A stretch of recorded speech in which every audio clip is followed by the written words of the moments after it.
morning. Again. Yeah, just push your way through, mate.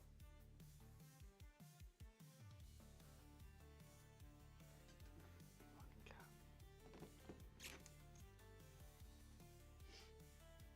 Come here. Oi.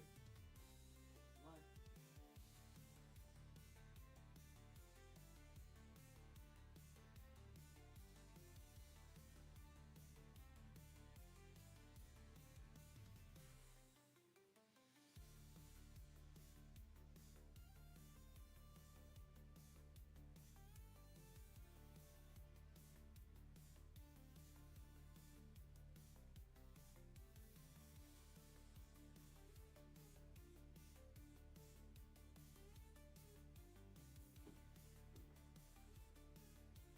Tricky baby, huh?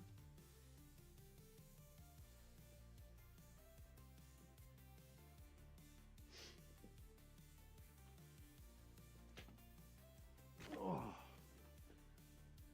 stupid baby cat.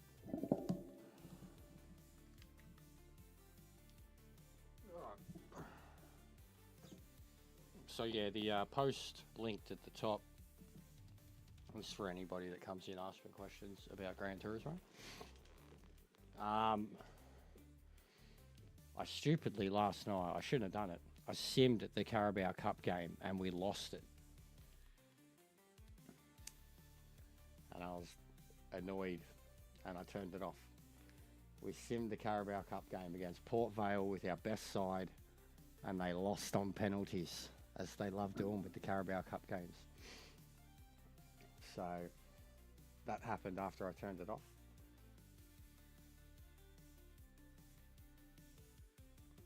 Fucking pain in the ass.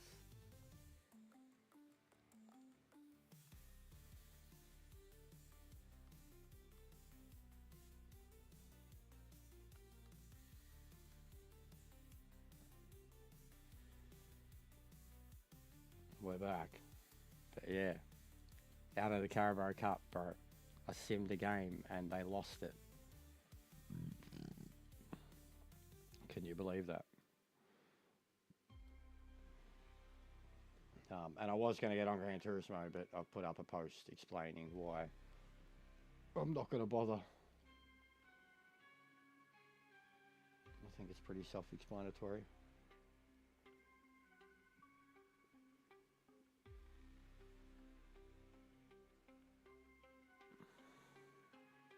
Yeah, FA. Yeah, well, that's the one they want me to get round of 16 in anyways.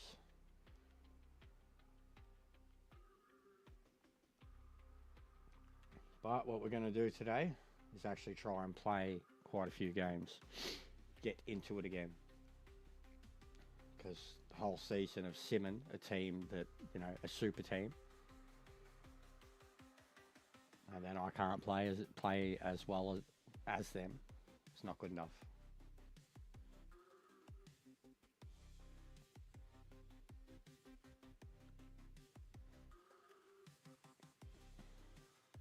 Is this going to be one where I've got no players? Thank God.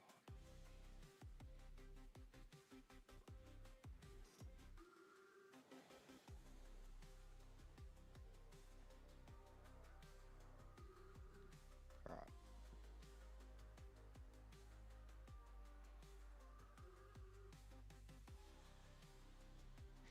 Do we just do the B? Yeah, I reckon we do it the other way around. Because B team should still be good. Yeah. So B team.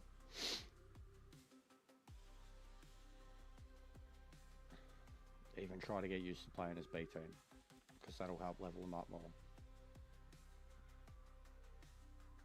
But I might have to change their formations a lot.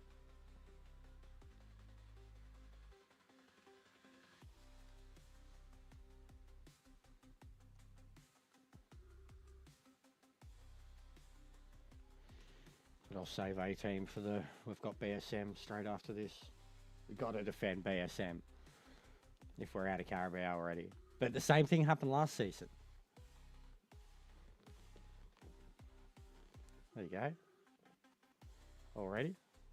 We got to get some photos of him too.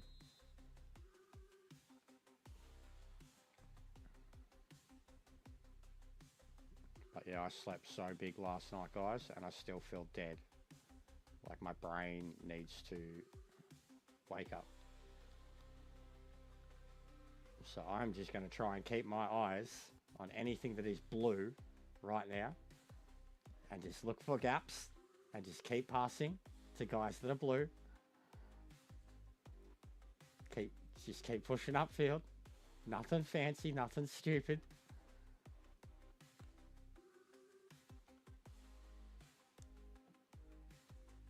You know.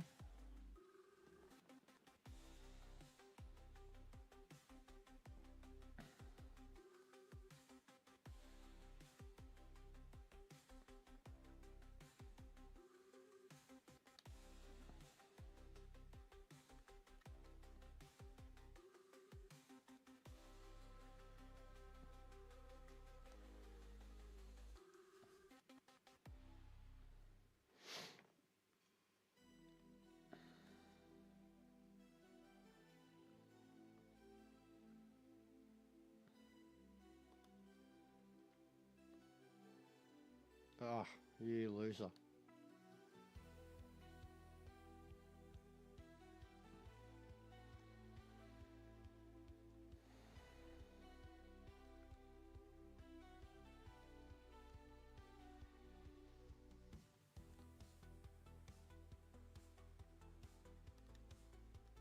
Oh. Yeah, nice. Kept it in and then it came off him.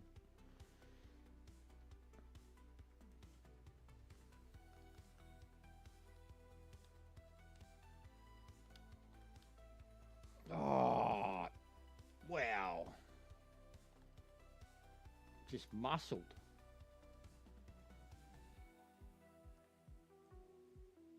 Yeah, no. I mean, it was the rumors a year ago, bro. It was the rumors a year ago. Because it's for the title and it's his retirement match, he's going out on his back, which is something that Goldberg people would have never thought he would do. There's no way he's winning.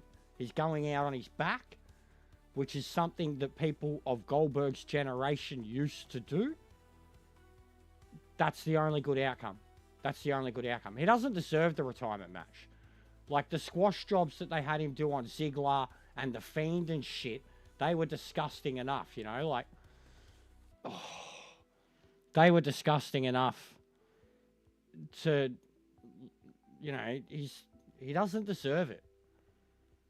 But it better be like, because even against Gunther, bro, like, Gunther's a dude who can wrestle for 30, 40 minutes. Goldberg can't wrestle for 5. So it's like, how do they even create a match? I don't know.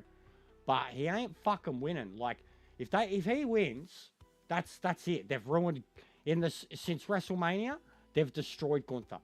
Destroyed him. Gunther might as well leave and go to New Japan or something. If that's what happens. If he loses to Jey Uso and then a 60-year-old Goldberg in the space of fucking 4 months, nah. They've taken him from the most dominant fucking world champion to... But he has to... The fact that it's that belt that he's got to, because that's lineage to Goldberg's belt, he has to retain, because what they were doing with Gunther already was akin to Goldberg of that era. He was just a monster, except he could wrestle, you know? Like, I don't think the match should be happening. It's hilarious that it's fucking... The missus said Saturday night main event, which means they're giving it away for free on YouTube, which means even more. He ain't winning. Like, I don't know. They're doing it out of respect for Goldberg or whatever, but they realize there's no way they can put him on a pay-per-view.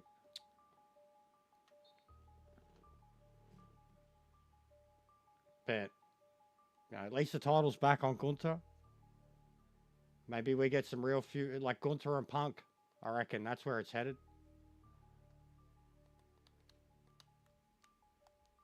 Bro, every time they predict that move.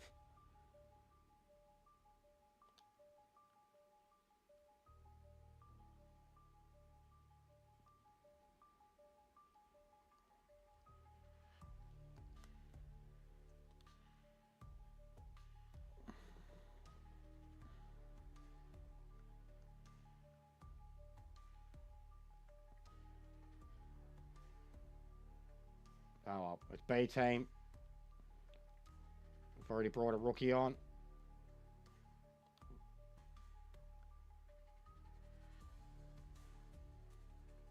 They're so deep. That's the problem. Oh, and then you get behind him, you fuckwit.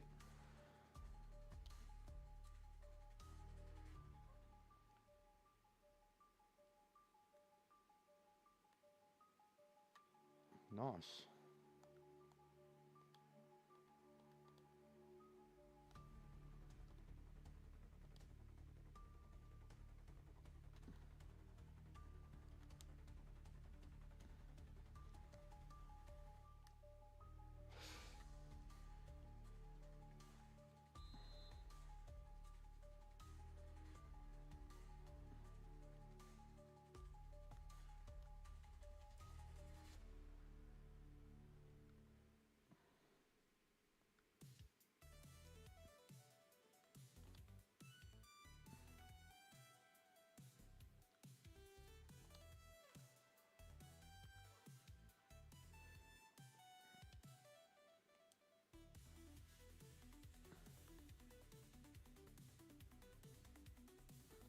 Oh, good shit.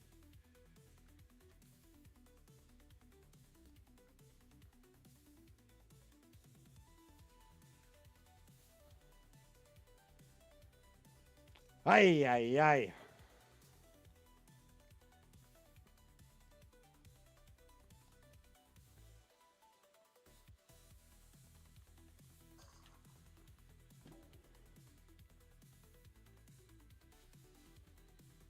As they do. Literally, the guy was like, stoppage time, 1 minute.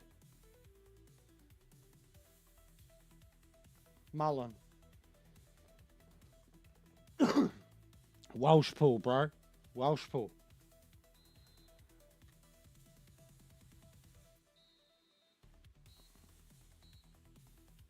Welsh pool. Never did that when I played with him in Be a Pro. Fucking shit cunt. Was always Mo Fowl, mate. Mo Fowl was the guy scoring the goals like that. But yeah, we'll change.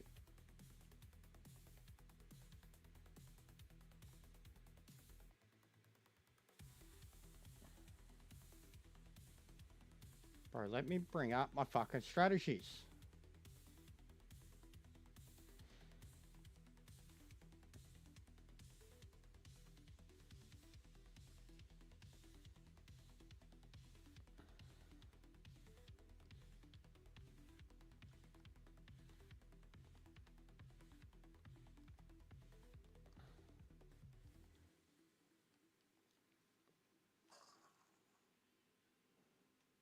It's one thing I've realised, man. It's one thing because that game was really even for a real while, like the way we were matching up.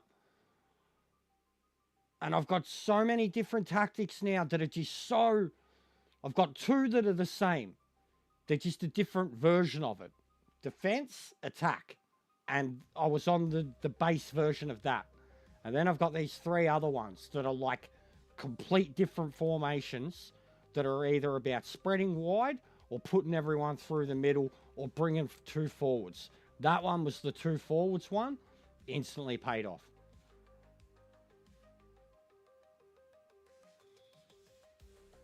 Instantly paid off. Like, and that's what I've got to get used to. That's where I've got to deal with it. I've got to take the goal. Because there were, even with Arsenal, bro, there were so many times with my Arsenal kit where they would figure me out in seconds.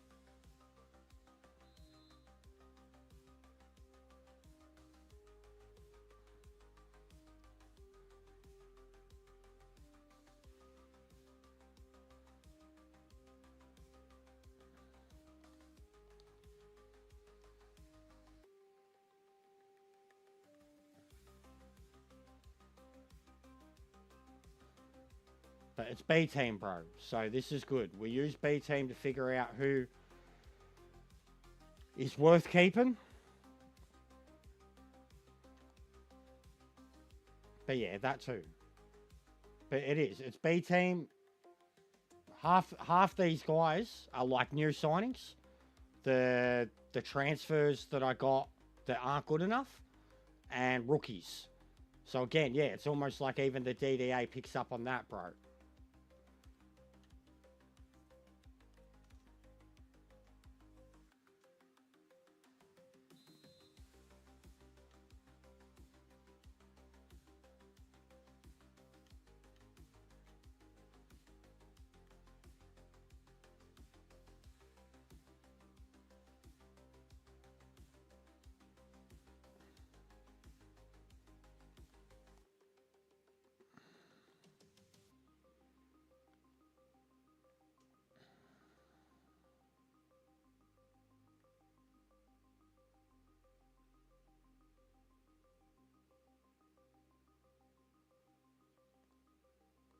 Bro, this kid.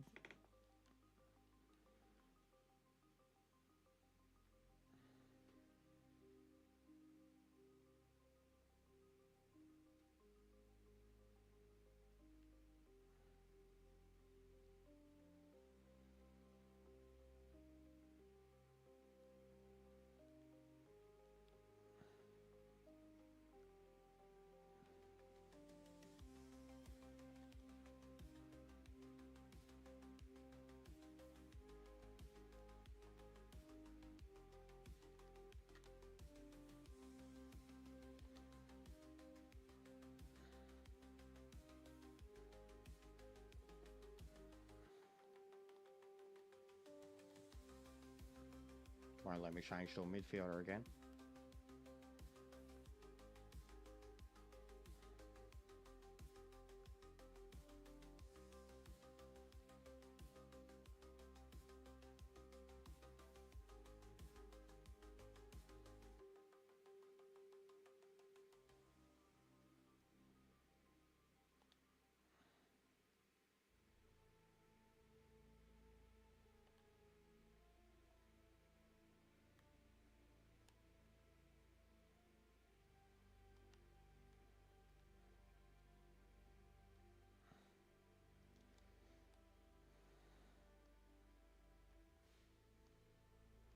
Oh, wow. Get up, get up, get up, get up. Oh, that was awesome.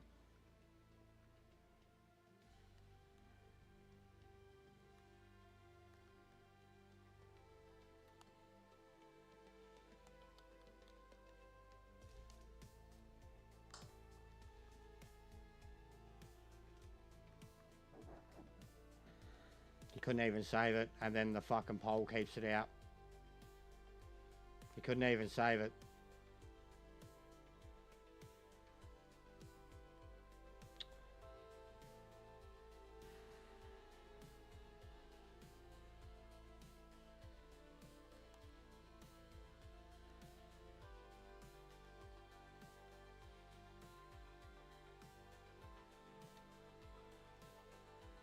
Oh, what the fuck, you fucking wanker. I am glad you're retiring, cunt. You are shit.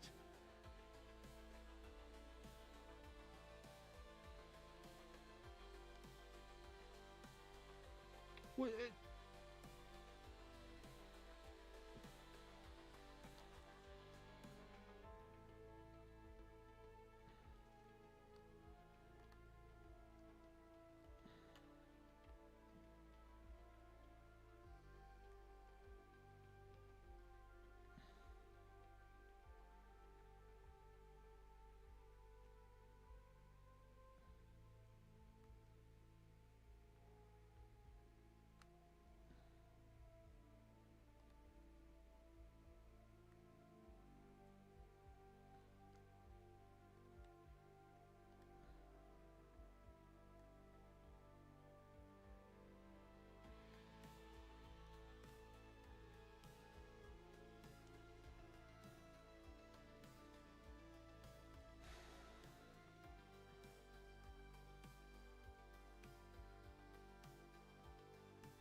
Nah.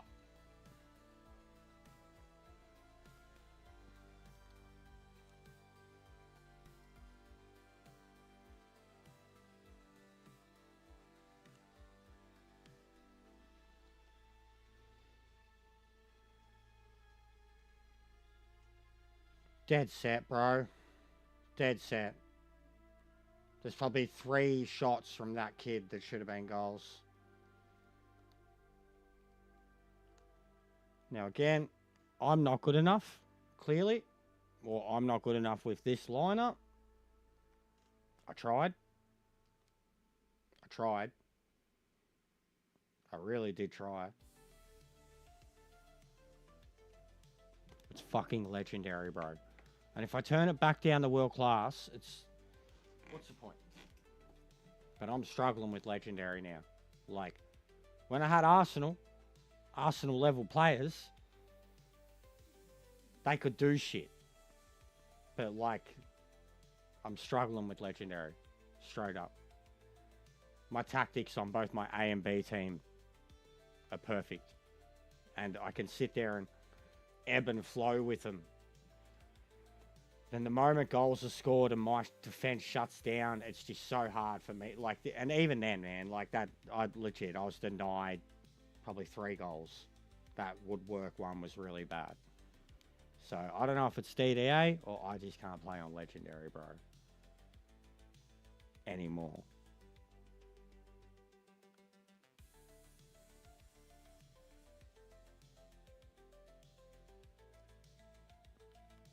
So it's deadline day. We have $73 million.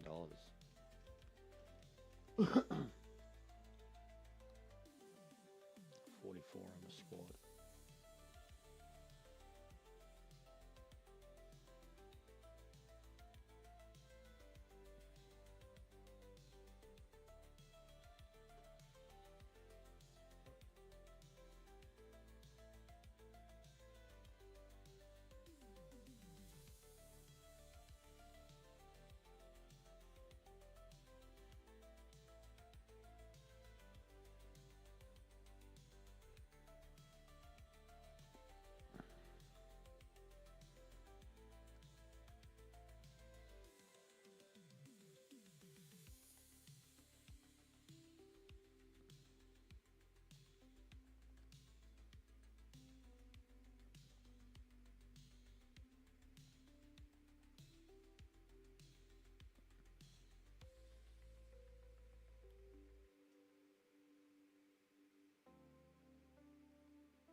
Is there any other one that has 3 leagues? It's not, is it? Just A, B for Spain. It's just England. It has more than 2.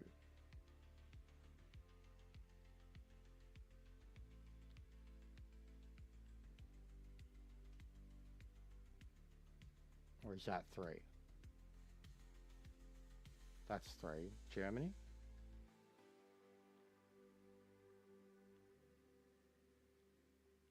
Germany.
He's got to be good. He looks good.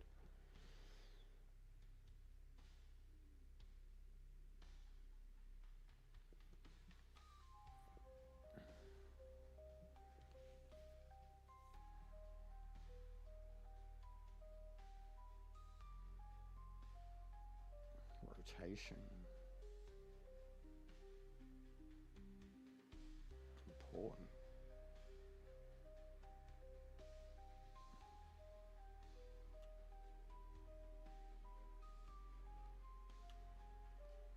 As soon as they just made me pay, I'll say 25.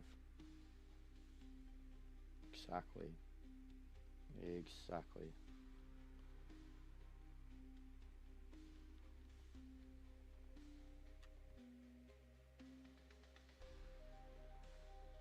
It's got to be low to mid 70s, maybe a mid 70. 72, 3.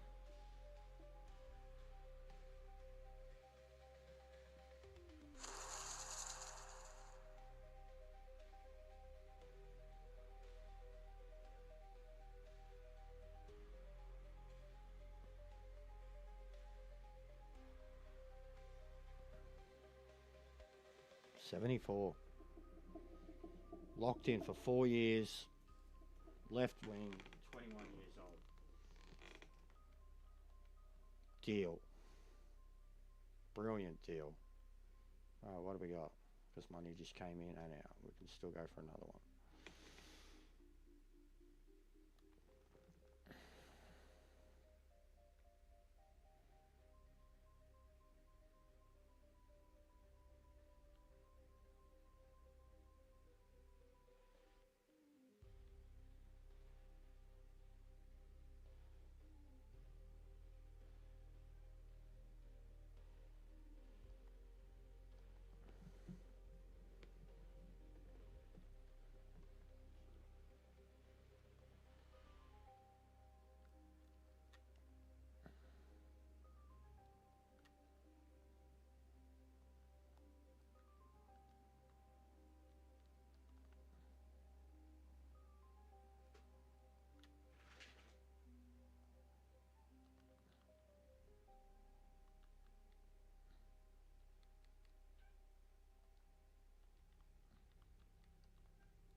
Glad what, mate?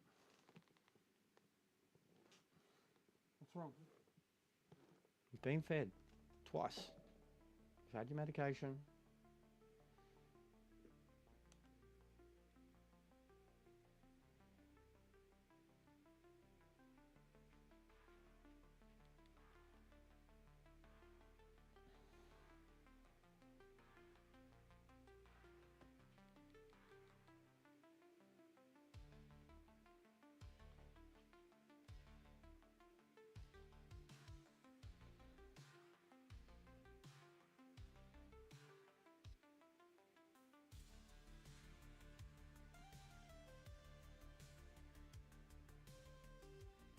So all the free agents are gone.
Just can't get anyone, man. We need to get through this season, get to EFL. I can't get anyone until I'm in AFL.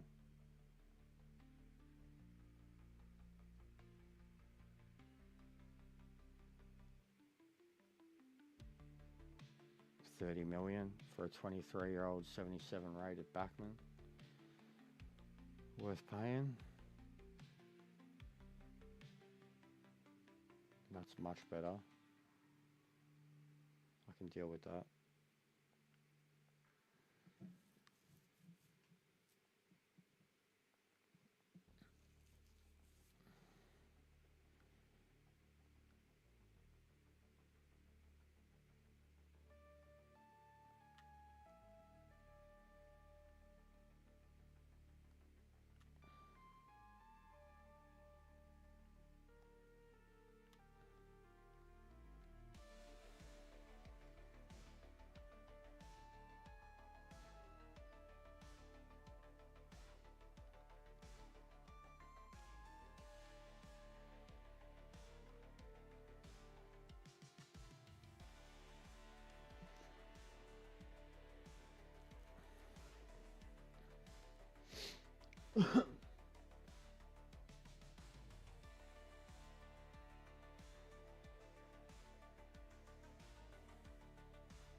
I've been fucking making massive deals, bro.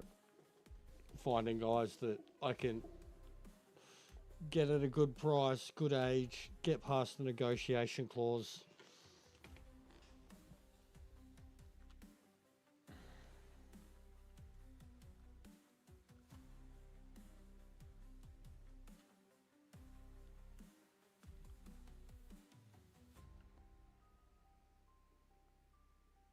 And I'm getting all my release clauses.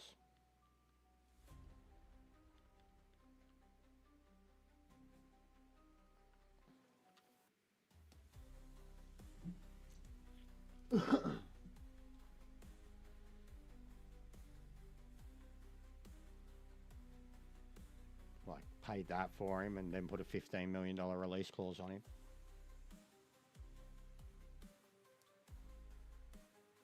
And he's young.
I really want Wu. He's a mad player, Christopher Wu. Really good player.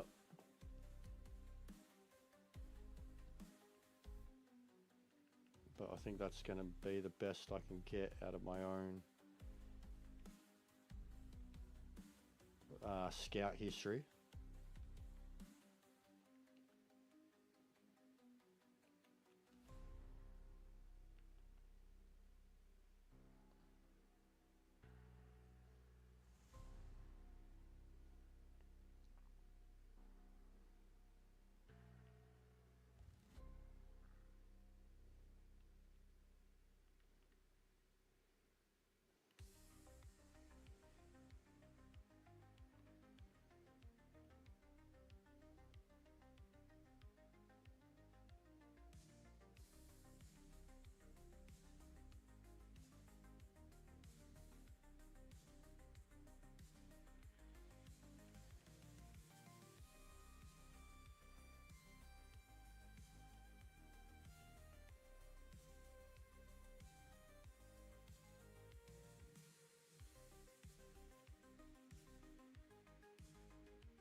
That's it.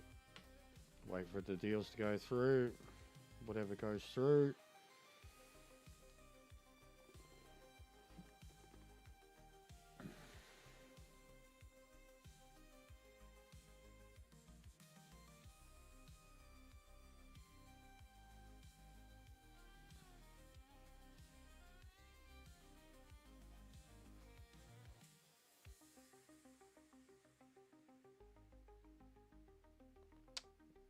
The loan got declined for the CDM player that I was after. It's my one vulnerability.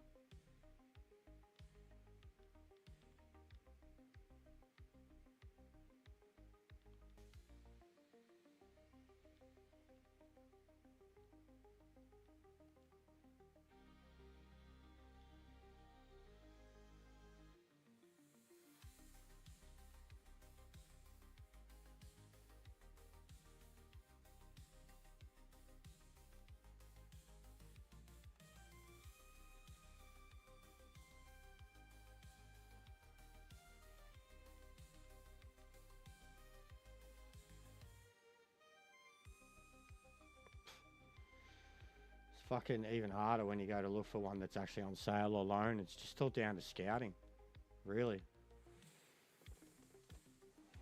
That's why you got to pay attention to your own contracts too. Gets under a year, mate, they'll swoop.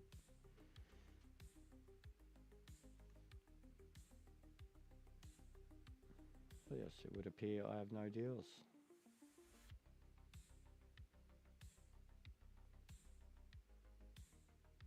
Do I have anyone else for sale? Oh, there's one.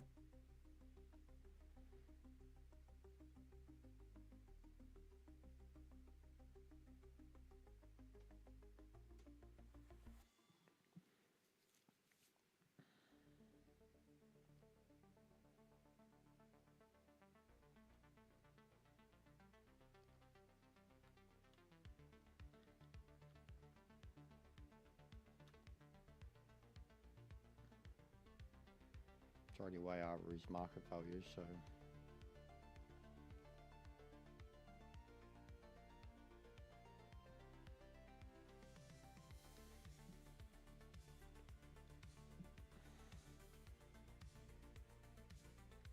oh, looks like he stayed.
That leaves me a fair bit of flexibility. I could sell him and Tuma, which I think I was already trying to.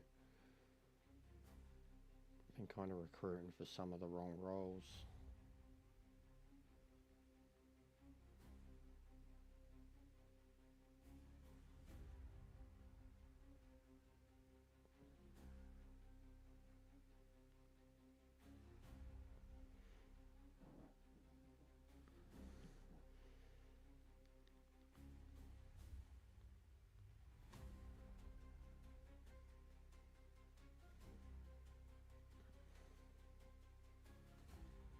That's going to be mad getting two young players like that.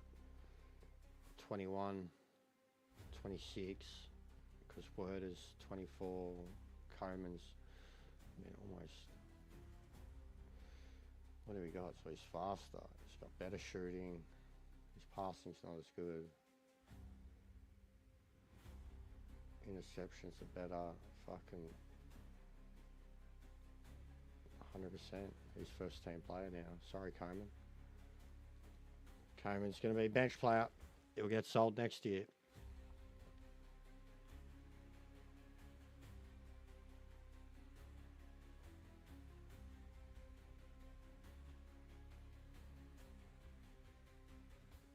But we don't have proper centre midfield replacements. He's more midfield wing. But we do have guys like Carizzo and fucking... Yeah, Carizzo would be the one. And I really like the way he plays. He would be the one. So it'd be like sacrificing a backman or a wingman to have Cortizo in the game, and then same with him, but he'll be playing a similar role in the B team. But I'd like him to play protege to him, because he's very young. Well, same age. Okay. That's beautiful. Oh, and assignments, yes, of course. Okay. B team.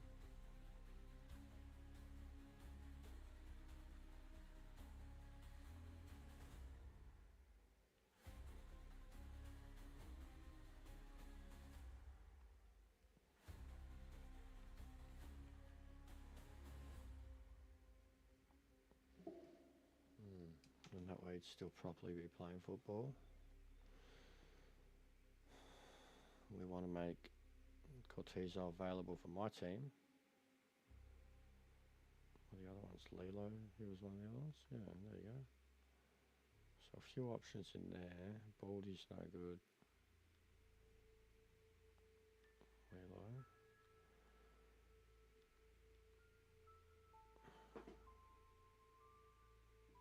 We've got a new young guy there. Castro, got a proper centre midfield. What, mate? What? What you whinging about? What about him? He working there too? He... 2 CDMs, that's nice.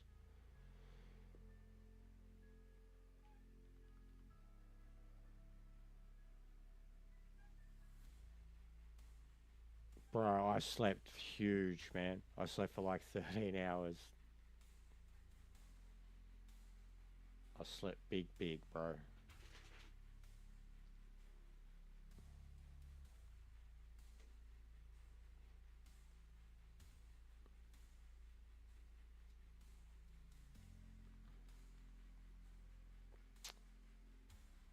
Yeah, this is beautiful. For 18 B team stuff, this is incredible. Alright.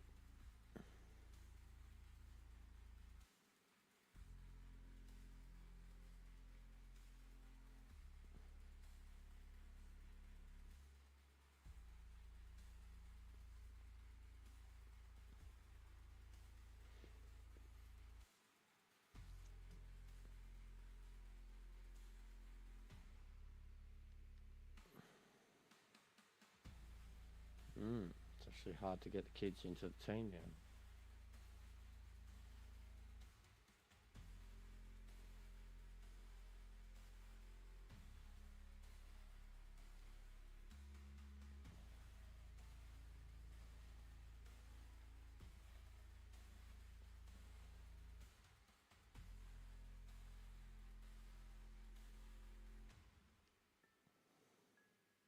Right. So Baldo.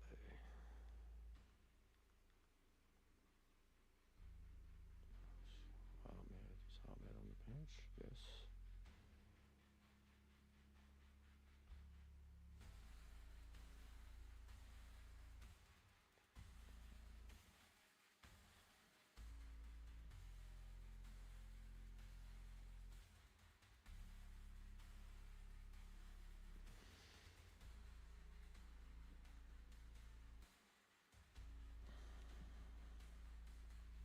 Wing players, yeah, I know shouldn't be there then. And they need another backman. It'd be nice.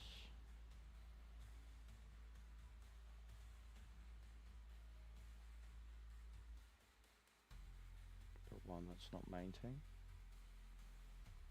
Tortuga. Left back Satilla, Sanchez. This one I just replaced.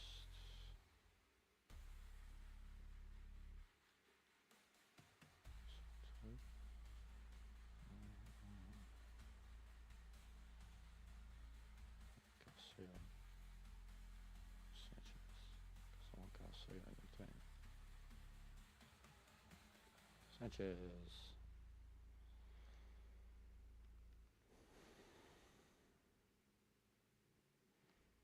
Alright, and that gives them genuine field rotation. The only thing is these two cunts are going to be absolutely worn out because they're the only two players that can replace each other.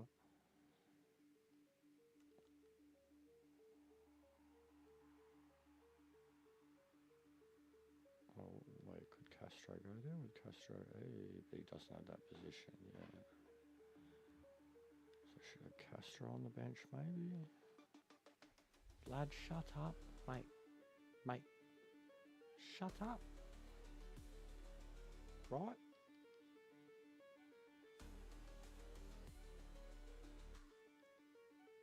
Vlad, enough. Right, well, there's rotation for either side.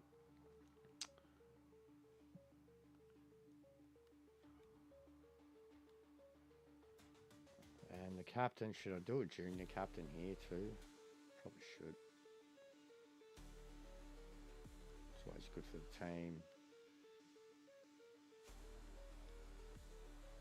Make it this bloke. Centre defence.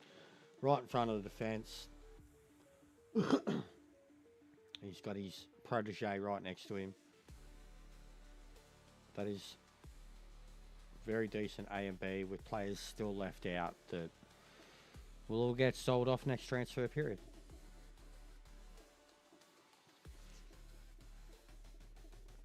Alright, let's go smash these cunts. These fucking... Is that a shrimp? Or a fucking yabby? Is that a yabby? That's a yabby. The Morecombe yabbies, is that what they are? Oh my god.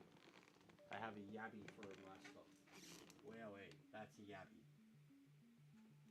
Matt, a yabby and some flowers.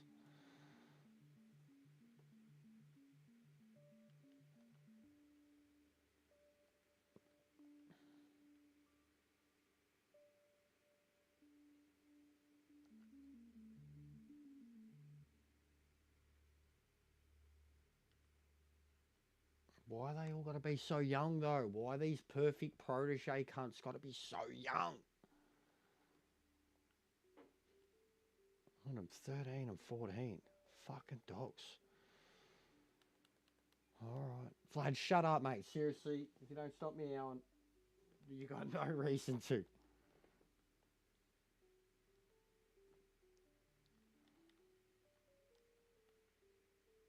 Right, so he's 17. Centre midfield. Potential's a bit high though. You'd rather keep him.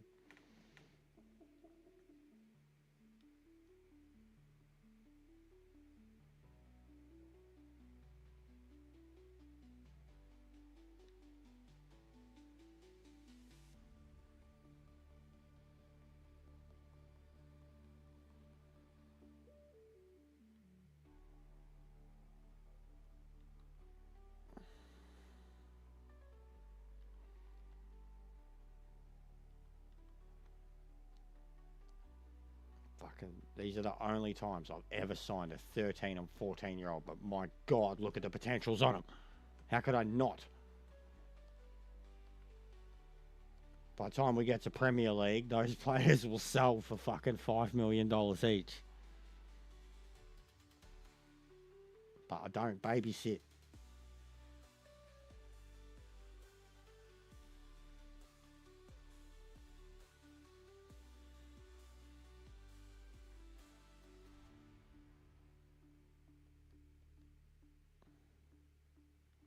And then I've just put 2 rookies up. So what, 48? Yeah, we're at a good number.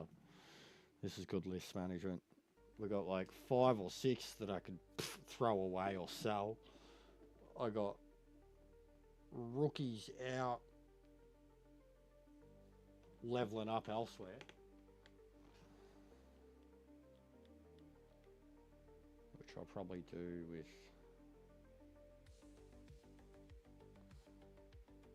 he can sell. This one will loan. I think he's a backup player in the B team. And then yeah, we already got some out there.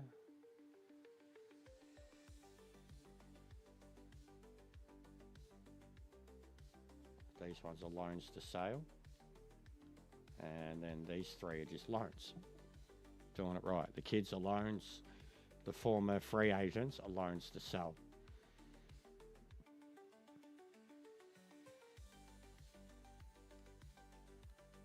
Alright, and the other thing, we got 9 months, but he's retiring. 1 year, 9 months. Okay.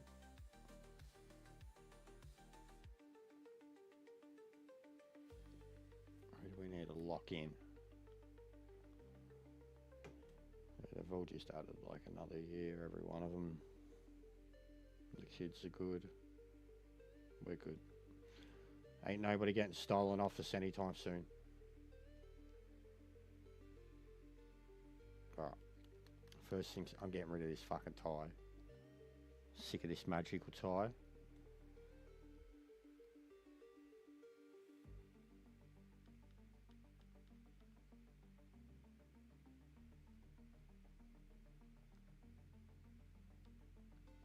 I just won't even take it off him.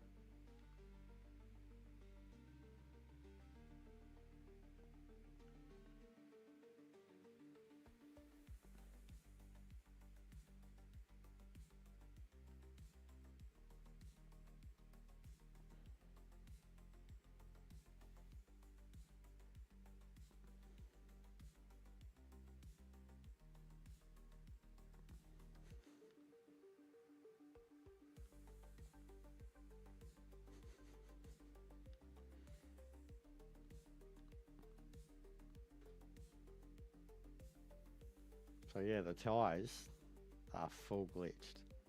They are fucking broken. None.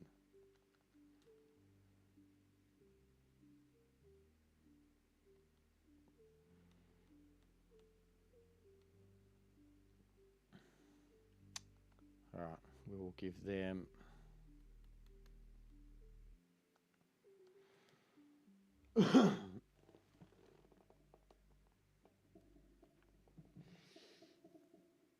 still got the tie on. This fucking stupid game. This stupid game.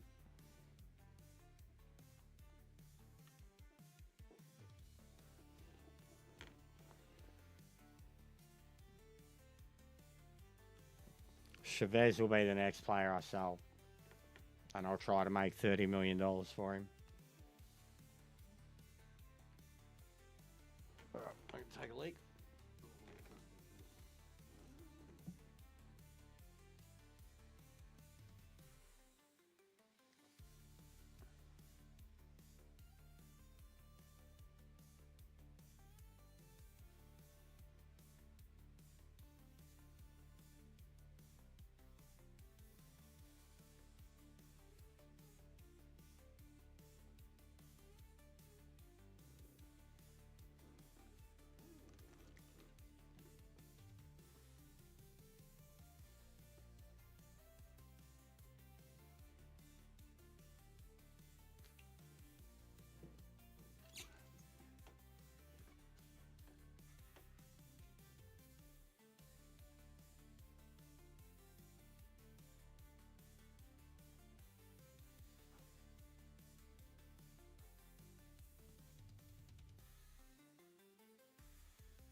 Oh, what's going on, Neon?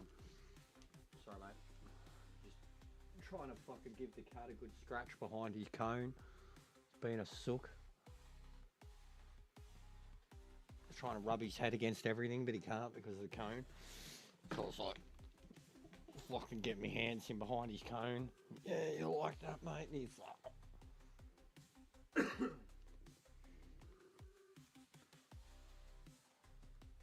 Oh, is this the derby too for these cunts? Who's it? Accrington and who? These cunts don't even matter to me anymore, mate. We're a league above them. Look at my nice new stadium. I miss Ibrahim as my captain.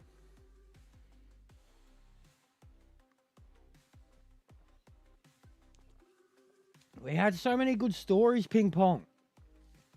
Fucking Guac, Ibby. I mean, we're going to do it again, mate. And, like, look at the tanks we've assembled already. Look at these cunts. Look at Memphis. He's like, I will bench press this whole team.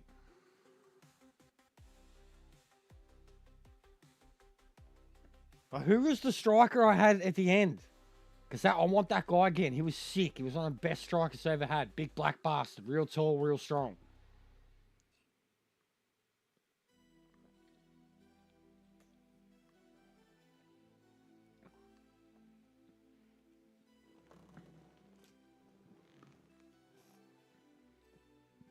Alright, we're trying new wing. I know Huerta's still on the wing. We got the other bloke on the bench. So same formation. Not as strong centre defence midfield, but still there.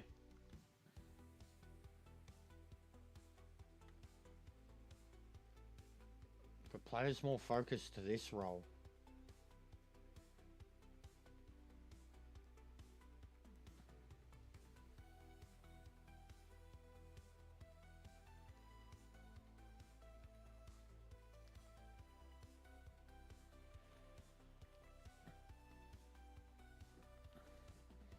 Yeah, I mean, I'd only have to look back through, what, 2 streams ago? 3 streams ago?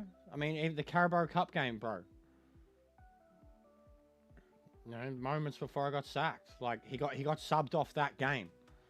Can't remember who he was, but... Was he American too? It was huge.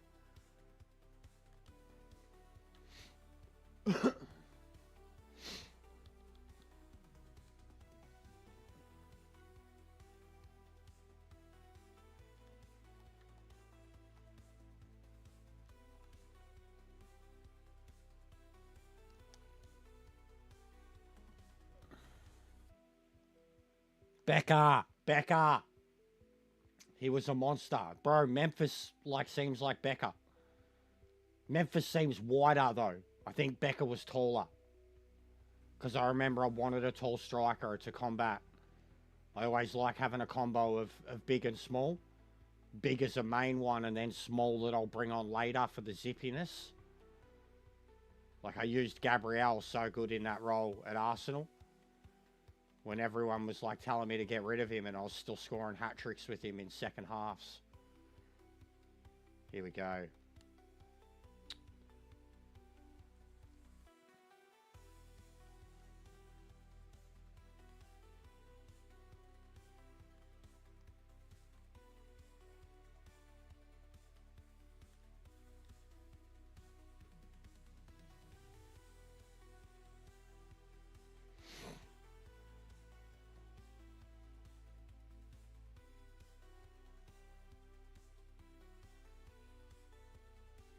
That's what I mean. I reckon I get him again. 100%. There's a couple of them I want again, bro. As soon as we can get to AFL, we can look at all of them.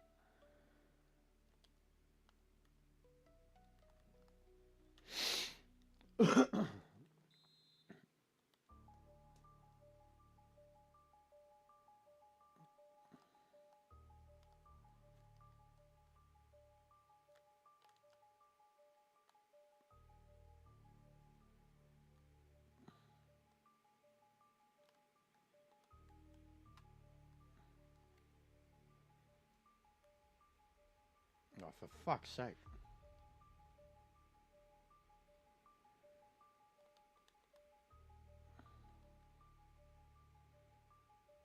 Just one of my new backmen.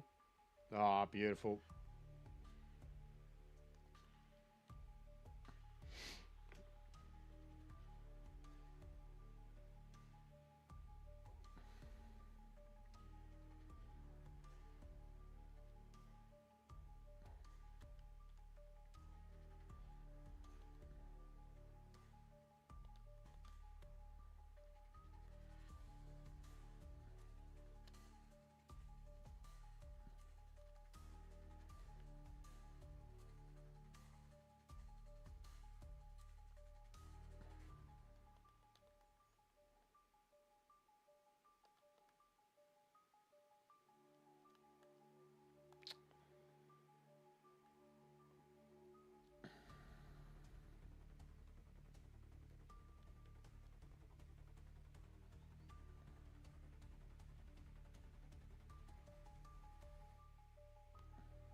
Go.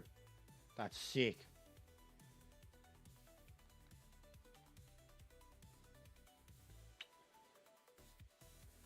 Too far forward.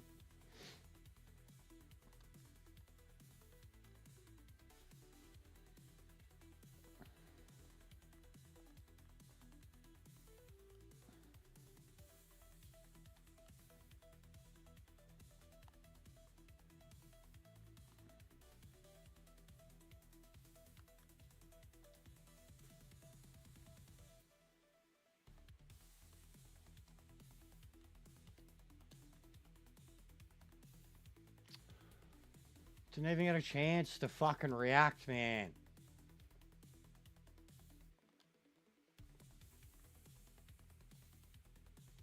Yeah, yesterday it was, bro. The wind was honestly horrible. Like, I went out in the morning, and it was one of those days where I was, like, literally thinking, man, when I'm, like, 60, I'm going to get blown away. Like, it was that windy. Like, it was just horrible, disgusting, cold, gusty, just horrible.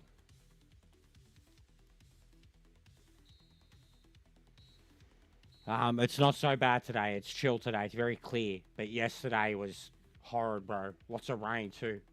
It's pissing down rain randomly yesterday. Yeah, well, yeah, we'll probably get it soon then, bro. Depends what direction it's coming from.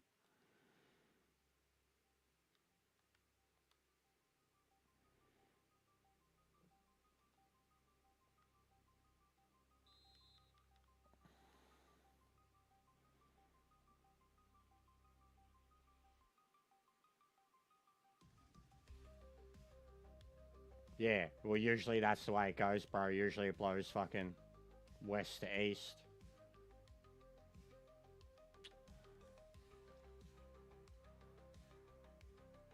Nah, I'm not doing it. I'm not doing it.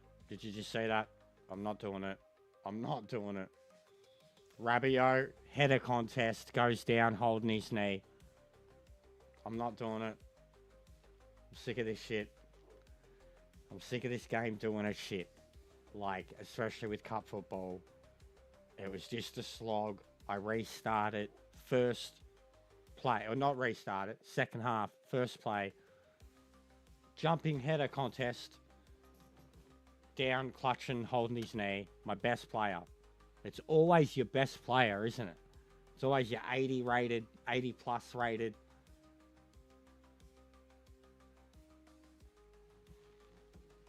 This cup football shit. It's bullshit, bro. Honestly, I'd rather not deal with it. than stress over it, than fucking win a game and have my best players go out. You know what I mean?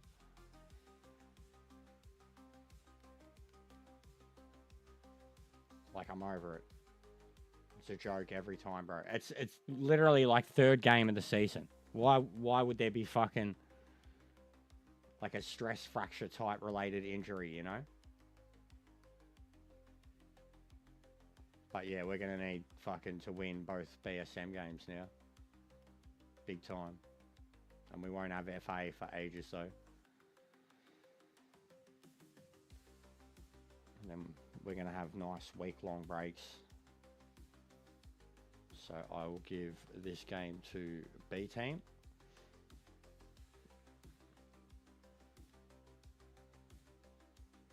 You wait till the internationals hit and I have to create the international squad again. They're fucking horrible. International duty.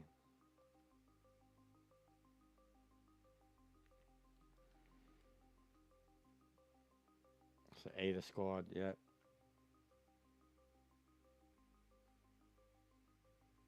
Just Wrangle, it appears.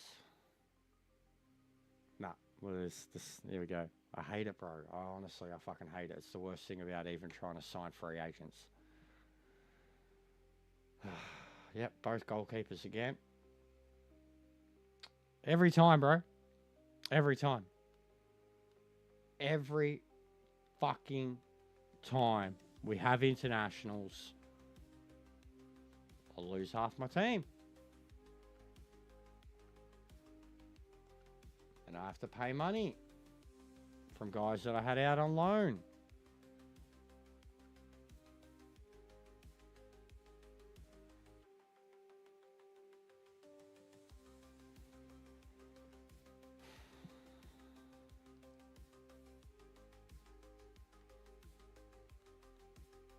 Every time, bro. Like this, honestly, imagine trying to be a League 1, League 2 side and playing BSM Cups. You've got BSM and Carabao Cup in your first few weeks. You have a league game, and then you're straight in the Carabao Cup. It's going on yucky, and then a league game, and then BSM. And in between the Carabao and BSM, they have international football. Like, no wonder the way the pyramid system exists. No wonder no lower teams actually get through. Because if they've got any international players that are relatively good, even a bench player, they can't play for them during the most important time in the early part of the season. It's... Fuck, I should have remembered too. Like, it's why I've had so many goalkeepers on my books at times, man. But I'm getting lucky. Look at the rest of the B team, though. So, and then what do we got to replace? 3 guys on the bench. Okay, left midfield.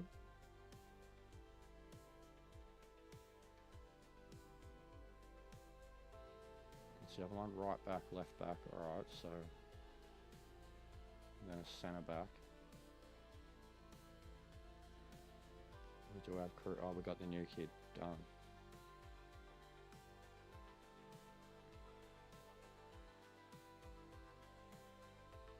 Oh wait, no, Artiga's the main player, isn't he? Yeah. We can't have him in the team.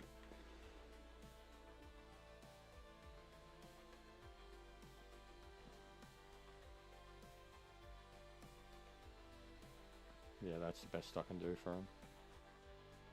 Sorry, fellas. Shit happens. Blame yourselves that you aren't good enough to play international football. 1-1 draw. You got to be happy with that. Against like 3-star sides.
Beautiful. One of the academy debutants straight out on a short-term loan. Gotta love that.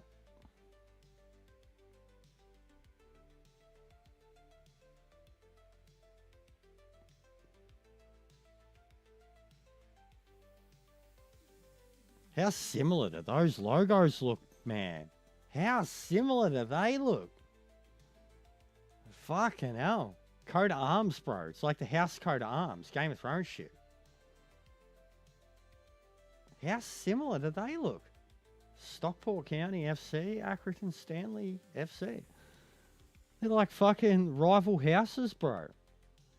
The blue and the red. Legit.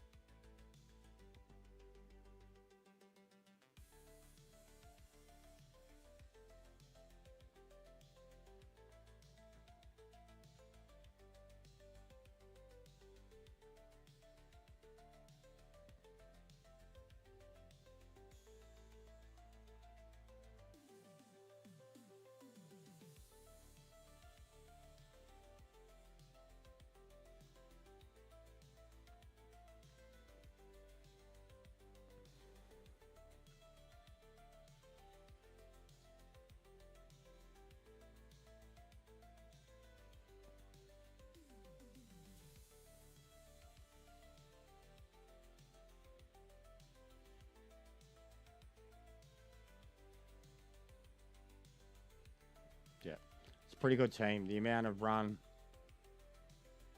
provided from the back line, if I need it.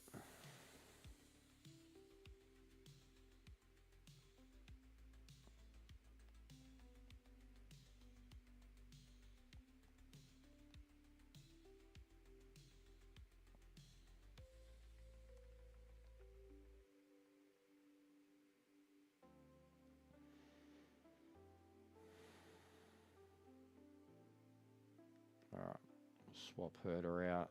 Give this bloke a starting game. I think this bloke's pretty good to be starter.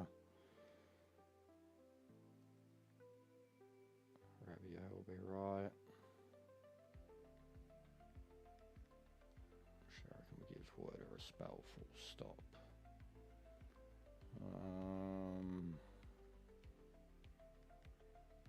Yeah, so you are a wing. What about you? You're just a striker. And then striker. Striker. Right wing striker.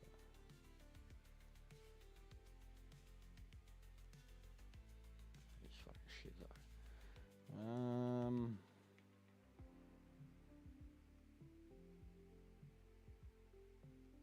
Yeah, fuck it, I'll bring him in just for this game.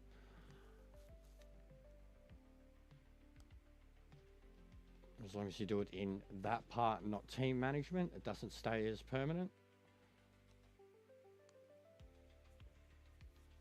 That's why I have the squads A and B. Oh, it's at their ground too. Wait, so I think it's going to be at their ground and I'm going to be wearing blue. Which is hilarious.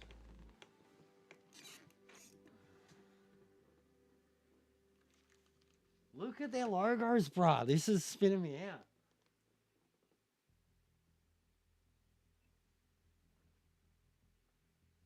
Please don't tell me we're both wearing blue.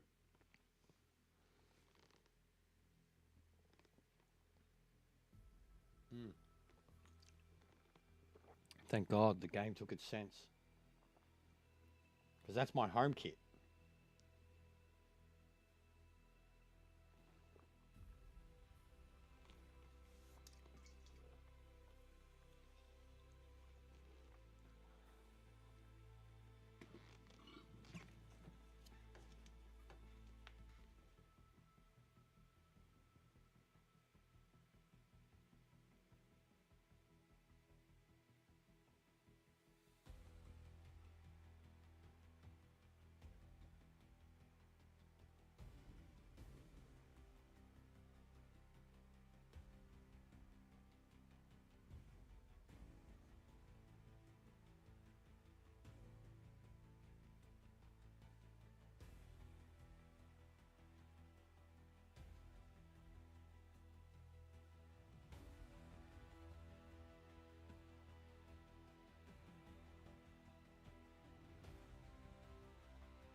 Crips and Bloods.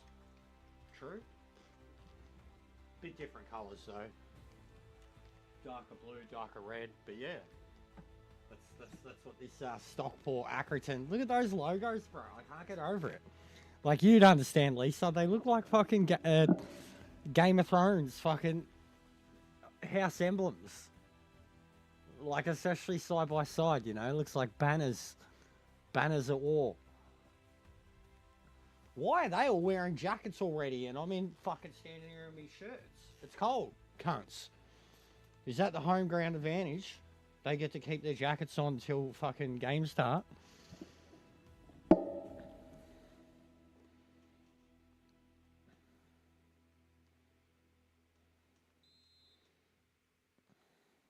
Yeah, bro, if they put me in the blue, because the blue's my away kit, it would have been hilarious.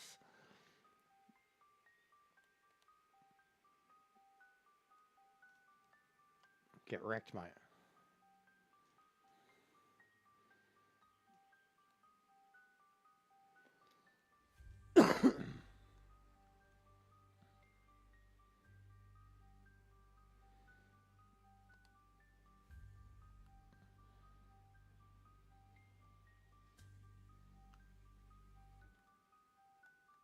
Oh, wowee. He's too weak. That's why I want to get rid of him. He gets bumped off the ball so easily. Oh.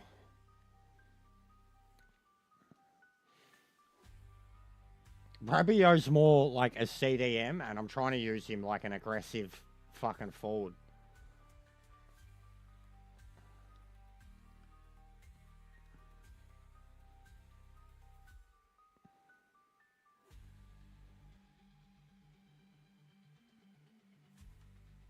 Oh, why did I do that direction?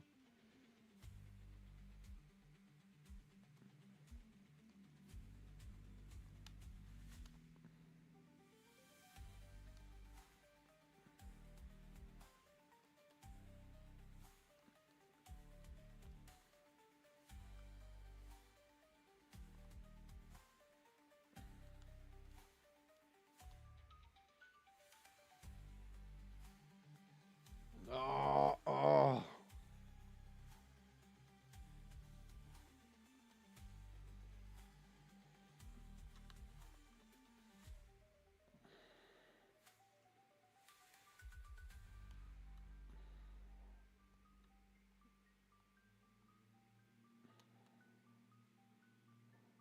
Oh, yeah. Oh, yeah.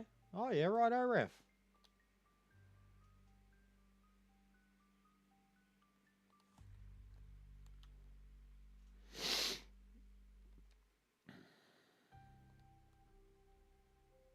Oh, come on. I'd already pressed X, man, and he's not. And then if I spam it, he'd kick it away, and the person who receives it would kick it again, because press it fucking once. He still hadn't done it. Here we go. Opening me up.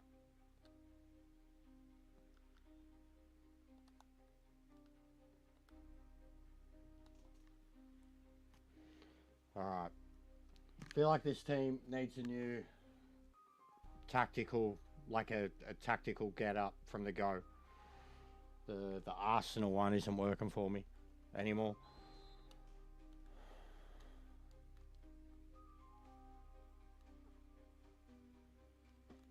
And it's meant to be like a balanced back and forth, but they feel too exposed in defense all the time now.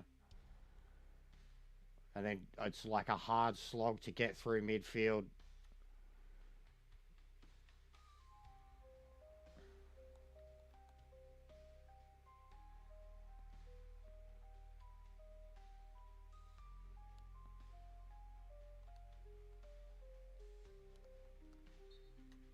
And then every time I get a gap, they call me offside.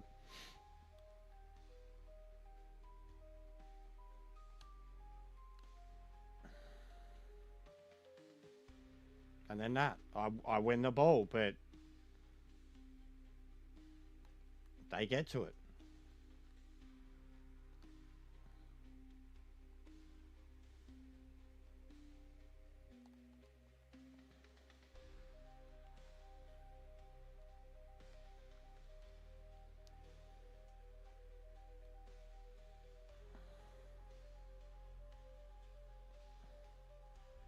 I love how, like, the crowd applauds what I'm disgusted by.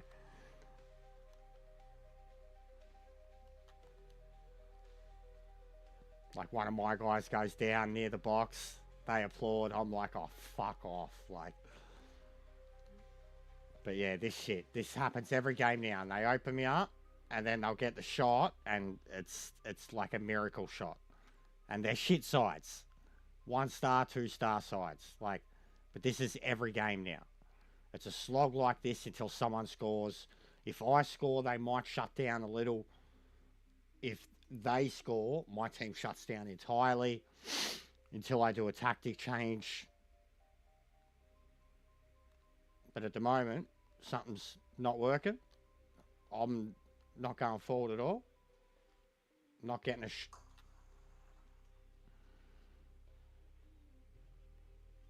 Everything I was just saying. Everything I was just saying. It's just the legendary. Like, I try to play it out. I try to change the tactics, but it's just this legendary shit. I don't think I can deal with it anymore. It's like I have a side that is better than who I'm playing. And then this too. Like, but I have a better better side than who I'm playing by a mile, and they're perfect all the time. Like, and then if I sim it, my tactics will get the win, and my team. So it's just like, I genuinely think, guys, like, I might have to turn it, if you just want to see me playing a lot of the games, I have to turn it down to world class, because something's got to give here. And then even you've seen the games where, like, I smash them, and then there's games where I can't even fucking score. And it's like, I try to hold on to the ball, that happens. I do the build up of passing, and then the moment I get close to the box, like where it looks like they just swoop in. So it's like, I'm trying all these different styles to play. I'm trying different formations.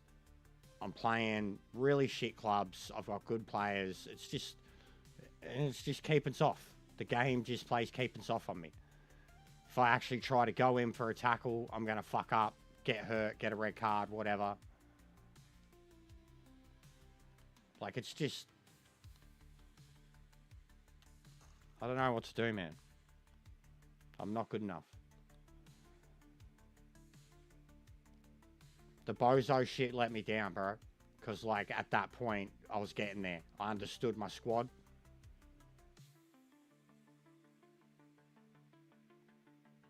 I had that squad down pat.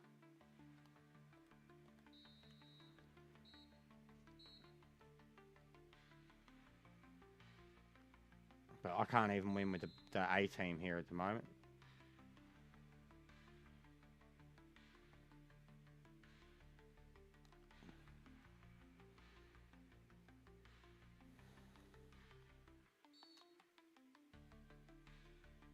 And this.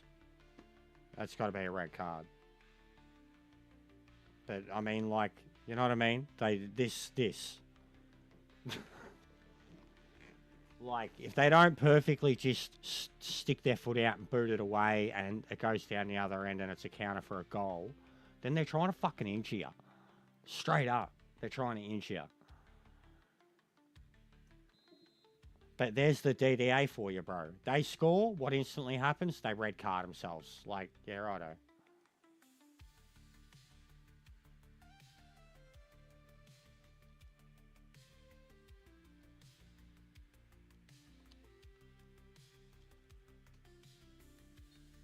Oh, and offside. Offside. You know.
Ended up at his feet and he still couldn't fucking tap it in, bro.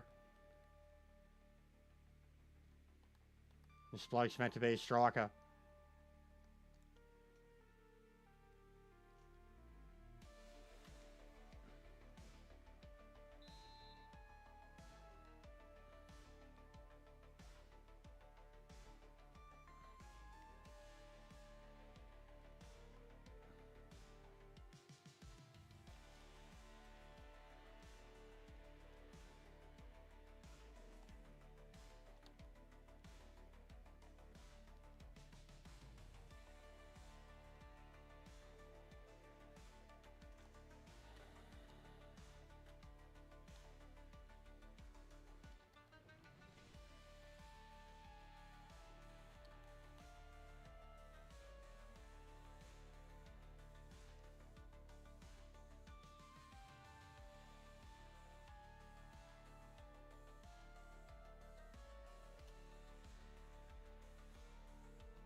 Fucked, bro.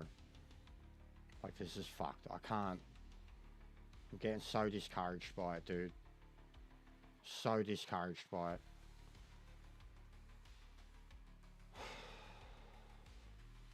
I'm fucking so focused. I'm so on it. And it's like even when I try to build something up now, like, there's no hope. There's no excitement.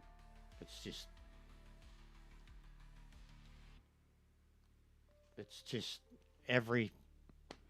like, I'm just getting fucking destroyed.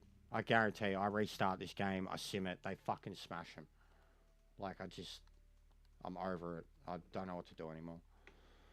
Something's wrong with me.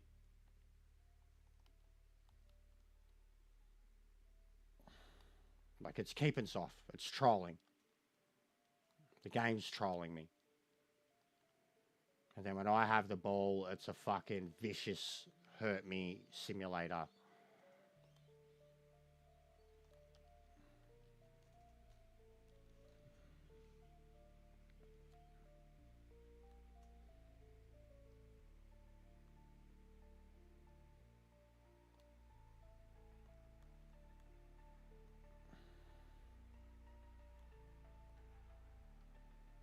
Like, look, the way they just run, the way they just fucking run with them.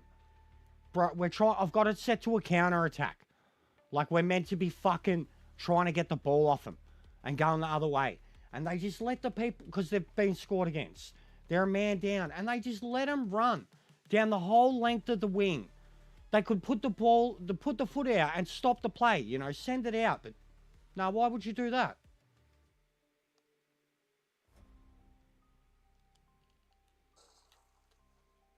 Like, why would you do that? Straight up. I'm just shit now, bro. I'm just shit. Like, this legendaries, I don't know how I could play it at a higher level. And they killed me with this Bozo shit. They fucking killed me with this Bozo shit. Killing Bozo and killing that team. Because of a fucking... whatever you want to call it.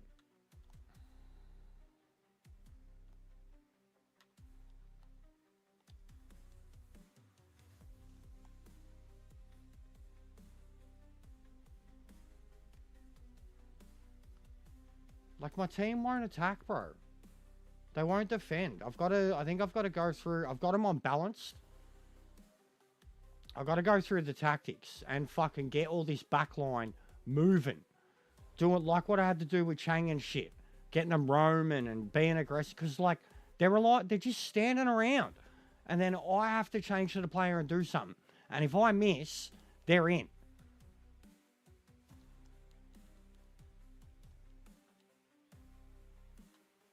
You know what I mean? Like in the fucking...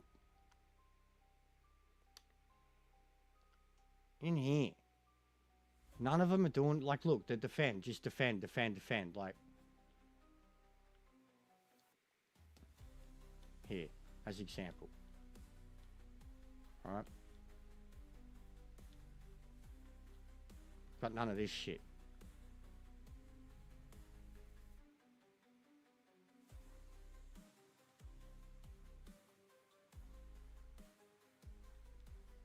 None of it. So I guess it's probably that.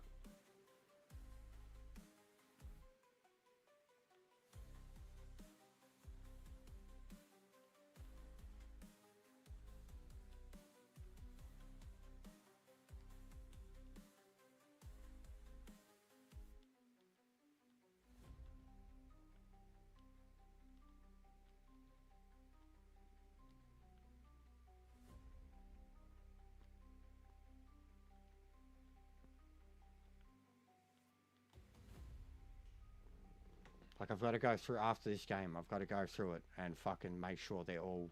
This is just because of the custom formation at the moment. But none of them have a fucking... a plus style over their heads, anything. They're all just... Because I went balanced, they all just went to, like, silver, so they play like a... What's going on, Lee? They play like an average fucking consistency. There's no flow between... attack and fucking... But like, as example, so this is meant to be the normal run, right? And I've got it on balanced. What's going on, guys? And they're all meant to...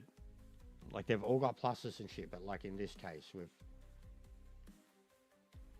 got to have this shit going on. And they're not. Like this, nobody's being aggressive.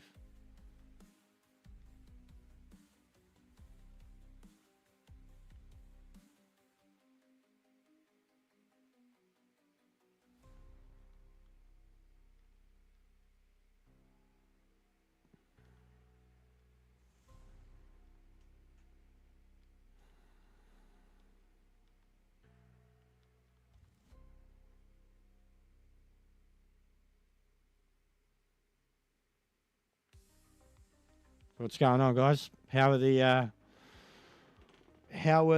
games today? I didn't see anything of the results last night. I had a 13-hour sleep after the efforts of the previous day.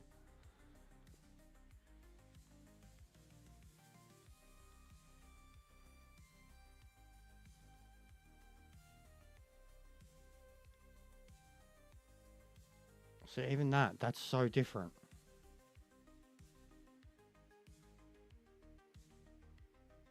And then on the counter, like, oh, fucking.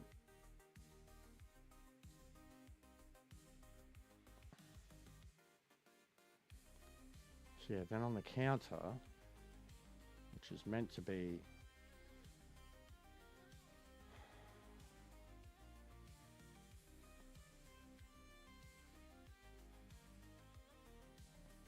that. Like even here, none of them have their roles. It doesn't make sense.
of Elbow, the PM. I'm not a supporter of anybody, bro. But I wasn't a supporter of Dutton, if that's what you're saying, too. I'm not a supporter of any politician.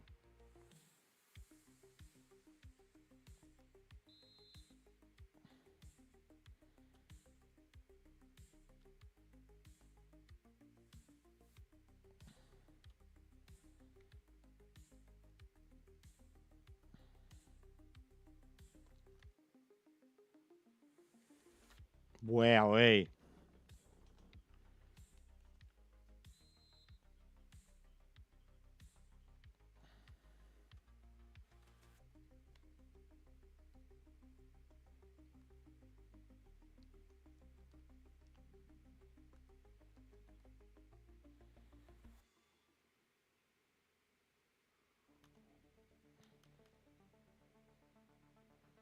Gotta be kidding me. Gotta be kidding me. What else can I say, Ping Pong? Like, it's just... And I literally... I don't know what else to say, bro. I don't know what else to say. Like, it's literally just gone full troll mode.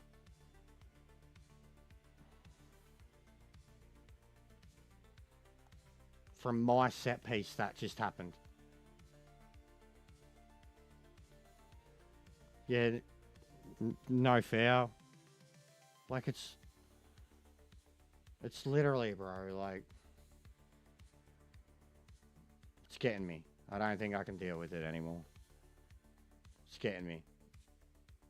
It's just bullshit. Genuine, absolute fucking bullshit.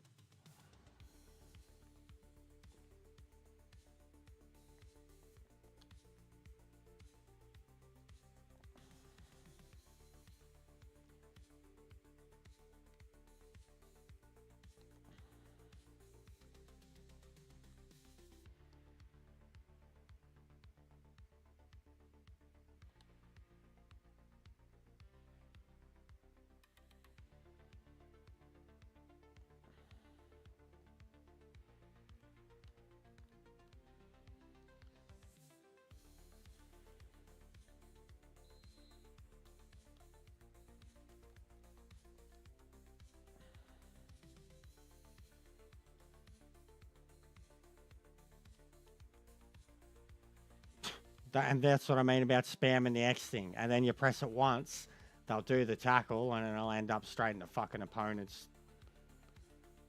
Like, yeah, see? Literally the example of it. Pressed it once, made the tackle, got it, and then because I hadn't pressed it twice and kicked it away, like, you can barely even have a moment to think, to try and to hold on to ball.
That's not where I kicked it. I was holding up an X. There was a dude standing there with his hand out. That's not where I kicked it.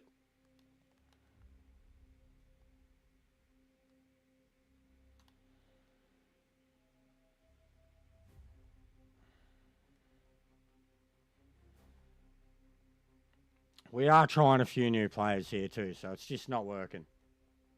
It's early in the season, just out of transfer period. We're trying new formations, new everything. We're in League One, and it's just not working. I'm not used to a lot of the players. I'm used to the formation, but a lot of the players in it, like I haven't played as them. They're all new. We had a whole clean out transfer period and shit, and I just don't know how to fucking score with them.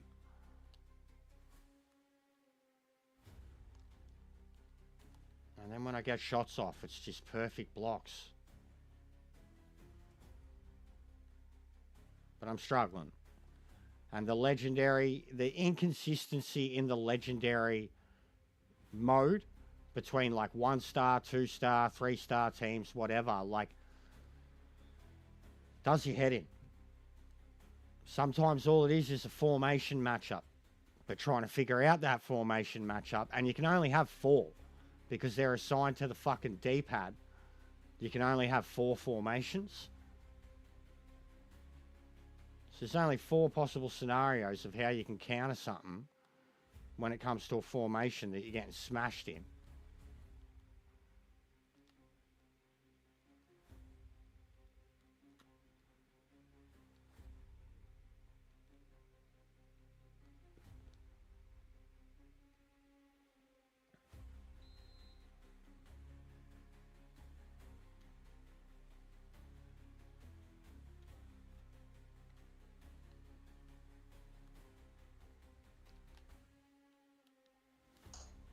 And then that. I hit the fucking bar. It bounces back to my guy. He kicks it straight at the goalkeeper. Then that. This is what I mean. Like, the game just fucking takes the piss. It just takes the piss. I just did the perfect set piece, perfect shot, hits the bar. Bounces back, lands in my striker's hands. He kicks it forward, bounces off the goalie's asshole, and then clear. Like, and if that's down the other end, the comical of errors, they score every fucking time. But that right there, man, set piece, that hitting the bar. Yeah, righto.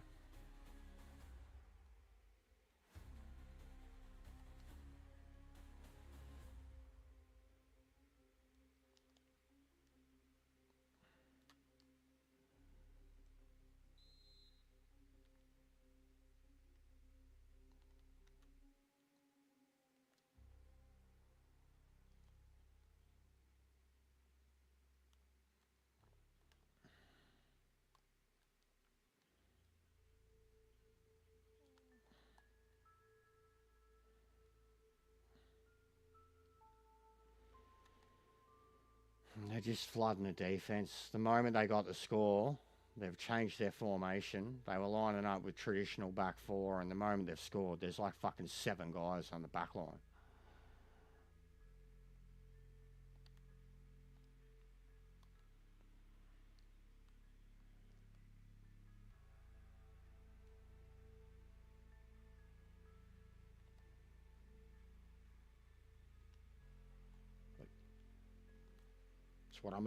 That's what I mean. I'd already pressed the pass, and they swoop in.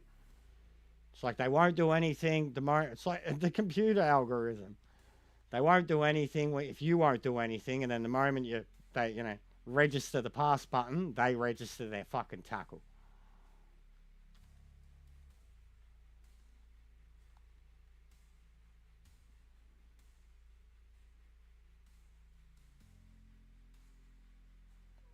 Going for fucking slide tackles.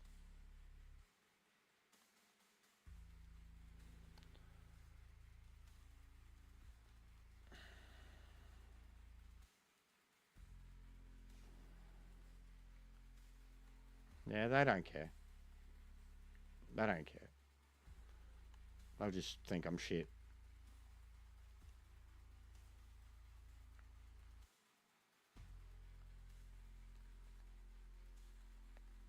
They'll just think I'm shit. Maybe. And you watch that, because it's going to happen. I'm not even going to be able to get it back.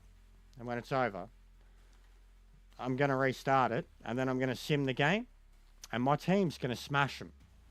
And it's going to show that it's not the tactics, it's the legendary game mode, and that no matter how you line up or how you play, they're just going to fucking just over even trying, bro. Like, it's like fucking tennis. There you go. And they'll call me on that straight away. And they put it in. We're done. You see that? See what I mean? And the amount of... They've tackled me like that so many times as nothing. Like, watch. I'm over it. I'm over it. Like, there's no point even going from the... the game was more enjoyable at League 2, and it was super competitive. But it's like the moment you go up to League 1, you're playing these 3.5 star teams. And it's just... It's the same shit. Like, you can shut them down. You can have 10 shots on goal. They'll hit the bar. They'll all be saved by the fingertips. You can shut them down. And they'll get a shot. Off the bar goal. Like, it's bullshit. Sim to end. Look at that. Surprise, surprise, my team wins. It's legendary mode. It's bullshit. And it's defeating me. And I'm going to turn it down. And if I turn it down, people are going to be like, nyeh, nyeh, nyeh, nyeh, nyeh. And it will get boring. Because it was like that earlier. And then you try to be competitive with the game, and the game's not competitive with you. It just... you've got 2-star fucking players playing like they play for Man City. Like... it's a joke.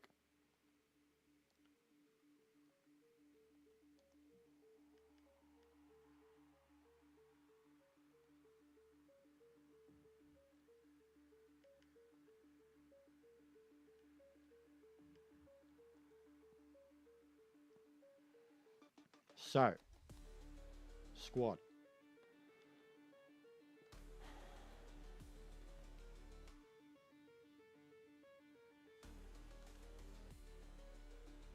Because see, it's unbalanced, right? We've changed it around, and like that's meant to be the players playing their best position.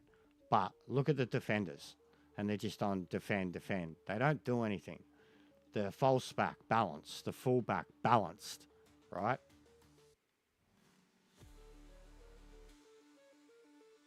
Even park the bus, all balanced.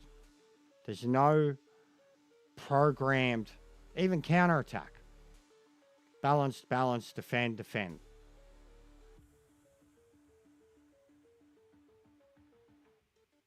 Right? So we'll look at balanced.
Alright, so that's one.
What's going on, Abjeet? How are you, bro? Sorry, I'm just trying to set up my tactics and shit properly. The game's been doing my head in with its bullshit. Fucking 2-star, 1-star sides acting like Man City.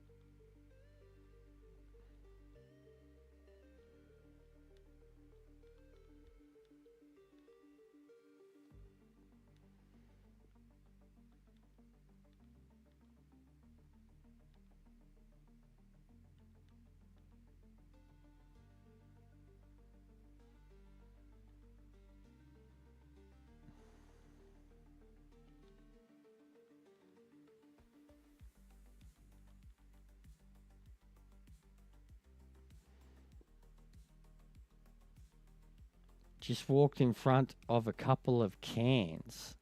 How was your day? What do you mean? Like big couple of can? What? You mean you just appeared at the pub? Something like that?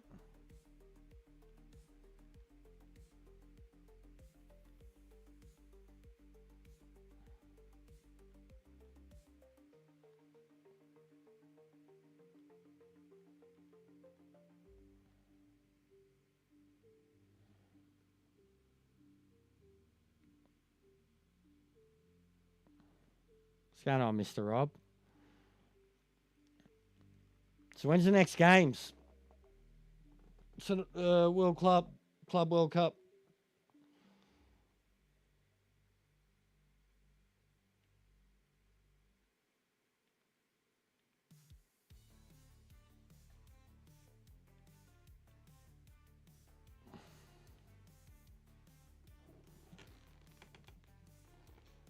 You missed the word door. A couple of cones.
All right.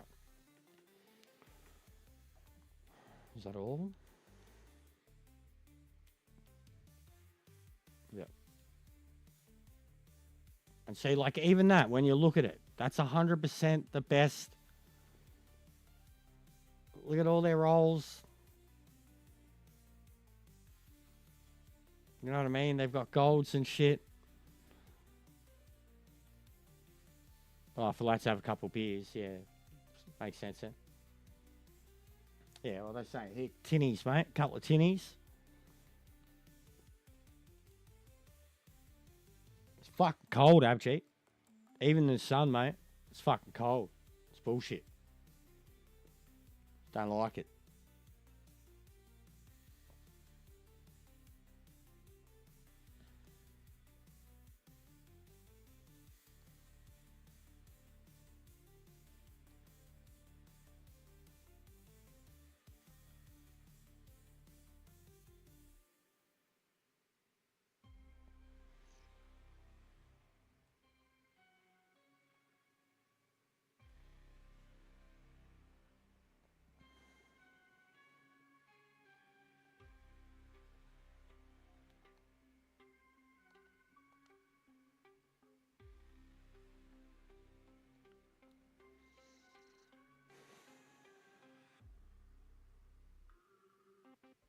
Fucking, what are we, whoa, what fucking formation we on there?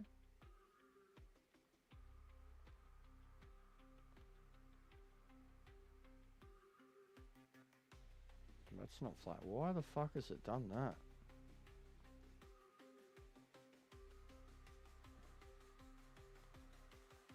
Oh my god, this game.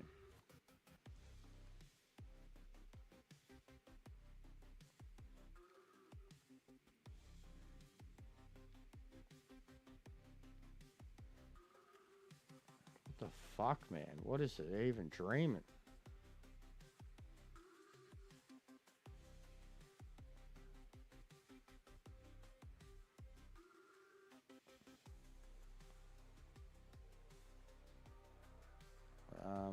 Now we were going to have Cortizo coming off the bench.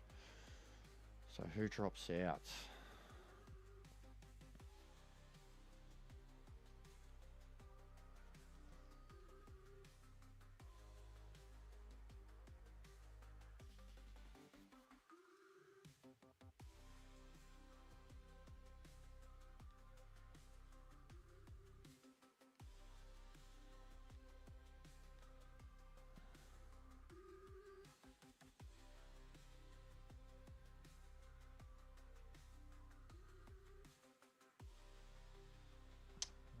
Cortizo. Where is he?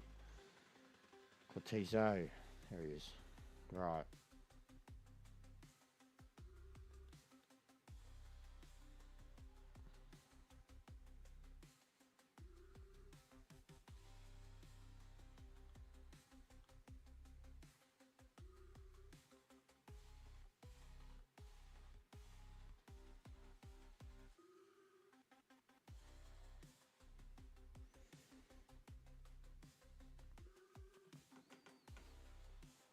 Yeah, I agree.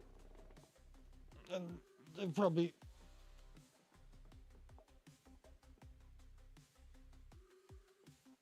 Abhijit probably just because he comes from fucking India and they get really, really, really hot fucking summers. But nah, winter in Melbourne is shit. Like, all right, we don't get snow, but winter in Melbourne is shit. It's like the coldest, wettest, windiest English winter you can think of. Like, that's Melbourne in winter. Like, when the sun's out. Like, if the sun's going to be out, it's worse. Like, if you have a clear night and it's going to be like a, you know, nice and sunny 12 degrees the next day, that night is like fucking 3-4 below zero. Like, Melbourne's winters, nah, I don't care. They're fucking cold. I've lived in Melbourne my whole life. Melbourne's winters suck. They suck. And the older I get, the harder they are to deal with. And then our summers are beautiful. Our spring is mint. Our spring in Melbourne is like some of the best weather in the world. And then, yeah, the wind is horrible. And Abji, I live in the western suburbs now, bro.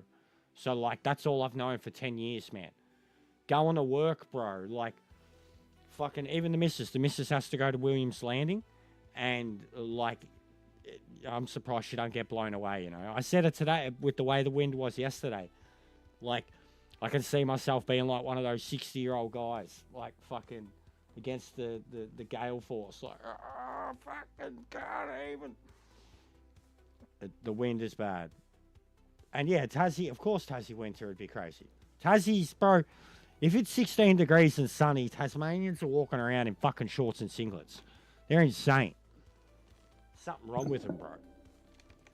I'm not joking. Like, if it 18 degrees in winter, I've been over there. 18 degrees. And it's like autumn. And they're in shorts and singlet, bro, and I'm freezing. Cunts are crazy.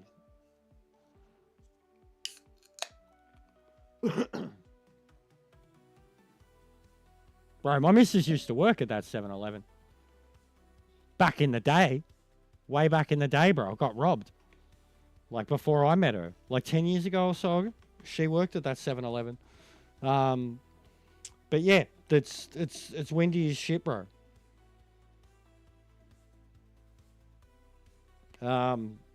Yeah, you wouldn't like it around here, Spaghetti. If you work nightlife around here, bro, like the western suburbs, the northern western suburbs, it's just cold, windy, desolate. Like, you get all the bay out of the coming in from, you get all the wind coming from the north, and then you get all the bay winds coming from the south. And then in this flat area that we live in, it's just this swirl and fucking, and then all the shit out in the east of Melbourne, because they all live in like foresty, mountainy type areas, it's just chaos out there, bro. Like, if they get wind and shit, it's like power and fucking. Yeah, you probably would have, Abjeet. 10 years or so ago, bro. Like, maybe a bit more. Maybe a bit more, but at least 10 years ago. I've been with her like 8 years now, and it was a little bit before I met her. She got fucking robbed, bro. That would have been terrifying.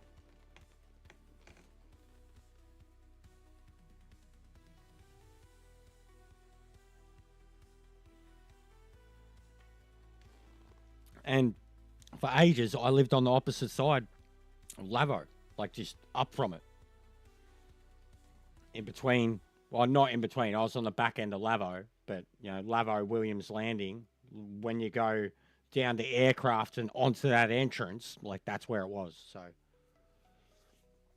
But I lived on the bottom end of Lavo near the stadium. And then we lived in the middle of Lavo off Bladen. Like, more up near aircraft, but one of the second last street, the street behind the barracks, but off of Bladen Street. So yeah, know the area well, bro.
Abjeet, you gotta fucking...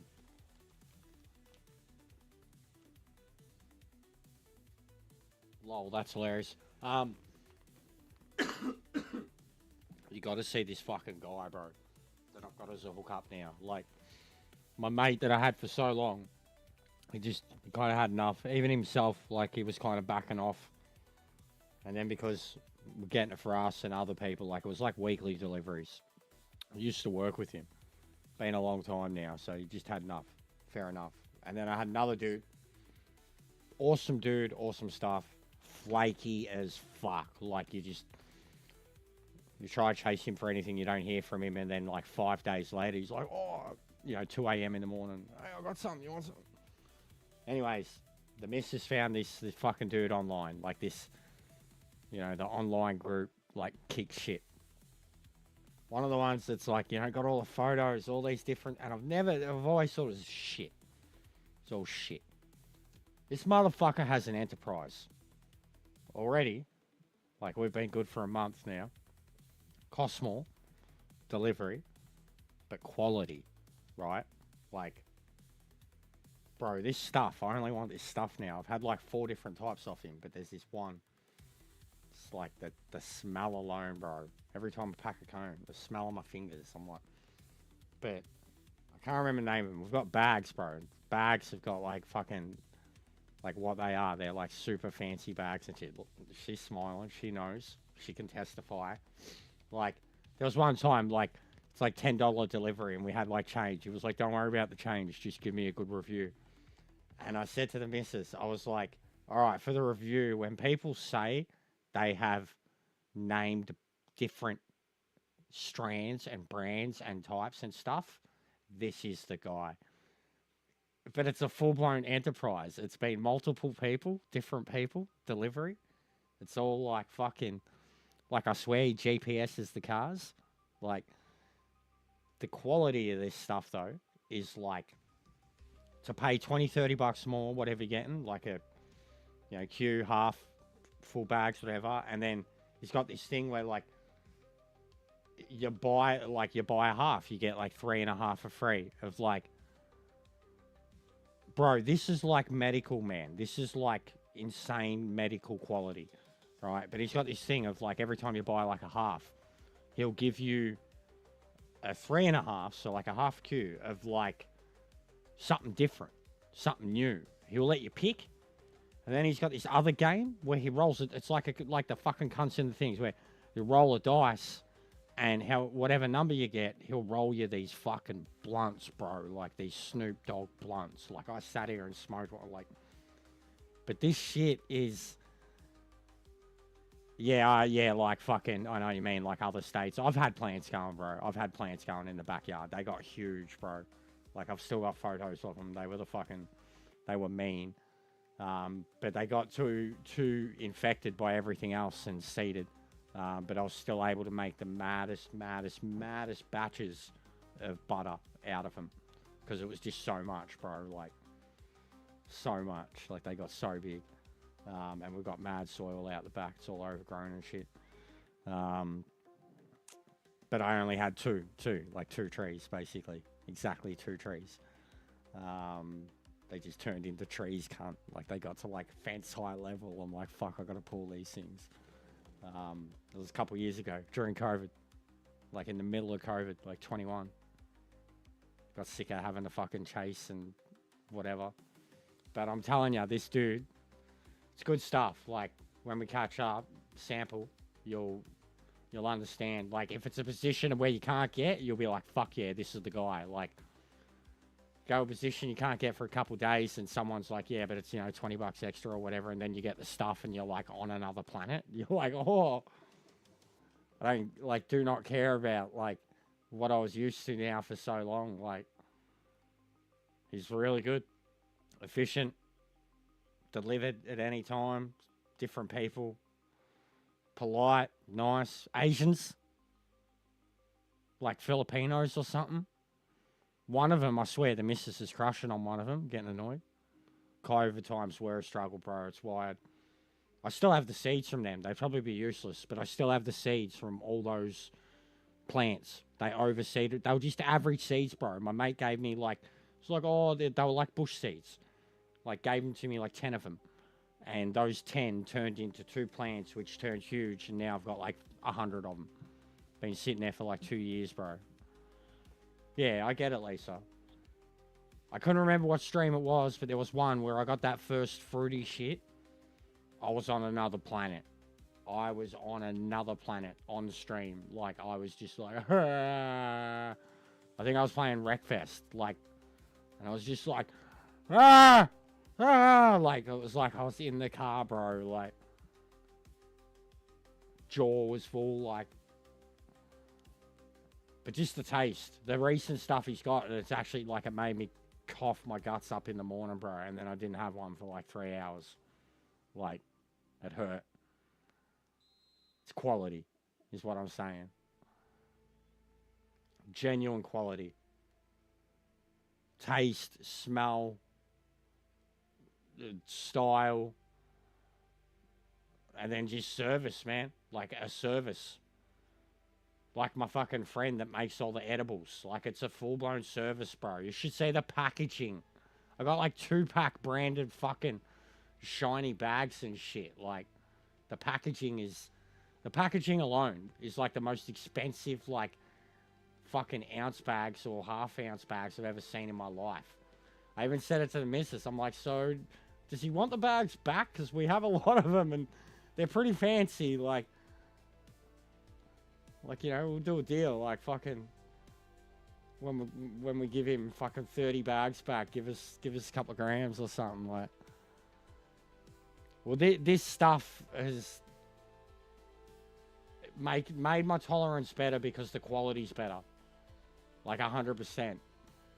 But I really want that fruity shit all the time. Like, I notice the difference between of the high. The fruity shit is like my whole body, my whole brain. Whereas, like, the kind of more crispier stuff, the more widowish type stuff, it's got a bit of a kick in the throat. The high is fine, but it's got a bit of a kick in the throat.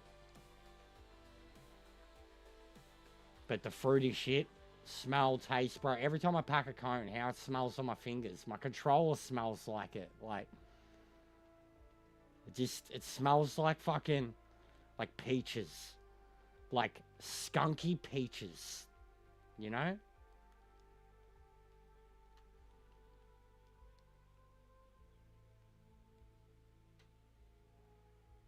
No worries, spaghetti.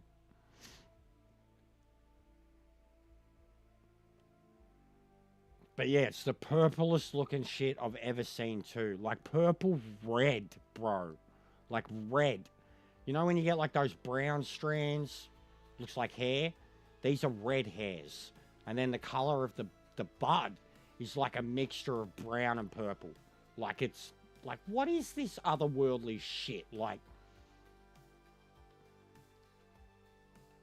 oh.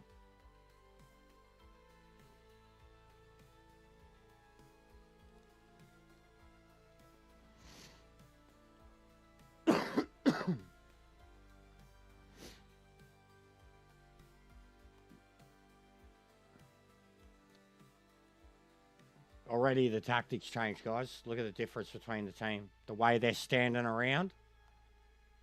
The way the forwards are moving. Look at that. Look at my centre defence midfielder having a crack at the ball without me even controlling him. Those tactics on balanced were horrible. And the only reason I did it is because, like, they all have, you know, bronze, silver, gold rating based on your coaching and shit. And when I changed through them all, the balanced, it made everybody have a silver. And I think that's more because of the coaching quality I have, not the player quality. But instantly I've changed it, and it's, like it says, good start, play it safe.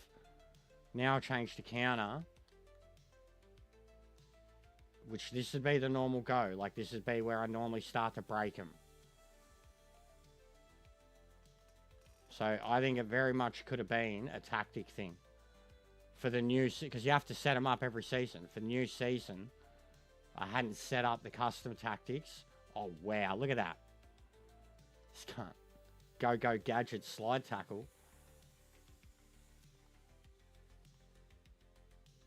What do you dickhead? My own teammate just fucking.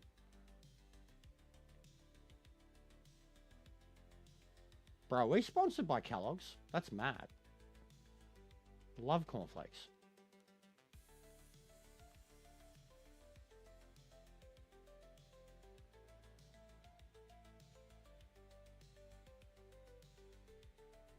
Bro, I really want that Deliverance sort of Deliverance, the medieval one. It's like medieval cyberpunk. It's like medieval Fallout experience. Like it's like Oblivion more than Fallout, but it's also like cyberpunk. It's very adult. It's the second one, but it's just meant to be like everything you do matters. Stealing, fucking. It looks cool. Very different, very immersive. The language would be a bit much, but it looks like one of the coolest, most unique RPGs I've seen in a long time. Like Witcher the first time I seen that, but just different because it's real. It's real life, bro. Like, it's a real location in London. Real location in London.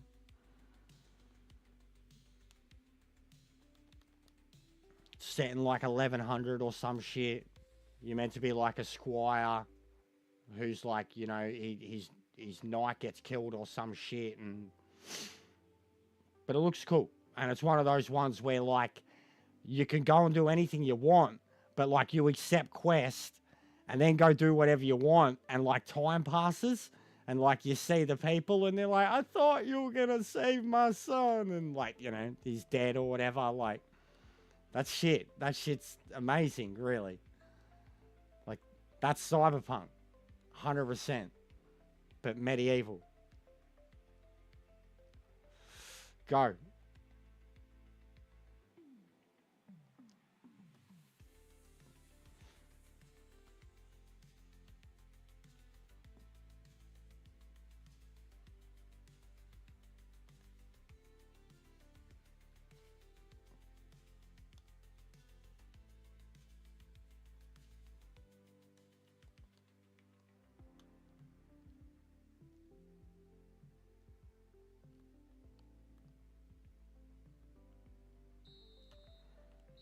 At least they're not passing it around the box now, like fucking having their way with me.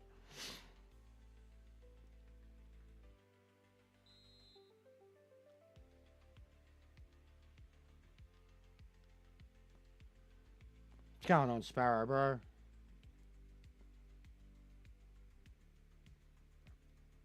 Also, Vlad's already so much better, so I think worst case scenario, guys, is already it's not bone cancer. That's for sure. It was a infection of some sort, be it a wound or a bite or whatever, but it's 100% after 3 days treatment. He's already he's the same cat. It looks better. He's sucking, whining, fucking give me food all the time. So yeah, big ups to those who helped, who were concerned. But he's 100%. Like, it's definitely not a worst case scenario. And as I said, all the other stuff, because we got him full consultation, like, and he is an old cat, she was really, really happy with, like, you know, his weight, his insides, his breathing, everything. It was just the worst case scenario of what it was that he had some form of bone cancer in his hands. And it is definitely not that. I mean, we'll confirm it when we go back, but thought you should want to know that too. He's back to his same boisterous fucking meowy, sooky self. He's jumping up on the bed himself. He's getting around fine with the cone on. It is good to hear. Bro, I was honestly nearly like, I got in that when she was saying like those scenarios of what it could be.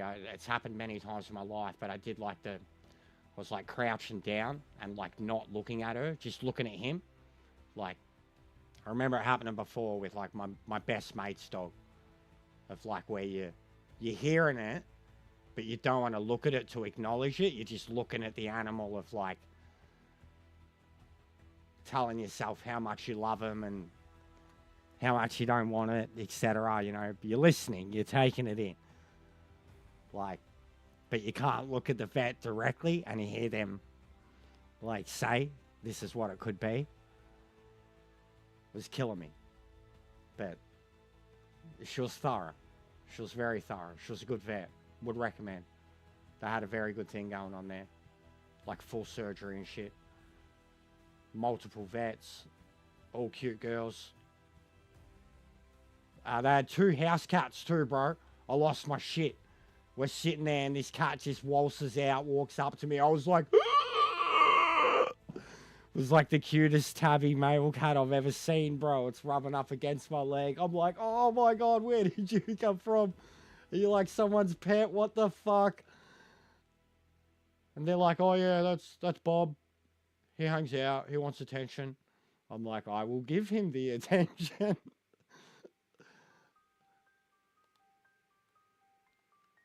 But yeah, they're well set up. Off Derrimut Road. Just up near the plaza. Consultation was nearly 100 alone. And then the meds were, I think, well, we got 3 different things. It was about $130. We've got to go back for another consultation. So all up, it's, say, $400 it's cost us already. You know, about $250 first time over, and then we've got to go back, another consultation, maybe another round of antibiotics or whatever. And I know they'll try and, because of his food thing, they'll try and get us on some fucking eating plan for him, which we'll probably have to do.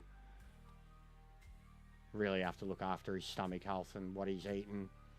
Because he can't eat anything but soft now. He throws up dry food. Gorges on it. And then just throws up like this liquefied fucking goo version of the dry food that he just ate. So he can't eat it anymore. Has to eat wet. And has to eat more. Fucking, he's a hobbit now. But what about third breakfast? What about fourth lunchtime? What about second dinner? That's him all the time now. He's just a hobbit.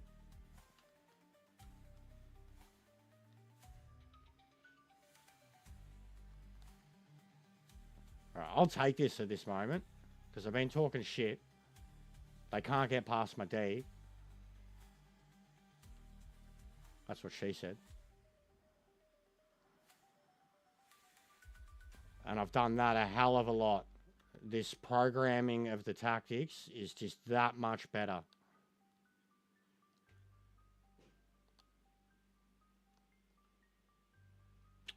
It was offside anyways. What about third supper?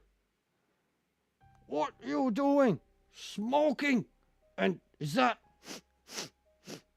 crackled pork? Oh, you wait till Gandalf hears about this. It's the best scene in Two Towers. No, Return of the King. Yeah, the opening of Return of the King. Because Two Towers is Helm's Deep, and at the same time, Isengard's happening, and you don't see the aftermath of it. And then the opening of Return of the King is like Isengard flooded. And like even Gandalf's walking in there like, what sorcery has happened here? And the first sign of life, they smell the weed, they smell the food. They're like, hey, last thing we've seen, these cunts have been kidnapped by orcs. Now they're standing in a conquered fucking Isengard, getting high. It's the best scene. Like, it's the best scene. Yeah. Oh, fucking, yeah, that cunt. I hate him, bro. With the singing. That's the third one. Yeah, the Aussie dude, he's a great actor. Denethor. That's such a good scene, bro. It's been parodied so much. Like, that's such a good scene. But it's cinema, you know what I mean? Like Shakespearean cinema, that scene. But it's fucking, it is sad, bro. Faramir's getting fucking cooked alive. It's a joke. Denethor. Good actor, though. Aussie actor. John Noble. That's the end of Return of the King. Those movies are perfection, bro. Perfection. Like, even the show, people rag on the show. People that rag on the show, they only know the movies, and that's why they're ragging on the show. If people had read all of the books outside of the trilogy, they'd see the show as almost better than, like, what the show's doing is exploring a universe that Peter Jackson wasn't even allowed to touch. Like, the Hobbit trilogy, 100%, and it was entirely unnecessary. Should have only been one movie, two at most. The third was unnecessary. But yeah, bro, the biggest moment of sadness that I've gotten out of the entire Lord of the Rings chronology, whatever you want to call them, is when Thorin is dying and Bilbo is in denial that Thorin is dying. Like, that scene is too much for me, bro. Like, it's, and the dude who played Thorin, like, because, like, Gimli was a sick cunt in the original movies, but the dwarves that were in the fucking Hobbit were, like, dwarves, bro, you know, of all sorts, and Thorin was, like the king that we never got to see, you know what I mean? The king dwarf that you never, ever got to see. And then even in the TV show now, the dude they are playing the king in that, sick as cunt, bro. Like, I love the Hobbit because dwarves, we need more dwarves, bro.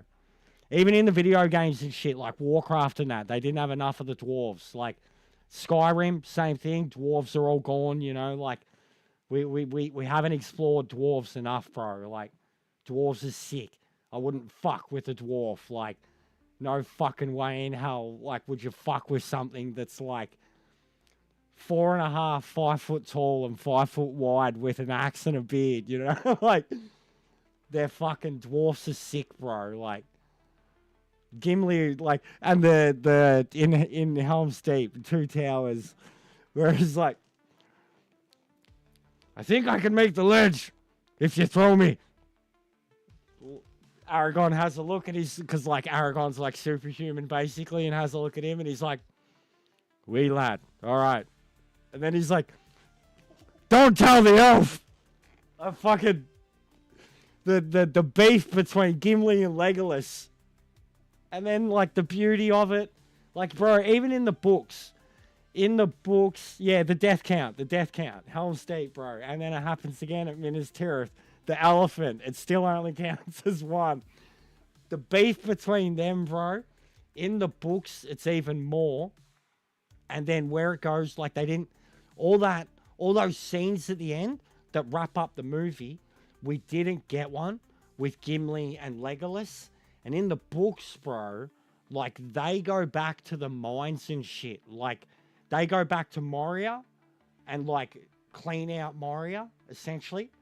Like, they can't bring life back there, but they clean out Moria. Like, they go back there, and now that the Balrog's dead and shit, like, they reclaim Moria, even though there's no dwarves left. They go to Mirkwood, which is, like, Legolas's home and shit, and fucking hang out there. And, like, all of that happens, and then 90 years later on, they both go to, like, when Gimli's old and he's ready to go, he gets the same gift that the Hobbit's got, and Legolas chooses to go with him.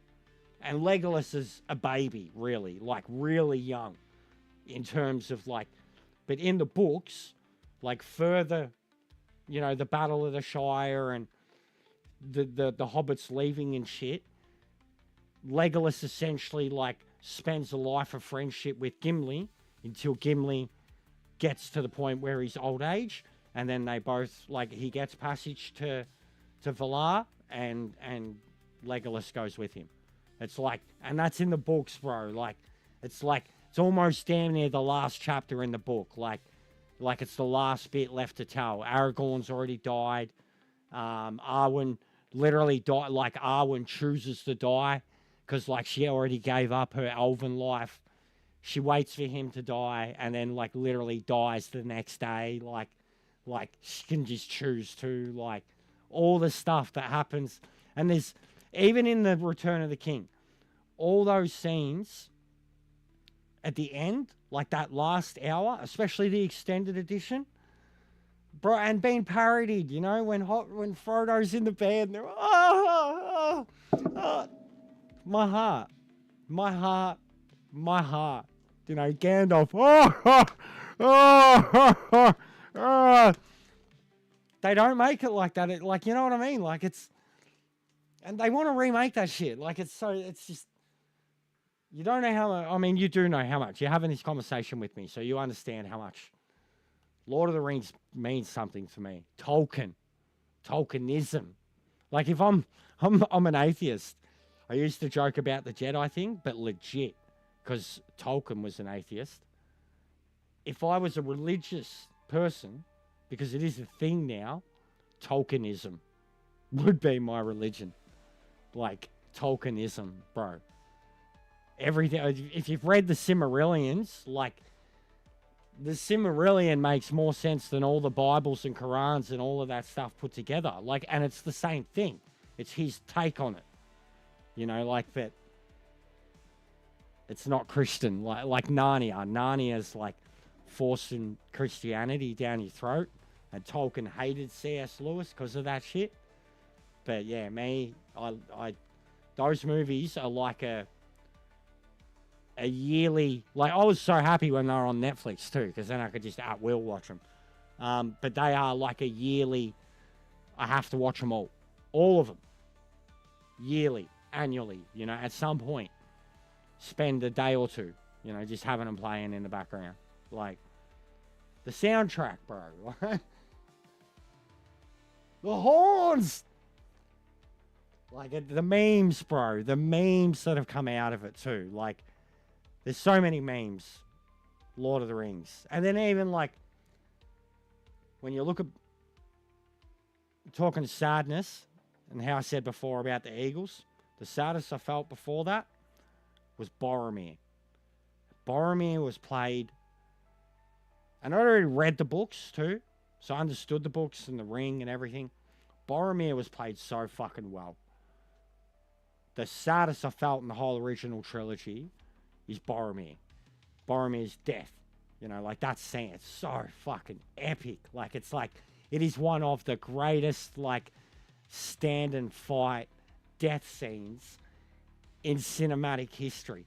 It's like a Anakin Skywalker, Darth Vader arc. You know what I mean? Like, in the space of one movie, this guy gets a Luke Skywalker, Anakin Skywalker, Darth Vader arc. Like, in the space of one movie, bro. You know, by the time he's in Aragorn's arms, and Aragorn was like, "You were my captain." Like, they fucked you up with that shit, you know what I mean? Yeah, and the Harry Potters, I agree too, bro. I agree with the Harry Potters. There's so much I could talk about with them too, where they're perfect too. I want nothing to do with the remakes. Like, I can't believe for Wrath, for Ruin, and for the Red Dawn. Yeah, that's Theoden, isn't it? That's King Theoden, or is that Aragorn? No, I think that's Theoden. I'm pretty sure that's Theoden before the charge. Helm's Deep. I'm getting chills, bro, thinking about this shit. I'm getting chills. Yeah, the Harry Potter's the same, but those Lord of the Ring movies, bro, like. And the extendeds, and there's still so much that's left out. There's so much that's different from the books, like the sword, the biggest thing. Aragorn gets the reforged, yeah, two towers before the charge, 100%. I knew it when they thought they were done. Aragorn gets the reforged sword before the Fellowship leaves Rivendell. Oh, bro, have you seen Andy Serkis do them too? There's a version that, what's his name does? Sir Ian McKellen too. There's a version on audiobook that Sir Ian McKellen does too, and that's the best thing ever. It's like a Shakespeare theatre play thing. But Andy Serkis did one as a live stream with The Hobbit, did all the characters and shit. Brilliant. But yeah, everything that those movies elicit is just the best thing ever. Like, they're just, they can't be topped, bro. Like, they can't be topped.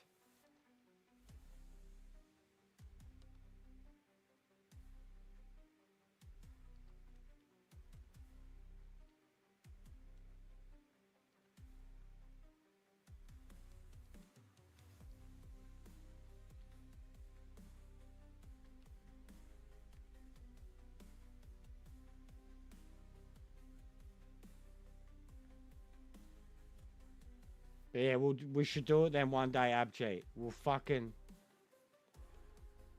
get super high. We'll have a sesh. Watch some fucking Lord of the Rings. Talk shit. Catch up on life while talking Lord of the Rings. Because I've got the extendeds. I've got the original You're a Legend, Mars. Getting a wide on. Yeah, bro, same. I got chills, Mars. The fact that seeing that quote, and I thought about it, and I there are so many bro, like, for my captain, like, and even because of other movies before it, Dead Poet Society, my captain, like, and the point I was getting to with Boromir too was that it made the Game of Thrones thing just that much more. It made Ned Stark again, like, this a show that went for 8 seasons, but it's around Ned Stark, you know, like, yeah, no, all good, bro, all good. I'm just saying it'll be mad vibes. Like, I've got all the extended editions on original DVD, because, like, fuck buying it all again. But I've got the 4-hour extendeds on DVD. I've got both trilogies theatrical cuts on Blu-ray. But I don't have the extended, like, you know, full-blown fucking 12-box set on Blu-ray now. Like, haven't bought anything in ages, but I have the extendeds, no doubt. The extendeds are the best too, like, especially when it's been a long time since you've watched them. Like, the third, the Black Gate, bro, the Mouth of Sauron. Like, it's such a big thing in the book. It's a whole chapter in the book, man. The Black Gate, the Mouth of Sauron, that whole battle. Like, like, in the it's so insane to think that the theatrical cut has what it has with the Black Gate and the Mouth of Sauron, and that's it. And then you see the extended version of that scene, and then the extended versions with the Mouth of Sauron himself, like, before that scene, and you're like, how did they keep this cunt out? Like, I think he was too Hellraiser. He was too Hellraiser for Warner Brothers, you know what I mean? Like, the cunt was pretty fucking hardcore. Like, the Nazgul, they could hide behind a mask, but, like, the Mouth of Sauron was, like, Hellraiser-looking motherfucker, like.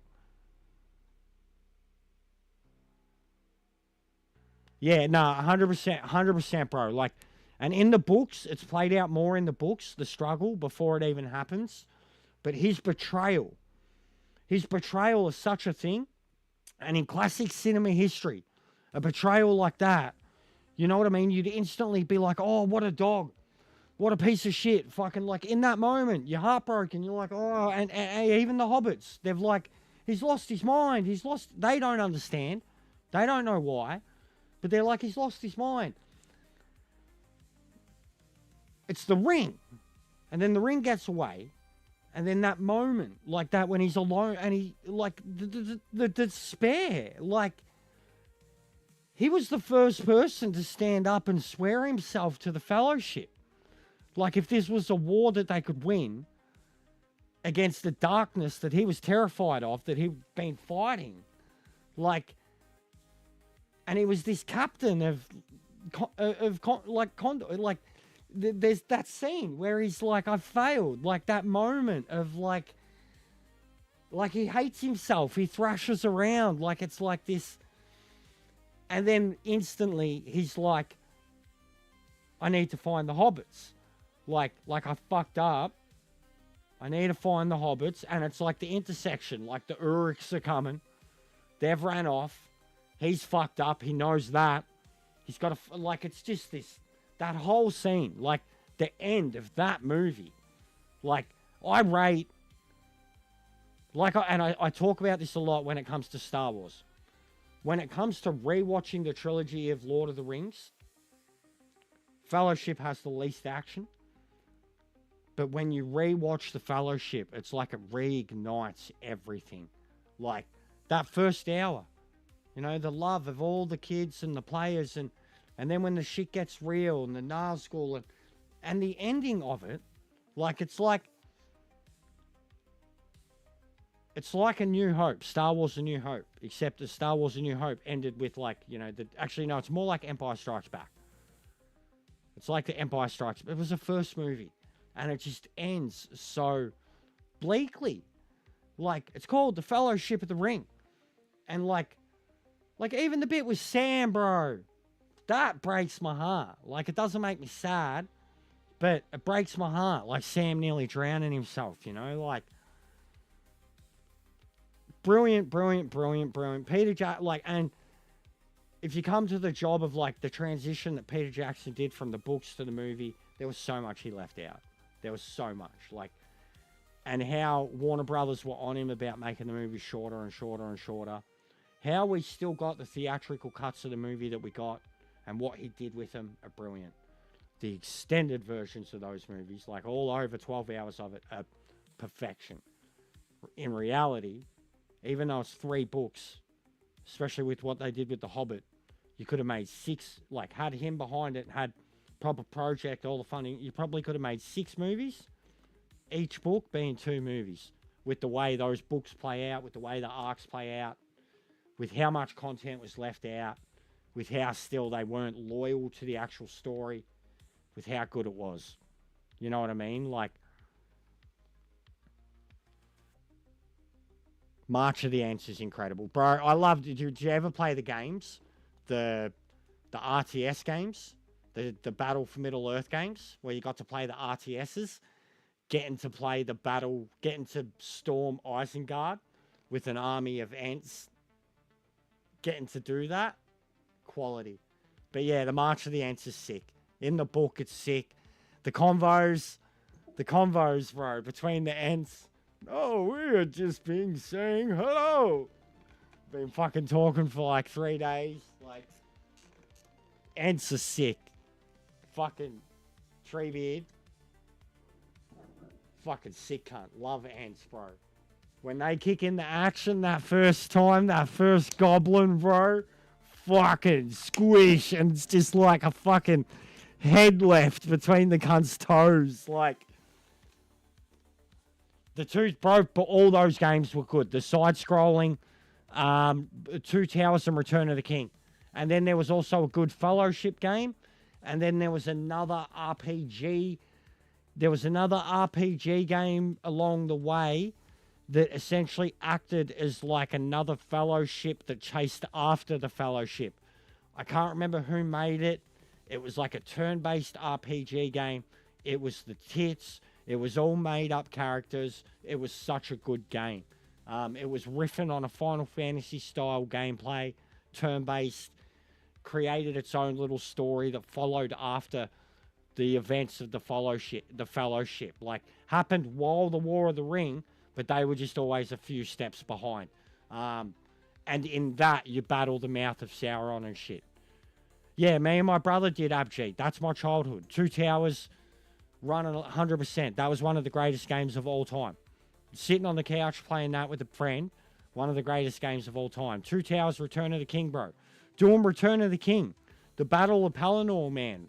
Battle of Pelennor Fields. Fighting off the orcs in the fucking castle and shit. You boys get this. I'm glad someone brought up Lord of the Rings, man. Sorry we broke away from football here, but it is good to know that some of you football boys are fucking nerds too, man.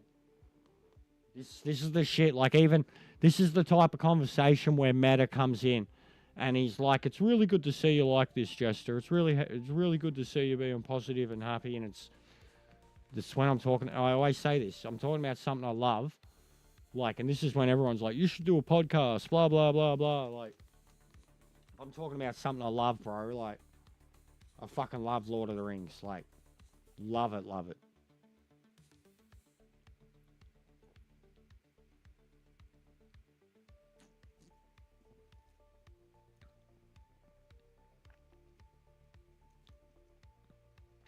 Yeah, the towers. The tower modes was sick too.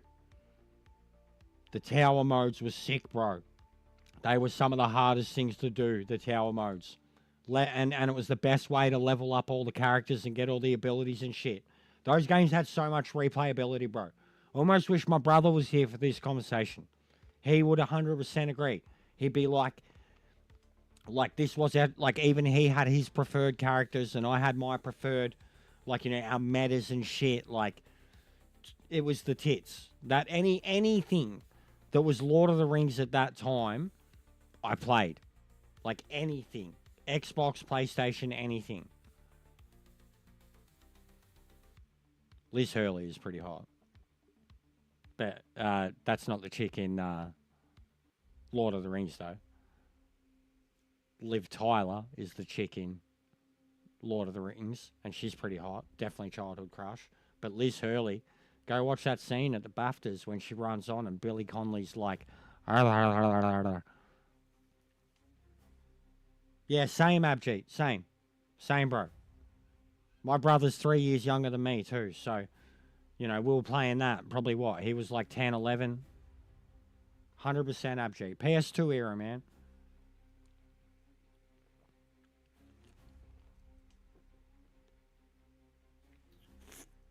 That's it. This Sunday, we need to do the console tier list, guys. For the shit show Sunday, because it was going to be the next tier list. We need to do the best consoles of all time tier list.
Yeah, there you go. The missus just threw her 2 cents in too because she heard it. She was like, "Are you talking about Lord of the Rings?" I was like, "Yeah, not even playing." She said her favourite scene is also the opening of Return of the King when they find the hobbits.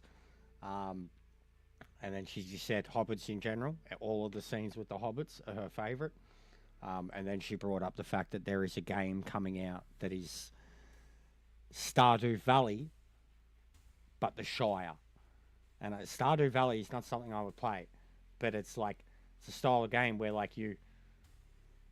it's like Minecraft, but top down, Zelda, Super Nintendo looks. But they've been on it for a while, and the graphics look great. It's literally a game, I think it's just called the Shire. It's going to be you're in the Shire, you build up your Shire, you improve your Shire, you have fucking long foots and long bottoms and fucking hard foots and hairy feets and all that and it's going to be online and multiplayer. It's just, I've watched her play Stardew Valley and there's never been anything I've ever wanted anything to do with. And then you watch the trailer for this Hobbit game, the look of it, cutesy as shit. But then it's hobbits, it's the Shire, it's build up your own. Yeah, no, the Golem game is horrible. This is not... Alright, so if you knew Stardew Valley, this is going to be a good game, Abjeet. The fact that Stardew Valley was made by, this independent dude. It was, one guy, bro. He supported the game for, 10 years. It's one of the most streamed online games. Girls love it. Guys play it too, right? It's like a farmer sim type game. Like a mini Minecraft farmer sim type game. And they got the license to,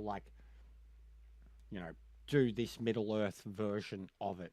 That's how popular their genre of game became. It's like a cross between Animal Crossing and Stardew Valley, but Lord of the Rings, just specifically the Shire and the Greater Shire, parts of the Shire that you only seen briefly, and it's going to have all the families of the Shire. Bro, I mean, she wants it. It's going to be on Switch 2, PS5. She wants it, of course she wants it. If she had it, I'd want to play it. I'd play it, bro. Cutesy shit. Just you're designing your own Hobbit, mate. I'd make the hairiest little fattest cunt ever. I'd be looking for weed everywhere, planting weed, just looking up. And, that's what it's going to be. It's, you're growing your crops, and it's chill. It's got this whole chill aesthetic about it. This vibe of, it's got the music. The official music. It's official licensed Lord of the Rings chill. It's just look into it, bro. It looks like a kid's game, but the mechanics to it are deep, and the customization is deep, and then how you go about making your Shire, and you can have jobs and move up. You can become the mayor. Of the play. It's cool. I didn't give a shit about it when it was just some imaginative Super Nintendo style world. But put that template as the Shire, and it works. It's the Shire. It is this super beautiful make-believe Super Nintendo world. You know what I mean? It's like every village you come... Every nice village you ever come across in, a Zelda or something like that. You know what I mean? But I know the Golem game was bad, and it was always going to be bad, bro. Wasn't a good... I don't like stealth games either. They're boring. They're not like a stealth game where it's purely stealth, you can't get caught. That's boring. A stealth game where it's you're Sam Fisher or Metal Gear Solid, that's cool. Stealth games are shit, bro. It's a dumb, dying genre. Come on. We should have scored 3 goals already. Look at this shit. Look at this attack. That's in. Bro, that's 5 goals that should have been in already in 6 minutes. Look at this shit. This is what I'm talking about. That's... What?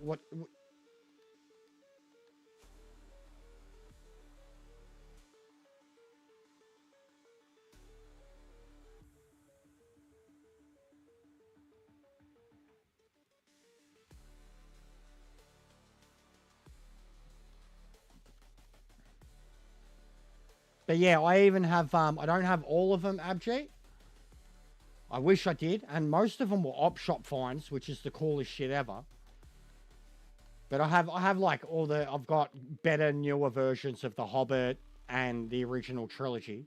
But I have a fucking, it's so old and beat up, bro.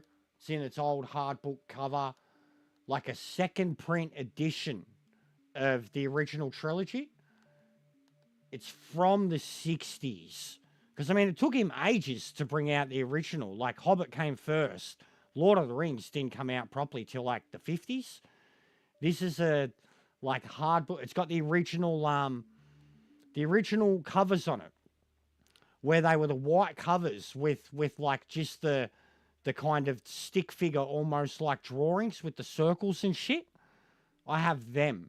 Like, they're torn up, beat up and all, bro. Like, but I know to, like, a full-blown collector, just because the fact that they're, like, 70 years old, someone would want them.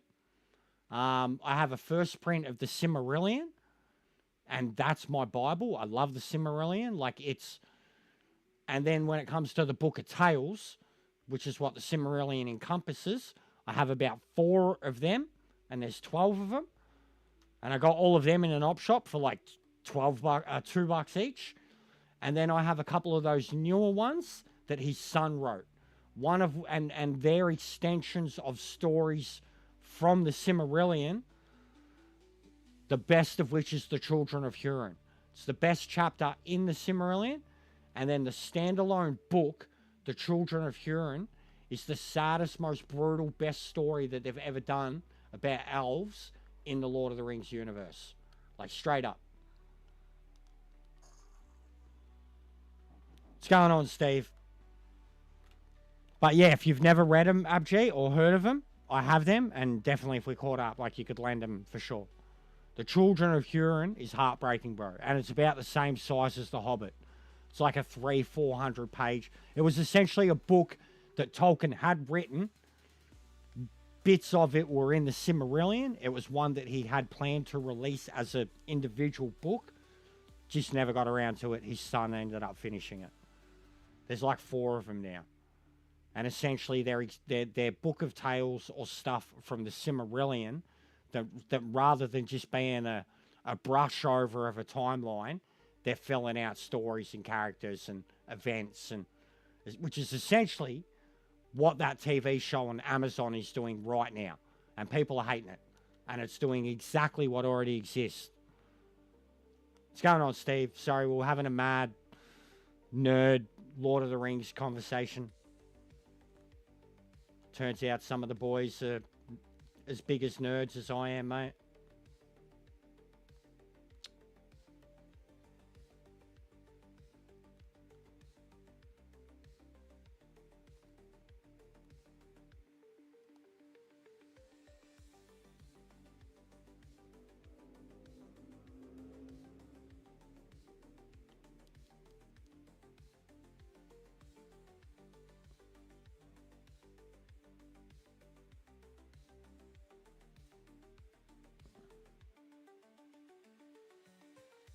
Yeah. How much better is this team playing? It's 2 games now since I changed this tactic. Same formation, just everybody has tactics better than balanced.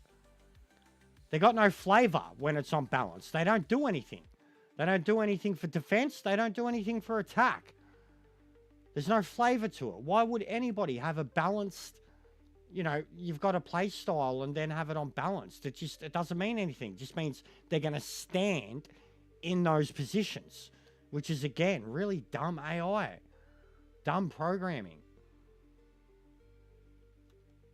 Especially, like, when you look at the color awarding and how, like, when you put it on balance, you know, they all have their best overall colors, whereas when you do it with custom, you know, you'll have bronze, silver, etc. Doesn't make sense, man.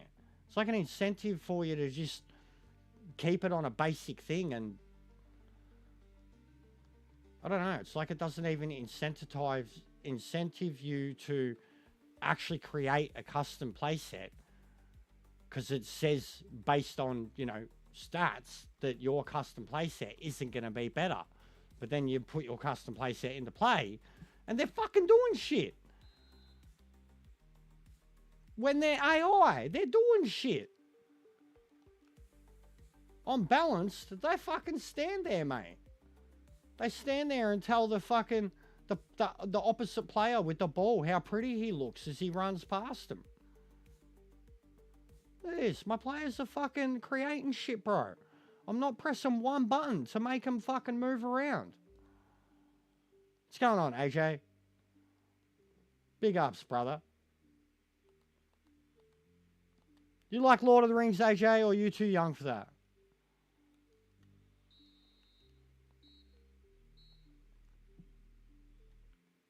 We all grew up with Lord of the Rings. Played a lot of Lord of the Rings video games.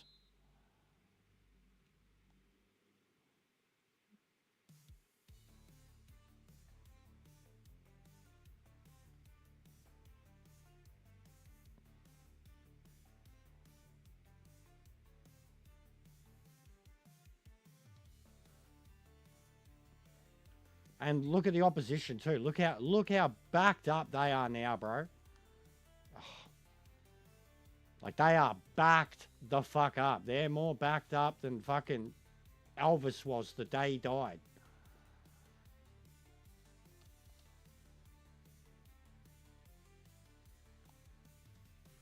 Look at this. Look at this. Wasn't even me. It was AI. It was brilliant. Oh, you fucking twat. And how's that even? I actually just tried to do something that the AI would do to me, and I nearly did it. Nearly. But I nutmegged the cunt. And had it been bad, I probably would have got red carded. But I nearly did it. What they do to me fucking 90 times a game. I'll get on it. Oh, you fuckwit. I loves too sometimes deliberately trying to like spam as hard as I can a pass that I know I'm not going to get to, because I know they'll throw out a mad kick and hopefully you can injure some cunt. They've done it to me before.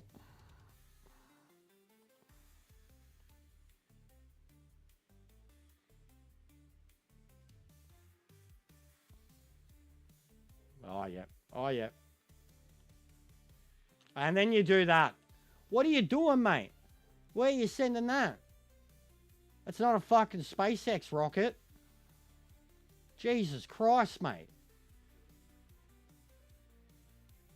What was...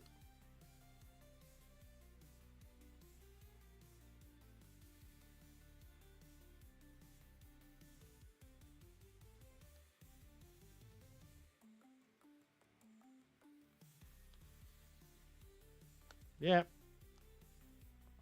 Yep. They're doing exactly what they should now. Come on, Coleman. Just fucking... Oh.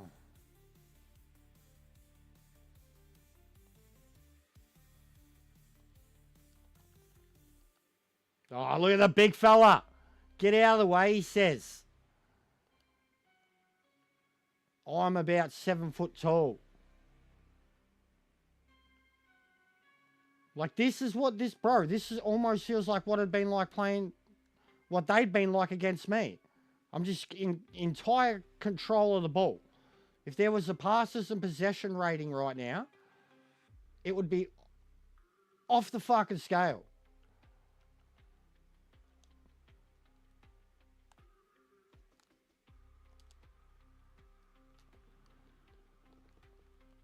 No worries, bro. Thanks for the talk, man. Honestly, you can see how much I appreciate it. It's a mood lifter, and then I even started playing better. Be amazed how sometimes I can be a happy and positive person.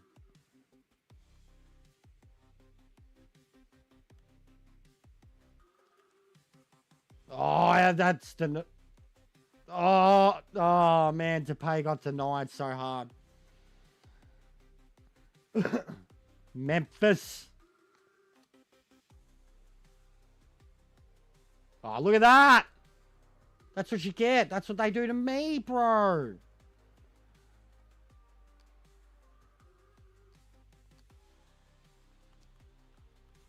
Uh-oh. Not fair. Oh. There's some DDA.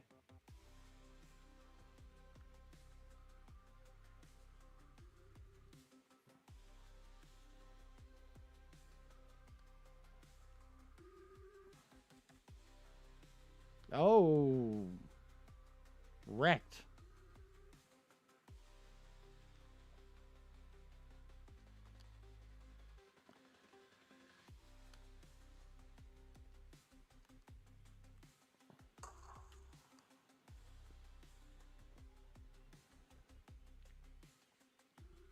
Made the tackle. Made the tackle. Here we go. Tackle. Yep. That's about what. That's about what. Every time. I made the tackle. AI guy around me did nothing. Opponent picks up the ball. Opponent scores.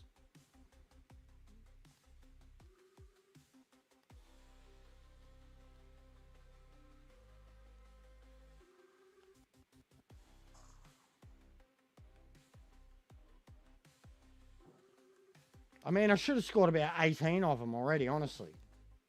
But fucking, mate, that goal was bullshit. It's just like, it's the example of you're damned if you do and damned if you don't. Because I made the right thing. I was the player that I made the tackle perfectly. And I've got a defender right next to me. And he did nothing to clear the ball or to pick it up. And then this attacker who's 3-4 feet away gathers the ball and just boots it in. Whereas like when that stuff happens to me, it's, you know what I mean? Like I'll run in, they'll make the tackle and one of their guys is already running it back out. Like it was just one of those situations where it was like I did it perfectly and got punished for it.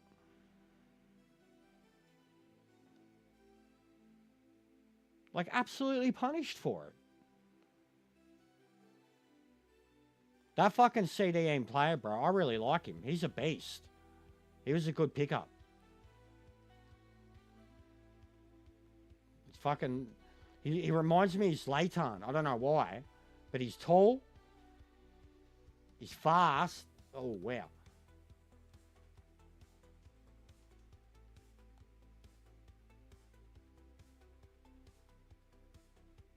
Yeah, Rabiot. Rabiot's a beast, bro. The things that Rabiot... Like, he's the workhorse of this team.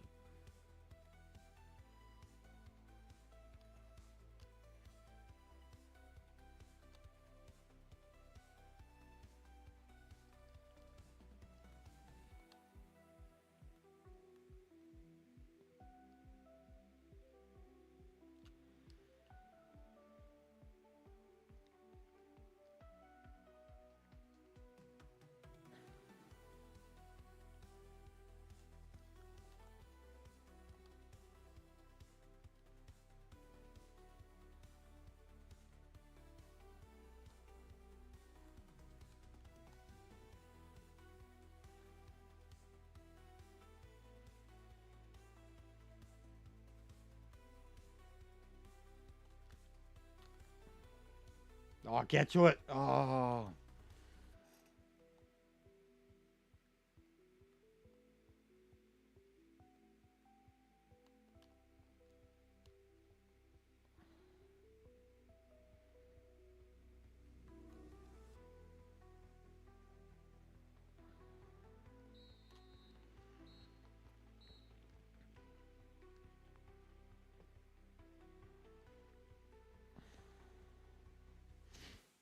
That's on.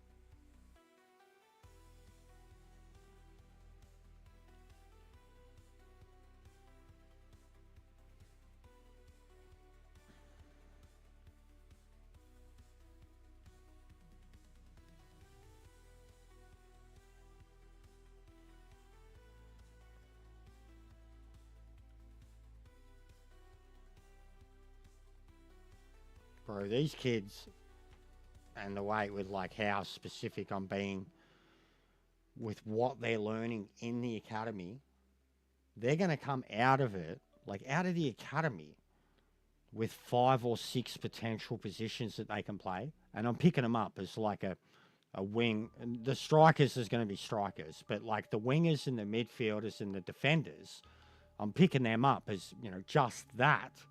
But the amount of training that they're, like, especially the younger ones, the amount of training that they're doing just week after week after week after week, they're getting all these developed, double plus roles. Like, some of them are up to 6 roles, and they're in the youth academy. I've got players on the main team that have, like, 3 roles. So, like, some of that shit already.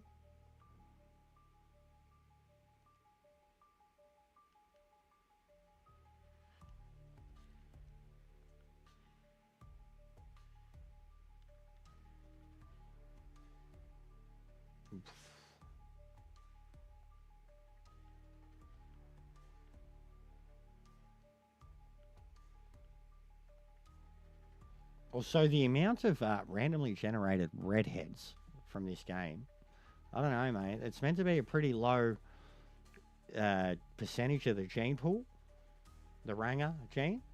This game seems to think otherwise, man. I've seen some fucking Africans with red hair. Now that, no. Exactly. Exactly. Just fucking, where? Alright, so these two are both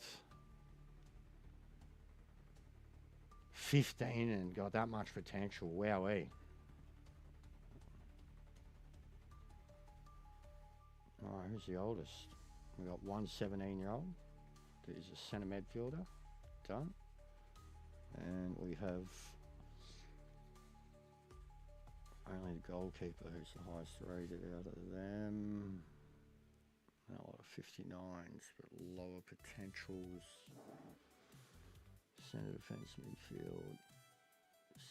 6'2".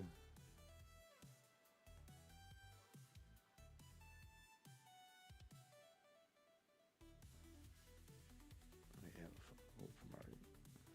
Just to sign both of them.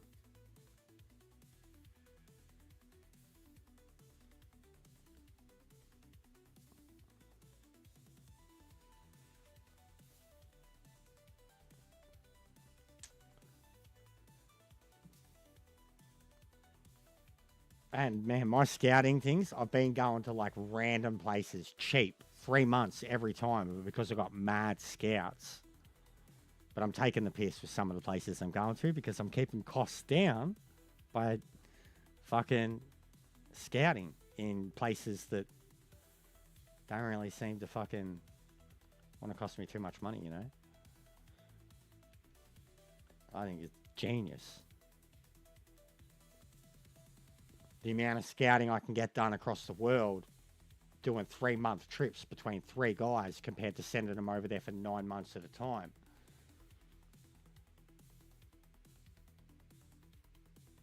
And I'm like being very specific with like player types that I'm going after.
some of these kids already, man.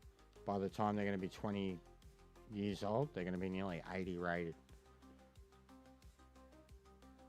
Actually, better check the team.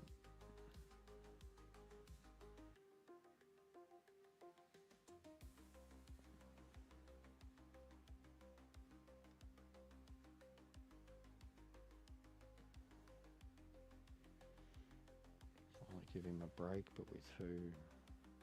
Bring one of the kids in? Who's on the bench who can do it? No one really, and he's knackered too.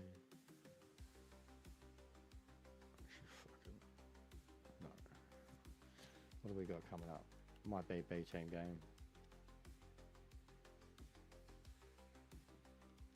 Yeah. We'll do B team and then back to A.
So even that's way better set up for the B team.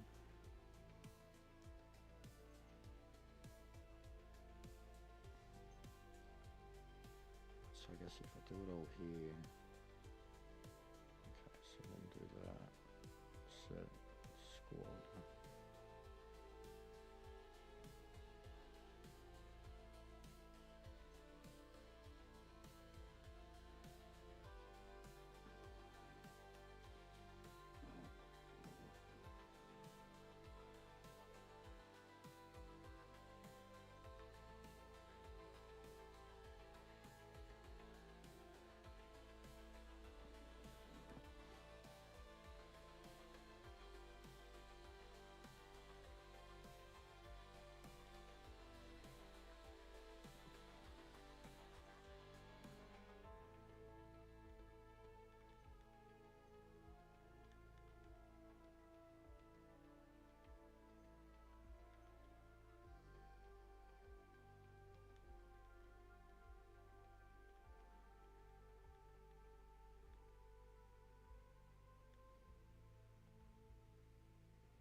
All right, so that's both teams.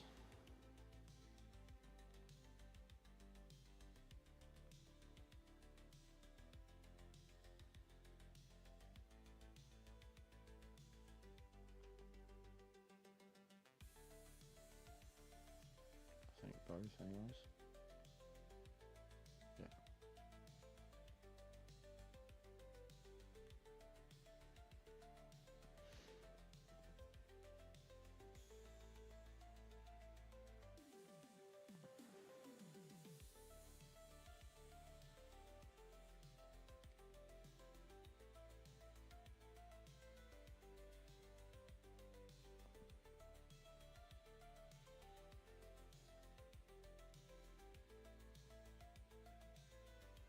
All right. See if we can. Let's see how we can play with this one. Because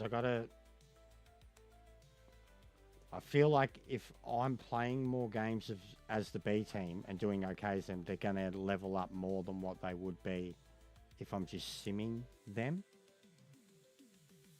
And not only that, I'm going to find out who's worth getting a hold of, who's worth hassling for when it comes to the transfers and shit. Rather than just using B team to solely just put rookies in and let them get beaten. This is League One. We have to do a bit better. Got to keep everyone happy. You know what I mean? No, I'm going to take a leak. Oh, God, big stretch on. It's raining. Fucking hate rainy football. But big ups, guys. Did you get any more subs? I think we did. We got 2 new subs. Big ups. Smash likes if you haven't. Talk to us about what you want to talk to us about. I don't even know where my fucking phone is.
go to the toilet. Oh, I've got to close the blinds too.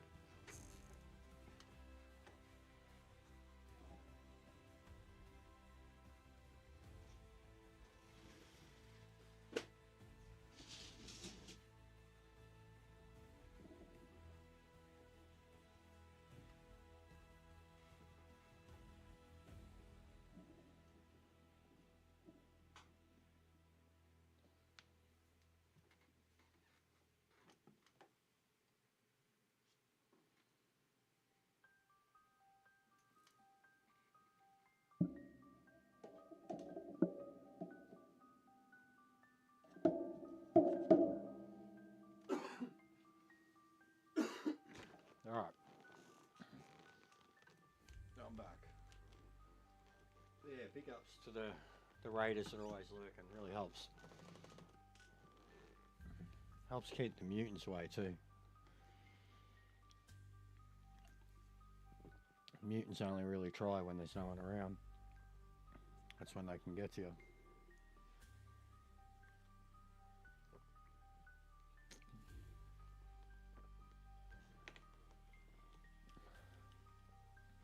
All right, come on. And if we can't play this squad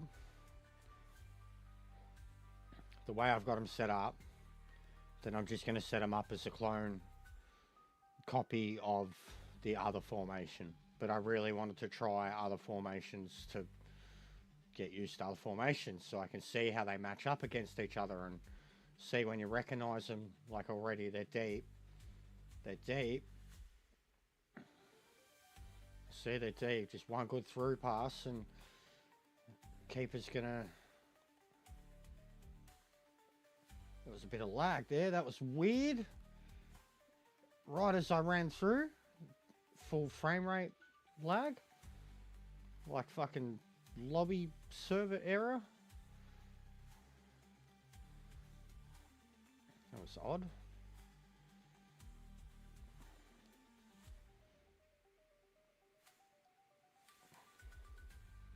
Nice.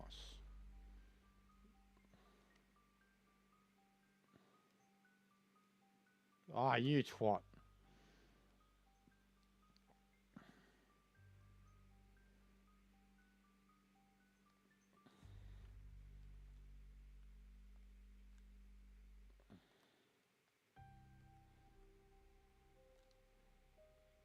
Good shit.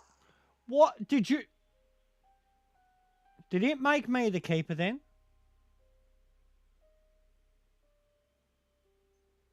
What in the fuck? Again, bro, oh, I can't even. I don't... So, I made the block. There. Bounced off. And the keeper didn't even... The keeper didn't even... That's Malagon, bro. I swear it made me the keeper. And I didn't realise I was the keeper. I swear it made me the keeper.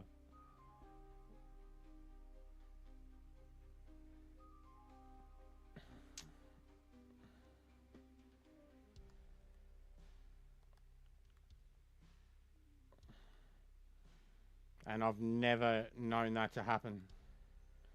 Because I had defenders all around the ball. I don't know why it would make me the keeper.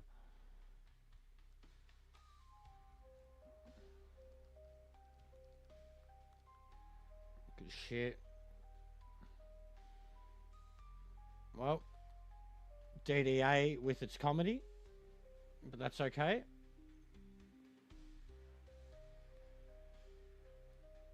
Oh, too much. That guy's very slow. Very old. He's got the power, but he's very slow. Needs a bit of space and a bit of time to get the shot off. The other fella seems way better and way faster at getting the shot off, but there's no composure or skill behind the shot, so a bit of choose your own poison when it comes to these strikers at the moment. He's slow. Look at him. He's so slow.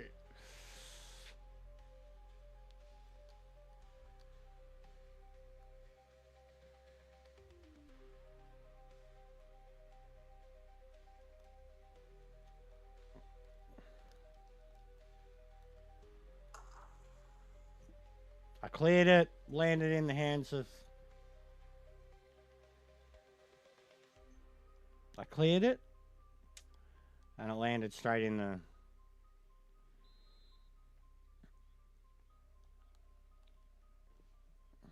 We'll try again.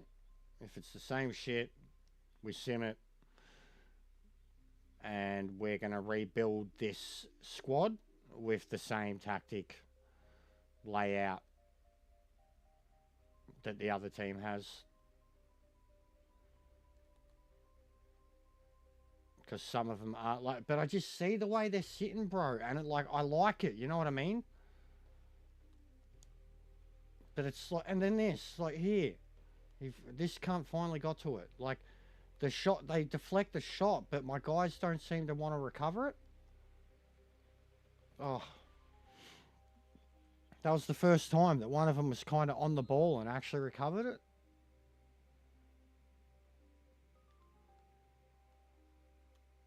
I want Fief over the back, mate. Look at him. Big fella over the back. Here he is. Just the one I wanted. Did not hold on to it. Did not hold on to it. He's held on to it. Oh my God, how, oh man, just accuracy. Just imagine that. Just, it was what I set up. It was what I set up. Look at that. It was what I set up too. It was what I wanted. Any other time I've set pieces, it's just like this fluke coincidence. Fucking watch them fucking counter the ball straight out and my whole team be behind. Like, oh yeah, bro, those play-ons, like, you know that's going to be a yellow down the line, but like that needs to be stopped, you know. Oh, that's a pen. That's a pen. And then you got to give a card to the other bloke too. That's a pen. Yeah, but what about the other bloke for the... Bruh! No yellow. What about the other cunt down the fucking... Like, a play on led to that, but... Literally, they're trying to murder me now, bro. It's like they know it's the B-side. He didn't even try. You didn't even try, cunt. You didn't even try. Hey, go... No, I want to go back, rub it in his face. You didn't even try, cunt. You didn't even try. Look at that. Straight down the middle. Look at that foot connection.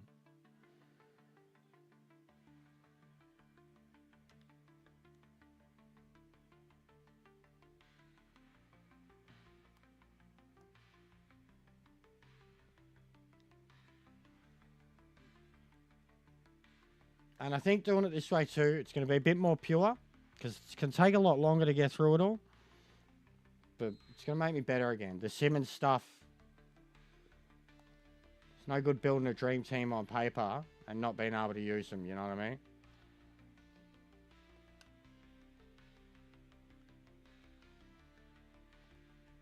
Because we've had our moments. We've absolutely had moments of... I mean, that preseason cup, bro. I fucking destroyed 4-star rated Italian and Spanish sides. Destroyed them.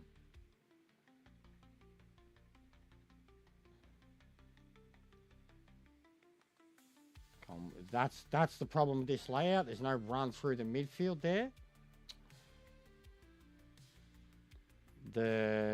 It's such an ultra defense lineup that there's no run through the midfield. Like, it's backed up by 2 CDMs. The 14 and the 38, they're both CDMs. This one and this one, both CDMs. But it works in a way because of that. But it's just hard to get run through the midfield that's going to drag the attackers away from me. And then they can confidently do that to me too.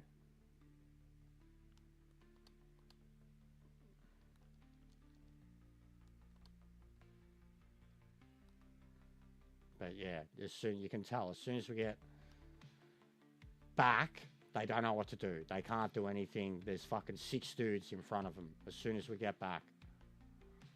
And I kind of really like that. Oh, wow. And that's a backman.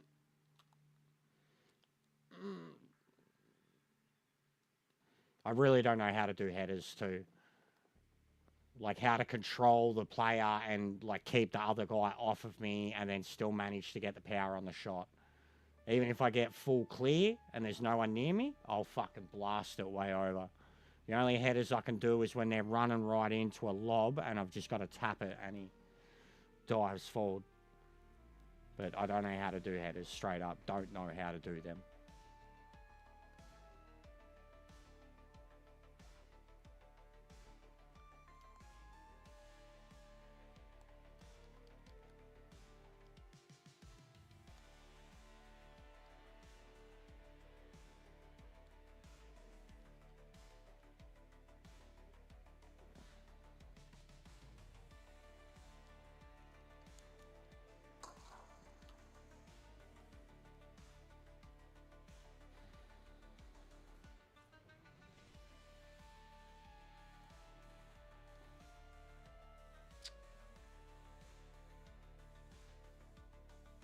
Yeah, those two CDMs, they work well with each other. Oh, he's in. Oh, too much pressure, dude. I could literally, my control was vibrating as I was trying to make the shot. He's just grabbing at me.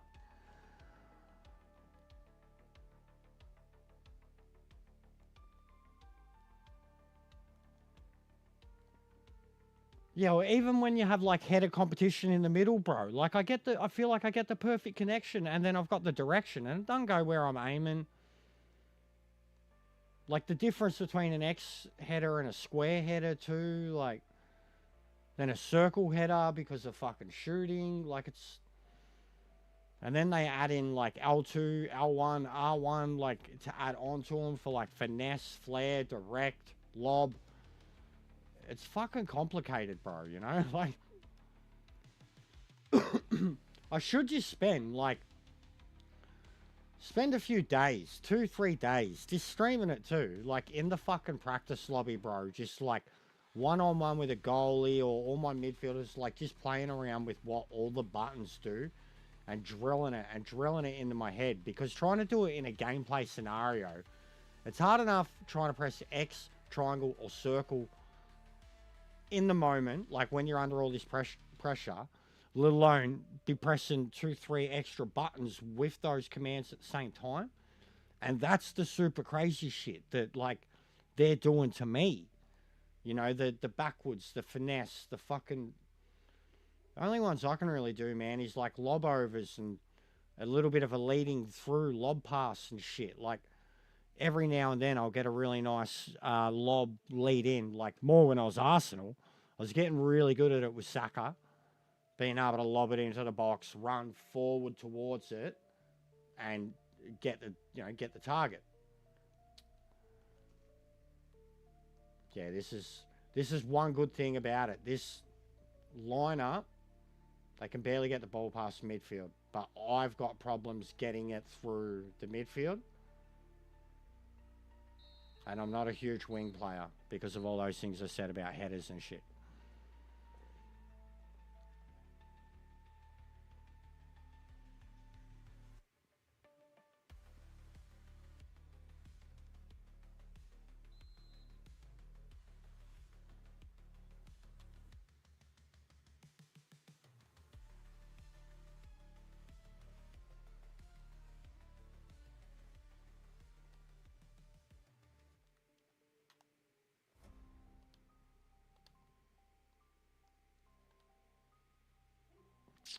Ref, bro.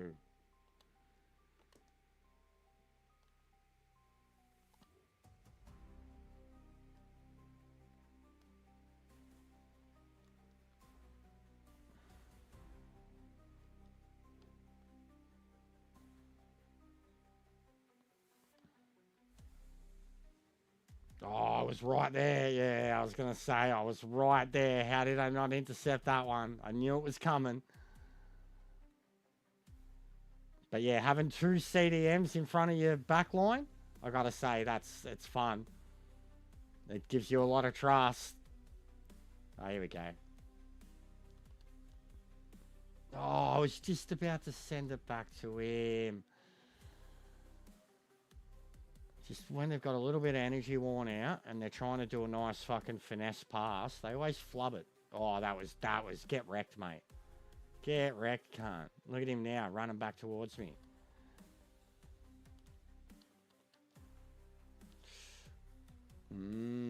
Questionable. And again, we're doing this thing. You remember how I keep bringing it up about how there's so many prolonged moments of no whistles. They're trying to tie the legs out of your current team, whatever's on. Or and then the moment there's a goal, it's like an influx, you know what I mean? And it's like a whole new tactic change, a whole new team. It's brilliant, really. And I've done similar shit.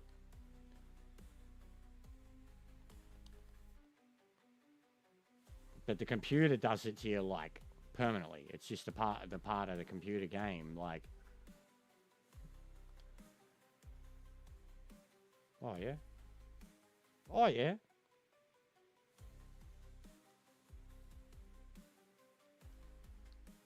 Bro just can't hold on to the fucking ball, mate.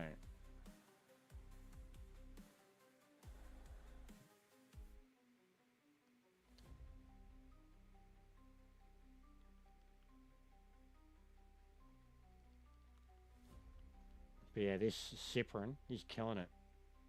And then his young little protege, he's 38, he's killing it too. Considering all the work they've done, they've kept the back line fresh.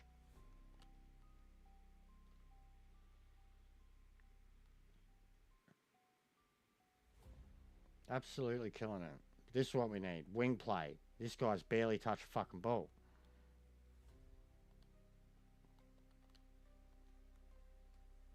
Yeah, now come back again. There you go. And then in. Up, in. About time. How good was that one? As soon as I realised it, I'm like, the wings, bro. Like, it was like when, at the same times when they're trying to tell me to sub off Vega. I'm like, why? He's fresh. He hasn't done anything. And it's just like, because he hasn't even been able to get near the ball. Like, and like wing play, I don't know, sometimes it's brilliant and it's easy and you can just run along the wing and cruise. And then other times, man, the moment you go for the wing, they're just fucking straight onto it and the ball's out. And it's like they tackle, you send it out, and it's like throw into them. You're like, what the so you try to stay away from it, you know? Like, I'm more of like, make it look like the wing, then send someone through the midfield and send it back up. Like, but then look at that wing play moment, instantly. And it sucks too, the goal's being scored with the fucking retiree, mate, not the young fella.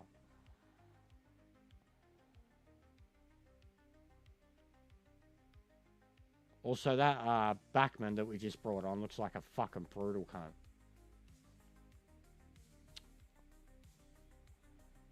Ahmed, he looks sick. Huge, mohawk. What a brutal cunt. Ah, that's what I mean. There was two of yous there, and I did it, and the other one didn't. There we go. Go on. You got legs, mate. You got legs. You got legs. You got legs. You got legs. You got legs. You're fine. You're fine. You're fine. Back off. You're good.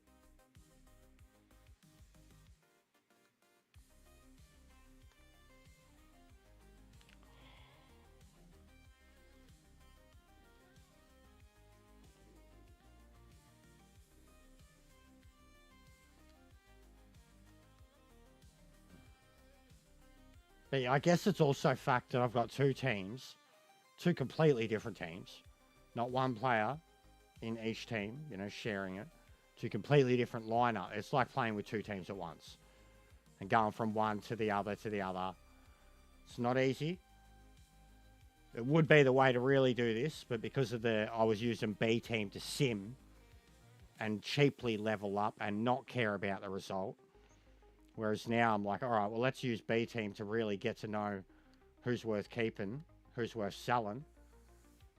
Because it's going to get to the point when you get to EFL, there can be no more A team, B team. You need a roster and rotation.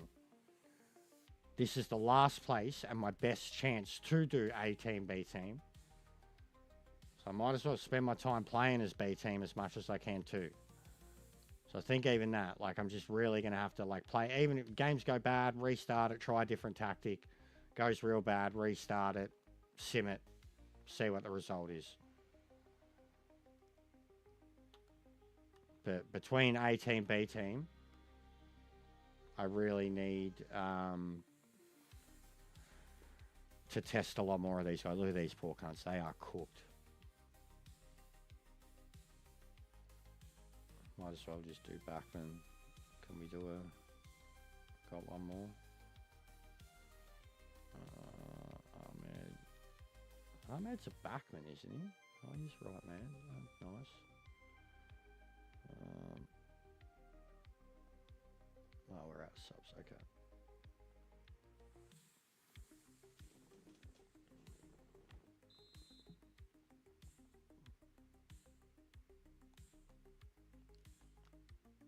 Good clearance, and there's someone there, and he's away. This poor cunt's a backman. He doesn't know what to do. He doesn't know what to do. Oh, but the dude's got no legs. He's got no legs.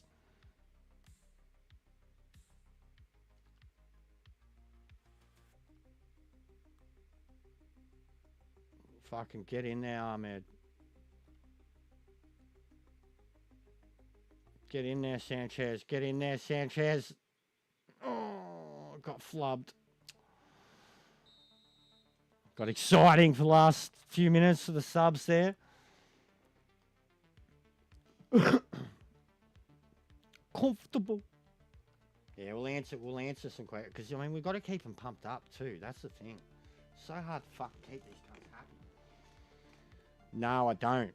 I'm old. My name's Sam Elliott. I'm fucking off to do a movie. I don't know why I'm here. Who even are you? Football? Are we talking about the Buffalo Bills? No. Bro, I took the tie off him and he still has the tie. The tie's glitched.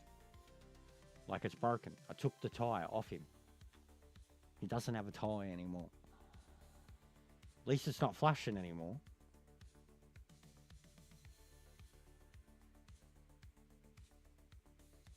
And then this will be all guys who are like, why didn't you play me? Yeah, no, you played well, Cyprian. You're a gun, mate.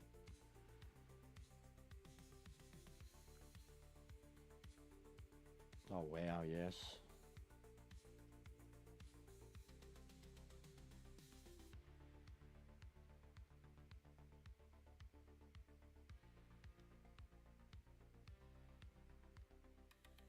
He's kind of tall.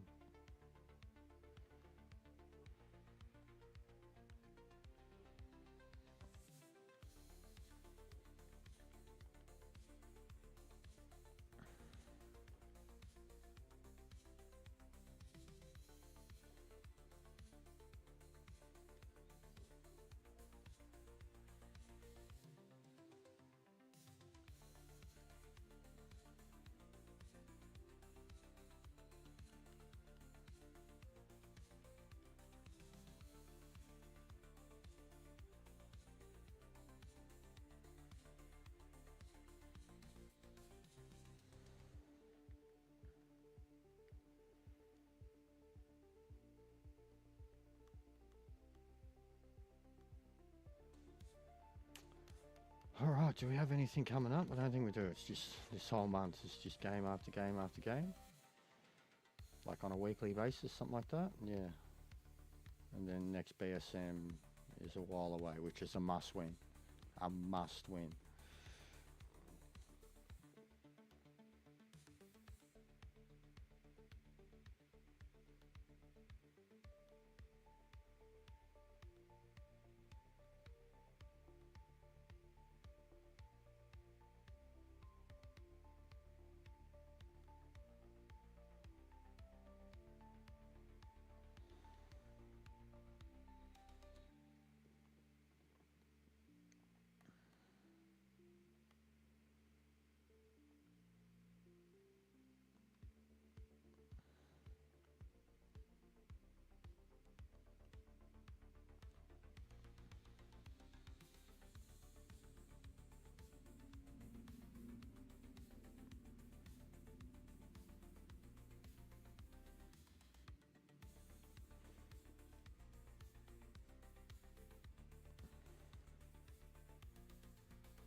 Oh no.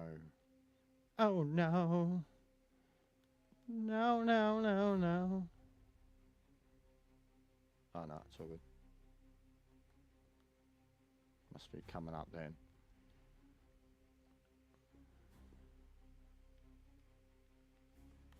We're gonna lose all our fucking stars again.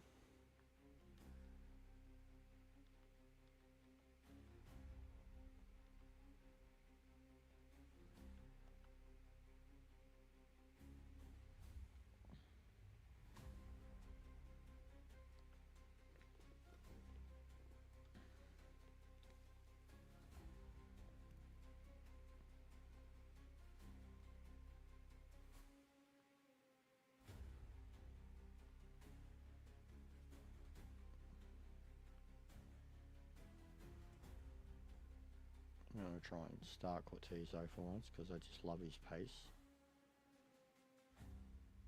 I'm going to start this bloke too because he's different and he needs to get his form up.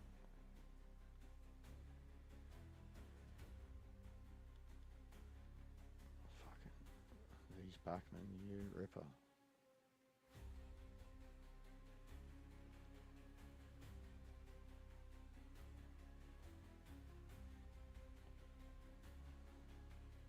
But yeah, we try to do this a bit too. Rotate the whole team, fresh or not, to get the lower rated ones a bit of game start time.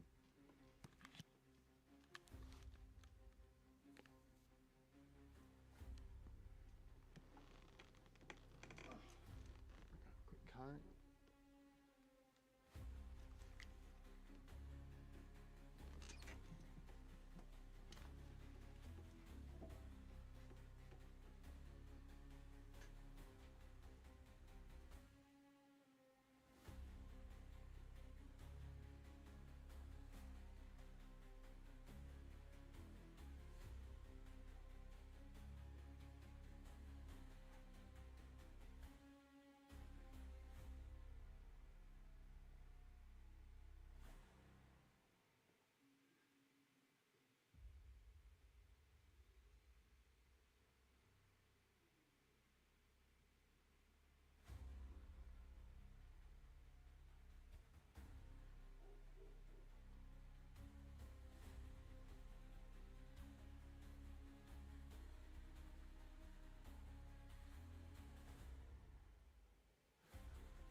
One sec, minor emergency.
Minor emergency. Wow. Just chopping a mix, you know. Drop the cigarette in there, the whole thing. So the cigarette filter destroyed the whole mix. Good stuff. Funny.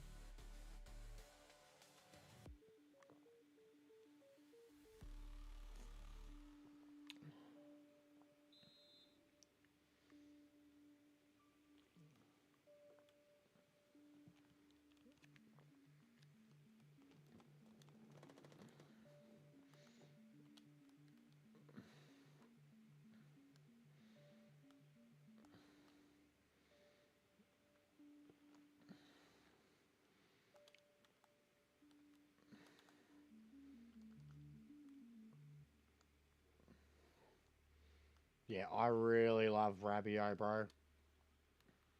He's a great player. One of the best I've ever picked up in a free agency, let alone even in a deal. Like, at least with the Accrington stuff, because I started getting some good players, buying them. But Rabiot, the things he does, he reminds me of a Jester. Except he's fucking way taller and faster than I was. He'll be 90 rated, bro. When we're done with him, he'll be 90 rated. Worth over 100 plus.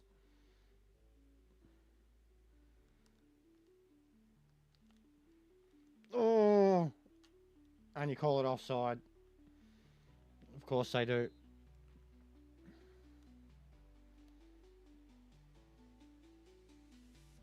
Also, I've noticed they rough up Depay in the kickoffs, wear him out of stamina. Because anytime players are bumping together, their stamina bars are going down. But they do it to my strikers a lot. Oh, come on, guys. Just let them walk in like that. Fucking constantly relying on the CDMs. Oh, look at that! Big fella. That's one we paid for to get him out of America. 7 million. Worth every penny.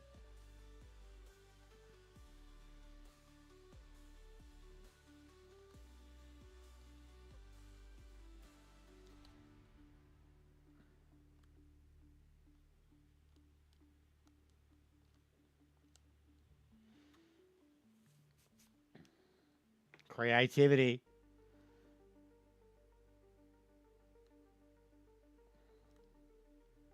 Look at him. Straight in front. Whatever, mate. He's more playing a CDM role.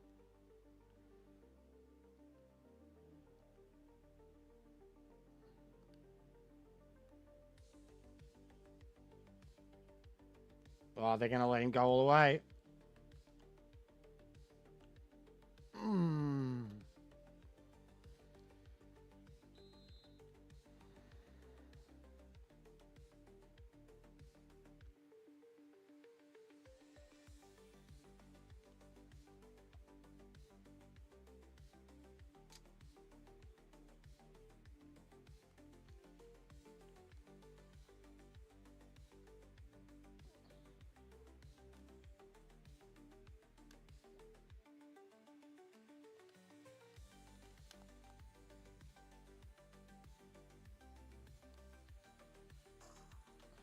Well, he did, because he got forced out.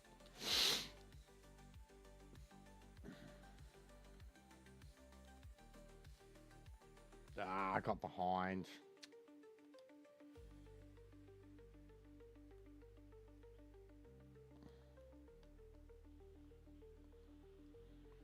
That aggression is what's putting those shots off. Elsewise, they'd be going in when they were just standing around doing nothing. Ah, you fucking... Ah, you fucking twice, bro.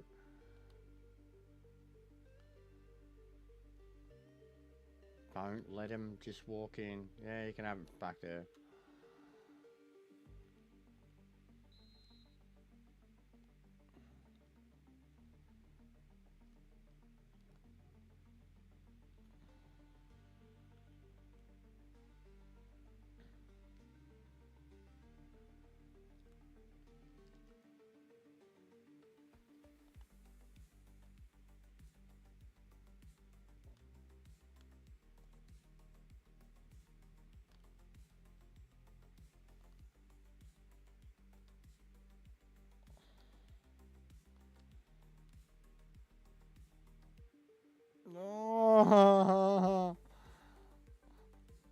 That had creativity all over it, and he nearly got there. He got in between them. I just had too much juice on it. Oh, ref. The fucking... this Cortizo, it must be a centre midfield thing, because I feel like Chavez gets the exact same treatment.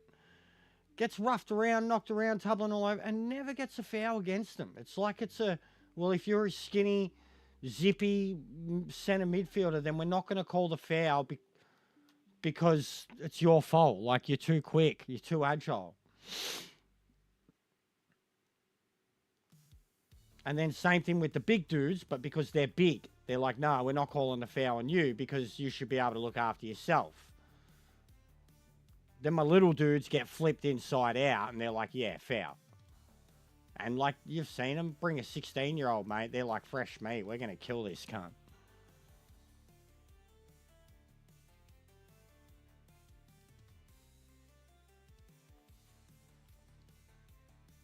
But he still gets it.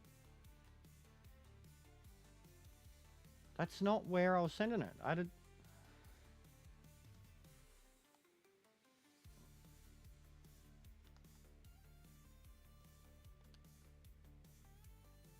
oh, come on. Gets it twice.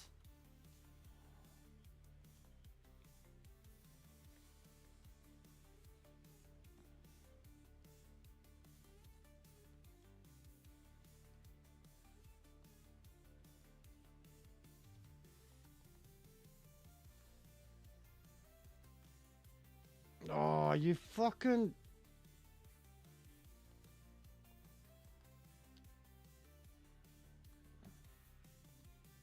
oh, wrecked. See, this I'm loving about them, no matter what, bro. The way I've got them programmed now, they're fucking Arsenal shit. They're playing for each other. They're covering each other. It's not tiki-taka football, but they're covering for each other. And this lineup's completely different to the other one.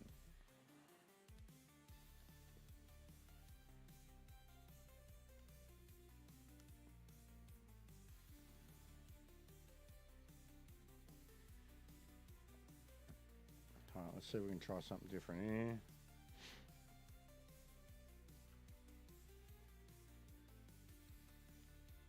Keep Forbes in for now. Give Chavez his run. Leave the rest of the back line.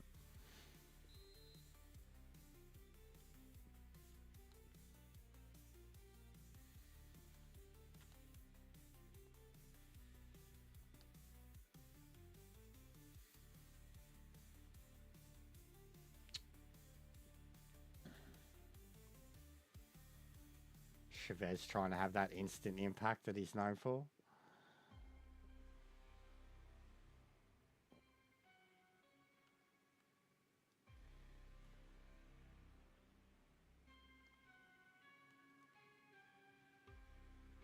Oh, yeah?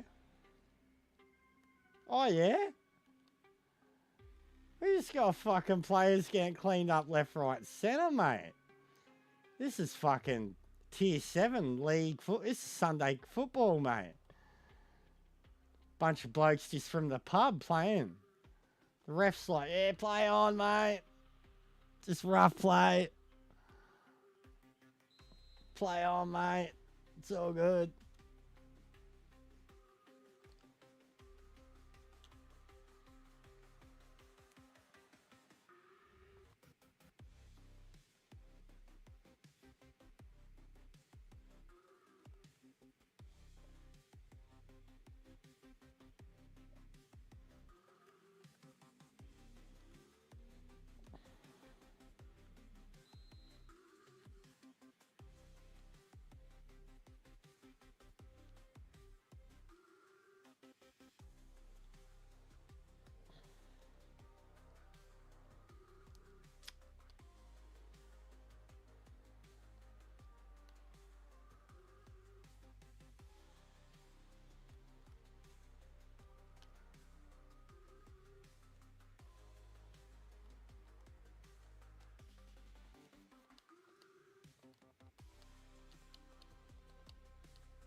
Offside. Oh, and then I missed. I thought I was offside, and then I missed.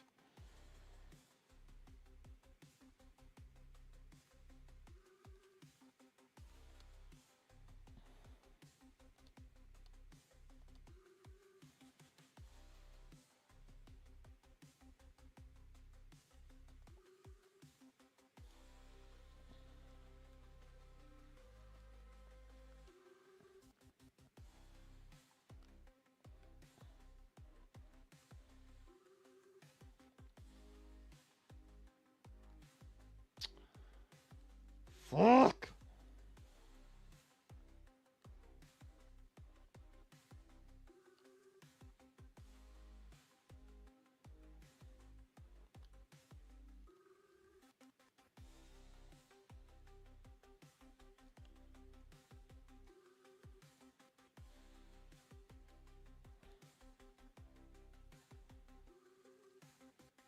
Oh, get stuffed!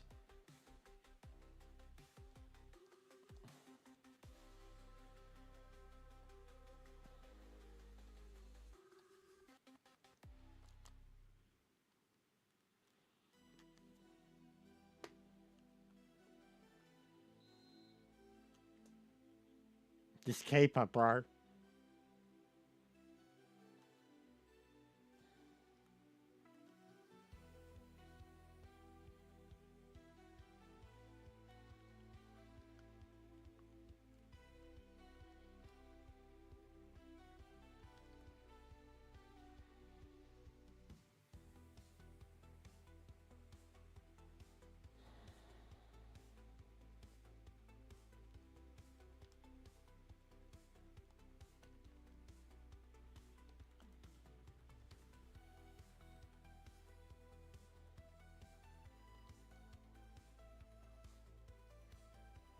Bro, just every time, mate. You've done it every fucking time.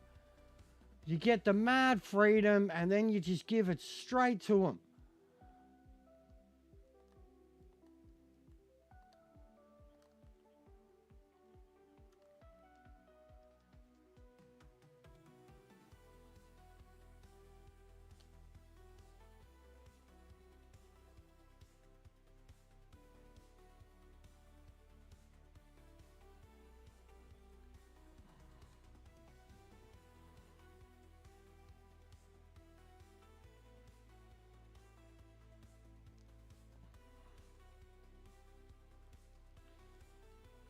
Oh, come on. He's saved everything, bro. Like, I've had so many shots straight at him. He's saved everything. This is a joke. They haven't had shit on me. He has saved everything. This fucking League One fucking goalkeeper.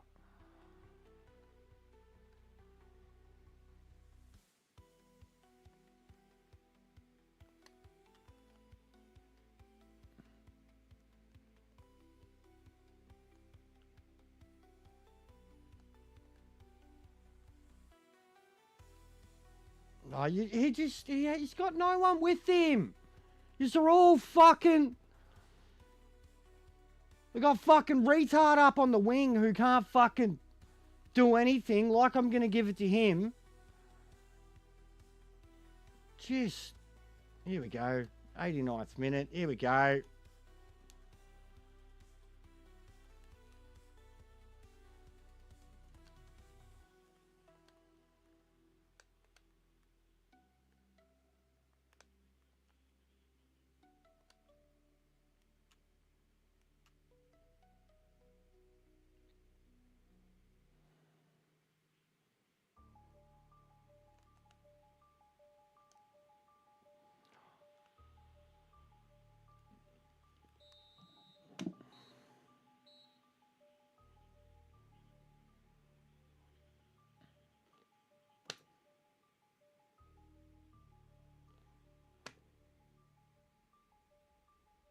Who's that goalkeeper? He should be playing for fucking some really good team.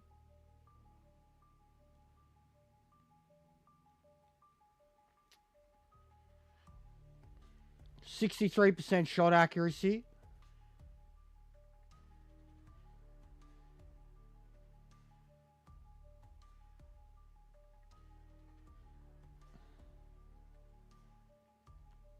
Fucking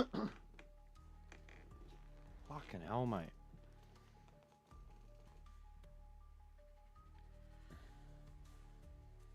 Oh, it's all progress, guys. All progress. Long haul. We've got to get good.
Beautiful. Gotta love a short-term loan for a rookie.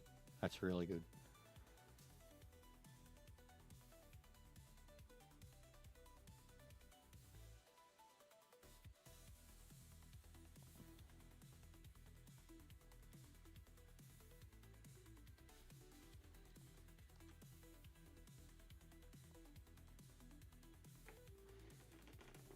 Oh, mate, the amount of profit that I make off these kids.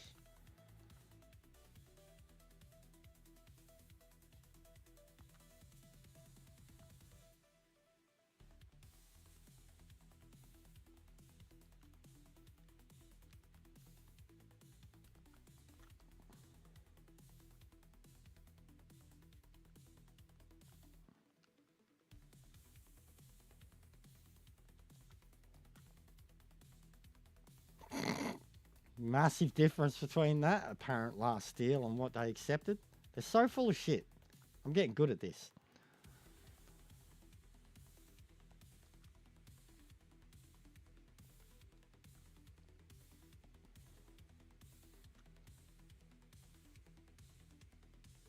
I got cunts fighting over me academy kids.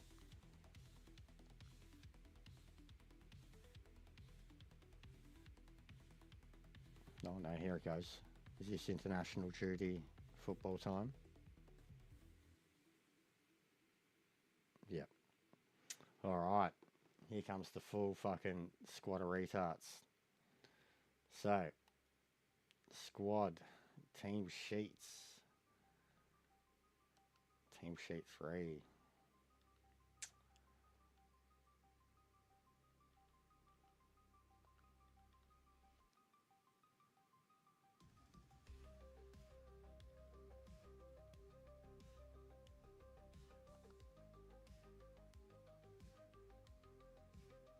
I mean, if Depu's available, I'll give Wright a chance. And we'll put Depu in the subs. Chavez is available, alright. Devlin's available.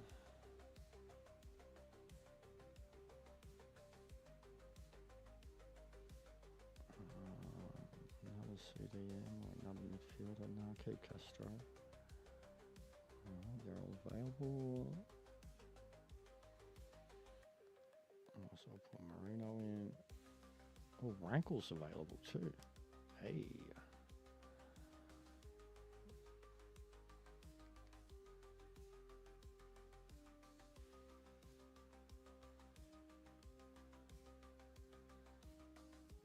But we're simming this 100%.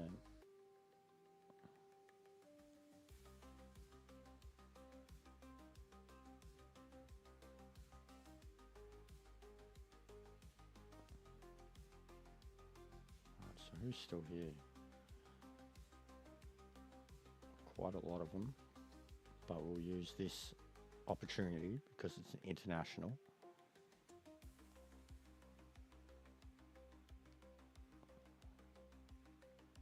To we'll put Depay to give them their best chance off the bench.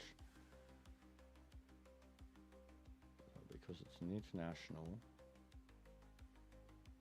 we will bring in a lot of the future.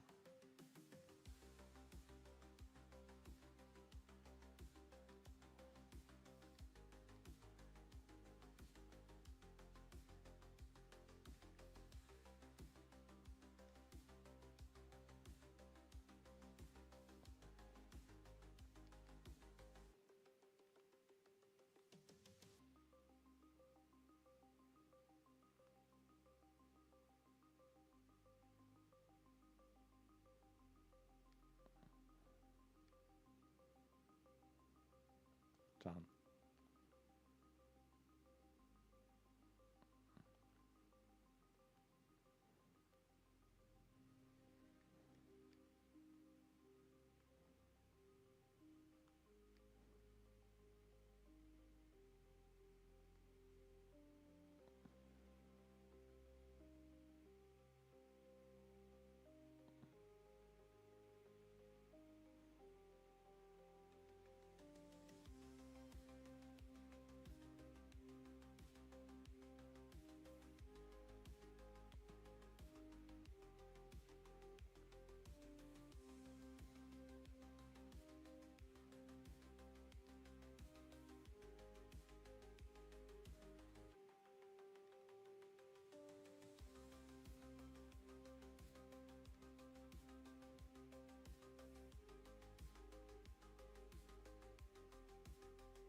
All right.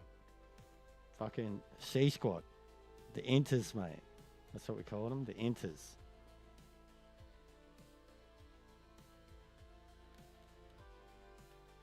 Fucking try them, because like I said, the more I play now, the more it's gonna, make everybody's worth go up. And what have we got? So the Inters, and then we got a week break after it too, so pretty much pull out my best side. We don't have cup football for another 5 games. Let's go the Inters. Let's try 'em. I think they're on the same formation as what I'm used to.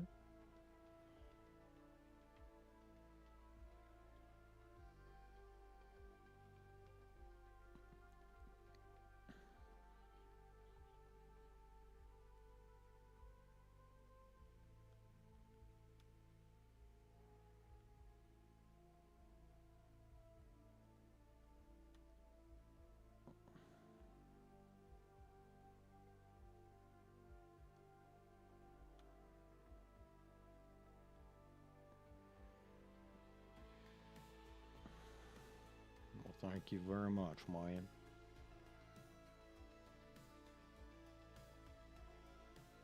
Yeah, so it's lining up with what I'm used to. Ish.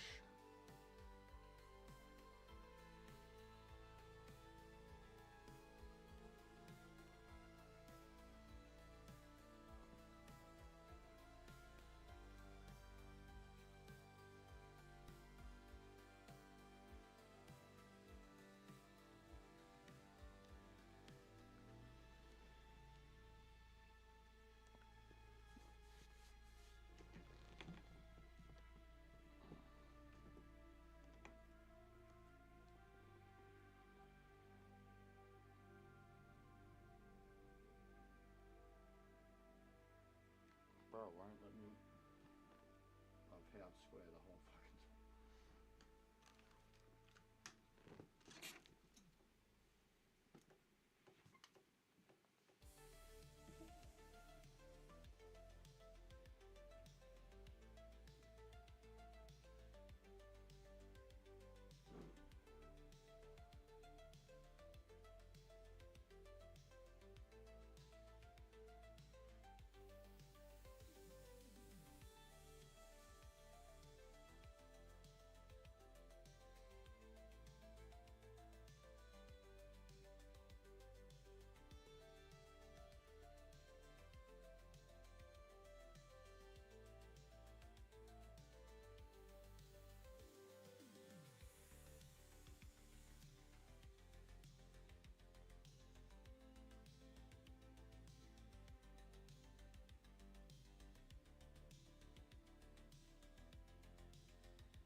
You know what I just thought is a super disappointing feature?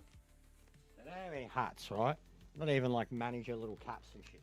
But man, consider I'm a Sam Elliott. He needs a cowboy hat. It's not Sam Elliott without a cowboy hat.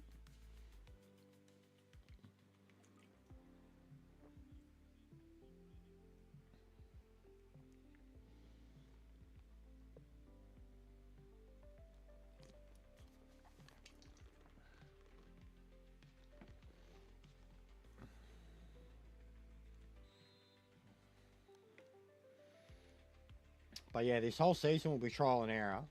But I think still, regardless, we're going to get promoted.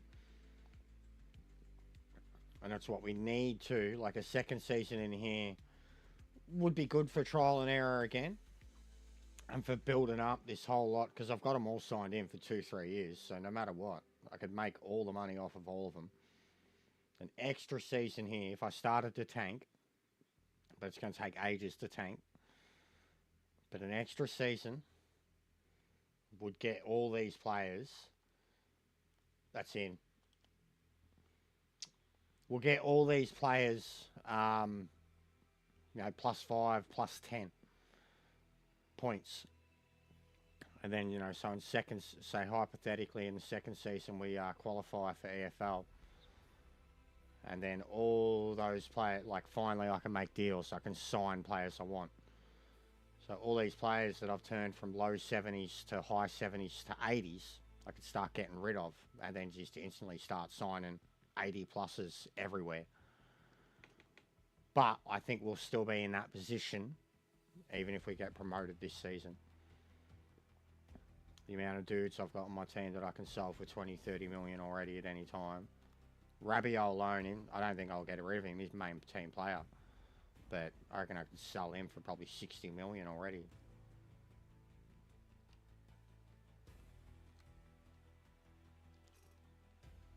Oh, mate. This Wright, he's going to get his debut goal, mate, soon. We've got him on loan. Want to see if he's worth it. He's all right. But he got denied fucking 3 or 4 times last game.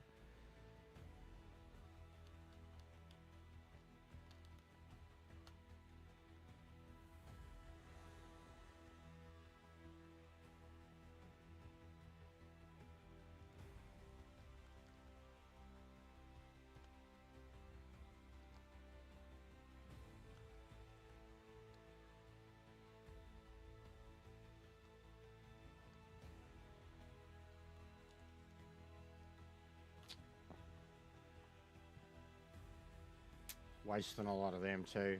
Just don't expect to get a hold of it. And that's the type that Chavez would be licking his lips at. Goals in the first season that I was just banging in every time he sprinted through the midfield.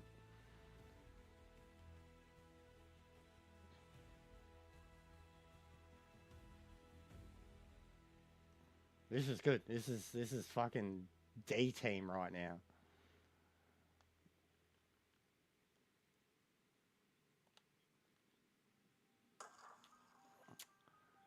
Fucking arsehole. I changed to that player too. He was just taller than me. I couldn't stop it.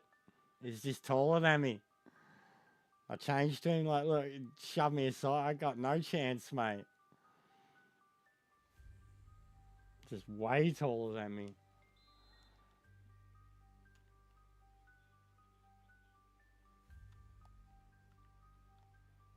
Alright.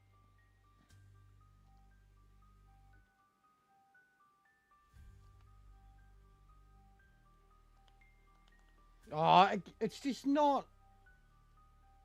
The amount of times it's bouncing into my hands in the box and just not going in.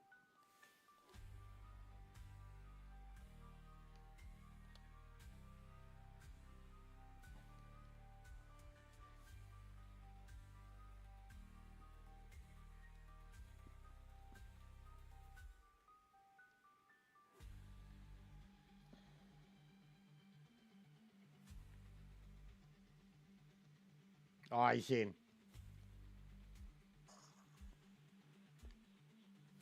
Let's go, mate. About time. There you go, big fella.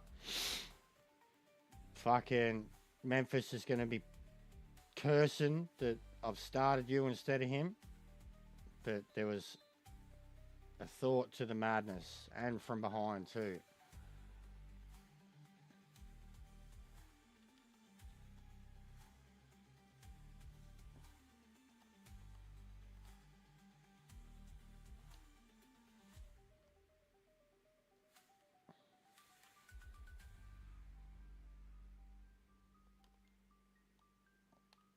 Oh, wow. Nice steal. Oh, yeah.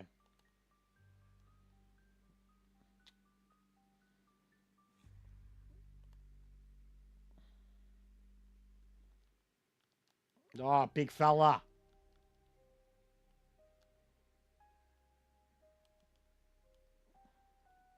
This Kirk's fucking wide, isn't he? He's a thick boy. Look at that. Hip and shoulder. He's a thick boy, mate. I reckon I could hurt someone with him. I'm trying. Look at him. Every time he gets near someone, he's fucking... He's like, let me punch someone. Let me punch someone. Oh, God.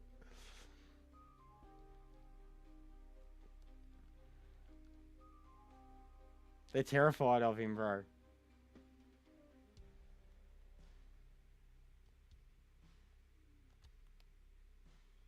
Yeah, good shit. Good shit.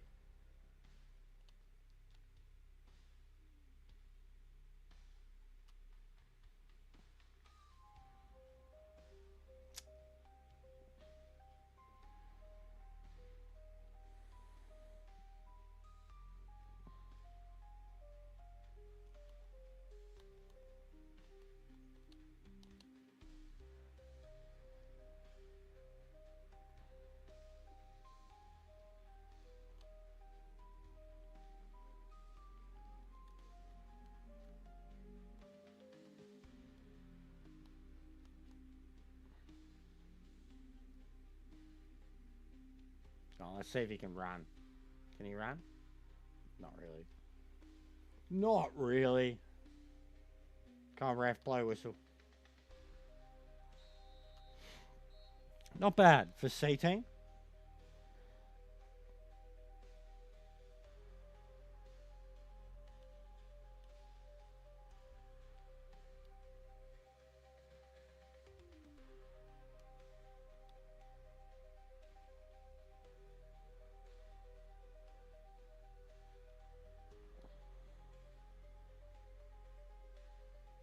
Jeez, he's a thick little boy, this guy.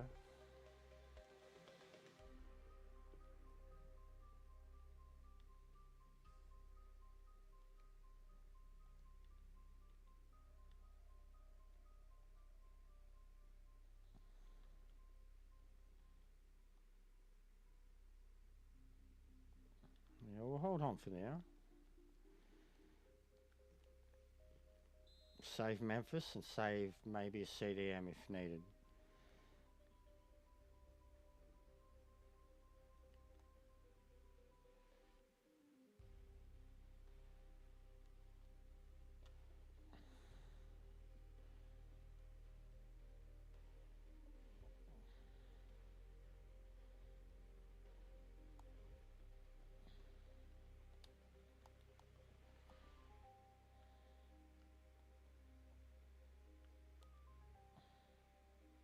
Lol. What's going on, mate? How are you? Yeah, I'm alright, bro. Been a good day. We're really trying to, like, get good at the game again. Trial and error, a lot of tactics. Trying to... This right now, bro, it's international, so this is my C team, man. Like, and usually I would sim this game, but I'm trying to... Just... I've got 2 or 3 teams going on, bro, in my list, and I'm trying to get used to all of them, you know? Like, scouting.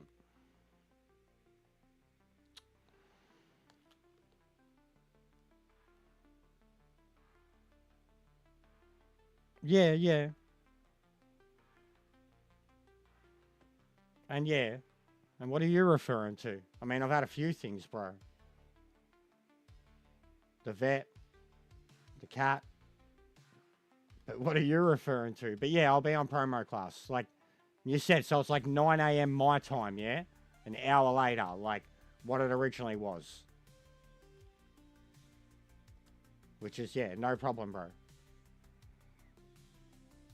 And I had a mad sleep last night because, like, basically did an all-nighter fucking Sunday because of the I streamed, then Club World Cup, then the F1. I was fucking dead, bro.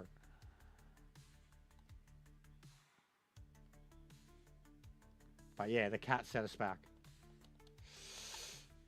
Oh, he's...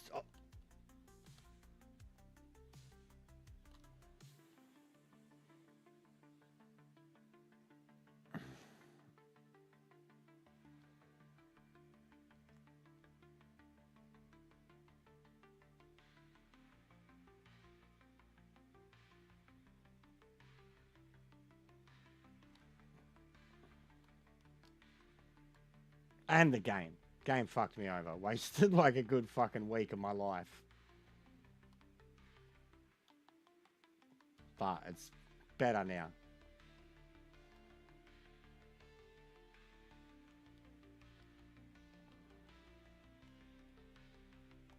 But yeah, I'll be there, bro. I've got to watch Raw after this, like when I have some dinner tonight.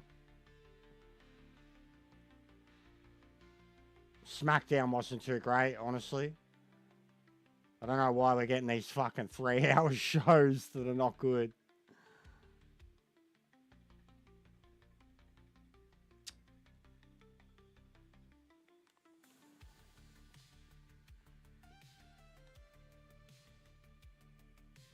But yeah, hope you and your boys are well. I'll be on for a few hours still, so if you've got anything about, feel free to send them my way. Getting a few footy subs, but we've been having mad convos today, just talking shit, bro. Like, hasn't been anything bad today. No mutants, no haters, no fucking trolls.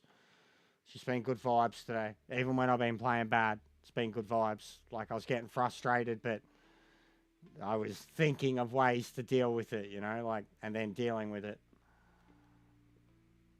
So I've been alright, bro. And I'll be here for a couple of hours yet. Mrs. doesn't have work tomorrow.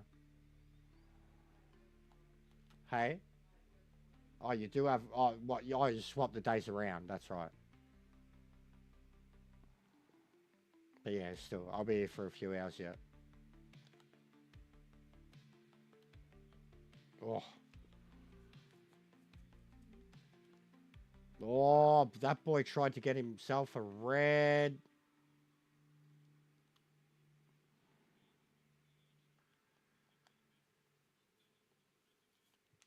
Alright.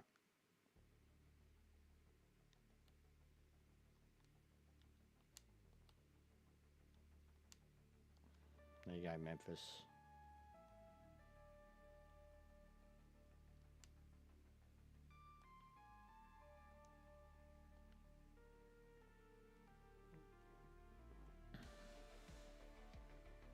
Oh, there's no game sound. Didn't even realise. So many times, nobody says nothing.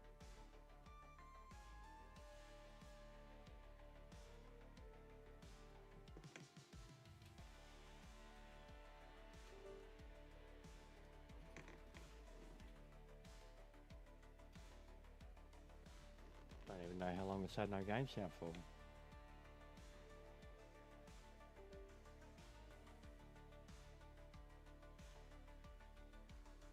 But yeah, what were you meaning? You're aware now.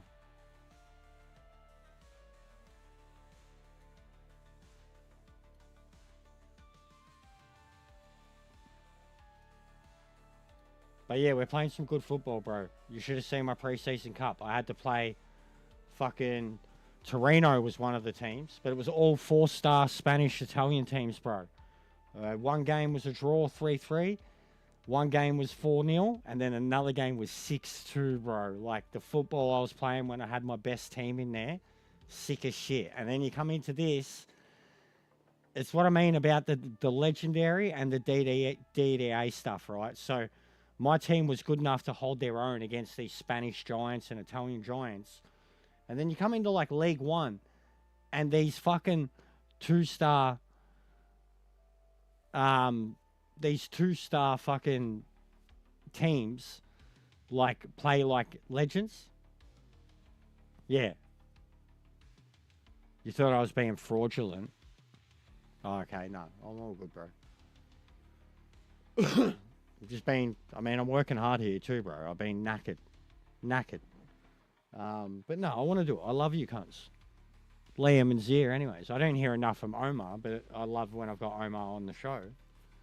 But especially, you know, you and Liam. Liam's rating me more than fucking Lee is now, you know what I mean? Like,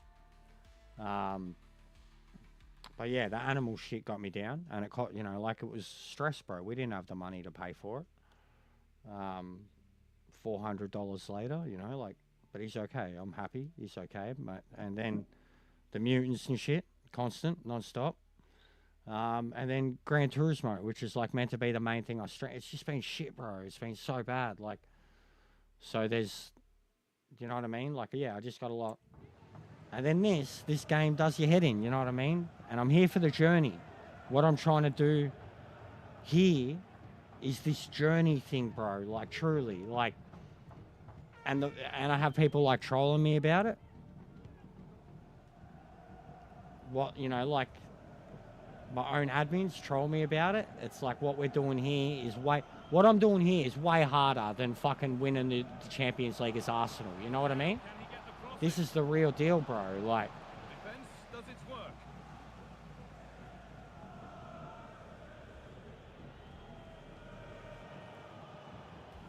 so it's like a love-hate relationship with it too. But I've been watching Club World Cup. I've got the F1 still. But this has been my focus, bro. I've been loving it. Like, ballers. I want to bring all these youth kids. And my big passion with this is like the managing side of it, man. When I buy someone young and cheap, and then I'm able to sell them for $30 million, you know? Yeah, 100%. If it's 9 a.m., look at the time difference, bro. Like, if it's 9 a.m. my time, no worries, bro. Just the winter too, man. It's, it's 0 degrees when I wake up, bro. Like, I've had to bring a heater into the studio and shit. I'll be there, bro. I'm sorry I've missed it. I feel bad. And I'm always big up in you guys, like, you see, I'm showing, when I'm on my breaks, bro, you guys are the ones that I'm committing my time to. Like, when I'm having breaks from this, having a smoke, whatever, like, you guys are the ones I'm talking to in your streams, not my gamer buddies and shit, like. Yeah, it's hard, bro. Imagine getting a team like this to Europa. That's the goal, Europa. EFL, then Europa, bro. Premier League's one thing, but imagine getting a team like this to Europa. Conference League even.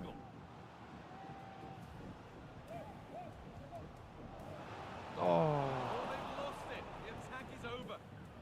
But yeah, be good, bro. I'll be there. I'll reset my alarm because I've usually got my alarm set for 7:40 a.m. for those ones. Set that to 8:30. I'll be nice and awake. But I'll be there, brother, I swear. Got a lot to talk about. R-Truth. As we know, he can be a real handful, and he's certainly been that today. If I'd done that, it's a miracle. Yeah. He stood up and managed to find that bit of quality to get his team a result. I'll take that. C-team, bro. But that's what we're after. Honestly, that's what we're after. Like, because even what I did with Salford, I took them to the EFL. But I was like 3 straight seasons in the middle of the EFL, bro. Like, just getting smashed, like, with 80 rated players in my team. Like, so it'll be hard. But that's the goal. Especially now because of Ange. And even in my career, in Be a Pro, I didn't do it. I skipped past it because I went to Juventus and now Champions League. And then I played Champions League for Juventus, Barca, and Arsenal. I did Asians Champions League early in his career, then late in his career. And then in manager mode, I got Salford to EFL, but never got up there. And then I did Arsenal and won it all, bro. Won everything. So I haven't done Europa. You know what I mean? Like, I'm keen for it, bro. That's the goal.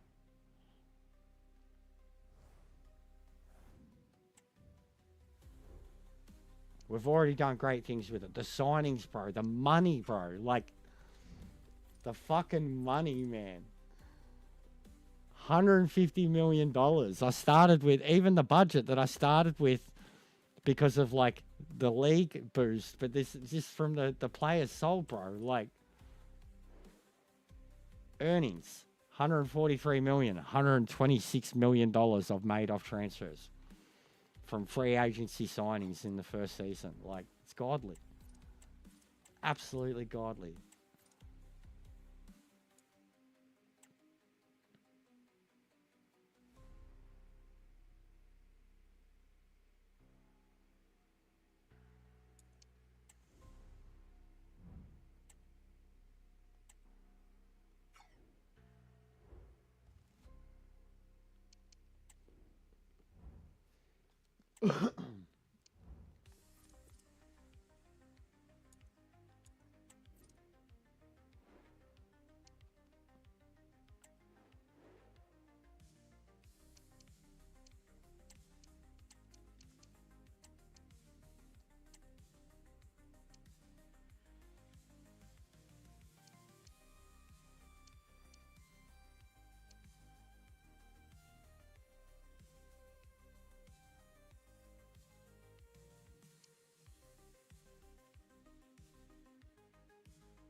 Yeah. All those pluses, bro. Look at the pluses. All the pluses. I don't think there's anybody that doesn't. Oh, a couple of the new guys don't have ones. But literally every single person in my team, oh, except this dude too. He's barely done a thing. He's out of form. Free agent, trying to get rid of him. But all these pluses. And it's cool. I've usually got Rangel as the goalkeeper. And I'm spewing I wasn't able to pick up Angulo. I love Angulo. Would love him in my back line. He's a legend. But this Acavito, never heard of him. Look at the mullet on him. And we've got fucking Rangel at the same time. Didn't get Maligan. But we got these two Mexican goalkeepers that are just goated. Yeah, no worries, mate. Drop back in. Tell me if it was any good. Like, give me some fucking... Because like I said, I'll watch it later. I haven't seen any details.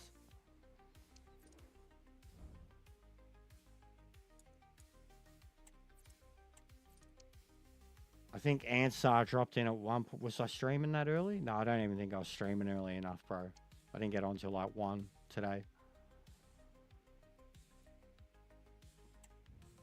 And yeah, I got a raid from Lee Reacts ages ago, 50, 60 of them. So they've been here for a while. Appreciate it, brother. We got to get your shout out in. A command for your a custom shout out. But I'll make one for you because you're pretty easy to figure out. You'll love it.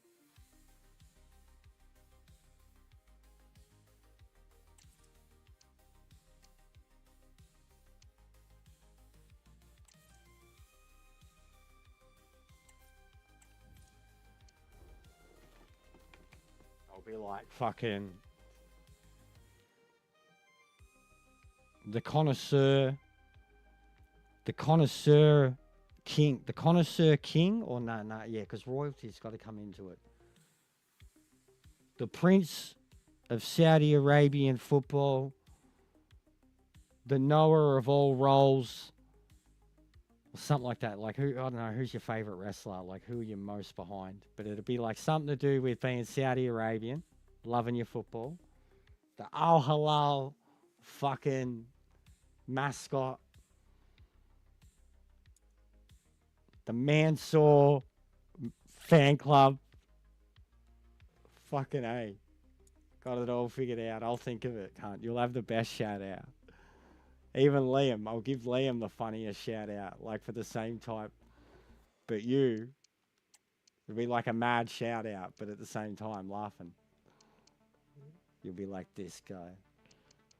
Everything I say will be true, but funny. It's like when I got other shout outs about fucking all my sim racing mates. A meaningful occasion, and all week long the football The Lord of the Eyebrows. Game, and these talented teams, which one will outwit the other in a packed and passionate stadium? So many questions to be answered. The owner of every jersey. The full match is coming up next on EA TV. A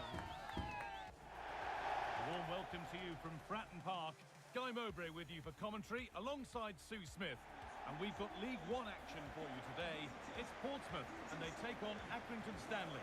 Thanks, Guy. Well, being in and around the ground before kick-off, the fans are buzzing. They can't wait for this game, so hopefully it's a fast-paced, entertaining match.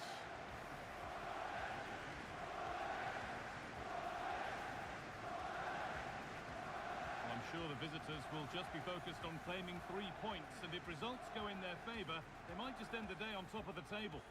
Yeah, it's still only early on, but it's a great place to be, isn't it? And I've enjoyed watching them so far this season. They play some good stuff. Let's hope that continues today.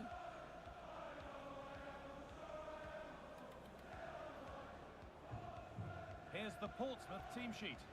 Yeah, a 4-5-1 or a 4-2-3-1. A lot of coaches are adopting this nowadays, as it does give you those two holding players, while you've still got plenty of threat from the wide wingers.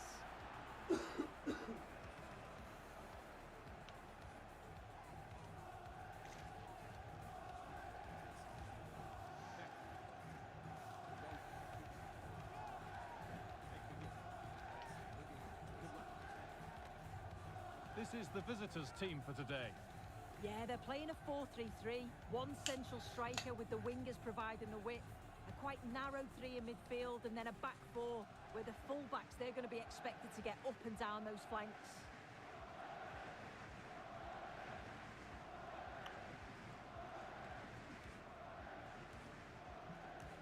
Where's Kung? He'll show up sometime soon. And so the first half kicks off. He'll be loving what we're doing. Bro, Rabiot. I want to look at his value. I reckon he's already worth 50 mil. Well, it looked promising, but only up to a point. Dude's a beast. Not even a centre defence midfielder, and he plays like one. Oh, look at this. Let's go. Now it needs a good ball in. Well, this could be. Oh, it's in. Counts. Counts. That was crazy. That was crazy. That was just, it was going to, and it was Rabiot, mate. Look at fucking $60 million. Easy. And we'll never sell him. Look at his hair. Look at that flare. Well, here's the replay, and it's an inch perfect. He's a beast. Look at him. Fucking so quick, so tall, so powerful. Plays like a defender. Superb finish. He's fucking Jester Italiano, but 2 foot taller, mate. Same hair and all. Just needs the mask. It's fucking Italiano reborn, mate. Adrian Rabiot. He's got the nose and all, mate. I'm telling you. Fucking Jester Italiano. Underway at 1-0. Fucking goat. Just goated, mate. Oh. Good vision. And the keeper's done really Coverage. well to keep that out. Not a lot of time for him. Look, they're terrified of him.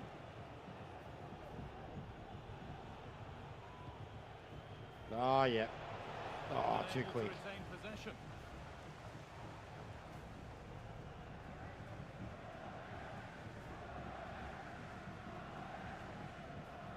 We need to get back to the point where we can get 2-3 goals up. Fucking sim the rest of the game, mate. And set up the chance. Oh, that's not properly away. And still danger here. Having a try. Very well kept out, alert and ready.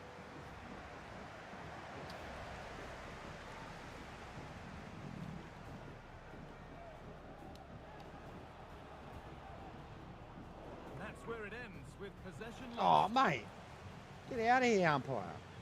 Picks out a teammate. Well, not the easiest of Get saves. out of here, umpire. Expect him to probably stop that. Go to hand to Alex Scott now with an update from one of the other games. Oh, look at the line work. They've scored the opener here with 17 minutes played. And Alex will keep us updated. And away, they've got it clear.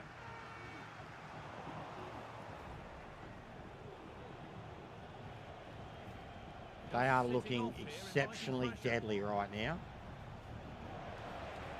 Oh, ref. The referee spots the infringement. Mate, Kicks how's that it not a on, real card? opportunity this. Right, Memphis. Let's see what you can do on the outside foot curled.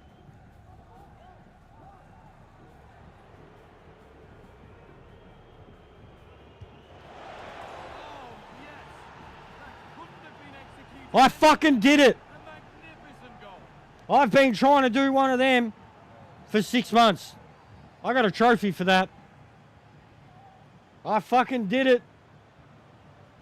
I did it. Well, here it is Outside again. foot, What a curled. free kick to use the outside of the foot to generate that much power. It's a real skill. You just don't see many of those. That's a fucking Top big flight. ups. That's what you get. Memphis. Holy shit. Cop that. I have been trying to score one of them from the moment I fucking had a wall standing in front of me.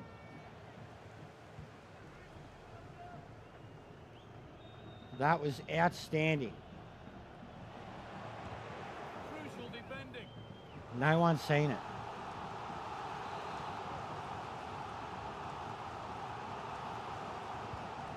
Ball comes in. Still could be something happening here.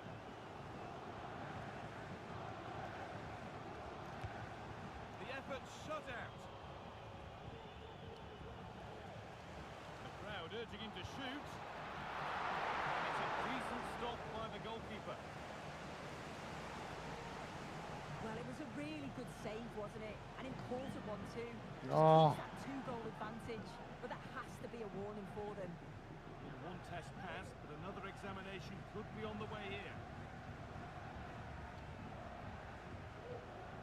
He'll try his luck. It's in! Massive They goal. needed that, and they're not out of this game yet. From fucking Well, let's have a look at this again. It's a million sweet miles connection. away.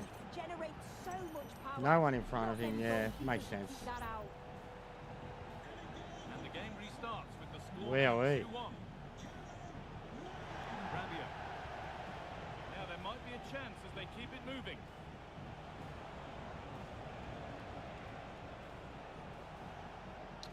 They've lost it there, and the attack is over.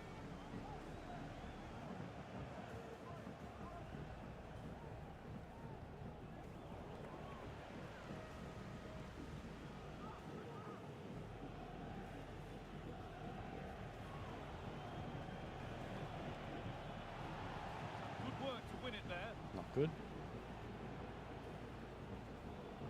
God, this big fella's good though. And that's a shame for them, but top marks for the defending.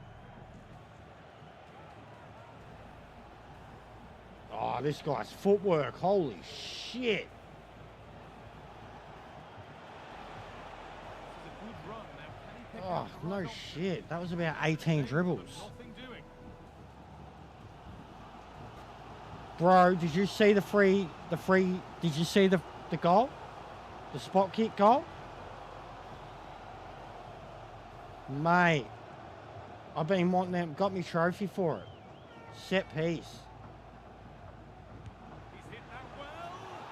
And But the they keeper fucking- more than equal to it. They hit back with one of their own, mate. Now, this could be costly, and this could be. Brilliant work by the man in goal. That's a top stop.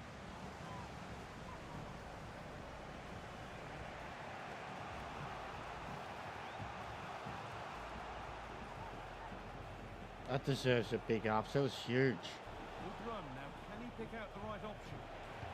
Oh, there could be something from the cross here. Oh, that lacked all the required control. It's a disappointing effort. It was good. Got me excited, mate. All the goals I've got in this have got me excited. Even their fucking goal, I was like, it's fair call.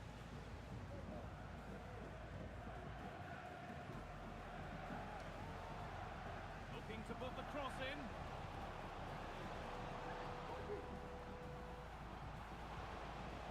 Nicely sets it up. Oh, superb save. He's done so well to keep that out.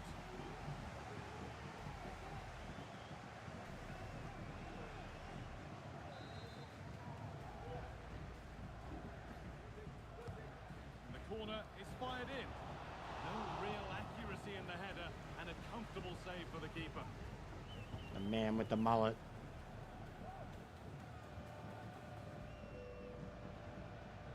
Bro, ref. And on that whistle, the first half comes to Oh, an I've been end. so-so. I've been playing all of them, most of them. That's plenty of questions. Trial and error with lots of fucking...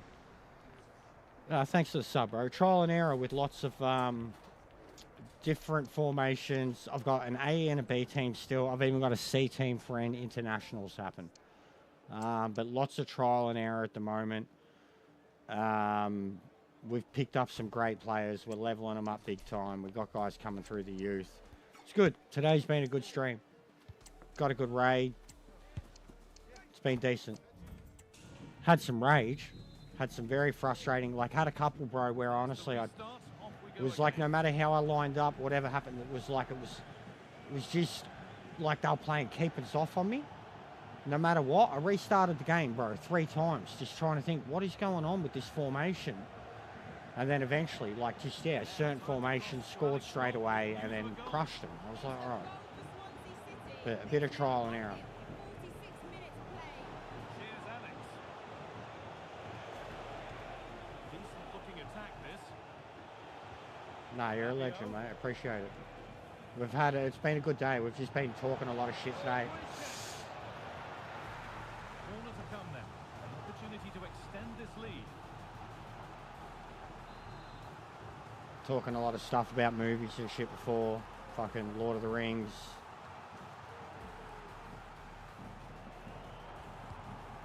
Game of Thrones, shit like Well, that. that hasn't amounted to much. But yeah, lots to talk about. Club World Cup, F1, everything today, really. No mutants. They need to be better on the ball than that.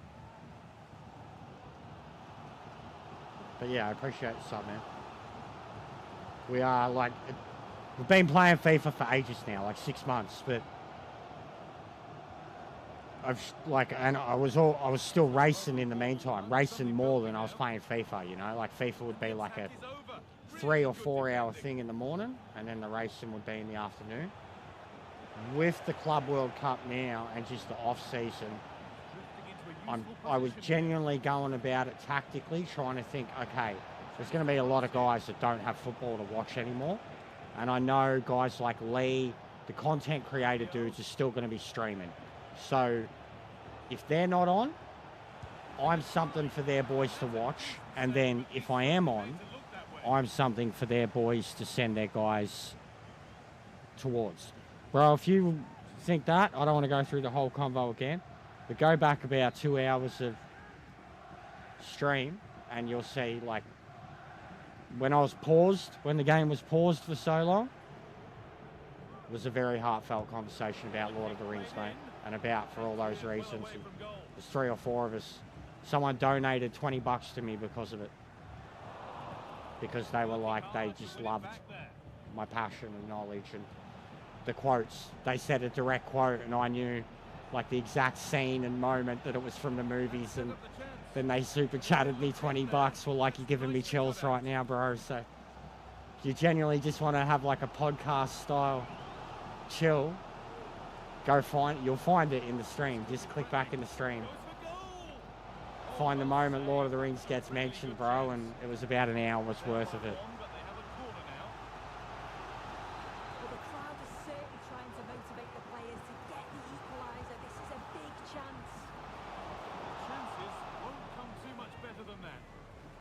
Which we spoke about the games, all the goated games, PS2, the good games, the bad games. I spoke about like how there's like that Stardew Valley clone coming out, and I would never play a Stardew Valley style game.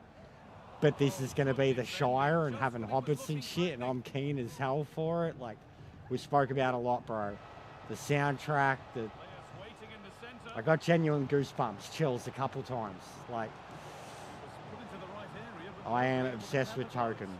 Tolkien. Overhit, and behind it goes. Yeah. Yeah, I definitely won't go over 12 hours, bro. Best tonight I'll do is probably another 3. Maybe go to midnight at tops, which is like 5 hours from now. But I need 8 hours sleep tonight. And I've got to get up at 8:30 for a show tomorrow. So, but it was good convo, and it's something that I spoke about after the big, love fest that it was. I spoke openly about how a lot of people do just think I'm this angry person, but a lot of my long-time followers love me for when they see those passionate conversations. Like, they hear and see that stuff, and they're like, bro, this is why you're who you are. Like, you wear everything proudly, and yeah, bro, it's coming out. It's I can't think of the name of it, but it's from the exact same creator. It's like a cross between Animal Crossing and Stardew Valley, but it's the Shire. It's the exact same thing, but it's the dude who did, like, literally, the guy who made Stardew Valley, who was like a single person developer type thing, who got so big, supported that game forever, won all these awards. He has the official license, like, from Warner Brothers, from Tolkien Estate, to make that exact Possession. Can they get a chance to game equalise? template with Lord of the Rings. There's trailers everywhere, bro. Look it up. Like, just look up fucking Lord of the Rings, Stardew Valley. Like, you'll see. God, that was a good save. Right in the moment. It's been chance after chance. I've no idea how they're behind. But yeah, it's not something I would ever play. The missus has Stardew Valley and Animal Crossing. Loves both of them. Opportunities away soon. But I love Lord of the Rings and I love hobbits. I'm a stoner. I love hobbits. Like, I love games where it is management, building stuff up, you know, getting to know, like, it's all, as cheesy and as kiddie as those games were, that's why they weren't for me.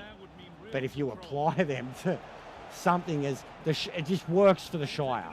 I spoke about that, how like the Shire is already this beautiful, whimsical fantasy place that's got, you know, this lore and these legends and all these different names. And so I'm like, I am down for that party, like if it's something I can play with my missus. And we haven't played anything together since Minecraft, so I'm down for it. But we either need to get her another, we need to either get another PS5 for her or Switch 2. But I think it's going to be cross-console and it's multiplayer.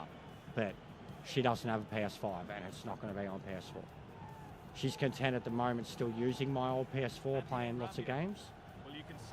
But she's falling far behind. Like even Minecraft now. I haven't bothered to reinstall the PS5 version of Minecraft because it's not cross-console with the PS4 version. So I can't play it with her. And we're avid Minecraft lovers. Well, just listen to the atmosphere in here. And yeah, I know, so you know full well what I'm talking about then, bro. Yeah, 100%. Like, that dude's a legend. Like, even she idolizes the story of that guy and has brought it up with me, and I'm like, yeah, respect. Because, like, even, he was mocked at the start, but Sean Murray now, bro, the dude who did No Man's Sky. The ideas he had, the size of the studio, the funding, the product that come out, laughed at, mocked, should have and could have went and killed himself, became the CDPR of an individual independent studio. Someone who had such an, like, look at this Mind's Eye and it's trash now, but someone who had such an idea and pedigree, and but not the funding, not the studio, not anything, released the game, it was bad, but then years later, worth $1 billion, so respected. The game is AAA, like, and he came from that establishment, that indie, and the Stardew guy, exact same thing. Like, I have no doubt in 20 years' time, he'll be someone who's a game studio developer, in the same way that the Romero dude was, who did Doom all the way back when. You know what I mean? And the original guys behind Bethesda and stuff like that. Or even the original Rockstar guys. But we won't talk about that now because one of them just went and made Mind's Eye. And it shouldn't even exist. You know, like, with what it is. Like, No Man's Sky had more right to exist in its release state than what this Mind's Eye shit is. So yeah, I'm glad. Like, this is the type of gamer I am too. Like, and my knowledge of it and the history of it and the respect I have for the gaming industry and my fears for the gaming industry. And this is the shit that when I talk about, a lot of people are like, you should fucking host a podcast, bro. Like, I get talking about things that I'm into, gaming, movies, music. It's my life, man. Like, call it sad or what, but I'd rather have those things that make me happy than be stressed out by fucking having kids and financial crises and all that fucking shit, you know? Yeah, there's my nerd rant. I should be recording all this. It's coming from the heart. And that's me. You get that no matter what with me. People hate me for it, bro. I get people like who like, you know, the PD4 aisle comment because I'm a nerd and because, like, I've done cosplay and shit. I'm nearly 40, bro. Like, I was doing that shit 10 years ago. And I get people, like, haters, you know, of the YouTube thing and the things that I'm into and, like, you know, the things they can see, like, and they come at me about that, like it's a bad thing to be into cool things. And could you imagine the things they're probably into in their life? Like, you know, even when it's like football fans who are just football. I've called that out heaps. Like, if they've got nothing outside of their life, like, what do they do for 3 months of the year? You know, like, I am not that person. I have so many fucking interests, and I read and I watch things and I game, and you know what I mean? Like, I'm a very diverse, eclectic, eccentric person. Alright, squad 1 is looking a bit wrecked. Look at that rating for me at the moment. Maximum. Alright, so 2 league games, 3 league games, and then we've got BSM. So this would be B, A, yeah, perfectly. Alright.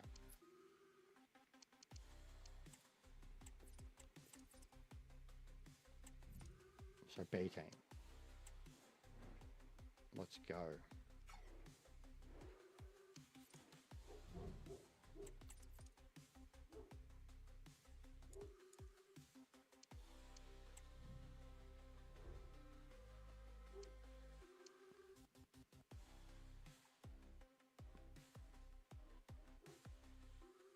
Yeah, well, yeah. And I know it's not for everyone, bro. I got a lot of shit for it when I started when I was 25, bro. Did it for like 10 years. And I know it's not for everyone, but yes, 100%. If you see, like, I've shown some of the shit, like the helmets, everything. I've got a whole mannequin behind me. You can't see it. It's in the corner behind my door. It's a whole handmade out of fucking craft mats and Eva foam, which is like the fucking, you know, installation type shit. It's a bat suit from the Arkham Origins video game. So, like, you know, the Arkham Batman games, they were sick. And the Arkham Origins one, he had like one of the craziest, like, chonky fucking armored, beefed up Batman suits ever. And the template, because it was basically all made, hand cut out from a template that was for like 3D printed files. So essentially like the real suit. But rather than being 3D printed and costing a fortune, it was all like stenciled and cut out, crafted. But it sits on a mannequin behind me. And it's also a custom Joker one. It's purple. It's got ha-ha-ha's all over it. A green Batman chest emblem. It's got bullet holes all in it. It's like, because I did a lot of Joker stuff, right? It's as if Joker killed Batman. Like, I even had, like, in the back of it, I had like a cut wound in the back of the helmet from where, like, he cut it, ripped it, the helmet, the cowl off of him. And then I had all the bullet holes in the suit, like so Joker killed the Batman.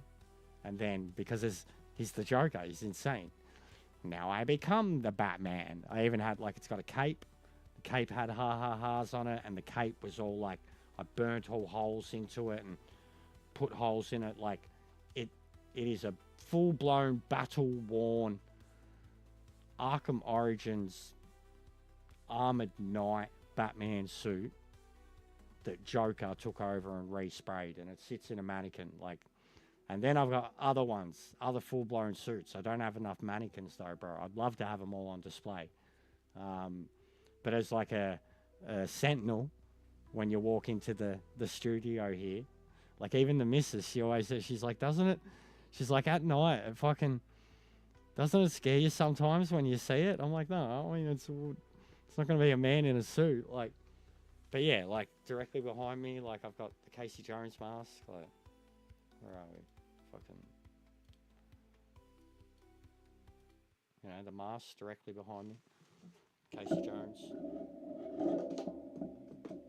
You know, and you see me, I've got long, my hair's tied up at the moment, but I've got real long hair.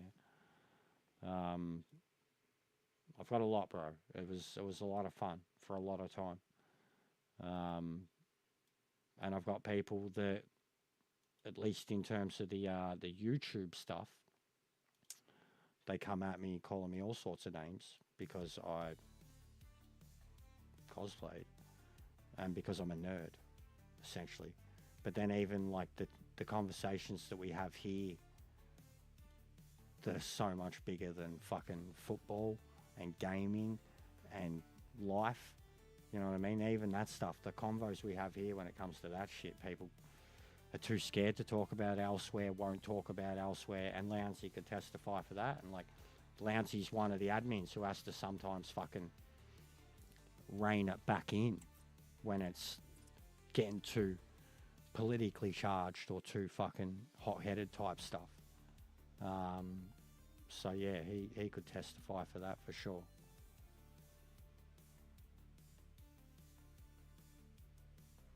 Why is the thing? Oh, probably because no one's spoken. It's just refreshed.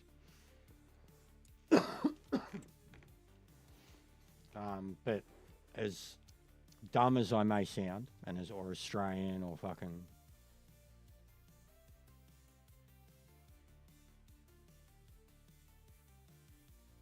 yeah, but what I never get to either fate is like, what I never get is that they spend their time trying to tear down people like that rather than putting their time anywhere doing anything other than tear down. That's the bit where I'm just like they can come at me about something I'm passionate about and that was into. Like, I mean, it got. I've spoken about it heaps. It got me, you know, a good sex life for a little while there. Like, fucking got me my two past girlfriends. It got me fangirls. It got me a lot of attention on Facebook and Instagram, and it got me paid, you know, like to do 3D printing jobs and to do gigs as the Joker in character and Loki and stuff like that. Essentially for a little while let me fund a lifestyle that was, because I was working at the same time, but then the stuff on because it was costing a lot of money to get into it, but then once I got good at it and I was getting gigs and shit, then like all that money was just going into collectibles, gaming, fucking. So for like a good 5-6 year period there, man, like I was basically from 25 to 30, I was living like the life that a fucking teenager, young 20-something wishes they could live. I was partying too. I mean, like, you know, gigs, festivals, coked up weekends, hot tattooed goth alternative women. Like, I went from like a normal, you know, life of like. They don't even understand it. It's so yeah. It's like, especially now, cosplay's blown up now. It's just thoughts now. Like even when I was on my way out 5-6 years ago, it was already becoming it. Cosplay was becoming OnlyFans. Like all those girls. Like I know so many now too that I grew up with. Those cosplay girls that were hot and always pushed the boundaries with their cosplay. They're literally OnlyFans girls now. It's on the verge of being porn stars. And cosplay was already doing that way back when. So, like, guys that want to give you shit about being around girls that are like that. Like, especially my Joker shit, bro. You know, when I was single, my Joker shit and my Facebook and my Instagram, my message boxes, these cunts wish, like, just, and it's not even, like, even I was literally, I showed it to my mates, like, look at this, what is going on, this person's fucking, I don't know them, what the fuck, they were like, whoa, shit, go hard, cunt, I'm like, ah, like, that was like 5 years of my life, legit. You know, it was like a rock star thing, but in a different realm, completely different realm, man. A rather gloomy Like- night weather-wise, but with the promise of some bright football to So enjoy. yeah, they can hate My on it name's all they Guy fucking Mowbray, want. delighted to be but joined by Sue Smith I got for sex because commentary, of it. and we have action I got from paid League 'cause of One it. coming right up. It's Accrington I got mad Stanley, and they collectibles take because on of it. Barnsley. I had Thanks, randoms Well, I'm gift me really shit. looking forward to this Like, one today. It'll be people that interesting would to see send how me, both you know, teams want line to up. see me play a video What game, so they'd atmosphere send we me a have video here, I game, or absolutely can't want to wait. see me do a certain cosplay, so they fund towards a certain prop, or a fucking they pay for a certain fucking style of makeup or whatever for the Joker or shit like that. Like, and this was before I had any actual, you know, form that I had set up of like, oh hey, can you donate? This was just people messaging my Facebook and my Instagram and shit like that. So yeah, good for them. And I'll tell you what too, because of it, I 100% had people trying to catfish. 100% had people trying to catfish. Had to watch out for that. I was a 20-something-year-old fucking male that was in an influential position online. I had people trying to catfish, like, and I had to be very careful of it. That's why even when I come into this world now and new people come into the channel, I'm fucking wary as shit. Depending on how they come in, what their intentions are, what their first interaction is like. They go top if they win. Yeah, I think they've played well. I know there's still a long way to go, and I'm sure many more twists and Oh, turns. But oh man, that was such good setup. We're getting creative now. I'm loving this.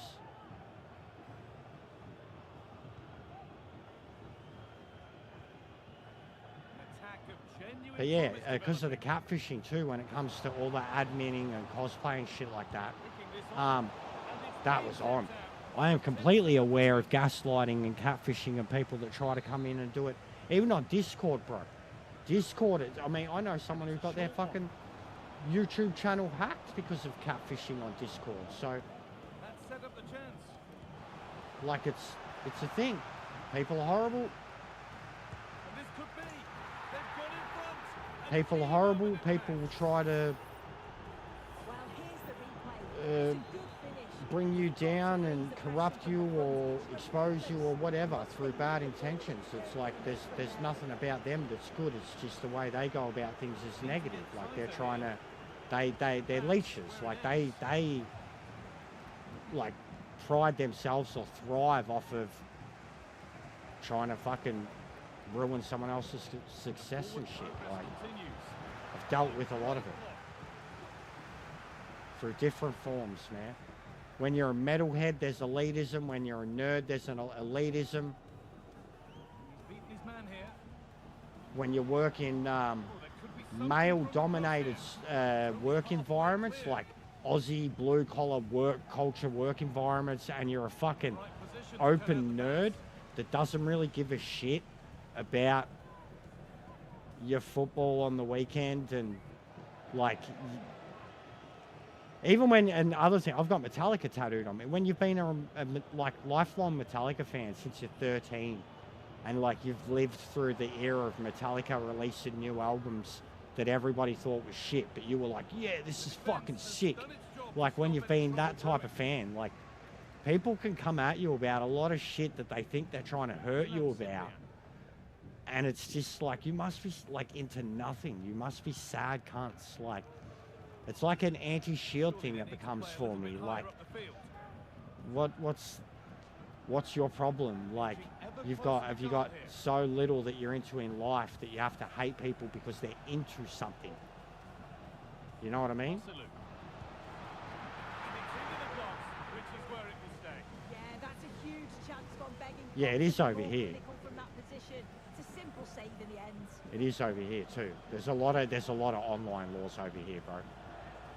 Which is hilarious because I know that I've got people from Australia who try to say some really fucked up shit and make threats to me because they've mentioned specific areas that are local-ish to the state I live in, and that type of stuff, because of Australia's laws, can actually be tracked through IPs and shit, and they could be charged. And so yeah, the more you know.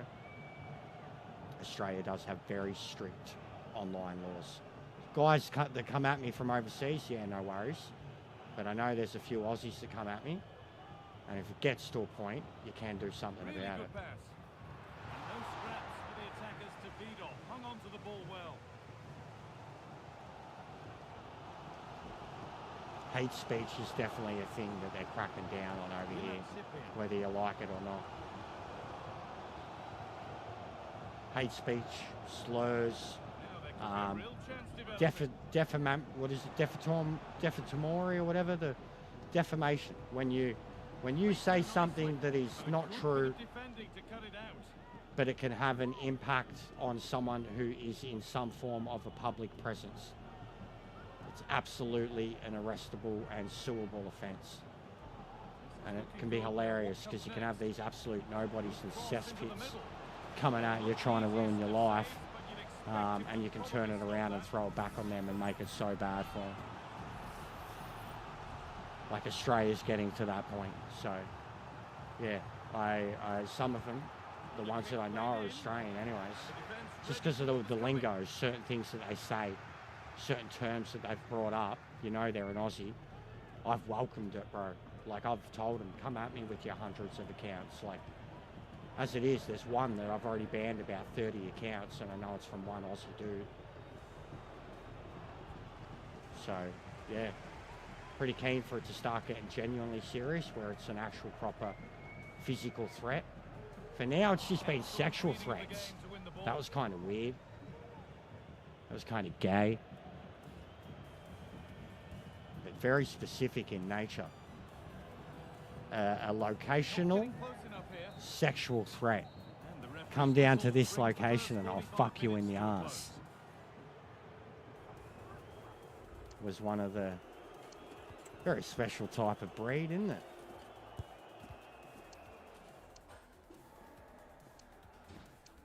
Very special type of breed. Found that comment highly amusing.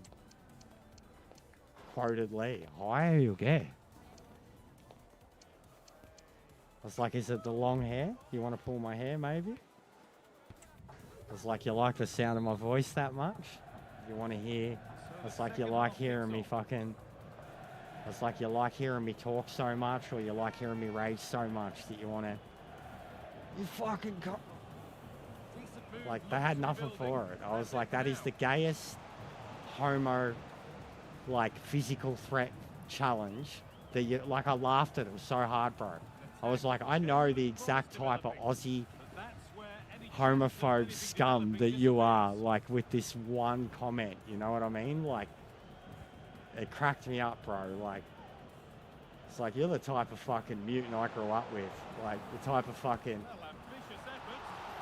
year 9 dropout, fucking meth head, meathead, unlicensed, fucking 5-kid, fucking bogan piece of shit. Like, I just knew straight away, like, what type of person they were as soon as they spoke like that. Like, and revealed that they were from, you know, the same state as me. Yeah, that would have been the correct response. You what, mate? You what? And it's one of hilariously too, Spaghetti. It's someone. He was in the same breath telling me how much I wanted to suck off Lee, or was saying, "Why do I love Lee so much?" And then was issuing those threats to me. He's someone who, yeah, he hates Lee. He's an Aussie.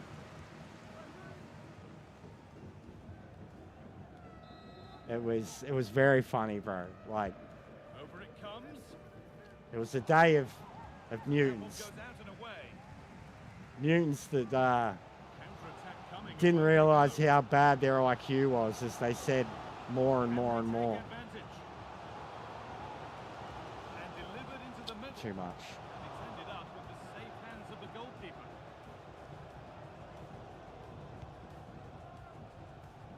Well, he's certainly been influential in the first 45 minutes. What have you made of his performance, Sue? Yeah, Yeah, it was a really solid performance, wasn't it? A lot of what was good about their play went through him, and I'm sure he'll be hoping for a similar impact in the second half. It's cleared. They can breathe easier. Get out of here, mate.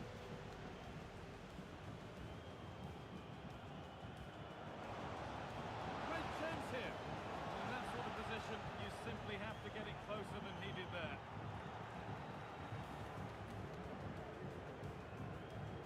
This is my B team, by the way, Well, they Spaghetti. changed the way they're playing here. This is I my think they're B looking team, to win mate. the ball back Don't as high judge. up the field as possible. It's important that they do go My together B when they team press, and a not just the formation ones and that I'm twos. Then when they've not got the very ball, familiar the with, question but is, I'm can they persisting finish with it it. off?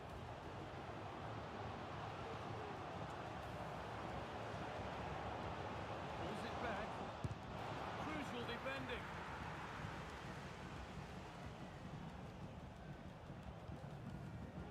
Pushing forward with options available now.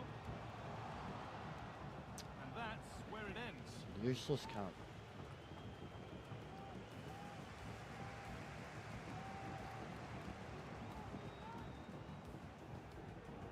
Bro, their press is insane. And they've got it back now.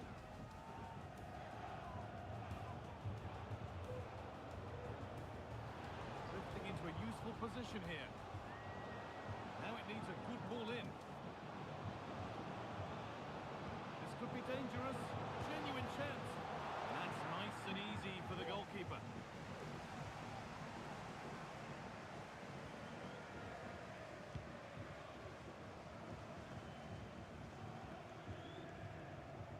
A goal elsewhere. And to give you all the info, here's Alex.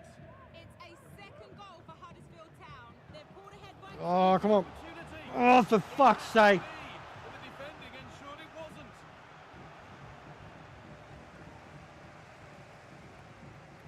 Surely they need to play a bit higher up than they are doing here.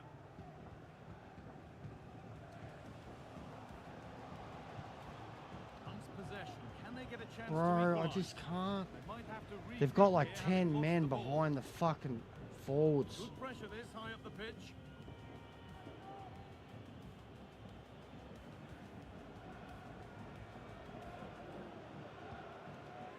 A really good interception to take the ball. Well, just listen to the atmosphere in here. That's not where I kicked it. I literally kicked it to this guy that I am now, and you fucking...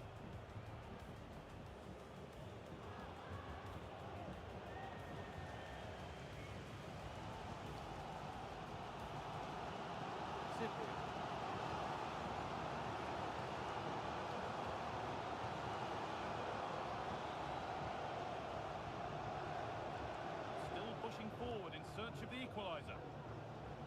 A chance to cross here.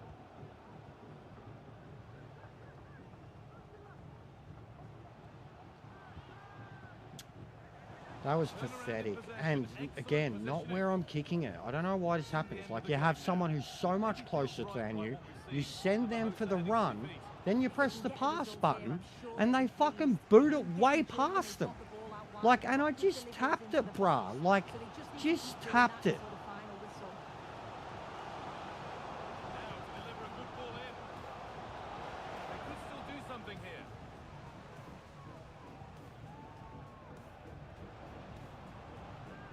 Oh, come on, man.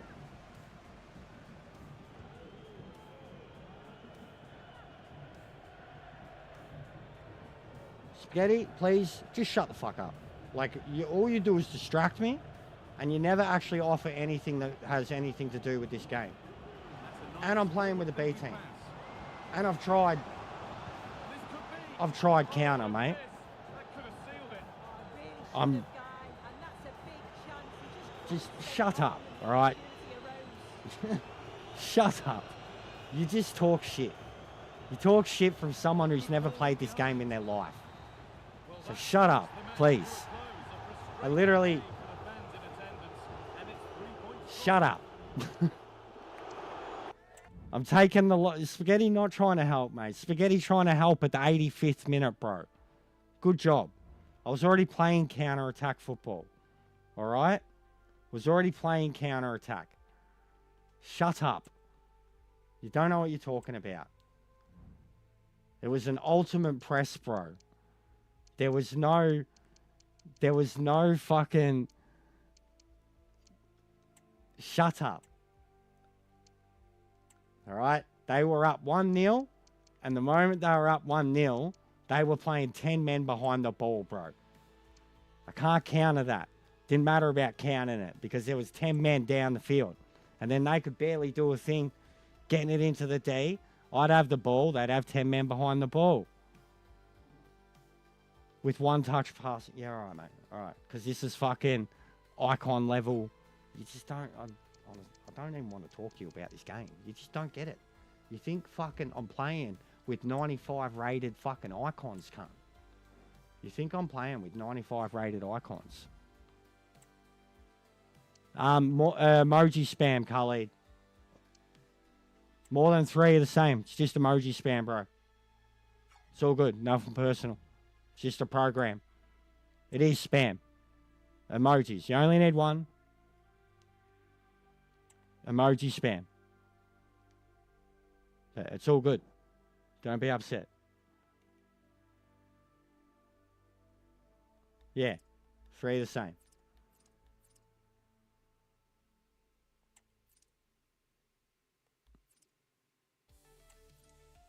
Right, so we got a big break for this one. Oh, we've got a huge break. But it's still got to be B team.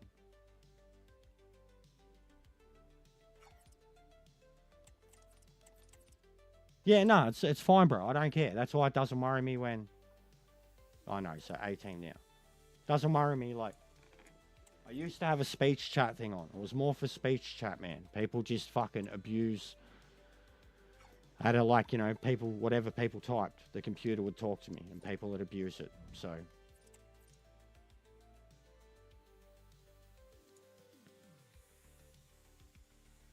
Yeah, I don't know, maybe it looks differently at the... It's because you did emojis and they're the YouTube stickers. I don't know, bro.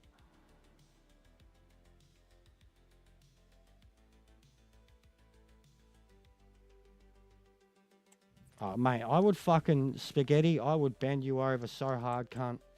Oh, and if you were to play me, I'd want a live cam on you, cunt, so we could get your reaction to it happening. I would bend you over. You would be going, why are you so gay?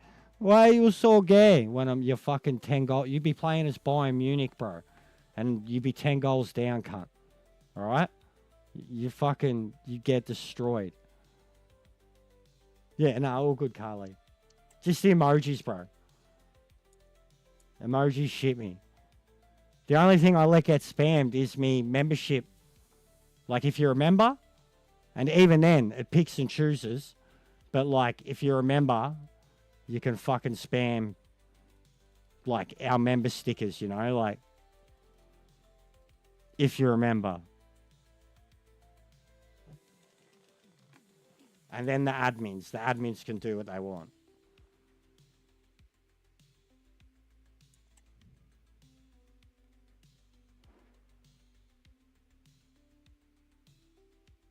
A 45-year-old spam. Ew.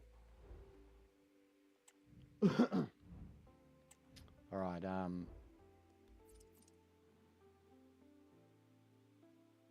yeah, righto, mate.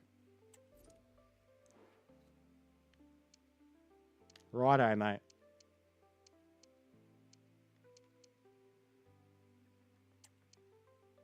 All right, let's bring Cortizo in again. We want to level him up some more. Bring Hume back in. All right, Cruz needs a bit of a break.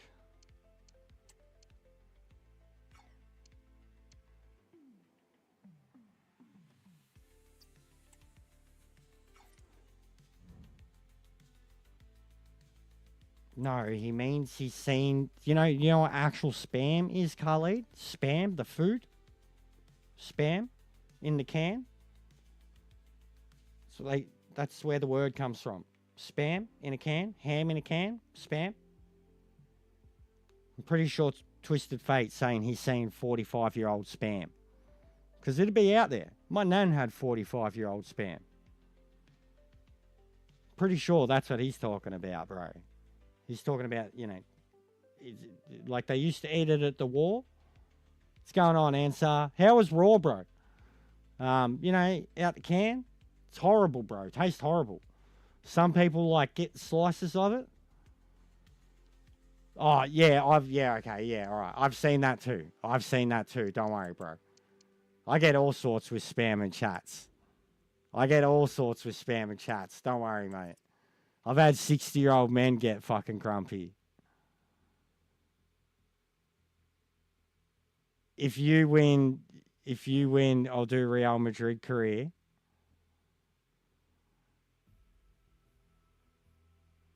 No, what's the point? What's the point of taking even over? Honestly, what's the point? It'd be like a 1-year career. You take over a great team, you win. If you want to do it for real, if you want to play me, but you're issuing the challenge and I'm broke, fucking pay up, bruh. Give me the super chat that you already owe me. Or fucking double it. But I got no money. I'm not giving you money. You're issuing the challenge. I don't care about, why would I be Real Madrid, bro? Why? I'd spend a season and win everything. They got fucking, like, one season. If I didn't win everything, I shouldn't be playing the game, bro. I did it at Barca, for fuck's sake. I did it at Barca. Not Real Madrid. I did it in Serie A with Juventus, not AC or Inter. I did it in the Premier League with Arsenal, not fucking Liverpool, Chelsea, Man City. What is that? What is the point, cunt? Just so you can sit there and jack off as Mbappe fucking scores 15 goals from outside the box? No. It's not that, Louncy. He's saying if he beats me in a challenge, I've got to play through a Madrid career. But I'm trying to say to him, what's the point, bro? He's the only one who wants to see it. This is the only thing left for people to see. We got maybe one thing left after this. And it's like another Lee thing. But, like, he's the only one who wants to see it. We've done the entirety of Be A Pro. You want to see, but yeah, I've got videos of Mbappe, bro. I've got a couple of him getting red cards. You want to see them? He's not even a bro. He's not even a player. You receive the ball at a halfway and do a power shot, and he's gonna fucking score, bro. He's not even a player. He's a mutant, and it's the same with Ireland. They're joke players, bro. I don't use flair and iconic and trick. I don't. I can, and when I use it, I'm like, whoa. But I play the basics, bruh. The basics.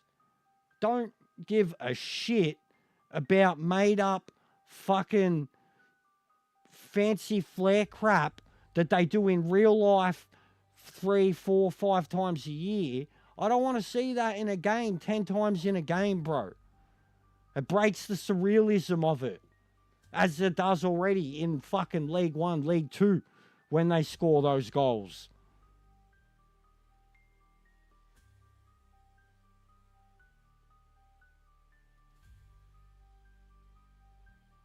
Bro, Mbappe got fucking... I dominated it. He scored it.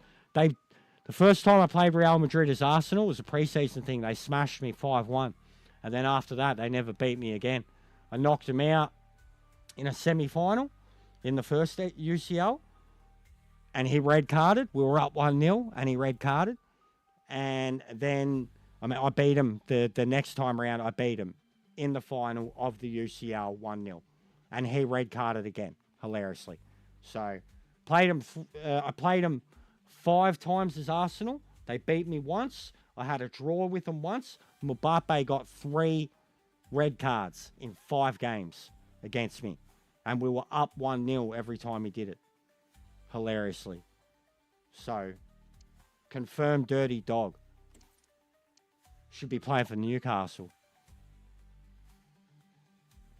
Yeah, bro, I know. He's so tanked. He's been like that forever, bro. He's been like that forever. It's a joke. The Goldberg stuff, don't worry, mate. On promo class tomorrow, Ansar, we're gonna We're going to talk about the Goldberg stuff tomorrow, bro. Don't worry. I've got my say for it on what looks like it's happening. Just because it's on main event, I've got my say on what I think is happening. But I've got my say on it, bro. Don't worry. We'll talk about Goldberg. We'll talk about Goldberg.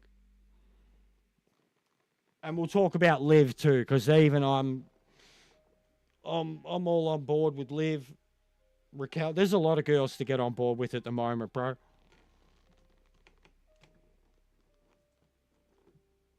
Anyway, Spaghetti, get a PS5, get the game, add me on PSN. Let's make it happen. But Real Madrid is a career. Nah. Just pay up, cunt. $20. $20 fucking Singaporean or whatever it is, Malaysian. Just pay up, mate. It's hello from Huddersfield. When I beat you, just pay up. That's it. I don't have nothing to prove to you on this game. Don't have anything to prove to anyone. I've got... What I'm proving now is to loyals, the ones who've been here the whole time, bro. Not to you. You fucking discredited every single achievement I've already done. So I've got literally nothing to prove to you, even when you set me one challenge and I did it, and then you renege on it because you're like, oh, no, but you didn't accept the challenge. But I still did it. Like, so I got nothing that I need to do for you on this game. Nothing. Nothing.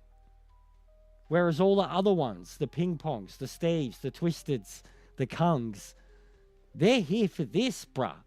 And they understand this. And they see the DDA. They see the FIFA system. They see one-star players getting a Haaland shot and shit. All right? I don't know, bro. Whatever day's what. I don't care. What's the 25th and 7th? What are they? Friday, Saturday, Sundays? I'll have another race next weekend. If it clashes with that, I won't be able to do it. That'll be the only thing. I've got another race next Saturday night. Which will be what? I don't know. Whatever dates they are, bro. I'll fucking do it, cunt. We'll stream it. Straight up. What are you going to do? Spend a week practicing?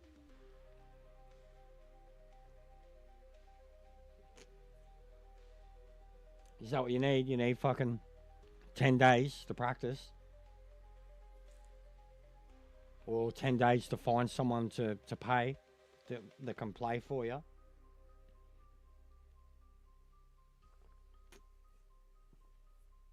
You're in Malaysia. Bro, Gran Turismo is what this channel's built on, Fate. Gran Turismo was how I got to 1,000 subs. This is steering wheel right here, bro.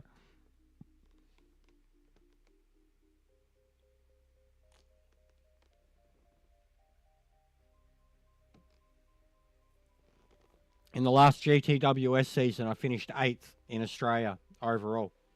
Best season I've ever had. I want to see it, Answer. I want to see it. But I wouldn't pay to go see it.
And if we're going to play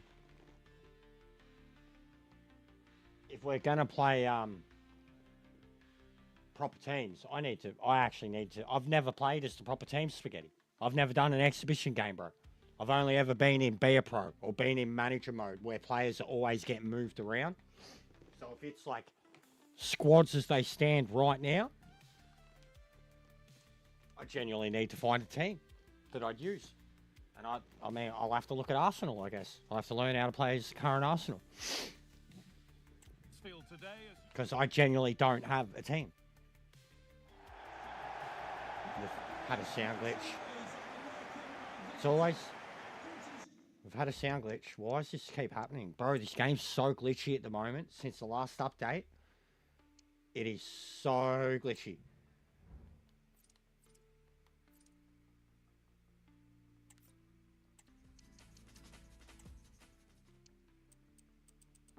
Keep losing the commentating.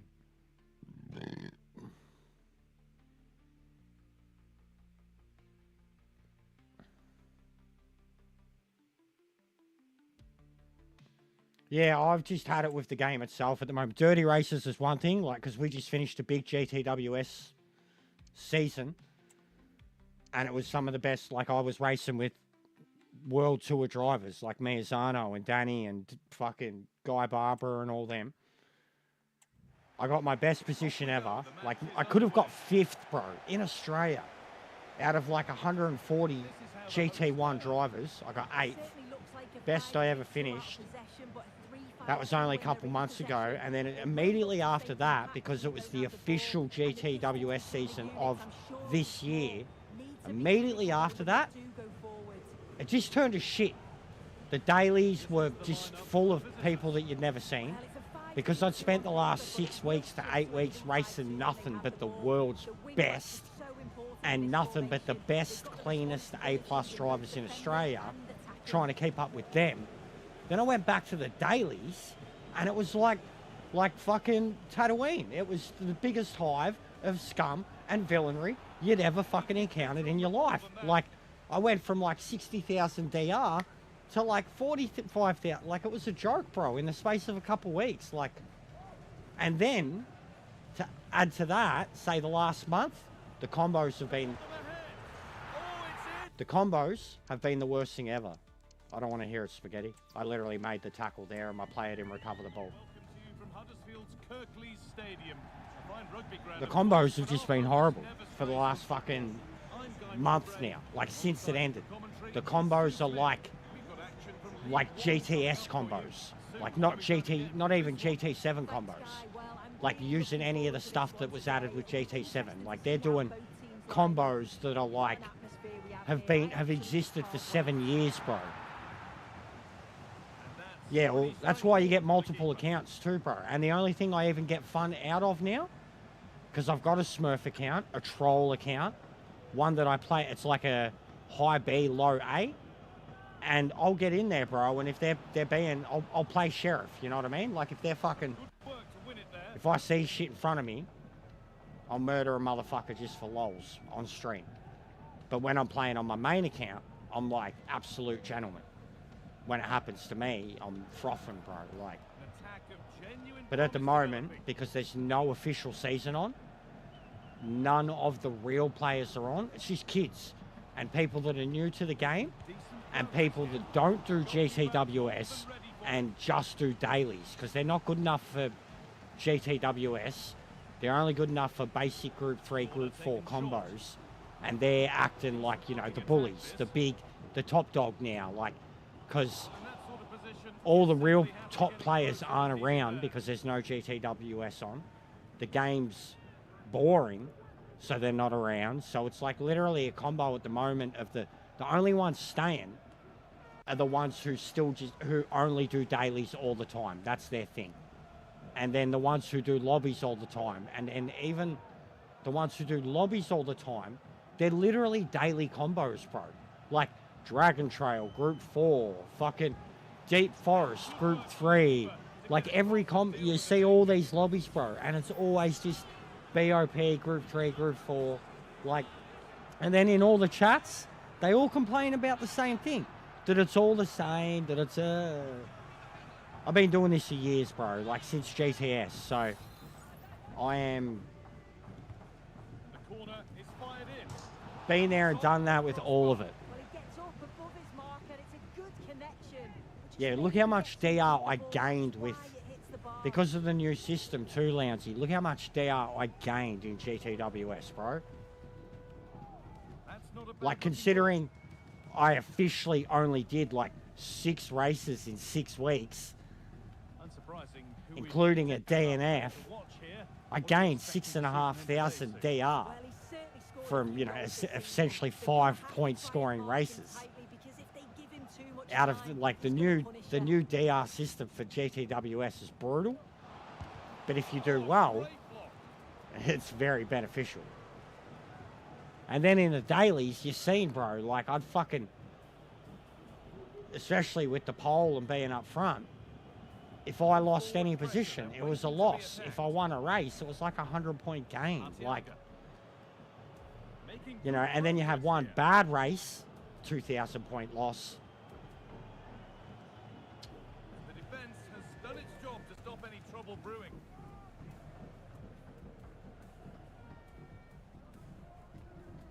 Reece Healy. He's done well to get past his marker. Yeah, my GTWS lobbies, the practice lobbies, used to get very stacked, bro. At one race, one practice lobby this year, we had Halfway clear. 5 current or former SS Good pressure this high World on the Tour bench. Raiders. There was 3 SSs and 2 former World Tour drivers in there, and 3 current in one lobby. Like, when I'm hosting them, Been in here. the quality gets around, man. It gets fucking hard because of it. Like, I get too much external pressure on myself because I can barely be a second, 2 second a lap, you know, from these guys. But I get closer and closer and closer to the best in Australia, and then my confidence builds and we get to race time and I either fuck shit up or get fucked up. The ball taken away from them. But yeah, the return of me hosting lobbies certainly brought back the return of having, like, even the guys that were dropping into my stream, bro. Danny, Twishy. It's sloppy in possession.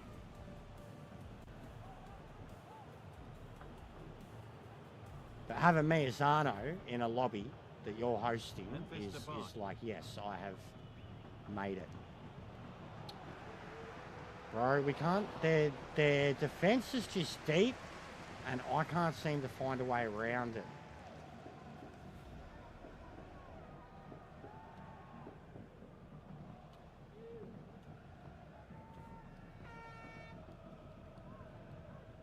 Could be something happening for them now. I listen to metal, but like melodic metal. But I have a thing with the music too. But I'm streaming too, bro, so it's hard. The amount of my numbers spike hard with GTWS, but half of them are here to watch me fail. You know, like. Then there'll be some who are there to encourage me. Then there'll be some who just want to talk about the price of fish. You know, when I'm racing around the Nordschleife. Fucking, I don't know, some people just want the attention on them, even when they realise, like, that the pressure that you're under and like, what you're doing right now is the real deal, and they still just want to talk about random shit. So it's hard when you're streaming every single minute of what you're doing. And then you'll have the people that come at you because of anything you say, you know, with moments during the race.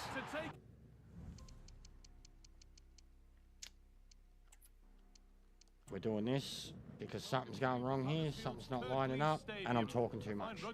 Talking about Gran Turismo. I don't want to be talking about Gran Turismo. Let's talk about things that make me happy again, please. Oh, no. Cancel. Sim to end. 2-0. There you go. But yeah, enough Gran Turismo, please. It's really a sore spot for me right now.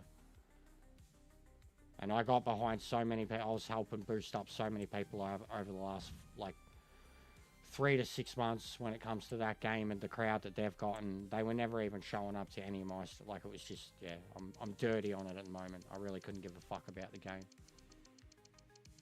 I'll come back when there's GTWS or when there's good combos, but that's another thing right now, so I just don't care. It's literally the pinned post at the top of the channel, bro.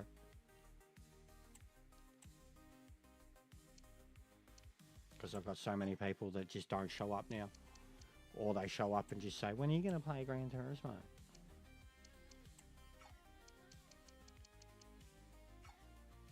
Even now, this week's Race C, they're taking the fucking piss, bro. Watkins Glen. It's a streamer's nightmare. You get copyrighted all the time. And because I've got ad revenue, like, I can't get any ad revenue for any of the streams that I'd get for...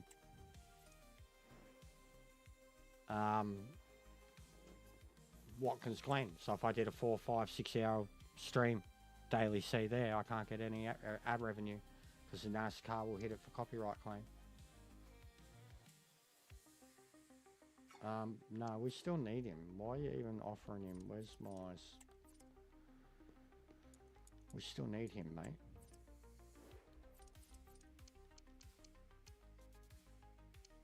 He's not under a year.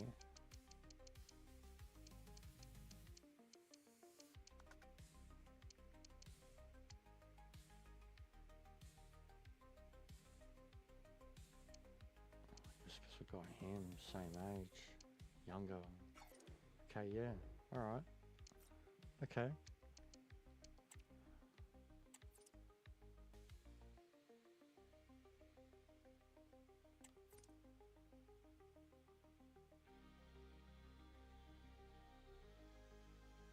No, cool. I appreciate that. That's the ones that I'm more after at the moment, bro. I've always played different games, man. And like hit and miss, you know what I mean? But I've never, besides Gran Turismo, which has been, you know, a constant, even then I've had breaks from it, a couple of weeks here or there, maybe a month tops, always after a season. But I've had times where I've streamed nothing but one game for 3 months straight. You know, and that's common for me. So like, it's always going to be there. I'm sitting in a fucking bucket, bro. With this, you know what I mean? I got 3 PSN accounts.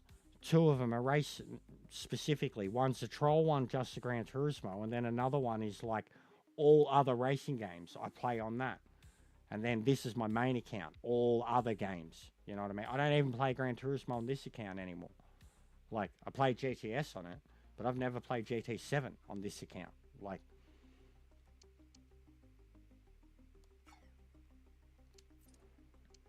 But the amount of games, like go through my library, bro. Go through my playlist. You'll see, man. You'll start to get an idea of what type of games I like.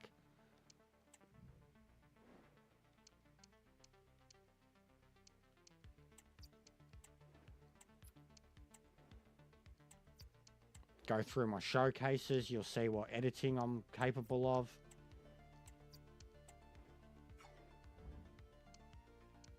But yeah, go through the playlist. You'll definitely see a lot of different variety, bro. Go into the random album, you'll find even more variety. Alright, wow, we've got a lot of potential here. We need to move up some kids. 50...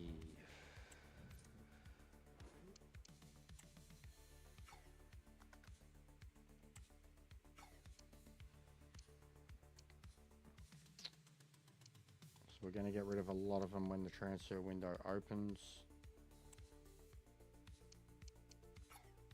We're going to get rid of you.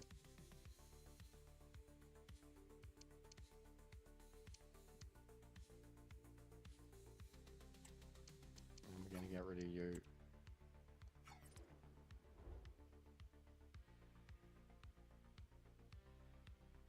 I think so.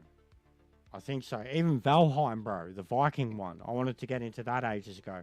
I don't have a PC. My PC's not good enough. I've got a gaming laptop, But it's just not kept up to date, bro. It's not good enough to play anything that's not on console, basically.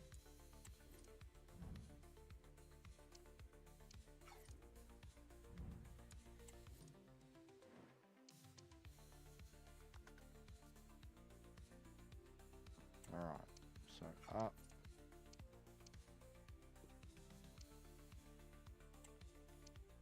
Up.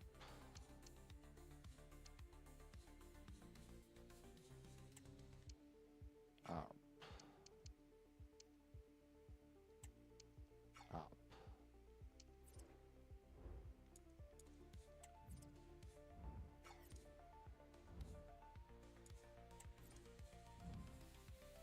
No, I appreciate that.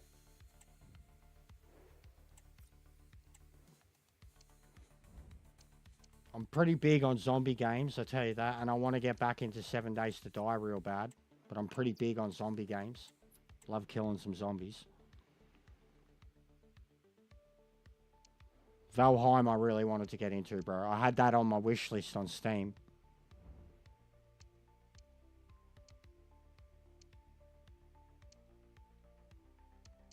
Alright, I think it's about time I have a look at another goalkeeper batch. And you know what? Because they've been so good to me with it.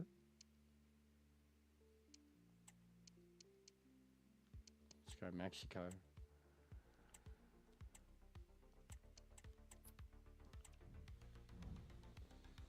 Seeing as we already have 2 of them on the books, be great to bring in a protege. All right.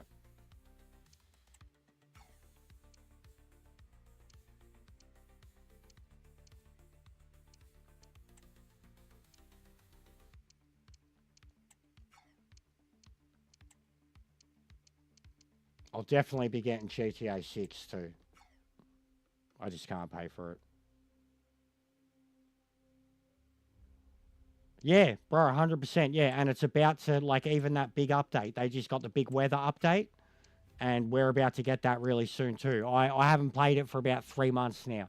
I've literally nearly got the platinum in it, bro. I put 400 hours into that game already.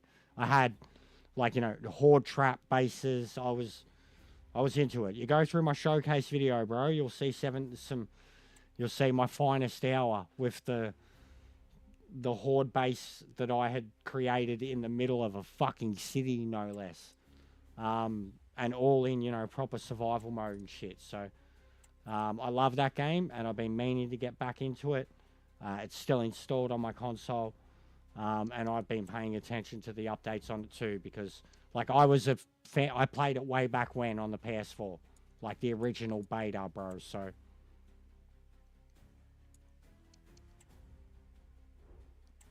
Haaland wins fucking Balloon d'Or.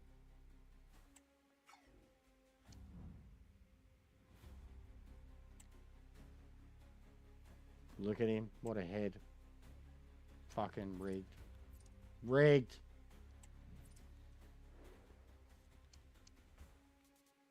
Alright. So, here's a new one, left midfielder. So. Here's a new one. So. Left wing, so.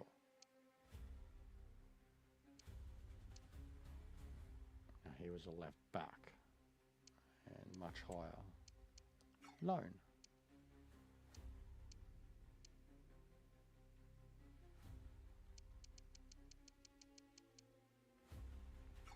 Beautiful.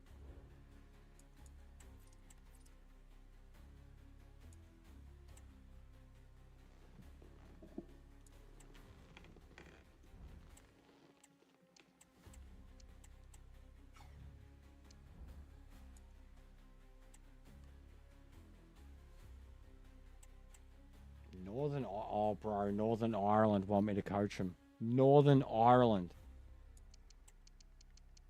I just got a letter from the IRA. Nah, rejected. We want the fucking Aussie job. I've been offered New Zealand before. I've been the coach of the women's English team. No, I don't, bro. 7 Days to Die. Dying Light, few more in there. I just can't think of them. Dying Light, I was big on. I never got the sequel, but I'd still get it now, especially after all the updates and shit. I never got it, but I loved the first one.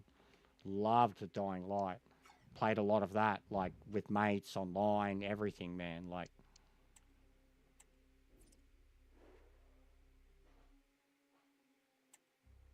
a swap deal. Fuck off, mate.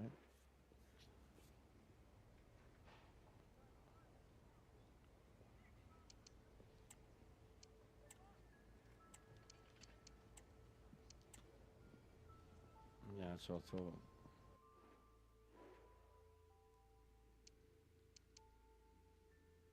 Loan to buy? No. Loan?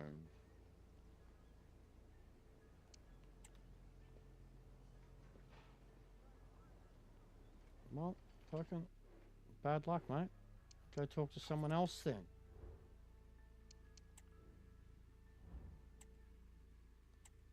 Mate, we're keeping you around too. Don't worry, you're a good young prospect.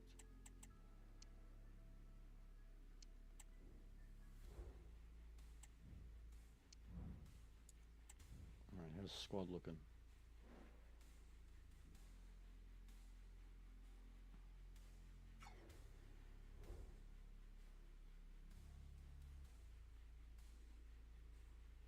No, that's crazy. That's cool. Really cool.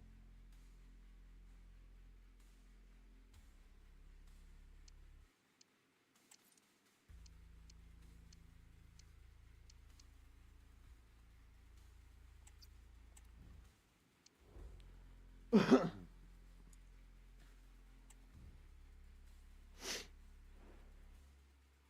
let's get some fucking goals, mate.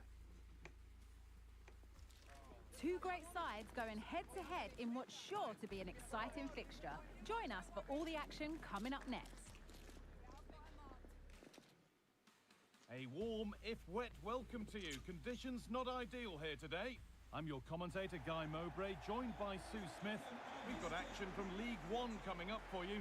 What are we going to get from this one, Sue? Yeah, cheers, guys. Great to be here. I think it's important that both teams are focused from the off, though, and they start quickly. But I'd love to see some goals. Hopefully I've not just cursed it.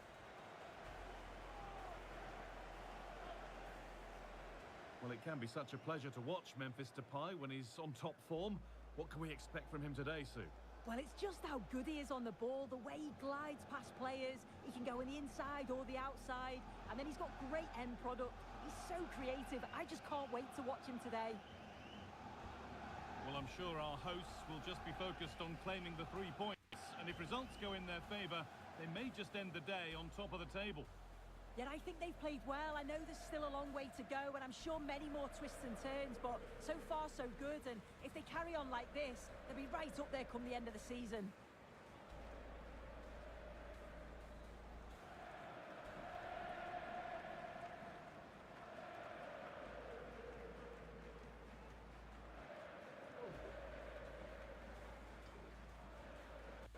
This is how the hosts line up. Yeah, they're playing a 4-3-3. The front three are going to need to link up well and make sure the central striker isn't too isolated. If it's on one side, can the other winger come in and be that second centre forward? I mean, I have This is the visitors' team for today. 2 times. Yeah, it's a 4-5-1, but it will morph into a 4-2-3-1. The single centre forward will be supported by the number 10, and you'd expect them to rotate and swap positions just to try and drag defenders out. The wide midfielders, they'll offer a threat in behind. The Hogwarts game.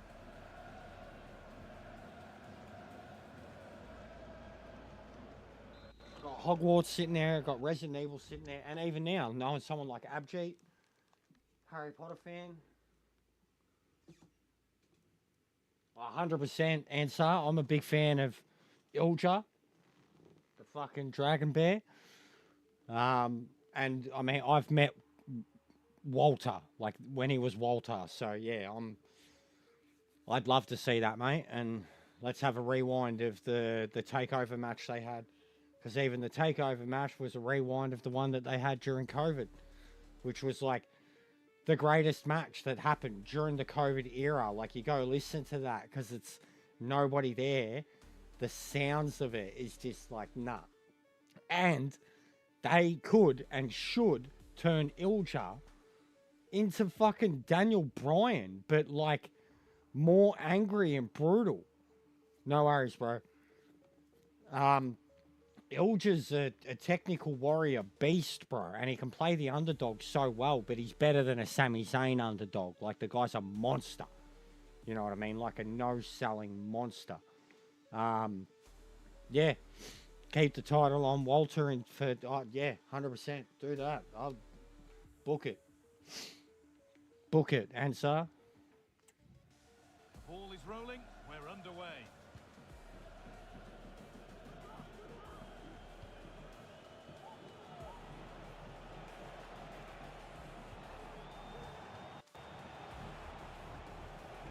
Players waiting in the centre.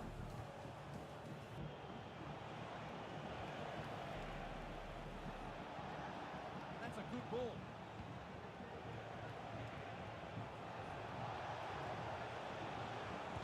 The effort shut out. That has missed by quite a distance. Who's today's psychopath in WWE? Probably Walter. He's not so much a psychopath. He's more just like calculate. He was a psychopath on the build up to Mania, but he's just like a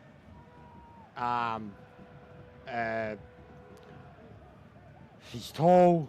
He's a monster. Like he just does everything perfectly. He's a huge dude, but he wrestles like someone who knows how to wrestle. Psychopath. I don't know. They got a few. It's hard to really say. But they got a lot of monsters in there now. Genuine monsters. Psychopath character. I mean, they haven't really had since Bray Wyatt died, man. So a true psychopathic character. It hasn't really worked for anyone else. They could absolutely turn Karrion Kross into that character, but they just seem to refuse to want to do anything with him.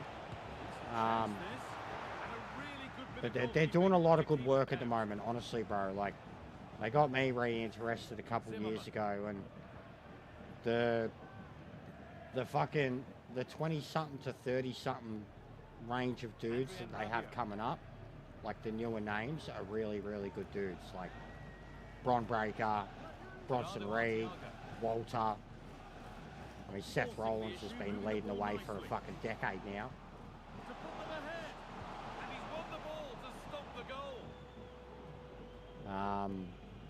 But there's no Brock Lesnar type. I would say Walter is or Gunther is the Brock Lesnar type now. He's just not as big as him. Like, he's taller than him, but he's not as, like, roided up as Lesnar was. He's more natural. Used to be fat, but he's got as much, absolutely as much power as Lesnar does. Dude can pick up like two guys at once with suplexes and shit. Bro, Bray Wyatt passed away not long after COVID, man. It was some of the saddest shit ever. And Luke Harper. The black bearded one. Within 6 months of each other, bro. And Luke Harper was in AEW and killing it. During COVID, he died. And then Bray Wyatt died about 6 months later. Complications due to COVID. Heart complications, bro. He had a lot of heart problems. A lot of weight problems. Fluctuating weight and shit. But yes, Bray Wyatt died, bro. R.I.P. I fucking idolised him. I've got custom themed figures. Like a Bray Wyatt, action figure that I paid $100 for. Like, yeah, he died, bro. 2 of the original 3 Wyatt family are dead. And Braun got sacked recently too. Braun Strowman got sacked. But they have this new thing called the Wyatt 6. There's 6 of them, obviously. And they brought in Bo Dallas. Because Bo Dallas, as it was playing a character called Uncle Howdy, who was like one of the voices in Bray's head. And Bo's his actual brother. And then about 6 months after the passing, they brought him back. with another bunch of like a psychopath from NXT, Dexter Loomis, Joe Gracie, Nikki Cross, and Eric Rowan, Redbeard, the original big enforcer. So, and there's 5 of them. So the Wyatt 6 thing is still not full. Alexa Bliss had been away injured, and like she's 100% Sister Abigail. Like she's the 6th one. They've been teasing her, being dark for a while. She's still got the freaky doll, Lily. She's paid tribute to Bray, while still meant to be this face character. Like she's very dark. So 100%, like down the line, Alexa will like rejoin the Wyatt family like she did right before, you know, he died. But yeah, at least they're continuing the legacy. And they raised a shitload of money after he died through the wrestlers, through the merch, to make sure that his family, because I mean he's got 4 fucking kids, to make sure that his family was looked after forever. He essentially got a like post-death Legends deal, which means that like any merch sold by him, like 80% of it goes to the family. And they still sell everything. The mask, the shirts, the custom title. Yeah, I was a big fan of him, bro. Big fan of the Wyatts. Like even back when the Wyatts were fighting with the Shield, man. One of the best feuds ever. Like that was 2013. That was the future of WWE. Like back then. The Wyatts and the Shield. 2013. Here we are 12 years later, and like 2 of them are dead. 4 of them are, well, 3 of them are the biggest names in wrestling.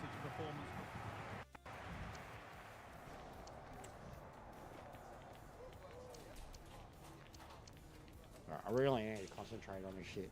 I like talking, but when I'm more focused, I'm scoring the goals. And I've had my opportunities, received the ball in the box and just not finishing it. Look how fresh everyone is. It's a joke.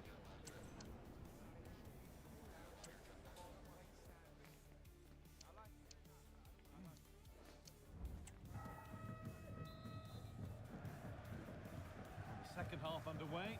Let's be honest, things can only improve.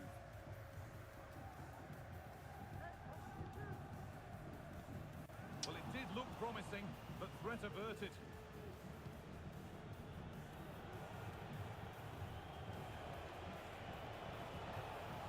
Could be something happening for them now.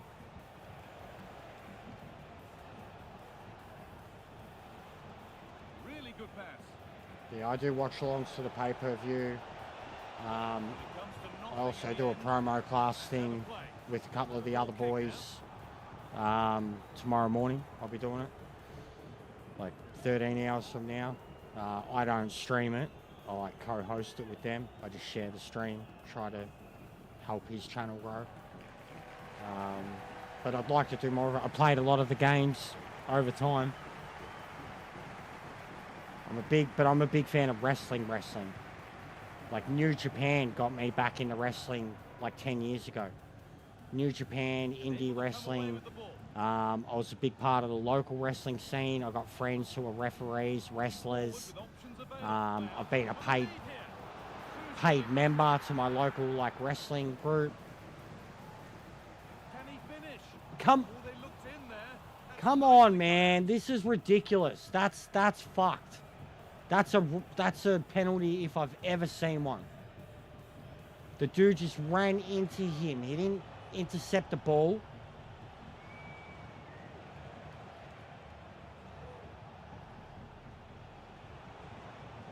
Options available in the middle.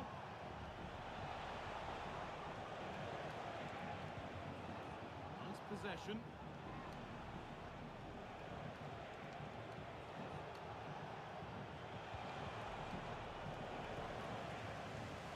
Back now.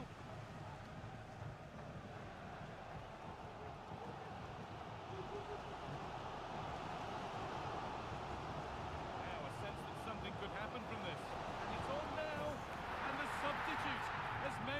difference here. What a goal. To give them the lead. As soon as I concentrated for just... And yeah, bro, like, before Vince McMahon, that type of stuff wouldn't have happened. It's because of Triple H that type of stuff happened, bro. The outpouring of grief, like even Luke Harper died first, and Luke Harper was in AEW, and he was killing it. The outpouring from Luke was insane. I mean, like, they let Bray do a Luke Harper tribute on Raw. Like the Shield alone, bro. How influential the Shield were in WWE at the time. The Wyatts were important to the Shield. The Wyatts helped make the Shield, bro. That 3-on-3. You know, they basically had a 3-month feud. The Wyatts and the Shield. The Wyatts and the Shield. It damn near headlined WWE. And there was no title on the line. It was just two young up-and-coming groups that were just going at it, you know, trying to, you know, reign supreme type shit. And it was the biggest program for so long. And then 10 years later, those guys command so much respect. So they were like, and Hunter's in charge. So, of course, they were going to do it the right way. And then even the woman that he married, Jojo, she's former WWE commentator. So, like, they have a right to look after them somewhat. You know what I mean? Like, in the same way that they help pay for wrestlers' medical bills and shit after their career. They have a right to.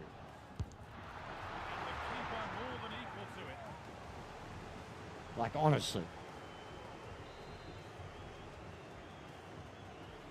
And like Bray's family, like their legacy, bro. His dad was there and shit, you know, like the Rotundas. Delivered to the edge of the box. Depay. And he's got that one away.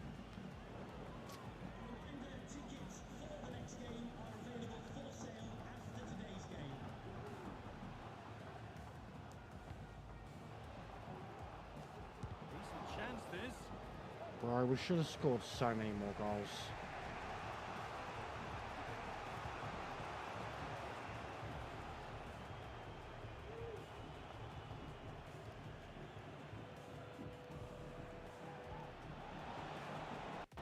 Nicely sets it up.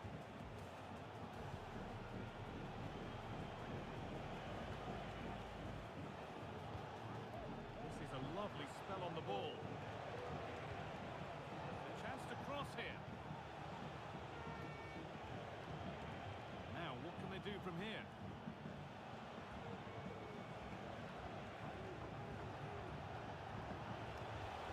Not so much given away. They could Get stuffed. really good Oh. goalkeeping there.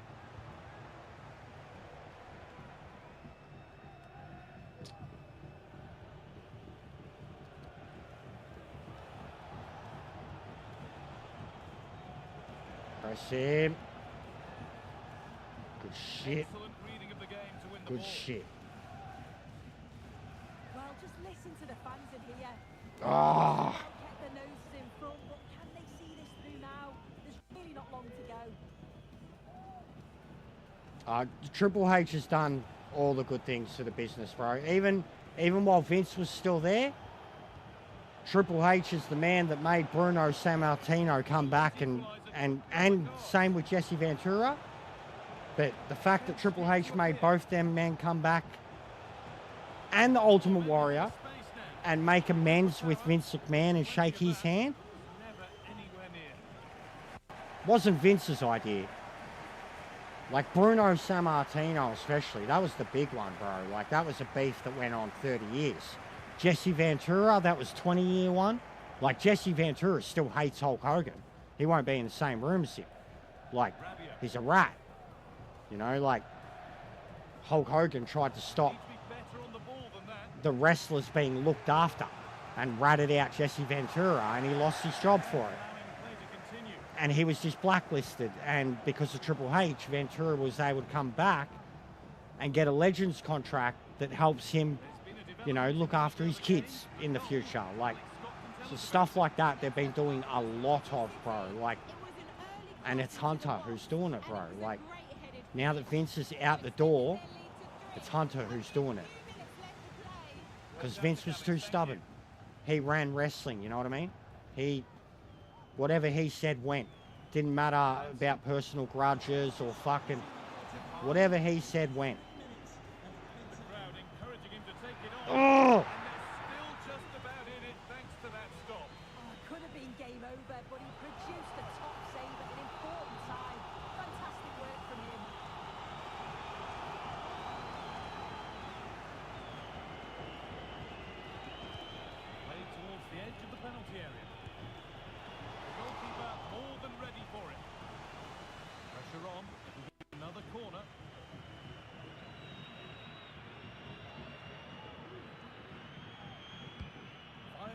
Of the box. That's as easy as it gets for a goalkeeper. We should have scored so many goals, man. There is the final whistle. Plenty of points away, not least the 3-point suit. It was a real hard fought. Oh, 100%, dude. I wasn't the biggest fan of him as a wrestler too, bro. He had his own era of Golden Shovel and shit like that. Even now, bro, he's parodied the Golden Shovel. Cody Rhodes went to AEW and did the Destroy the Throne and the Shovel and that. And Triple H was the one that brought Cody Rhodes back from AEW.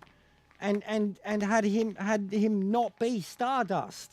You know what I mean? Like, had him packaged the same as he was in AEW. So, like, he knows what's best for business. He recognizes his own shortcomings back then. And he's doing, like, he was in an era where he was under Vince. It was like a ruthless, you know, like they had to fucking do what they did. He came from the clique, bro. You know, like NWO, Shawn Michaels, Nash. Like, it's different now. Like, and he realizes now, like, because they've got NXT behind it too. There's a camaraderie. They don't care what promotion you're on. If you're a professional wrestler, they want the best for you. You know what I mean? Each wrestler, like, they just want to get paid. They just want to be looked after. They want to be on TV. They don't want to be sitting in catering doing nothing. Or being made to be look like a joke because the person running the place. You know what I mean? Like, it has changed, bro. It's the reason that they're on Netflix now. It's the reason that TKO bought them. They forced Vince out. And then all the things that all those horrible, horrible, horrible things he's been accused of, they didn't help. But he was forced out, bro. Thing when you're a massive entity and you actually have shareholders, even if you are the majority shareholder, they can start to challenge it. And if you've got all these fucking court cases and then you get proved that you're using company money as hush money, then you're done. And that's exactly what happened. And, you know, now he's out. He's got nothing. The TKO direction is a little worrying too. It's all about the money now. But in terms of the management of the roster, the way they use NXT to bring people up, and the way even some of those mass firings that Vince did, Triple H brought back fucking 80% of them. Like, all those mass firings around the COVID era that Vince did, Triple H brought back around 80% of them, bro. Like, you know, they were his kids. Like, even the fuck around that they tried with NXT, where they fucking completely fucking re-stripped and changed NXT and all that, they reverted it back. As soon as Vince was gone, they reverted it back. Not that colourful fucking bullshit that was going on, like. But they tried to, Vince did everything in his power to undermine Hunter, because he's seen that Hunter was doing a better job. You know, that the people were starting to go, oh, fuck, he should be running the place.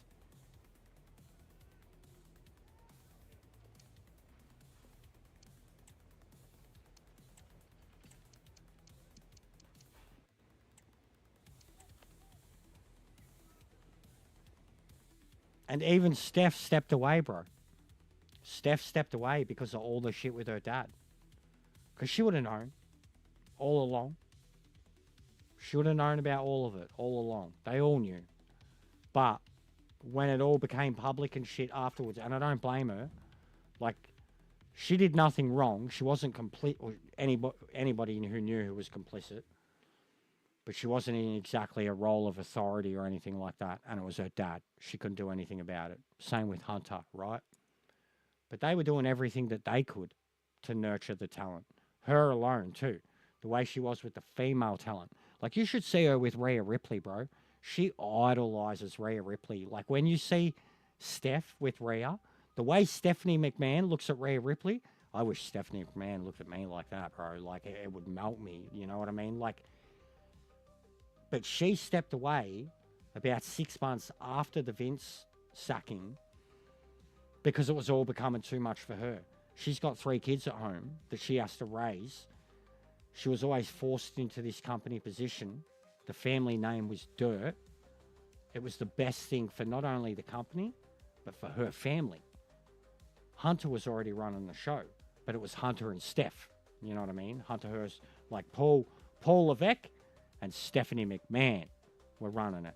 But she stepped away, like, to take the McMahon name out of WWE because of what he did to help sell the company, to get it a better deal, to help look after the future. And it was always going to be her future life. But now, too, even her, she's like, I'm a mum. And then even Hunter, bro. Hunter gives them, they get Christmas off. They get the births, like the men, and they get maternity leave. Like the women, bro, the women get a full year. If a woman chooses to go have a kid, she basically gets 2 whole years. The quickest any of them have ever come back after pregnancy is like 3 months, which is crazy. But like straight up 2 years. Whereas like even the men, if a woman has birth, the man's given like 6 months. Go home. Go be with your kids. Like, gives them Christmas, gives them the holidays. They do less shows than ever, but they do more PLEs. Like, the system itself now, bro, is just... And the thing that made that happen too, not only was it the outing of Vince, was AEW. The inception of AEW helped make it happen. A rival promotion. Other places that people could go to. And also they were offering all those things. Healthcare and fucking honouring the legends and whatnot. You know what I mean?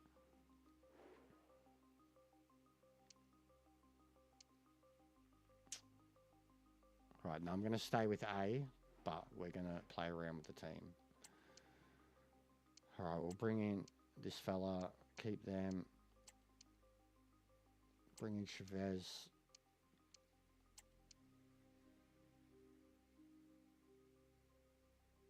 We will give this fella a start, he's not bad. We'll leave Rabiot on, he'll need a break.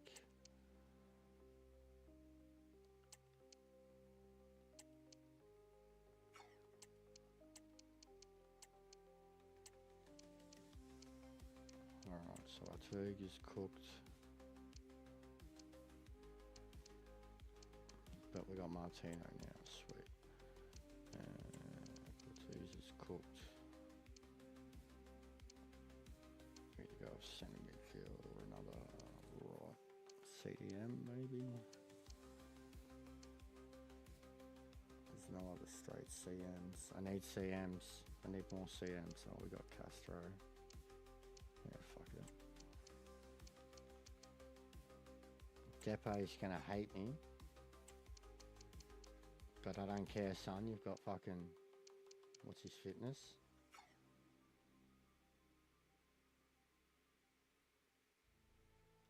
Where is it? Doesn't have his actual... There we go, 71%. Yeah, no, I'd rather rest you, mate. Sorry. I'd rather rest you. And we'll bring in this young kid instead as replacement striker, but we're going to need, so we've got Coleman, we've got you. Cruz is centre back, need a bit back, man.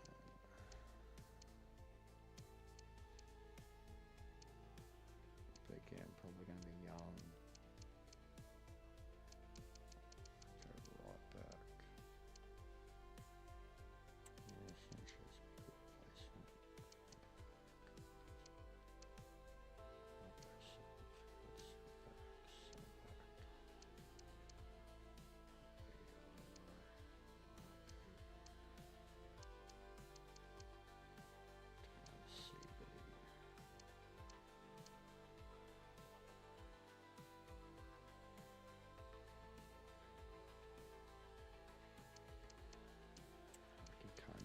then.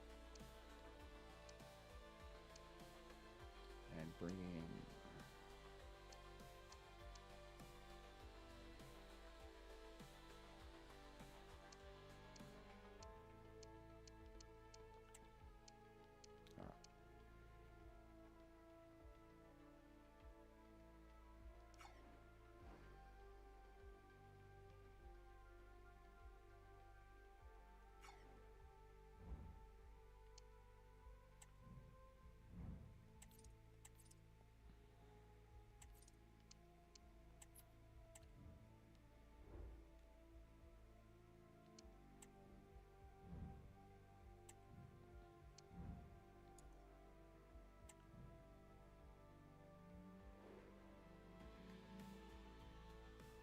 Bro, you kidding me? It just undid all those changes. Fuck's sake.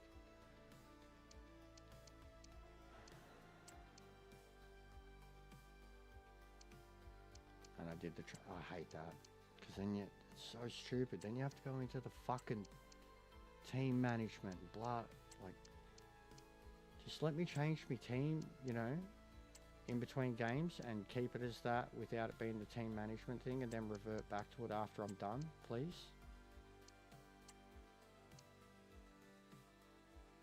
Fuck's sake, man.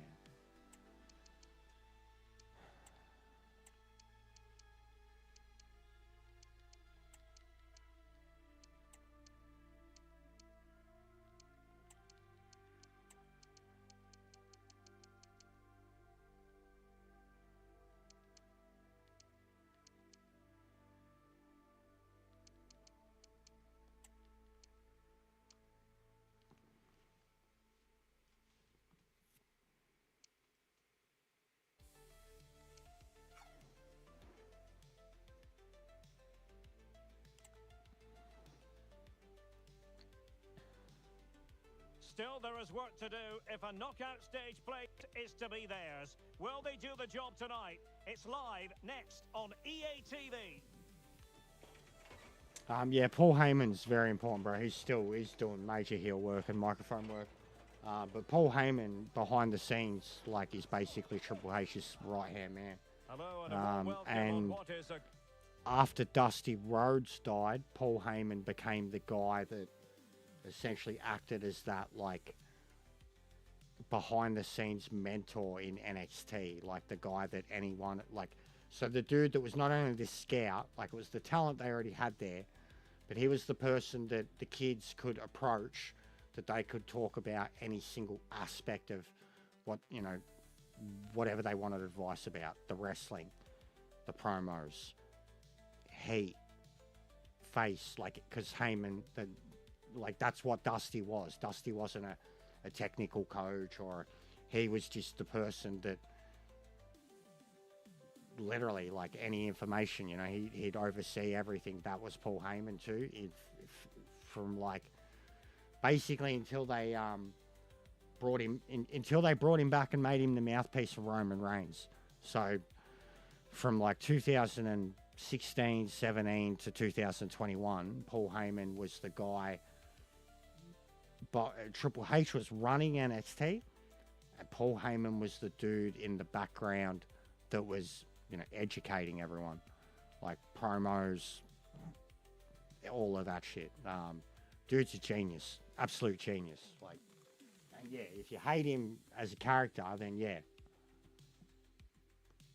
His mic work is the best, bro. He's so entertaining. He's so over now, bro. The stuff that he did with Roman Reigns made Roman Reigns over. So, like, his stuff with CM Punk, major boo. His stuff with Brock, major boo. His stuff with Roman Reigns made Roman Reigns the most over wrestler since Stone Cold, basically. Roman doesn't even have to show up, bro, and they chant, "We want Roman," you know, like, I like Roman Reigns now, and I hated him back in the day, so there's stuff, and he doesn't need Paul Heyman anymore, so they did his job, spent 3 years with him, but what a job they did together. What a story they told.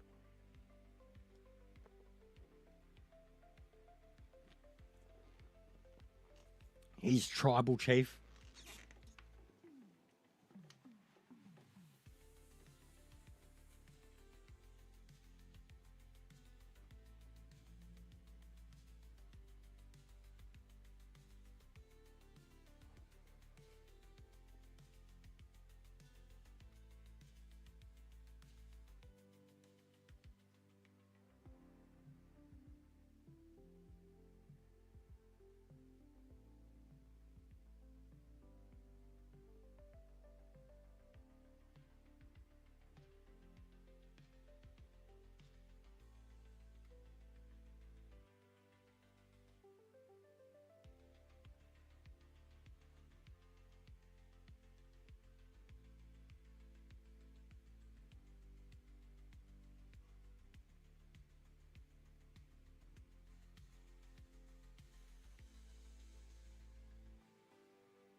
Oh.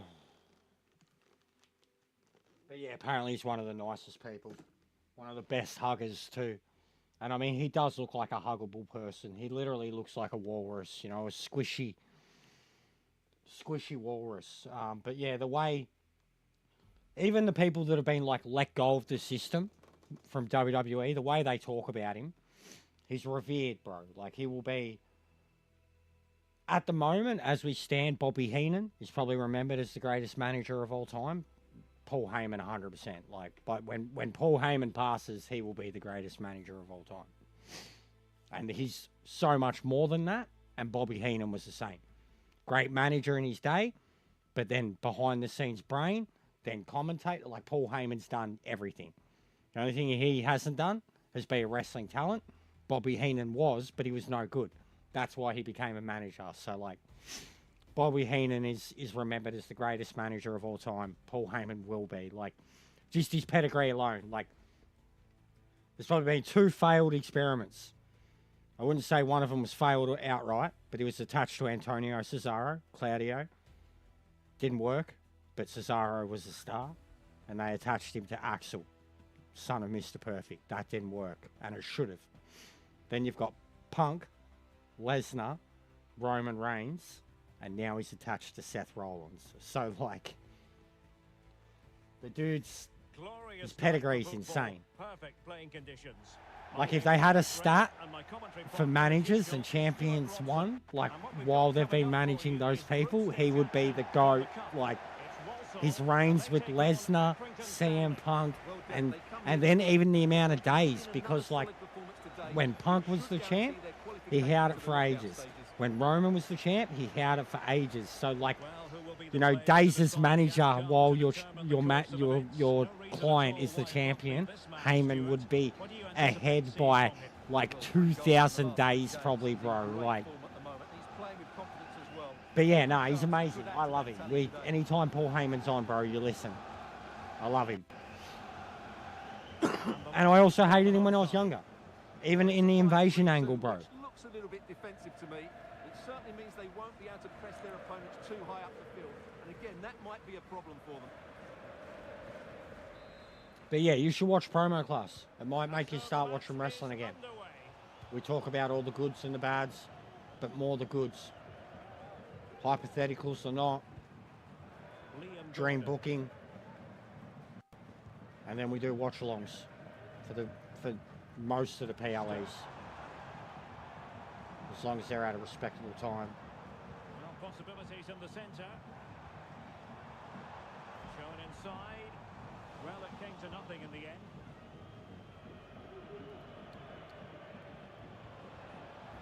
Right.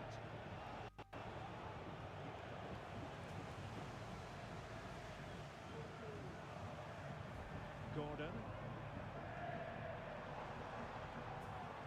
On to Gordon. Ryan Stirk. Can they get in behind them?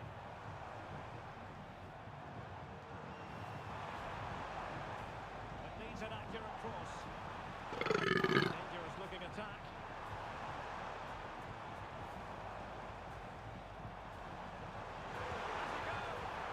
Keeper making sure that was pushed well away from danger.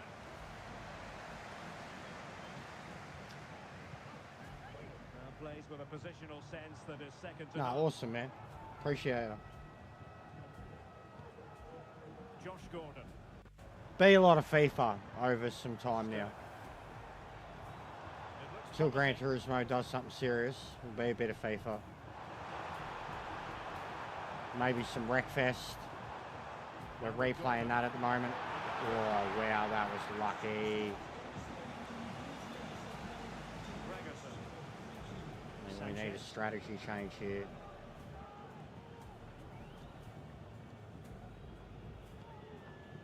Cameron Devlin. Yahya Atiatala.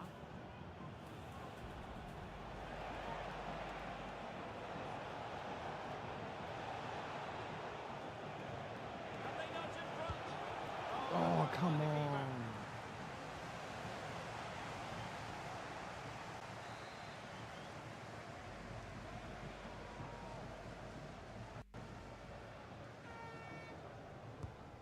he deliver it with accuracy?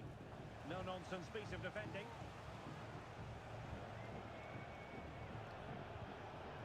Fabio. Well, that's how to keep the opposition at bay. Well, they must exercise caution standing off as they are. Very timely interception.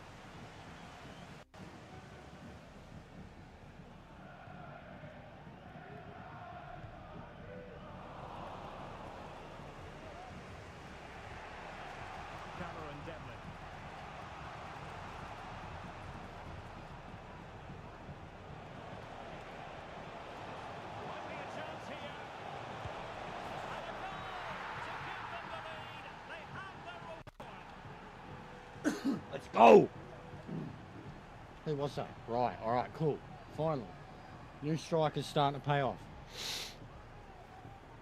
Well, as you can see, the weight of the through ball is key to this goal. And when he gets Created onto the it, gap. he decides to go for power. It's a really emphatic finish, which gives the keeper no chance. Plenty of support here.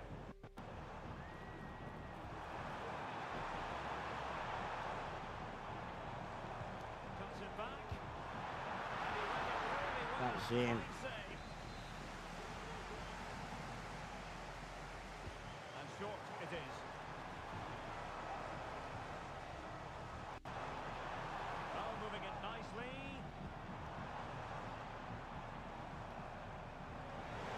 Supporters want to see him have a go. And the keeper there to deal with it. Who can they pick out? Struggle to get it away properly. Well, nothing untoward happened. Atiatala.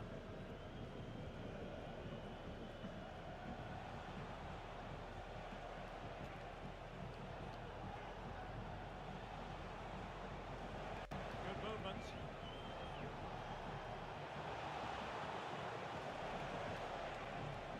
Makes his way in field.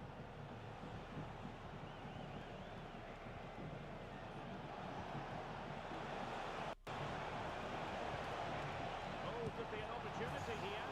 And just a little bit off target, just wide. Yeah, it was close, but the keeper would have saved that had it been on target.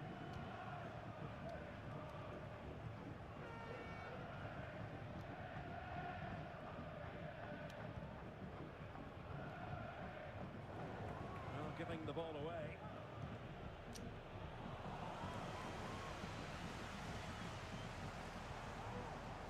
Josh Gordon.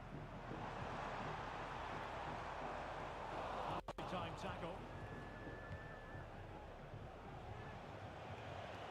Now, can they hit them on the counter? It might be.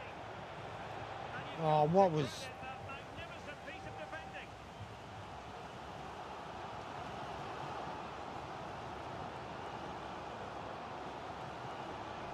The emphasis is on creativity.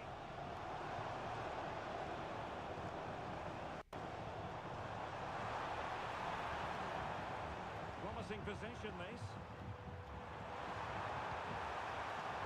Oh, disappointing clearance. That was going in. Fucking hell, mate.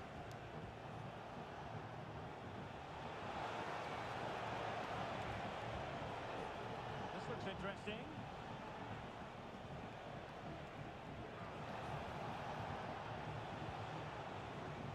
Wonderful chance. And the goal was staring him in the face, but he couldn't take advantage of the Panicked. chance. Well, that would have extended their lead. What a golden opportunity that was. Not a huge chunk of added time. 1 minute. Gordon.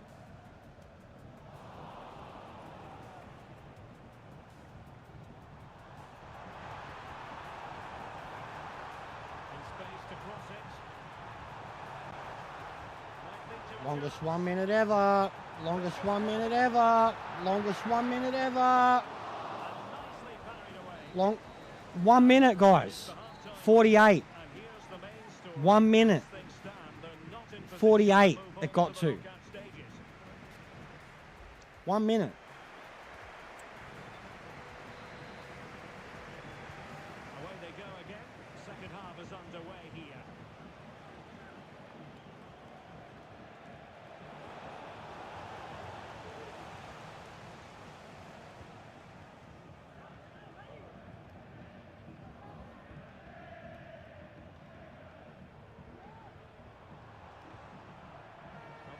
really productive. What can they do from this position? Oh, good shit.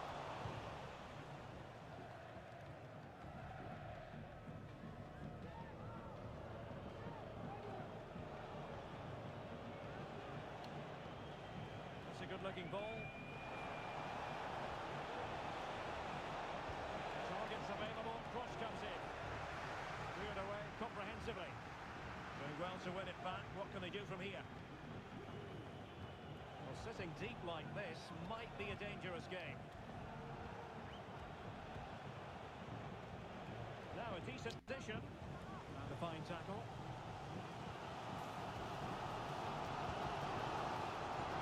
Good vision. That's what he's doing defensively.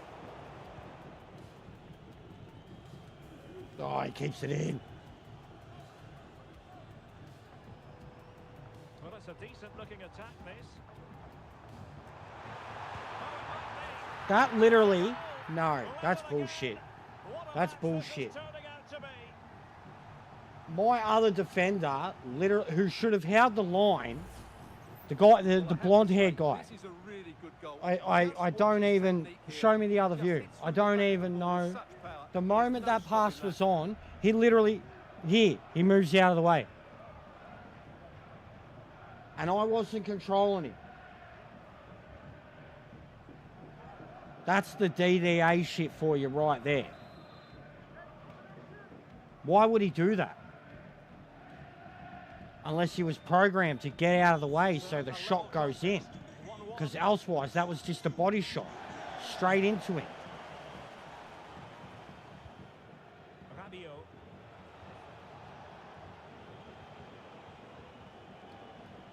Huerta. And defensive play to be applauded. Gordon. Always Lounsey. No, there is no extra time with this. It'll go straight to a shootout. It's fucking bullshit. If it does, I'll just restart it. Just the challenge that was required. It's bullshit. Being egged on by Dude, this the can't, crowd. the blonde hair can't all of a sudden just... It's bullshit. It's bullshit. It's bullshit. I'm done to death with it. The sort of weather the fans were And hoping watch for this. this evening. It's absolutely I'm done with it. ideal. It's My name is Derek. the whole fucking game. There you go. It's bullshit. It's fucking bullshit, bro. Dead set. It's bullshit. That defender is my biggest defender too. He never moves. It's always just if he'll hold the line, and if the shot comes, he'll or body shot it, whatever. I wasn't controlling him. I was controlling a centre defence midfielder in front of them, and I went at the guy that was about to do the pass, like literally as he did the pass that would have been going to the attacker that he should be covering. He started to like do this like it was just, and I wasn't in control of the AI, and the AI is controlled, like programmed, sorry, my AI on my end to hold the line. Like it was,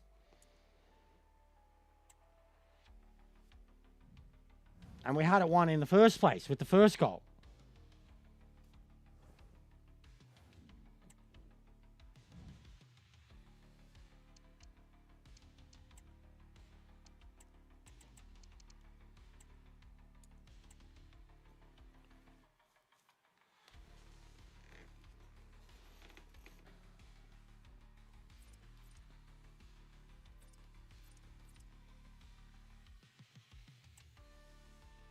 All right.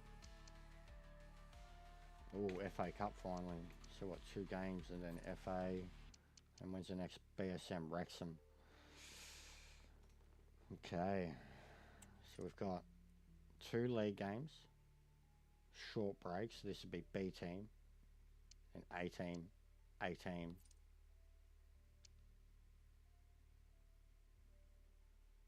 And then a mix.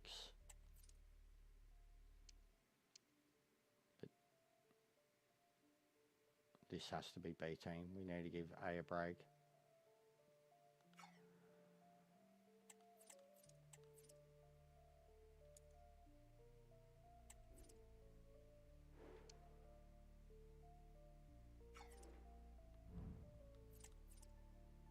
Or it's going to be a fucking... Oh, it's a team of internationals then. Okay.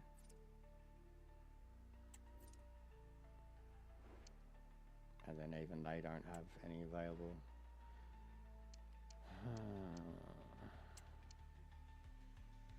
Display, actually, I'm not going into him because I want him for the next game. Just going to have Joslu. Actually, no, we want him fresh too. Just going to have him. Back up. And you want a backup striker.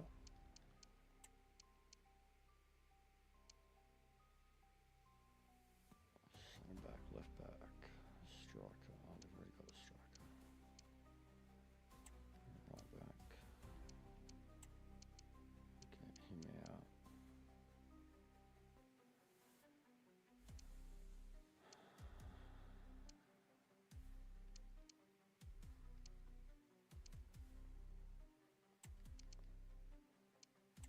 Definitely out.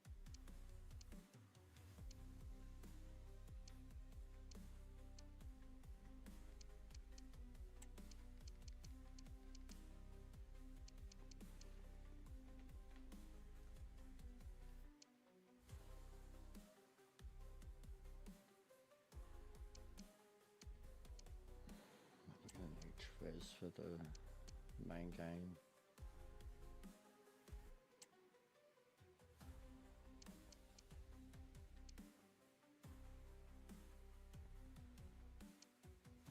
No one else that's a main starter? No. I'll give him the goalie. That's their best chance.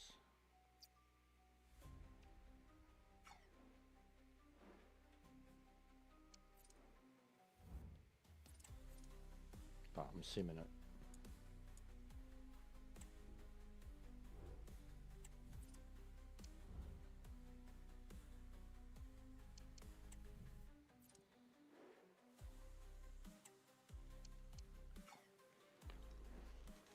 We are approaching transfer too. So we're about to be rolling in it.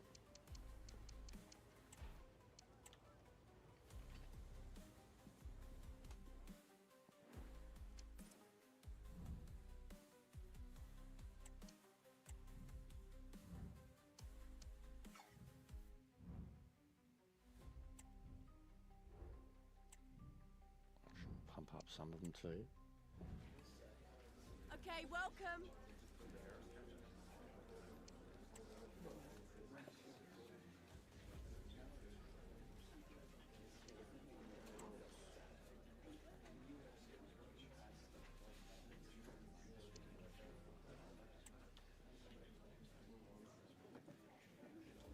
Well, that's all we have time for today.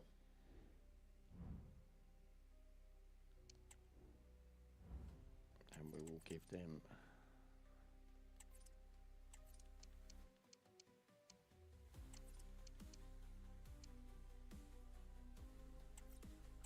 shooting practice.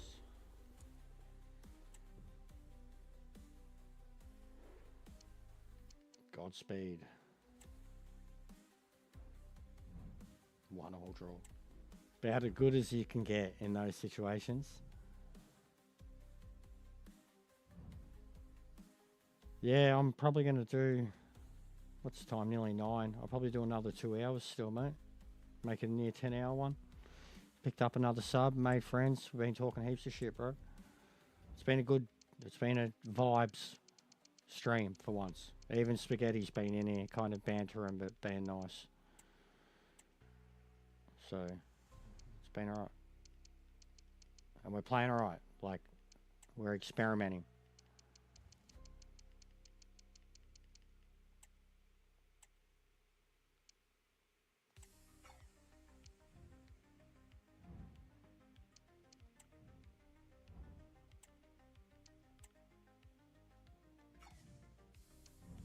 That's what I got to do, bro. Got nothing else to do. I think about it when I was racing, bro. When I was doing 5-6 hours of racing. 40 minutes every hour. You know, 40 to 50 minutes every hour for 6 hours straight. Getting baked as hell. Just wonder why I drink so much V, mate. I need it. Every V. That's why I have a shout out. I was going to put it in the support thing. Every donation, even as small as $5, equals 1 V, and every V equals 5 hours of streaming. There's $1 an hour. Sadly, we need to make a lot more than that, but it's a good way of putting it.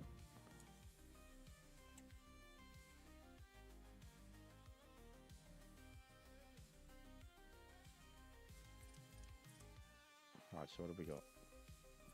I'm pretty sure we got this, and then FA, Doncaster.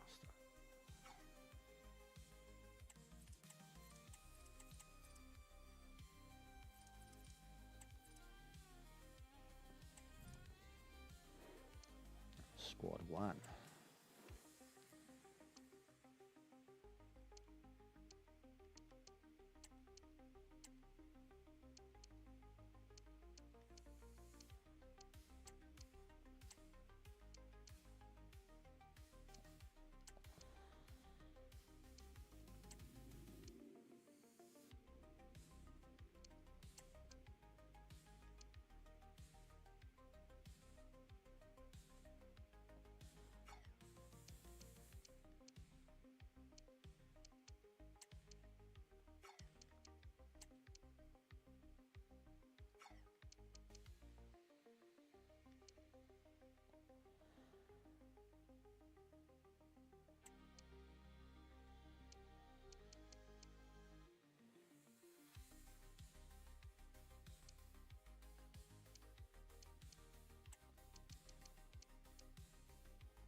Just making sure I've got Depe in front.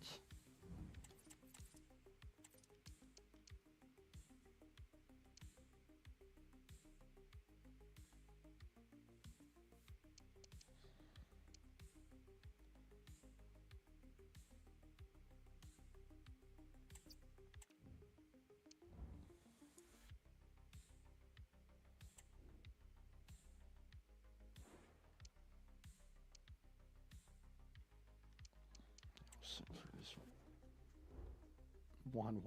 Ridiculous. There's the randomness of the sim too.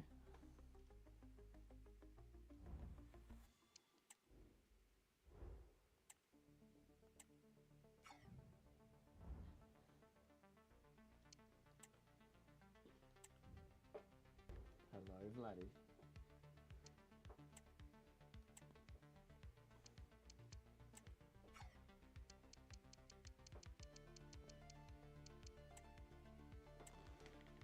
Mate, you can get in. You're okay. Just push a little harder. Come this side. Push on the door a little bit more. Oh my god. There you go. There you go. You gotta figure it out. Good for you.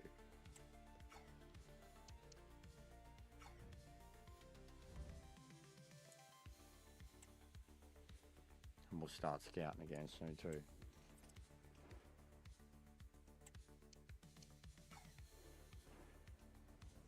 Gonna have a mad turnover.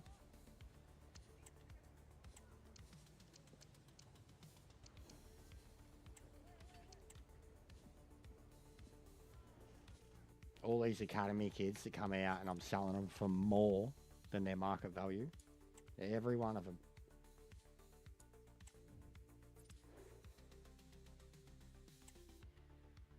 And then when it comes to stuff like this, I'm like, well, I'll just offer more than what the other mob accepted.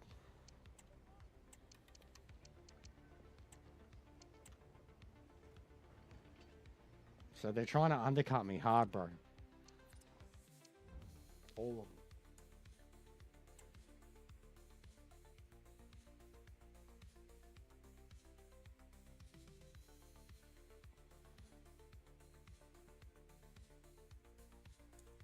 Alright, what do we got? 1-star Doncaster. If I can't fucking win this.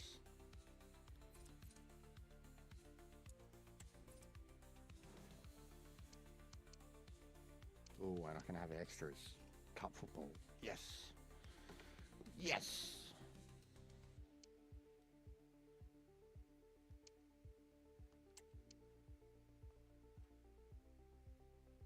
All right, 2 Giants in the back line.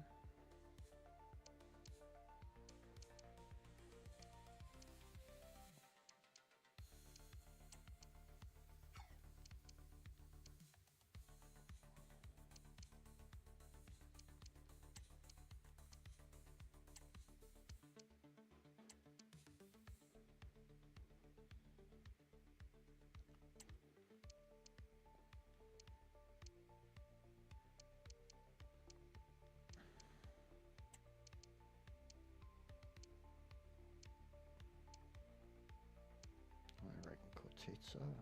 Yeah, Cortizza, because that's. What do I have him to? No, yeah. Because then we've got 2 midfield replacements, 3 backmen, 3 forwards. Yeah, that's perfect.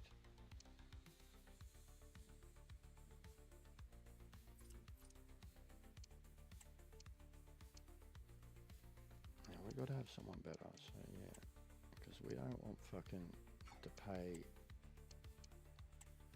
standing around. We want him.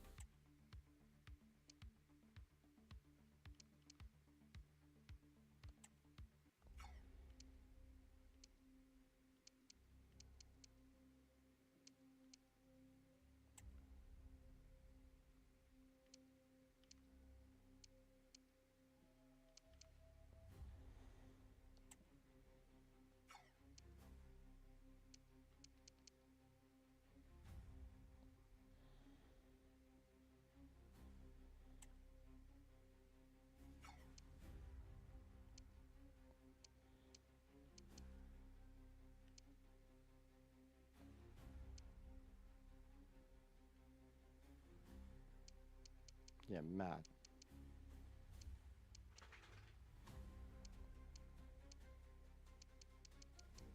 Bro, I've got such a team of giants. Such a team of giants.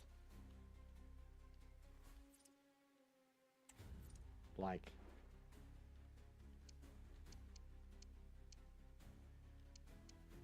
Rabiot 6'3". Zimmerman 6'3". Cruz is 6'6".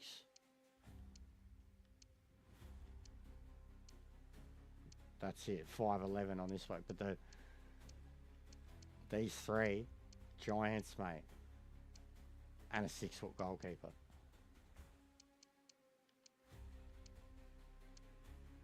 6'3" striker replacement.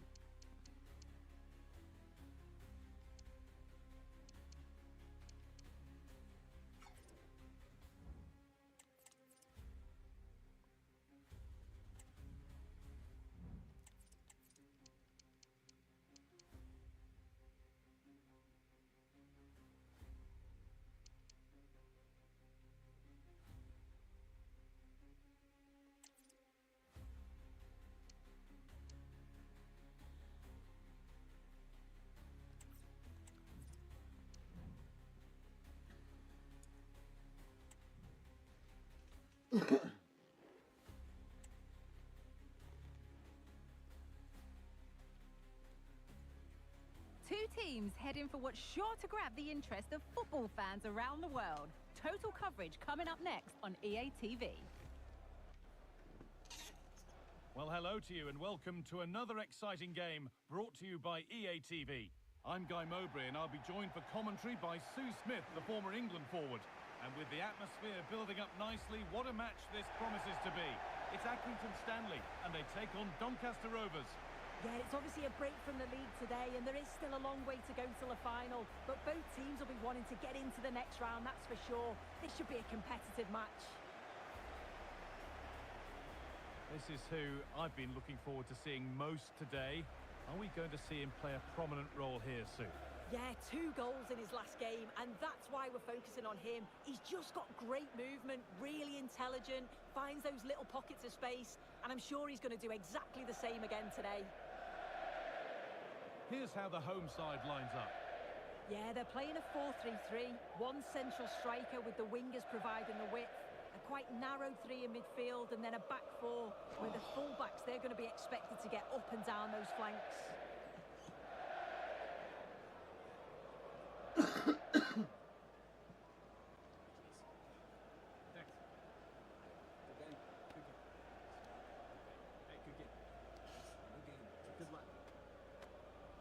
This is how the visitors start the game.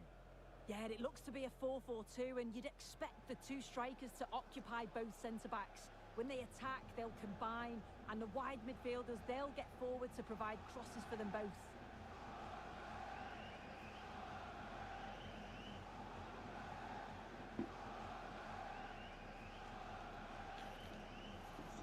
All right.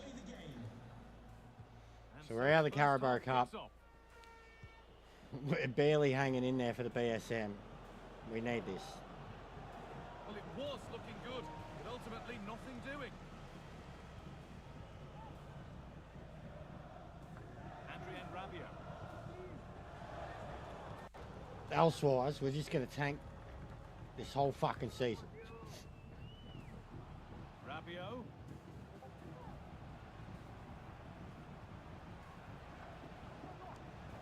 Great chance here. Oh, I mean... Look here, the game stops. It was offside anyway, but let's... Who's fucking messaging me on Discord? Probably here. Yeah.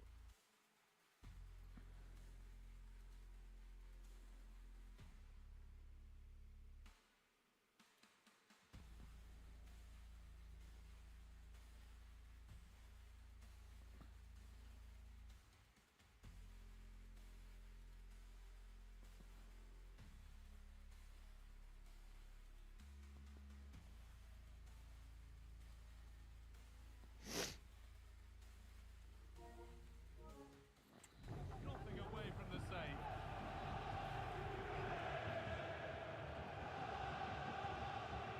Yeah, I've seen, bro. I just seen. I've seen you upload already, your schedule. No workers, mate. The approach play looked encouraging, but good defending to snuff Probably out got any another threat. 2 hours in me tonight. But I'll be there, bro. Gerardo Arteaga. Oh, mate.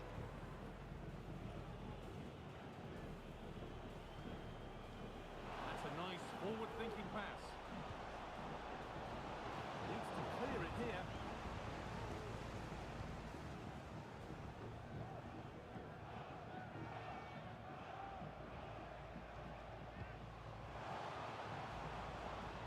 Depay. Cuts inside.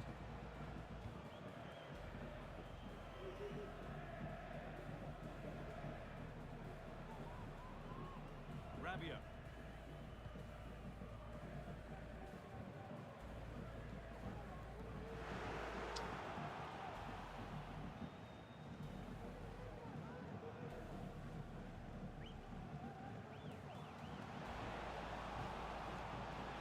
I just can't get a shot off. And it's cleared away from goal. Just can't get a shot.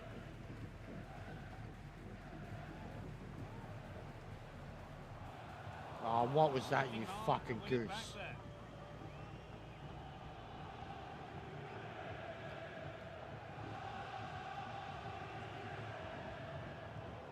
there. But yeah, we're doing all right, man. I'm still doing A and B side. We're still League One. This is FA though. This must win. They need to be better Playing on the against ball the for shit that. side, and they're already fucking balling me. Oh, and he's left his man behind. Yeah, For the lead here. yeah. Oh wow, It's a good a start. That's what you pay for, mate.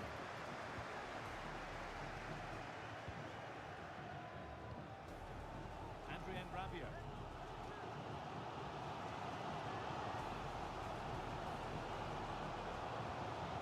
Something happening for them now. Oh, just every time. And why's it always got to be wet too? I swear, bruh. I swear I fucking would hate to play football in England if it's wet like this all the time. I fucking hate wet football. It's nice possession. God. Is there a goal to take the Oh lead my coming? God. And the flag is up to stop them here. That is a really tight call.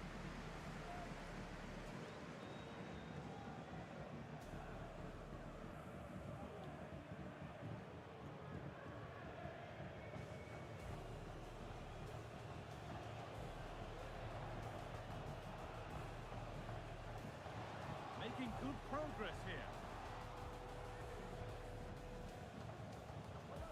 Well, it looked promising, but only up to a point.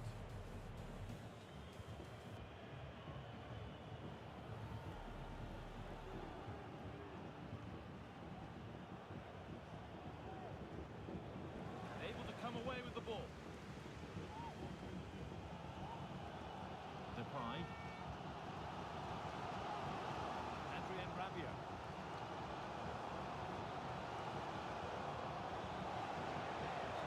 Ah, for fuck's sake.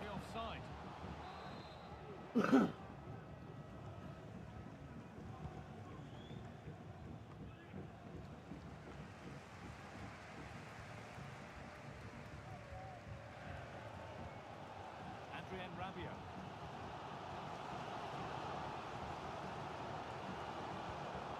Memphis Depay. This for the lead. Oh, come on. Goalkeeping to deny Oh, come on. goal. Very well kept out, alert and ready. Oh, why are they all godlike super keepers when it comes to cup football? Forward. Why? Real pressure. They did the second one especially, mate. No fucking way in hell. And then that, a little, right, he was right there, little pass, yeah, nah, let's boot it. I hate wet football. Already, man, this is doing my head in. It's just the same fucking scripted shit. Every time. It's like you have more fun playing league football than cup football, man, because cup football is just keeping soft, scripted bullshit. It's fucking bullshit here. Progress here. Genuine bullshit, bro. Genuine fucking, genuine god tier bullshit, bro. He should have hit the target.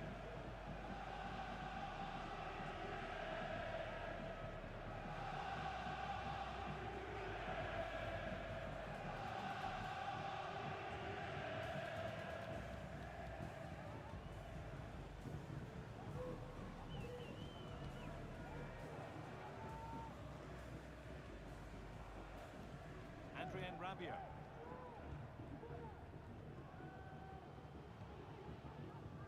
Good spell, looking for that all-important next goal. The ball is lost, and the chance has gone too.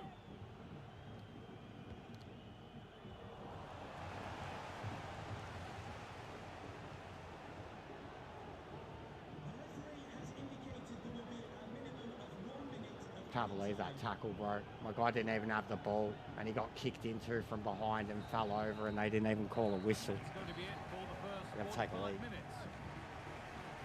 Up football, bro. He's been unable to provide a vintage performance in the first half. What will be your view, Sue? He's not really been himself in the first half. He's hardly had a touch. We all know the quality that he's got and the fact that he can win a game on his own. I'm sure we're going to see a better second half performance from him.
Does anyone know if there's any World Club games tonight? So nothing between them as the second half kicks off.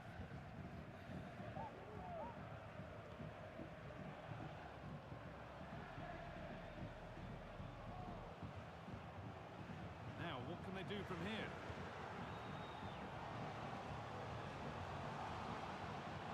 Depay. It's a decent Oh, you've got to be kidding me.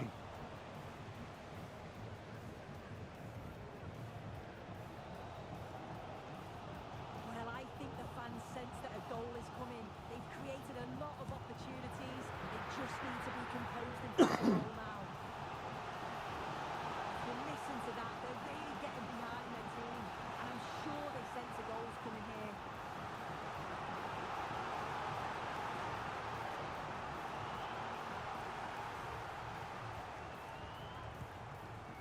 And the corner comes to nothing.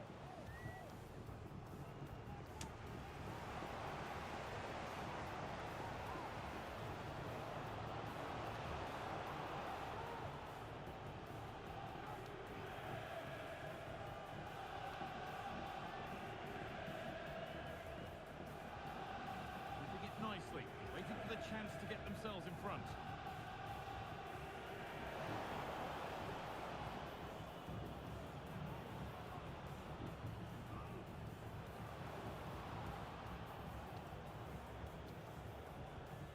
That's a good ball.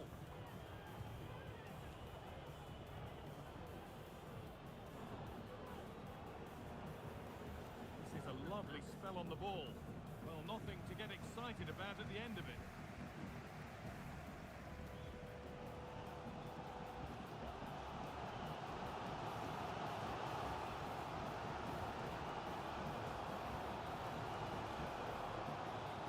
Rabia.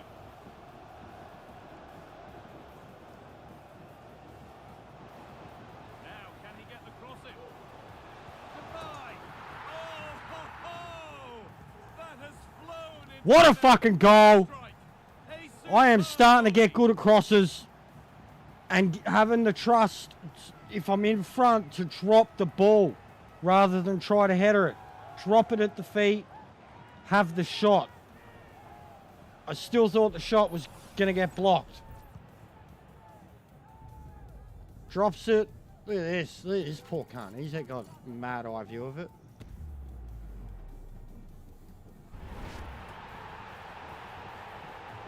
What a freak, mate. Off we go Oh. at 1-0. Fucking save that.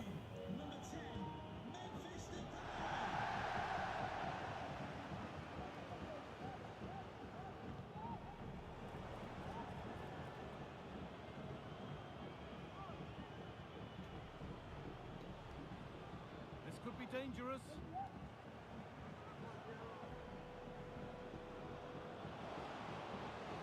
Real opportunity, and ready for it coming his way.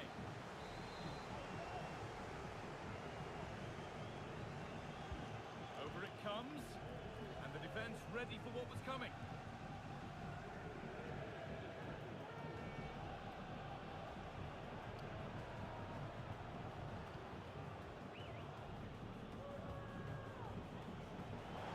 Takes it on, and a great stop to turn the ball away.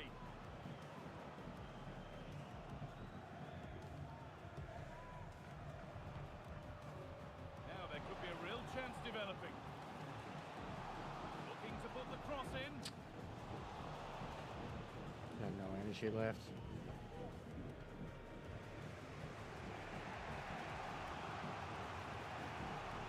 Definitely need some subs.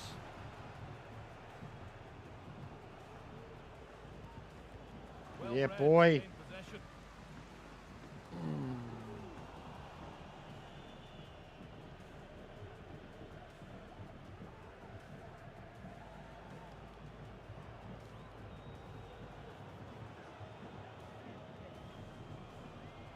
Moving the ball well in search of the equaliser.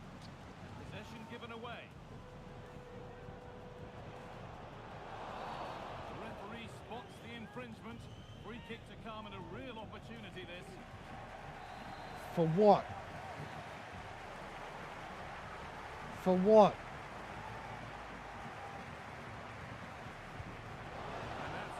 Fucking hell. Must do better. Got to work the keeper. Well, it'd be frustrating.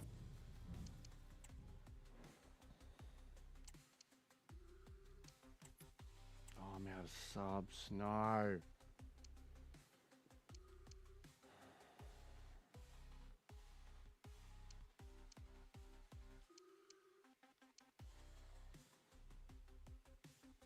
Yeah, I don't even know why they got a free there, Lounsey.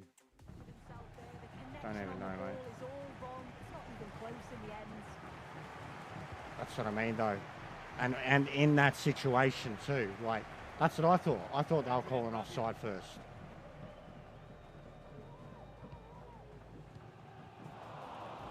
Careless there as the ball changes hands.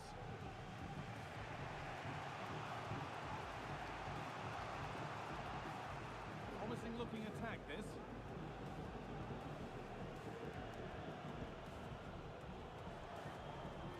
Delivered into the middle. Well, it comes to nothing in the end. Well, it looks like a change in tact here. They've all dropped a bit now into their own defensive third.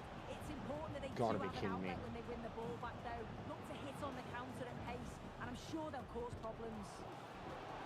It didn't have to be much closer. Yeah, that was really close. It's not a bad effort. If they get another one, I'm sure they'll finish it off.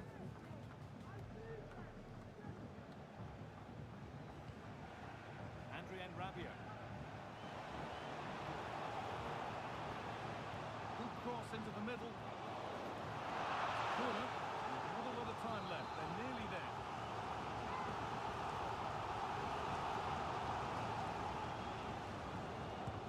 Delivered to the edge of the box. Still not away here. But it comes to nothing in Fucking the end. idiots. Really should have made more of that.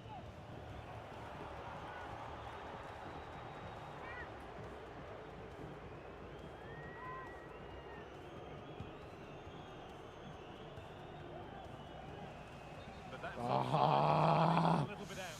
He doesn't give him time to get back on side before playing the ball through.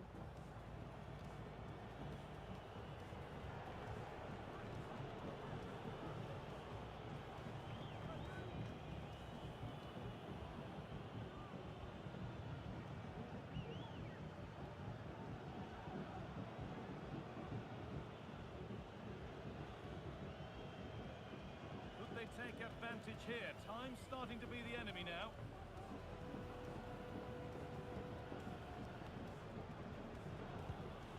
Switched on and ready to intercept there. Like that. Genuine Like chance. that. That's what I mean. Really well to keep that out. And they've done it. Level again with not long to That's go. like, no. No. No. No. No. No. No. No. No. It's fucking bullshit, man. Like, I Welcome to make the... conditions not ideal here today. I make the Joining right me, Guy fucking Mowbray, defensive commentary, call, Sue Smith. and it just ends up back in their hands every time. Like, and then when that's me down the other end, the ball doesn't fucking end up in there, and my keeper's sure as hell rated higher than theirs. Get into the next round, that's for sure. This should be a competitive match. This is fucking bullshit is what it is. Dead set. Ball is rolling. We're underway. Lead the whole game, dominate the whole fucking game. 89th fucking minute. Even the half-time thing, plus 1 minute, 48 minutes. No. Could get it over now. This DDA shit is a fucking joke, mate. Rabiot. Rabiot. Very, very close, but hit too hard to get the bend that was needed to score.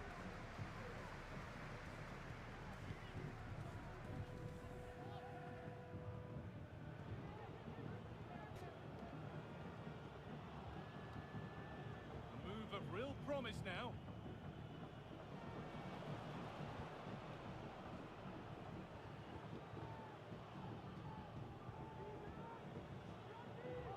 Decent looking attack, this. Here we are Guessing to the keep movement things is off. good Yeah, here, righto. But maybe one pass too many and they've lost it. That's what I mean. It's a fucking crock of shit, Lounsey.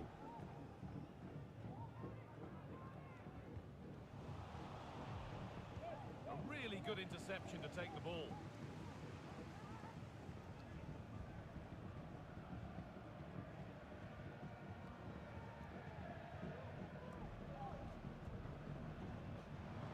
The crowd encouraging him to take it on.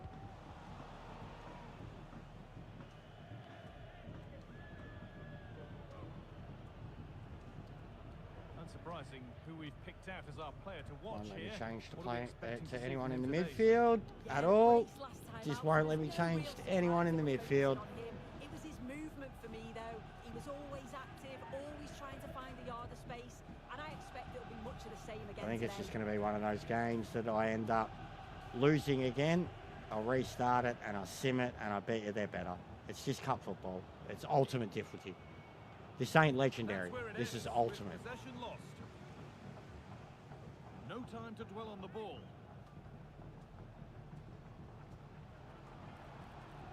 This is a good run. Now, can he pick out the right option? And that one is got away.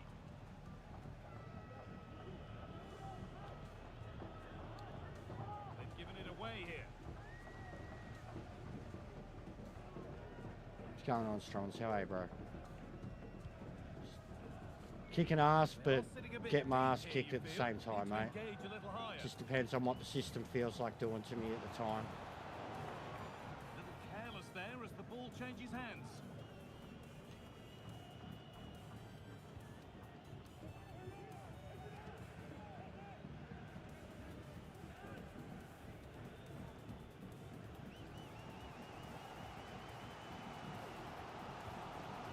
Adrian Rabiot.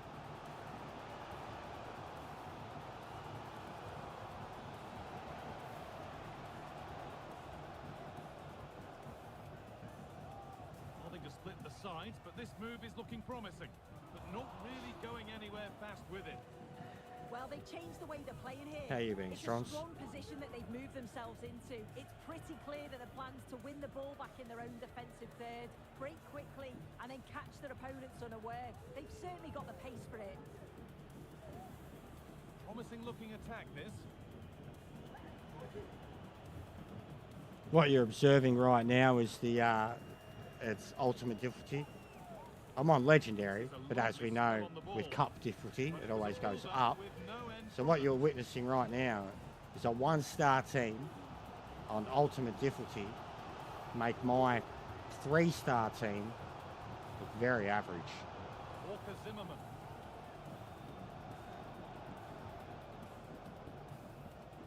Zimmerman. Nicely sets it up. Not so much given away as cleverly won.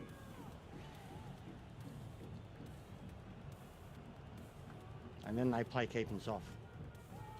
I love it. It's heaps fun. Just every cup game, bro. It's the exact same formula. Doesn't matter what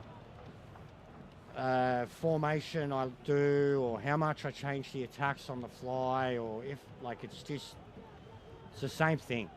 If I have the ball, I'm super, like, Needs to be better on the creative going forward, and then I get denied all these amazing shots. Like, their goalkeepers are like fucking Mark Schwarzer all the Plenty of time. space to attack now.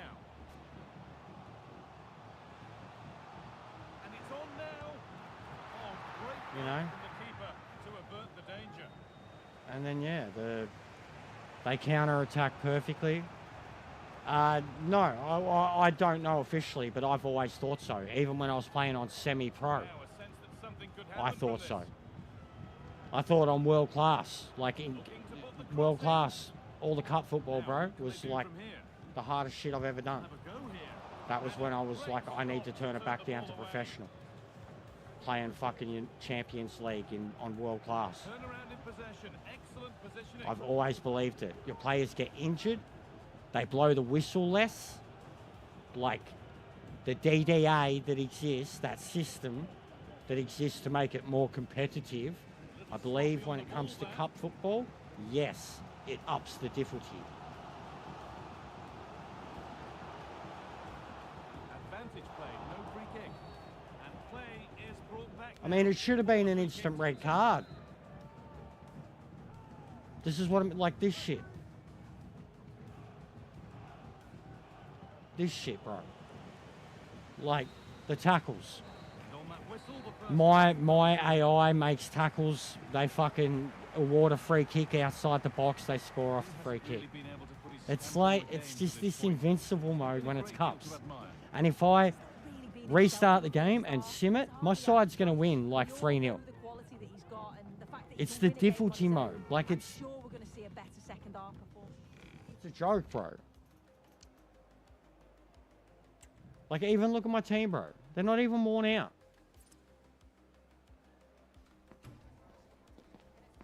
This is the formation they're meant to play. And look at them. They're fine. But they're playing keepings off. Doncaster. Like, it doesn't... It's not even about a skill level at that point. Like, fucking... can play the game, mate. But it's just literally Here we go keepings then. off. Things can only get better from an entertainment point of view. Strong play to keep possession.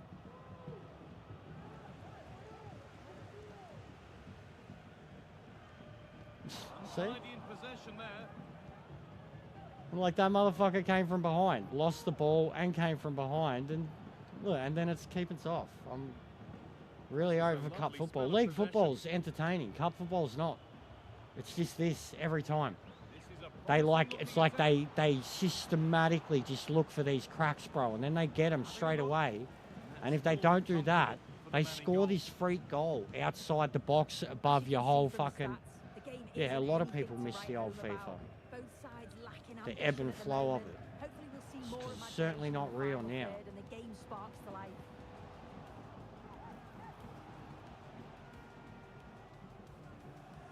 Depay. Rabiot. Can he get the shot off? Still See what I mean? problems here. That type of save.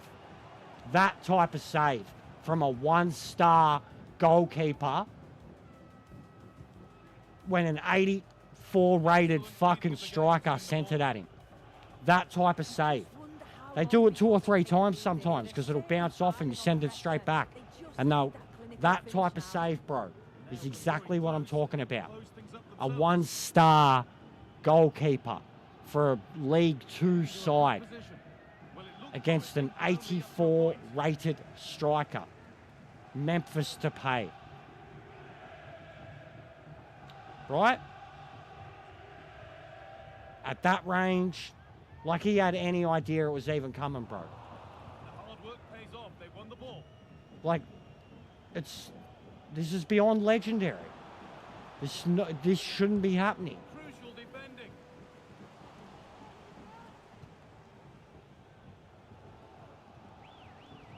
And it's always the cup games, bro.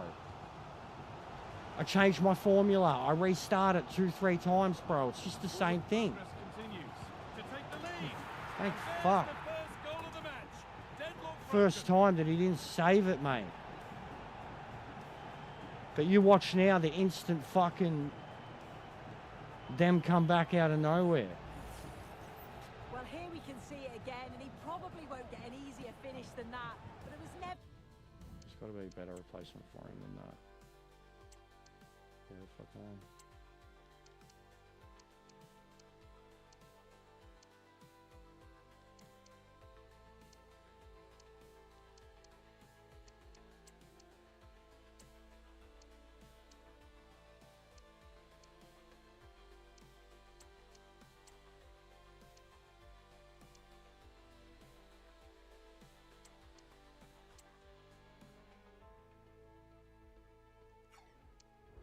Any doubt that he put that one away.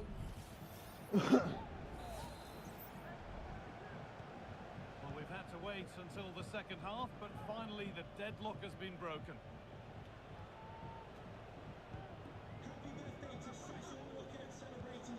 Nicely sets it up.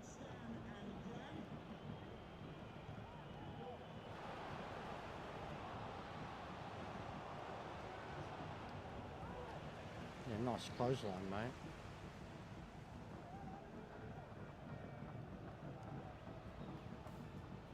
Oh, as if, bro. I had 85 people running through there. Oh, the flag's up.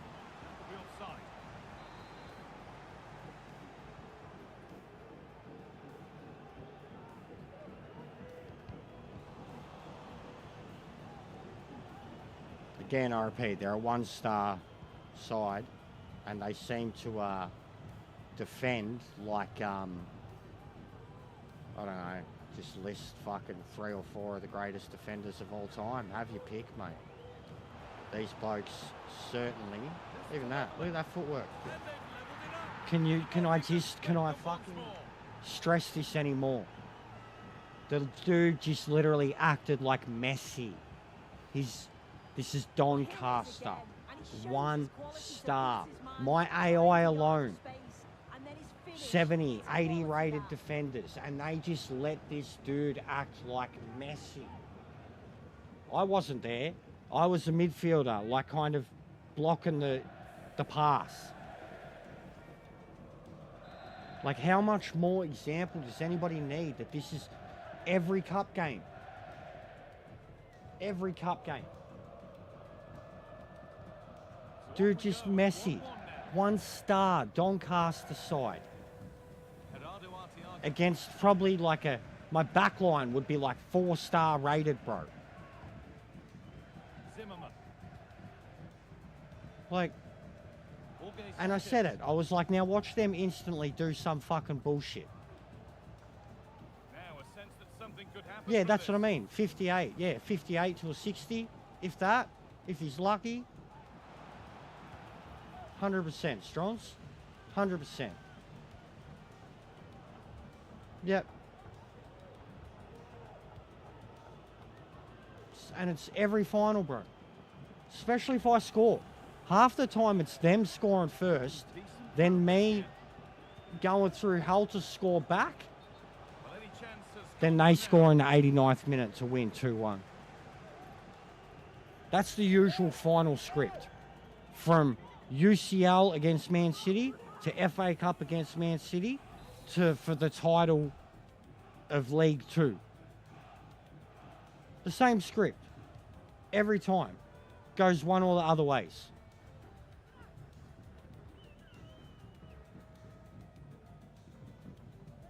Like, I literally have so much video proof of it, bro.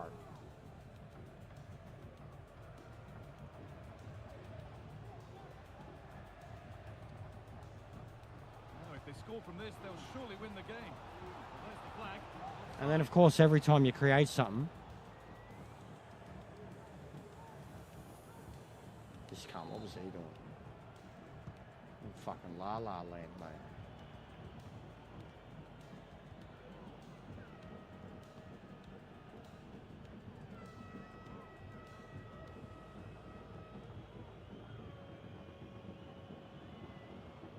Ever closer to goal here.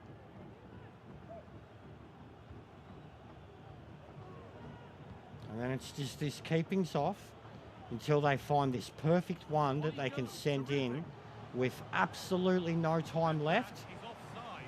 Well, I'm not sure why he's not on the move inside the box. He just gets caught standing still. It's really poor, that.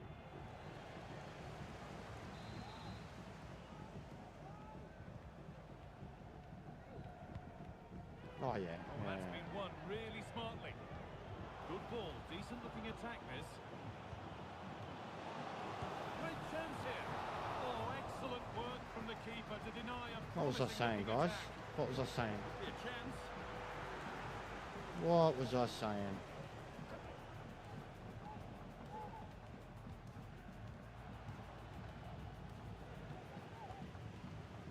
Doesn't matter what tackles they make on me, there's never a whistle. Yeah, bro, you literally, if you've seen that last goal, that was Messi. That was Messi, bro. It was Messi. Around 3 of my defenders. A 1-star rated team. It was Messi, bro. He fucking danced, bro. There was Jenga, like a Brazilian man. He was dancing. Go. This has to be. It's in, and it might well be the winning goal. It is the winning goal.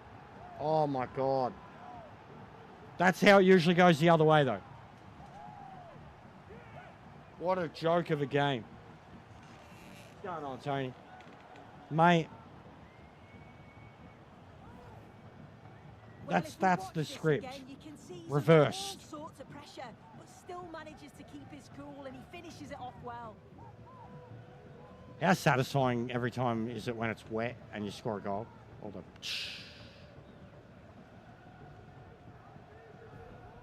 fucking eat a dick. 3.5 minutes. I also had a thing before. Half time plus 1 minute. Yeah, well, they scored a goal in the 48th and a half minute. Plus 1 minute, they said. 48 and a half minutes. They scored a goal. And yeah, the keeper's still got a hand on it. Good point. Good point.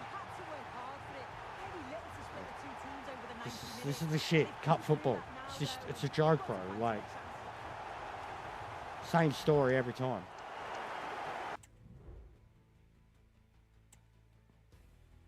From 5-star to 1-star.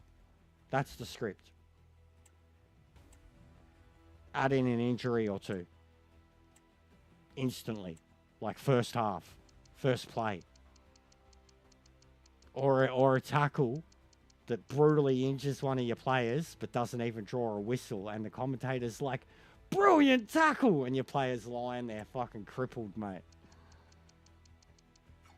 They love it. The amount of times I've seen fucking my players get crunched and the cunt said it's a perfect tackle.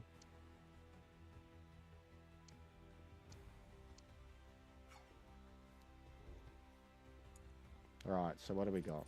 A 2-day turnaround for Blackpool. Because wasn't BSM coming up?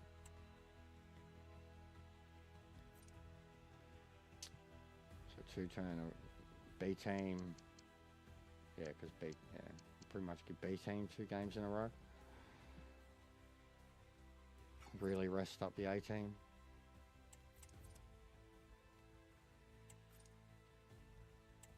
Look at them, they're knackered. They were nearly going to play 120 minutes.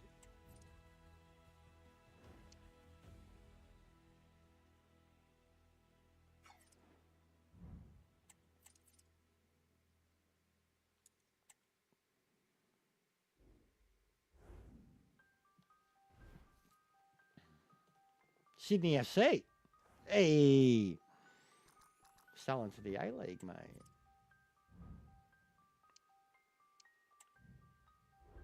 No worries, mate. Have a good night. Hope it's not too cold tomorrow.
Bro, I've got a big sliding window in my back. Big back room with no insta-fucking-lation. And you could already see the whole top half of it was frosted up. Alright. So he's 70. I don't get how he's 16 and he's so much more. And he's 6'4".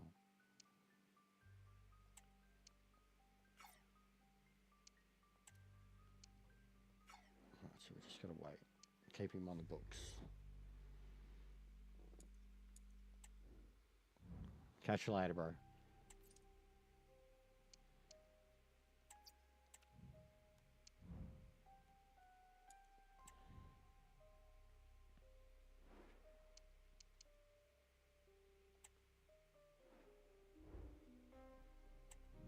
2-1 win for the B team.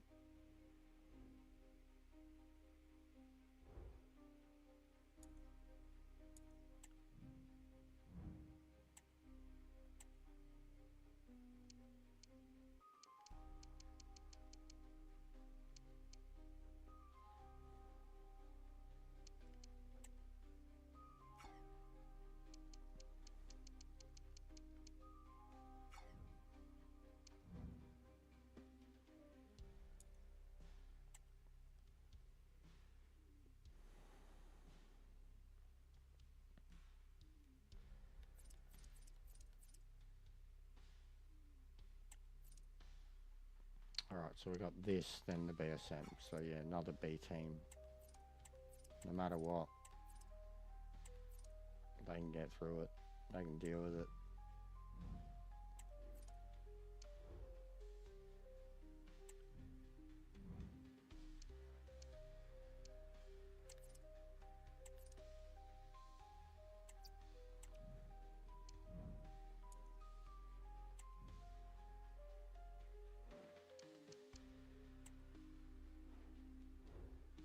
Two-all draw, that'll do. It's still points.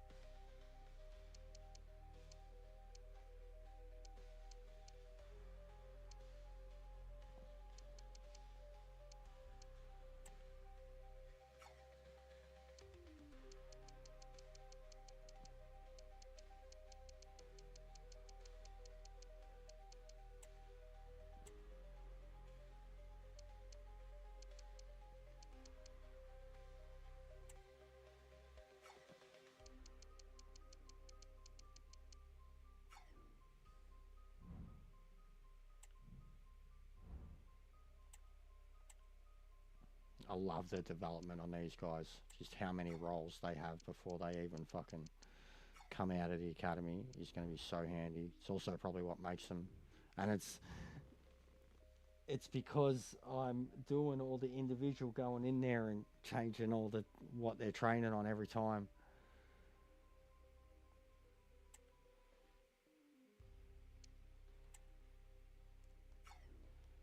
Just can't have a sook because he got subbed off.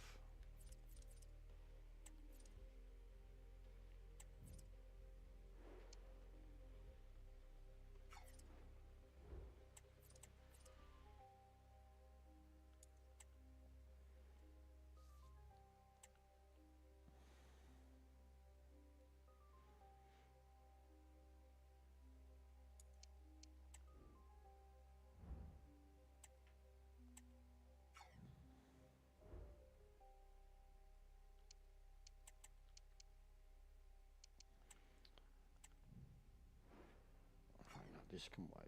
Oh, wait, what?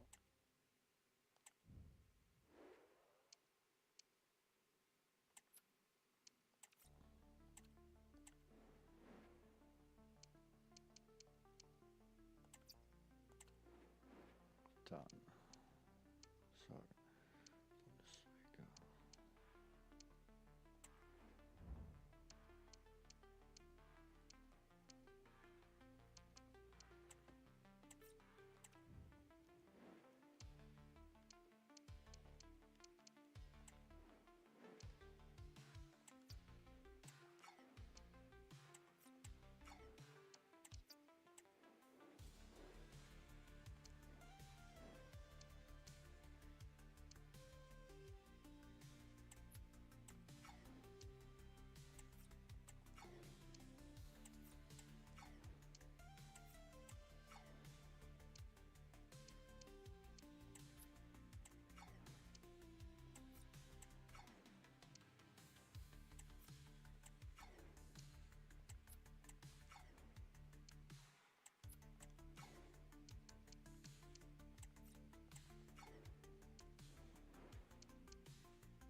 All right, must win.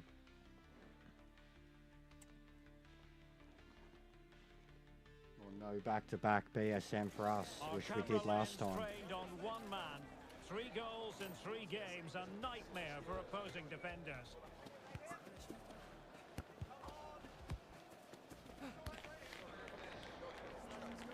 We're live on EA TV. Hello and welcome, and as you can see, Arctic conditions enveloping the stadium for this one. I'm Derek Ray on the commentary gantry, and delighted to be joined as always by Stuart Robson. And we have live action from the Cup to bring you. It's Accrington Stanley, and they take on Wrexham. Well, the hosts certainly go into this game as strong favourites. They have better technical players and can be brilliant when everything clicks. But their opponents are well organised, resilient and pose a threat on the counter-attack. Therefore, an early goal will be the main priority.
All right. We've got another V, so we'll probably be going for another 2 hours at least. Go to midnight. Oh God, is that snow on the pitch? Of course. Cup football, bro. We go from rain to snow. It's a joke. This game. And I turned the weather percentage down too. It's at 50% normally. I turned it down to 30, and yet here we are. 2 cup games in a row, drastically affected by weather.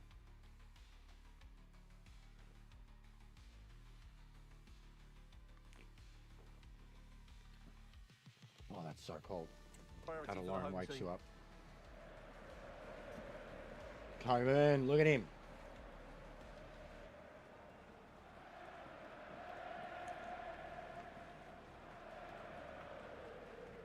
Well, you never quite know It's who's literally going to emerge snowing. from the shadows and become a match winner, but this man might Are be we a in decent Wales? shout. What are you expecting to see from him, Stuart? Well, he's playing with great confidence at the moment. 3 goals in the last 3 games. He looks a real threat whenever he gets the ball, and I'm sure he'll add to that tally today.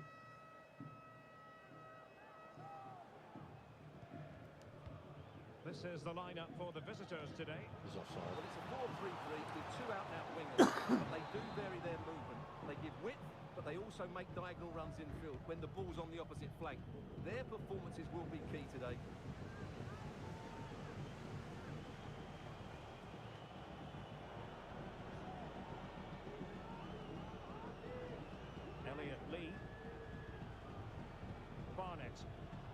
Lee. Very quick thinking there. Depay.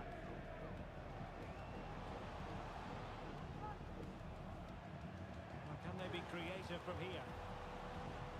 Crossing possibilities. Teammate in support.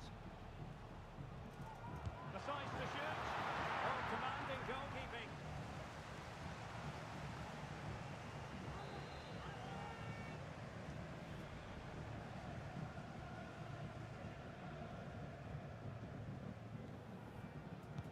Can he deliver it with accuracy? Oh, this looks useful. Oh, that goes down as a wonderful save. Offside. But hang on, offside is the decision here. That would have been very clever.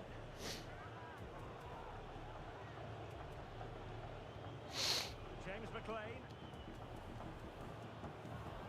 And he takes it on. Well, no mistake from the keeper, acting decisively.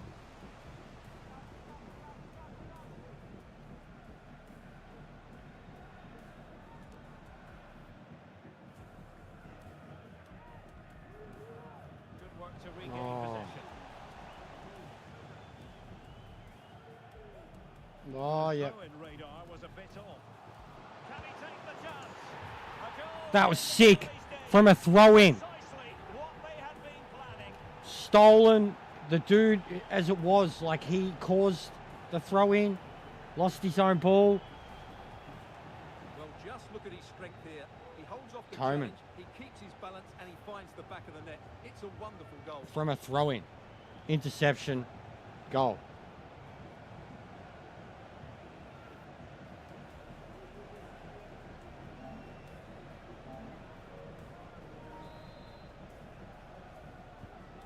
Back underway, and 1-0 it is. Let's see what happens next.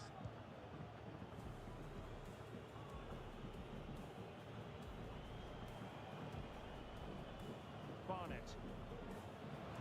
And possibilities here. Patient build-up at the moment.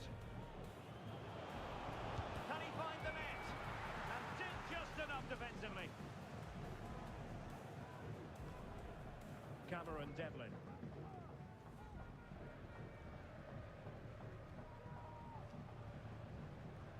Here's Chavez. Well, that's wonderful attacking play. And a chance to whip it in here. And the keeper making sure nothing untoward happened.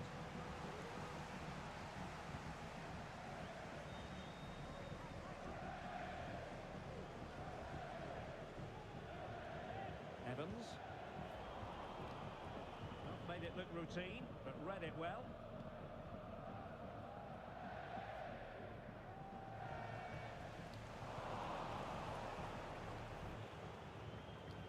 Well, no point in stopping play, advantage with them. Well, not the end result he had in mind. Well, we know he can hit them from that sort of range, but that was a poor effort in the end.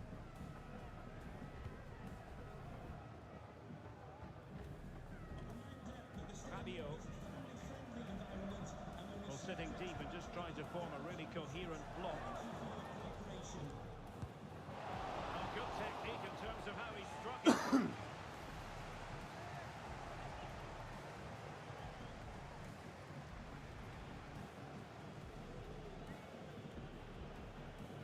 Cannon. Dean. Evans. And a good challenge to bring that attack to an end.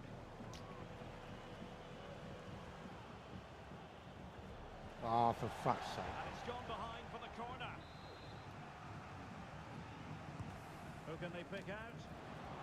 And a goal to square the game. Literally. Into the six stuff. Because of a fucking knock-on that went out. I hate this game. I hate it. It's the same fucking... Well, here it is again, and you have to say this it's the shit. perfect Like, you can't delivery script to it the like danger this. area. And then what a It's... great finish as well. Good connection with the ball. I mean, you can. Keeper They with do. good chance. But It's a great wowee, goal. the same fucking thing. Set piece, Promising sequence. caused by me. That was some bullshit knock-on effect. Still could put it away.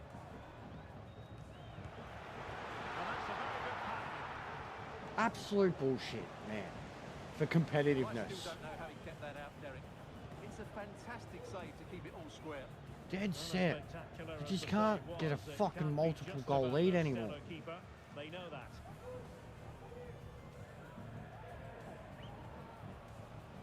Oh, how do you... Away by Rabiot.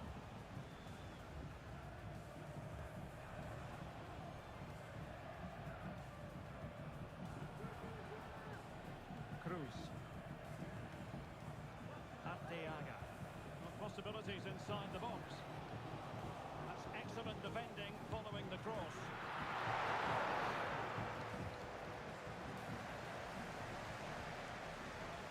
Marriott.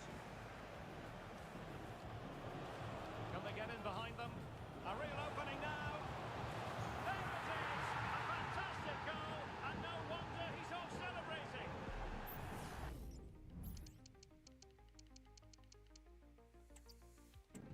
And a warm welcome on what is an ideal night for football. Fucking You've snow, got to say. mate. I'm Derek Ray. It's always something. Match commentary, and alongside me, Genuinely, it's always something. and a potentially exciting occasion on the cover. And It's Accrington these Stanley, and teams they just take on turn Wrexham. into Thanks, Derek. the Well, hope fucking clear snow, players man. going That, into it this cost me the side. first But goal. that comes The pretty. way the Let's ball see who bounced gets off the my team to remain guy, compact. when he recovered it and went out, and then they get a corner and then set piece goal. Like that alone, scripted 1,000 times. I've seen it. It might be on for them. Opportunity here. Oh, that's magnificent. And then offside goalkeeping. anyways. And now we This find is a joke. out it was offside anyway. This is how the visitors will set up today. Well, it's great to see a team playing with wingers in a 4-3-3, but they've got to be effective, both with their dribbling and their crosses. Otherwise, they'll become bit-part players.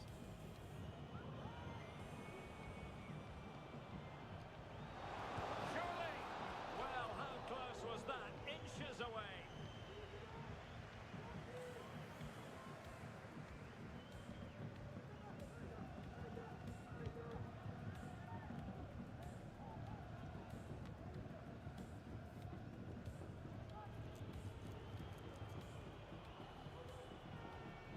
Andy Cannon.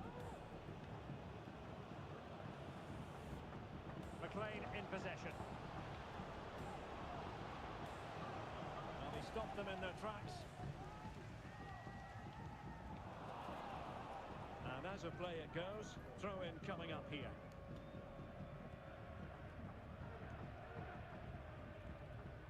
Well, you never quite know who's going to dominate a game in advance, but I think you can maybe make an argument for this fellow, Stuart. What do you think we'll see from him today? Well, 3 goals in the last 3 games. He's in great form at the moment. He's playing with confidence as well. Every chance he could add to that Oh, tally look at today. this, Stuart, an opportunity. Oh my god. This fucking snow. This fucking snow. You can't even hold on to the ball when you've got it 3 fucking times. Elliot Lee. Went in strongly, decisively. Definitely look as though they want to make this move count. They could nudge in front. Some of the fans are screaming, have a go.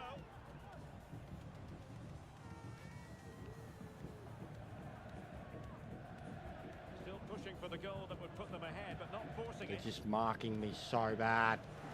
Takes the shot. Fine goalkeeping to push that away.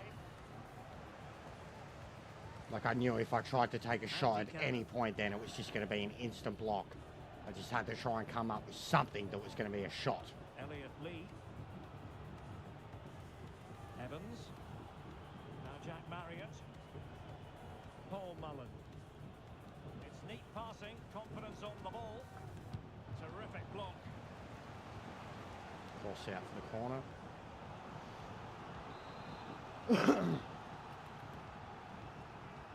Going short.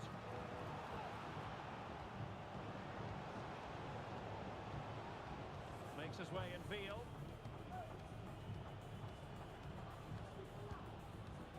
Well, he passed the power test. Shame about the accuracy.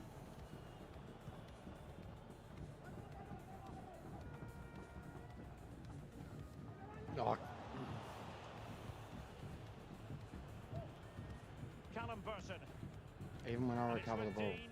Like the way it just bounced, and then again, it's the snow, the McLean same as in it was possession. when it was the fucking rain. There's no ball control. You can't Evans. trap it. You can't stop it.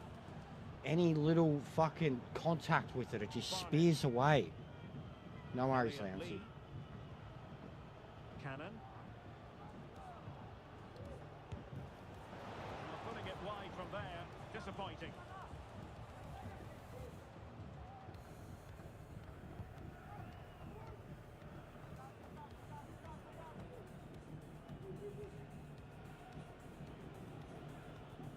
Well, there it is. The visitors have completely dominated the game in the last 15 minutes, and they're playing really well and creating chances.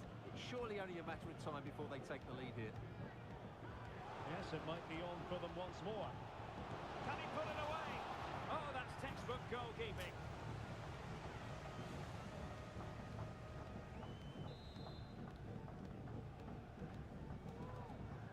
They take it short. Will it happen for them? Save, but still a chance. And the move breaks down.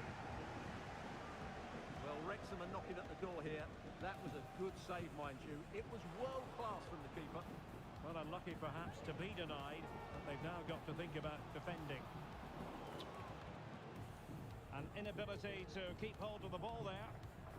Oh, for fuck's sake.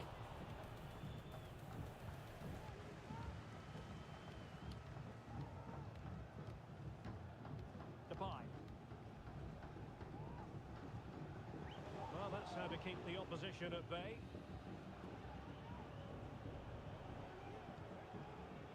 George Evans. Wonderfully weighted pass.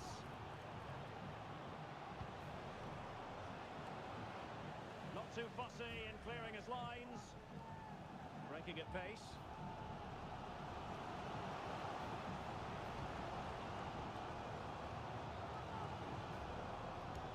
Radio. That was going in.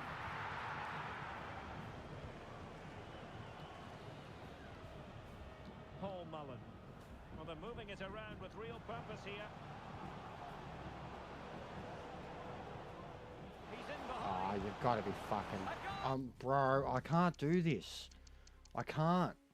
I can't. It's cup football. I can't. It's just And as you can bullshit. see, I've snow, lined up winter weather with is a big 5 part of different the fucking story. formations, bro. Yeah, and if it's not the weather, it's just the fucking bullshit. I'm Derek Ray. No, I didn't want to do this. Oh, yeah, just fucking jump to result. 3-0. Exactly. Like, I can't do it, man. It's the legendary, it's ultimate mode in cups. League games, I'm fine. It's competitive. It goes both ways. Goals are scored. But just every single fucking cup game is exactly like that.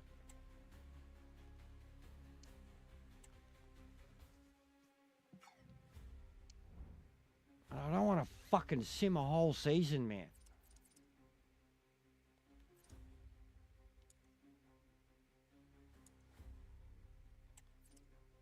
But we need transfer period bad.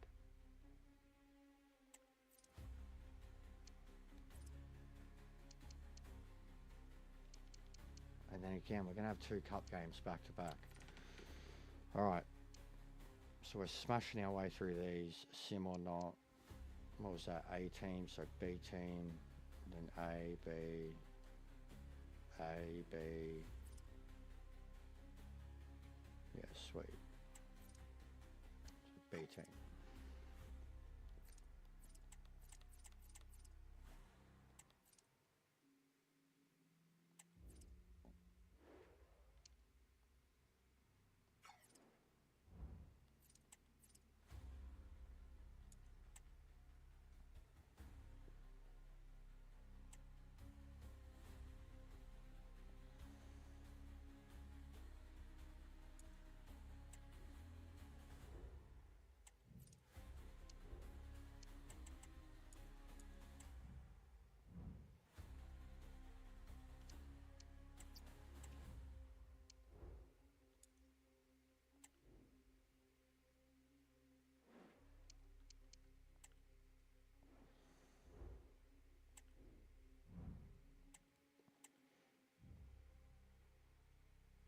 yeah, we need transfer period.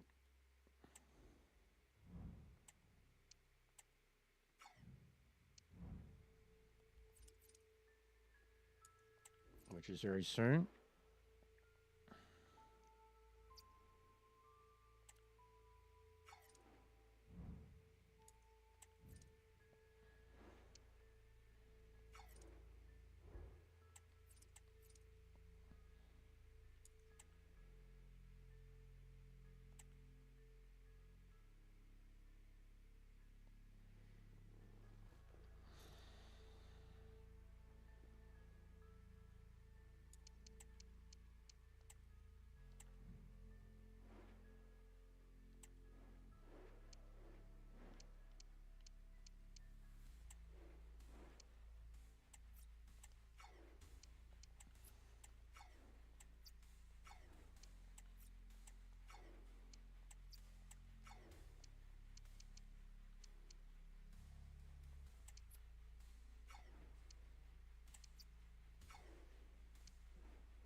A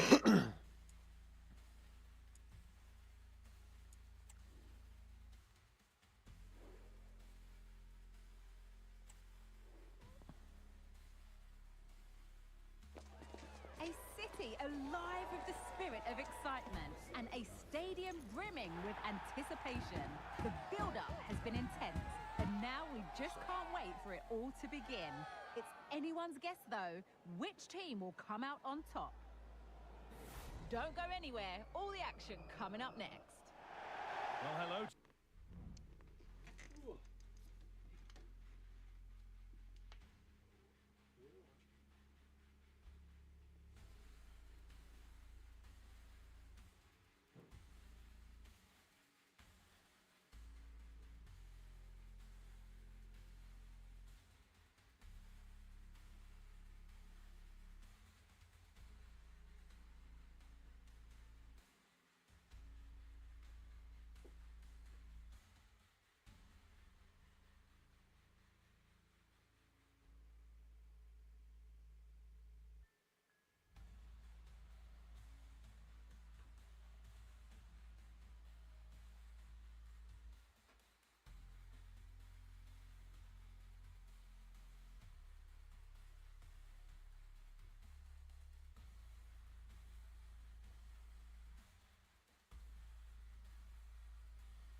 Lad's getting so good at that cone. Forcing shit And out of his welcome way. to another exciting game brought to you by EA TV. I'm Guy Mowbray. Alongside me is the former So England glad he's striker getting better Sue though. Smith, and we have action from League One We're pretty coming worried. right up. Sue, what can we expect from the game then?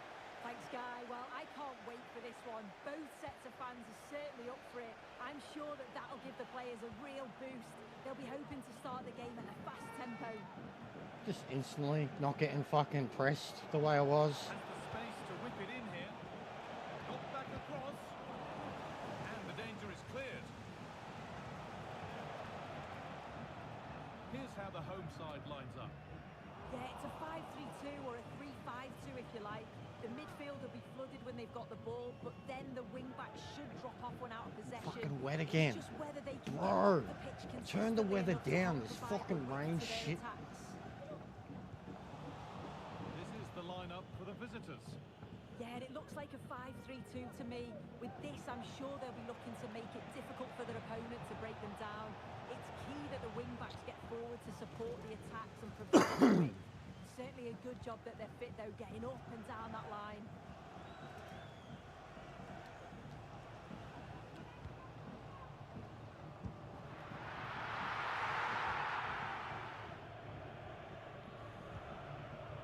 Gerardo Arteaga.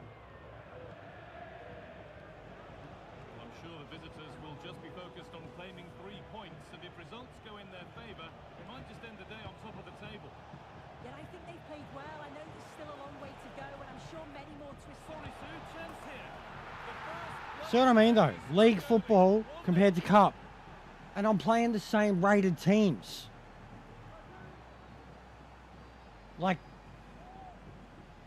just instantly, instantly, it was attacking. And then you watch, they'll probably come flying back at me. But like, with cup, man, it's just like, no. You're not allowed to score. And then when you do fucking get mad chances, it's like every single goalkeeper is fucking the hand of God. But already now, like fucking nearly 90% fucking passing accuracy. It's just, it doesn't happen in the cups. promising looking attack. It's this. annoying. Well read to gain possession.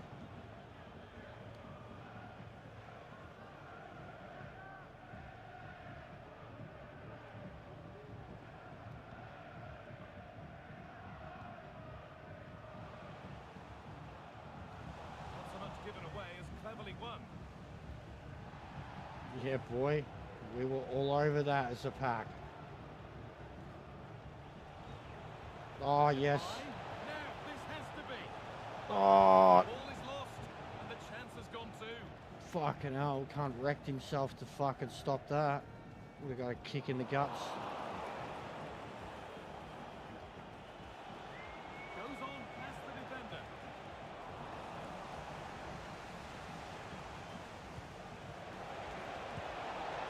Goalkeeper does what he's there to do. It's a corner, and possibly the chance to go further in front. It's been delivered.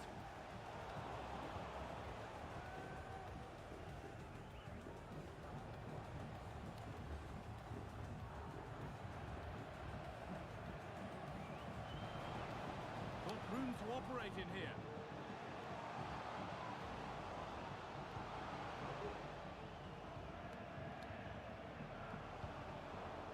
And they've got it back now. This to level it. And a really good bit of goalkeeping to keep that out. Well, they're still behind, but it's not for the one to try in. Oh. I'm sure if they get another opportunity soon, they'll take it. Well, end-to-end stuff as they're forced to track back. And he's won Oh, the stop how's the that goal. not a penalty? Yeah, righto. That's what I mean.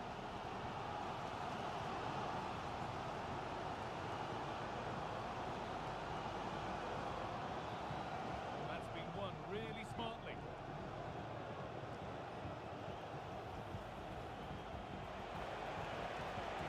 Lovely weighted pass. It's there, and it's a goal. That's a real settler for them. 2 in in front now. Big Memphis, mate, having a cup of tea. I haven't seen that one before. Here's the replay, and he does well to find space, but you'd always expect him to score from that sort of range. But again, league football, cup football. Even something like the BSM trophy. The difference is fucking ridiculous.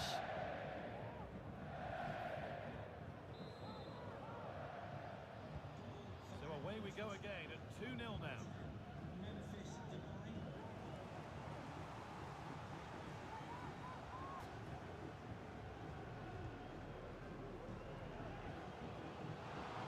Goes for goal! That hasn't worked out. Easily gathered by the keeper.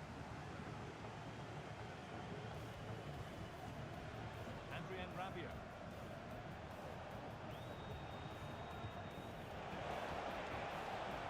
Promising position this.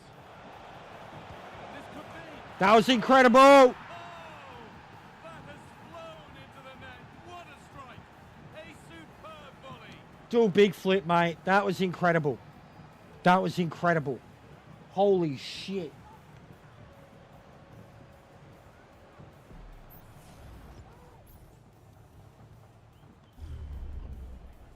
The whole play. Cross, pass, volley, and his little celebration. That's magic. The game restarts with this, as good a first-half performance as you're likely to see. We could sim at halftime, which is what I want. These are the games I wanted. From a long way out, well, in the end, it didn't give the keeper much trouble at all.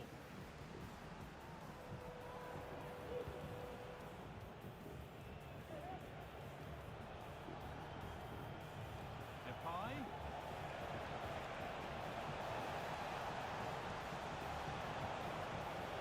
Chance yet to appear. The defence has done its job to stop any trouble brewing. There's a chance for the breakaway here.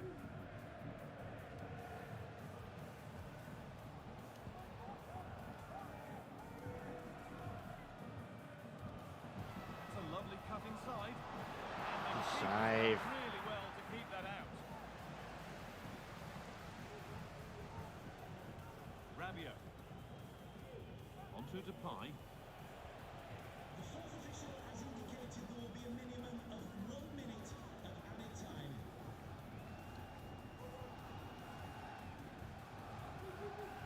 Using his body well to keep the ball. And it's opened up for him.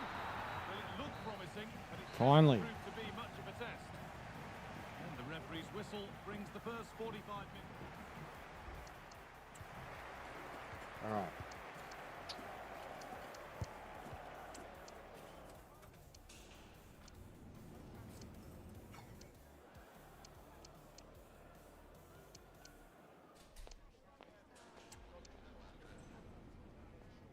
He is on fire, so we'll let him go.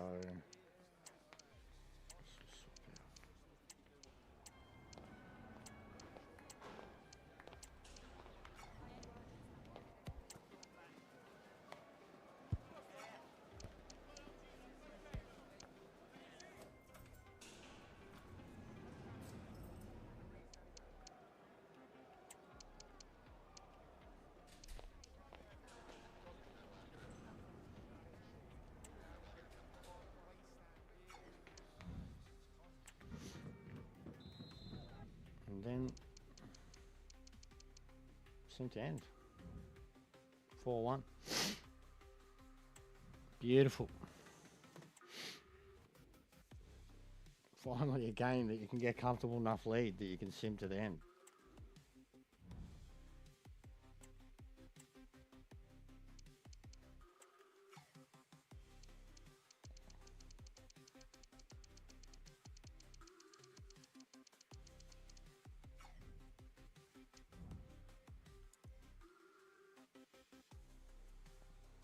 So, team 2.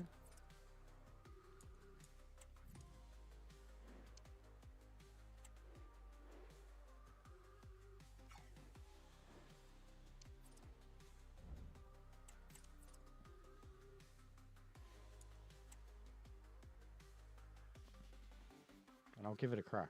It's against Oxford. They're second placed.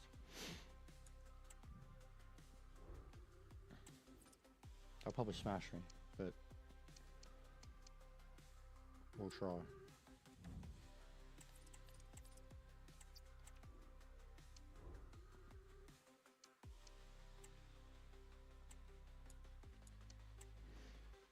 Oh, didn't mean that. Thank you for your patience. We'll start taking questions now.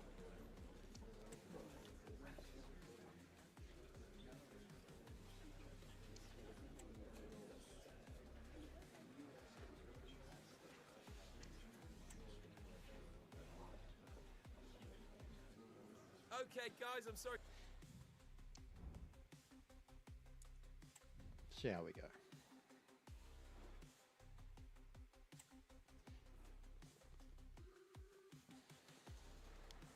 Two sides ready to give it their all in what promises to be 90 minutes of end-to-end football. Stay with us for every kick of the ball. The weather outside may be Snow. frightful, but we've got everything crossed Lovely. for a delightful game to enjoy. I'm your commentator, Guy Mowbray, joined by Sue Smith, and we've got a real holiday treat for you to enjoy. It's Accrington Stanley, and they take on Oxford United. Well, you can't beat a bit of football on Christmas Day, can you? Oh, Christmas Day. There you go. And maybe we'll see a Christmas tree Merry Christmas, formation everyone. at some point. Great chance here. Merry Christmas. That's not a bad save at all. Ho, ho, ho. This is the home side's team today. Yeah, it looks like Oh, a he's ball going for a run. and they He's are going really for a good run. outside. The relationships with both wingers and fullbacks are great, and the latter constantly providing overlaps to create 2v1 situations. Both have got good delivery, so it's just about getting on the end of things. This is the lineup for the visitors. Yeah, they're playing a 4-3-3. The front three are going to need to link up well and make sure the central striker isn't too isolated. If it's on one side, can the other winger come in and be that second centre forward? There's good width to this attack now. Has the space to whip it in here.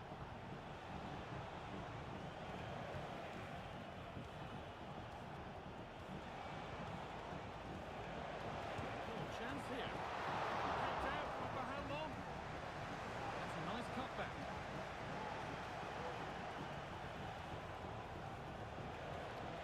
Decent move. Oh, to good build it. smother. That's it for now.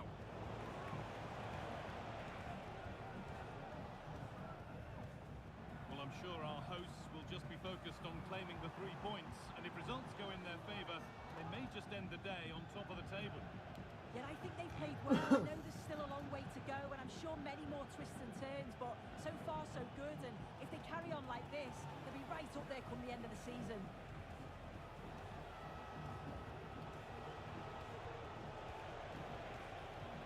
To take the lead, and the ball's still alive here, but no Offside. longer. Offside has been spotted, and the threat is over.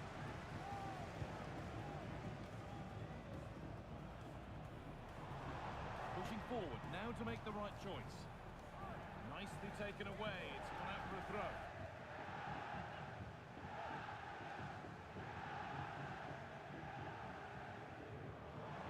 Chance to deliver into the box. Played into the near post. It's ended up in the safe hands of the goalkeeper.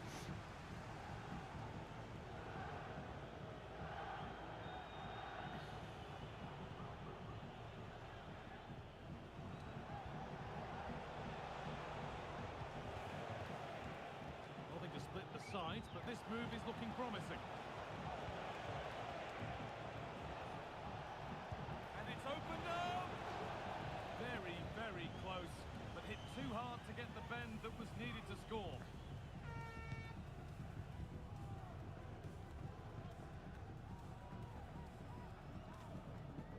And able to come away with the ball. Now there could be a real chance developing. Put into the middle. It's away, but it's not finished yet.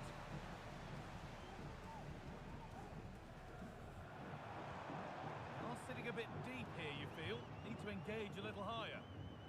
Now it needs a good ball in. Looking to create an angle.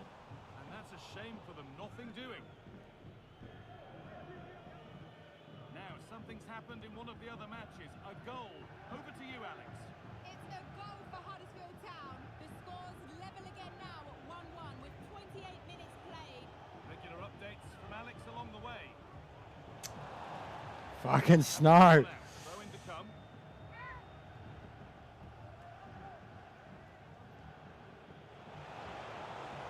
Options available in the middle. It's a corner, and a chance maybe to go in front.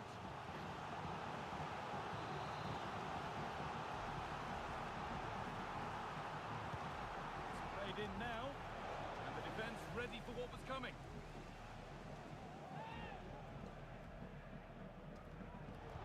Good vision, but not the end result that was hoped for. For the lead now. And they've scored to take a lead that's more than warranted.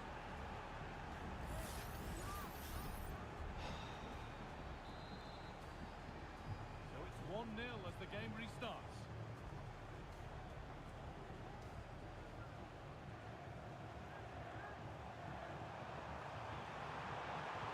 Now, can this be attacked? Still with a bit to do. They've lost it there, and the attack is over.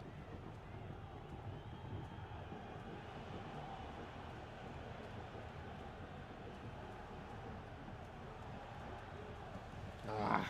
And to cross the line, it'll be a throw. Oh, for fuck's... Be better on the ball than that. I was, mate. I collected it, and then he killed me, and you just let it fucking go. Because whatever to your rules, apparently, when I have the ball.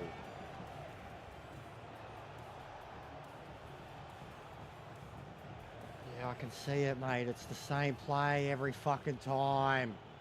All good football from them here. A chance to move clear, maybe. Nice and easy, this. Just staying patient. Still not away here.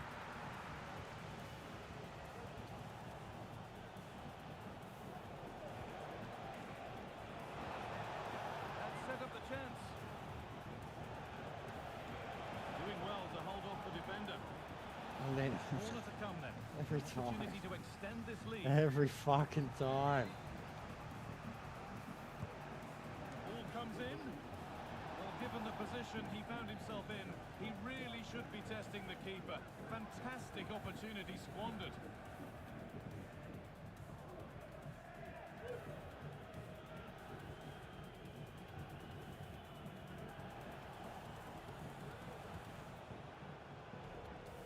The fourth official has indicated there will be a minimum of 1 minute of added time.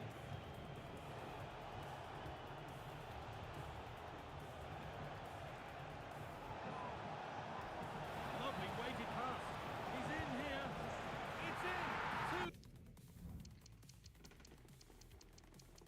This is getting ridiculous. I hate the snow. Why do I have to play in the snow? I don't want to play in the snow, guys. I should have turned weather off, but I mean, that wouldn't have been realistic. Oh, they were going to smash us anyways. There you go. Okay, so I don't feel bad. My B team was going to get smashed anyways. All right. Merry Christmas. Fucking hell. That was brutal.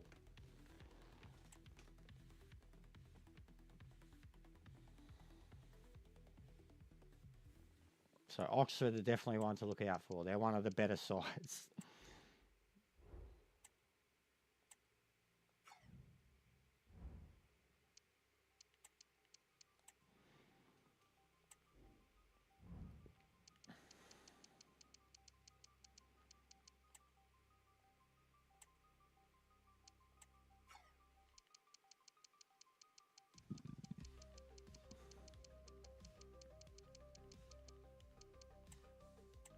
But B team players are leveling up, so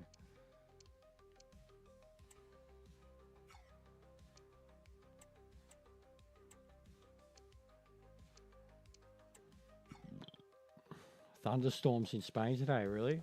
Like the flooding ones? Or just mad lightning storms. I don't mind a good thunderstorm. Or you mean it's bad for Lee, or...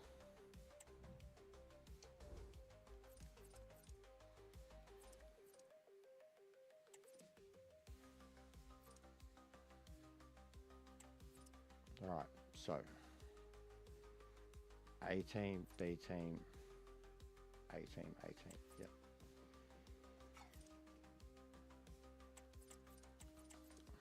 I mean, we'll see how B team feel when we get there. Oh, it is match day. How do they look? No, we'll do it the right way. Well, I hope it doesn't turn out like it did last time, bro.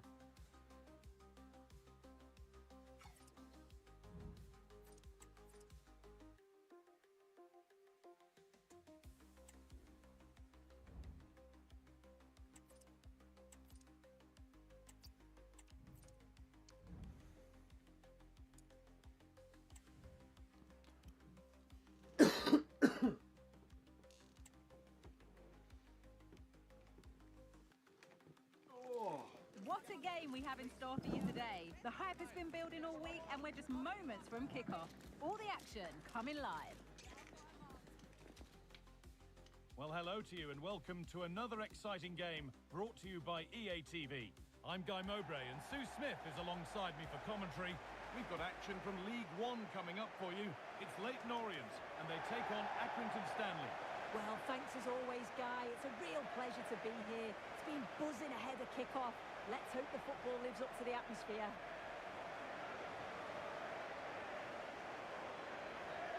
Well, it can be such a pleasure to watch Memphis Depay when he's on top form.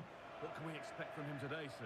Well, he's got a superb strike from distance. The power and the accuracy that he can get is just brilliant. And as a defender, you've got to close him down quickly. Well, I'm sure the visitors will just be focused on claiming 3 points, and if results go in their favour, they might just end the day on top of the table. Yeah, I think they've played well. I know there's still a long way to go, Yeah, and I'm well, sure it's many more currently, twists we and haven't had... turns, but so far so good, and if they carry on like this, But, you know, we're they'll in be the right heart up there of come the end of the winter now. season. Right now, it's 5 degrees at the moment. Pretty cold. But we've been having tops of like 10 to 13 degrees. Like 13 degrees and sunny is like the best we'll get. This does offer It's cold, plenty bro. of threat going forward with the 3 behind the central striker.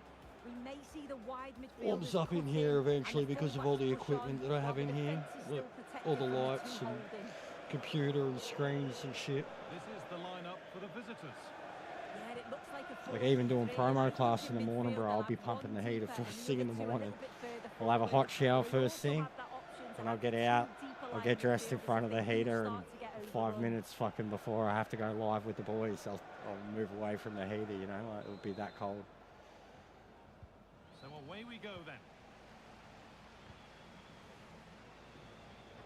So maybe it's an A side thing too. Maybe I do need to set up B side like A. But I do like, oh Jesus. I do like that it can give me flexibility with roles and how I can grow characters if they've got Good challenge. multiple And a throw-in to teams come. with different formations. Because there's a bit of money in creating wingers. That's for sure. Fabio. This could be. Oh, it's in. An early opener. That's what I mean, man. Then going. Cup football, but team one. There's a difference between team A and B. I reckon team A is probably 4-star, team B's 2.5, 3. Well, here's the replay. But they wouldn't be 4-star, they'd be a 3 to a 3.5, this team. And then team B would be 2.5 to 3. So it's 1-0 as the ball gets rolling again. Now, something's happened in one of the other matches. A goal. Over to you, Alex. It's a goal for Swansea City. They're the first on the score sheet here with 6 minutes played. Alex there ensuring we don't miss a thing. Moving the ball around well here.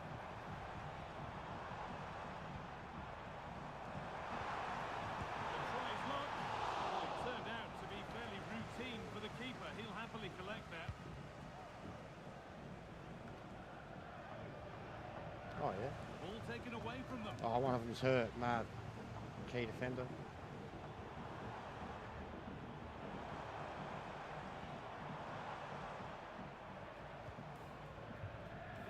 What's going on, Jared? How are you, bro? Still just dealing with the same FIFA shit, but we're trying to get good, you know? Flexibility. Certain games, there's only so much we can take of it, and then we'll sim. But we're persevering, mate. We get smashed, we restart, we try a different formation. We get smashed again. We send it to the sim. Forward progress continues. But we're trying, mate. What a chance. Another goal. And it's one that tightens We're the trying. grip on this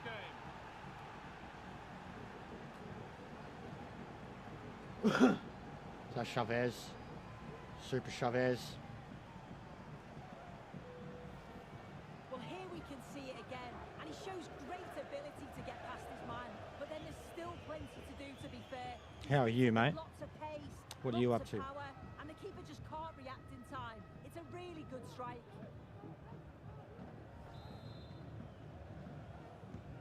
So off we go. 2-0 the score now.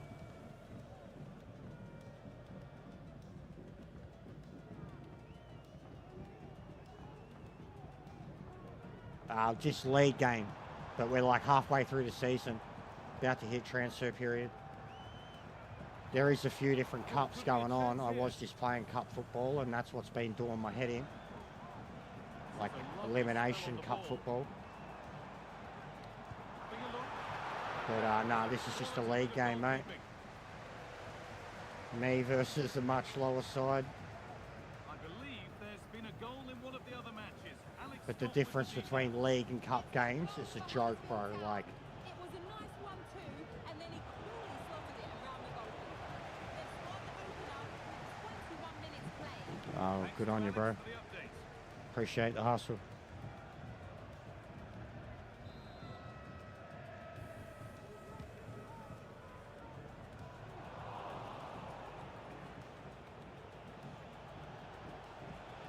Need to get tighter here. Could get it over now. Oh, fuck off offside. That's offside.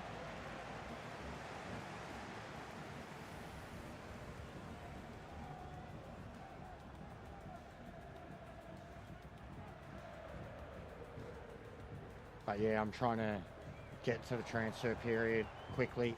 So trying to like smash the weak side so I can sim the rest of the games. Be a chance. And then the games I'm not too worried about. I've got like a B team and I'm experimenting with them. Like I'll play with them. Most of the time I'm getting smashed with them. But I'm like blooding them. You know what I mean? Using that B team to bring up rookies and guys that I'm just going to sell. Essentially, like win or lose, they're still going to be increasing their value because they're playing. So yeah, the pleasure, there's a bit of pleasure and pain with the process that I have going on here. I didn't, oh what, are they doing like games there? Away with the ball. Round games? I mean, why not? They take NBA everywhere else. They've had an NBA league game here. They take NHL everywhere else. Like, why not? They don't so much do it with European football, but now that you've got something like the Club World Cup, you don't even need to. Now there could But be a yeah, real why not, chance bro? developing. If it's big, Super Bowl's one of the biggest things in the world. Has the Why not? space to whip it in here. Even here, we've got like a local V8 supercar Build up. Good ball back here. And another series chance thing, goes begging. and they started taking that to China, Malaysia. Like, why not, bro? I don't really care about the NFL, but the Super Bowl's huge. And I know no matter what teams they send over, like if they, like, if, what are they talking, Wembley or something? Zimmerman. NFL at Wembley would be huge. Or if they go to even other, like, you know, German, Italian, Spanish, like, fuck. Go to some grounds in Spain. But yeah, Wembley, I assume. Wembley would be what they're looking at. That, because that'd be, it's like the historic thing, bro. Like, Wembley's like a Madison Square, except it's 10 times bigger, you know, like O'Shea Stadium type thing, you know, back in the day. Oh my God, get out of the fucking way. Man behind. Oh, top quality goalkeeping. Brazil, Germany, Ireland. Yeah, fair enough. Be national stadiums for all of them. For sure. Germany would probably be fucking Bayern Munich Stadium. Brazil, it'd be like someplace in Rio that's like their biggest stadium. And then Ireland be same thing, some national stadium, but probably still a football stadium. Nicely sets it up.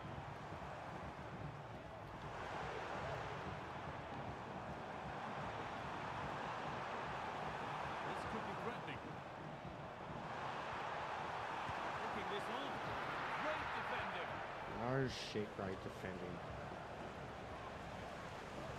Oh, brother, get off me. Good work.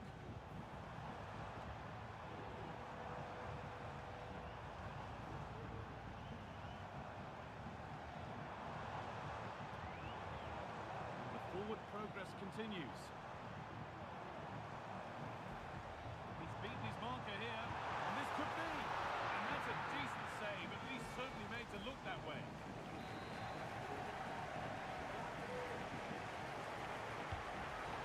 Comes in.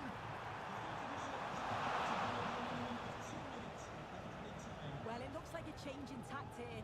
It's a strong position that they've moved themselves into. It's pretty clear that the plan's to win the ball back in their own defensive third, break quickly, and then catch their opponents unaware. They've certainly got the pace for That would have been perfect. And on that whistle, the That would first have been a half. third goal right there.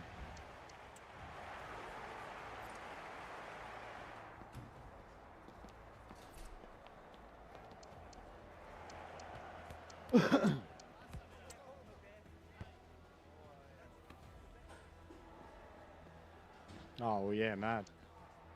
Boston's a pretty proud sporting place too.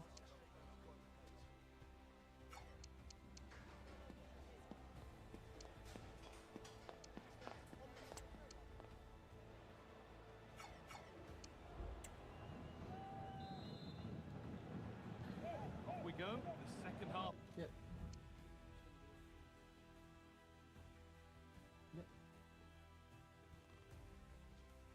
Away.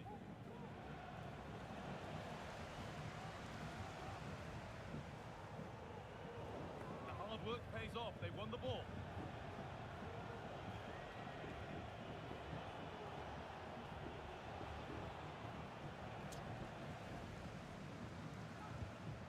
That got a touch out. Throw in now.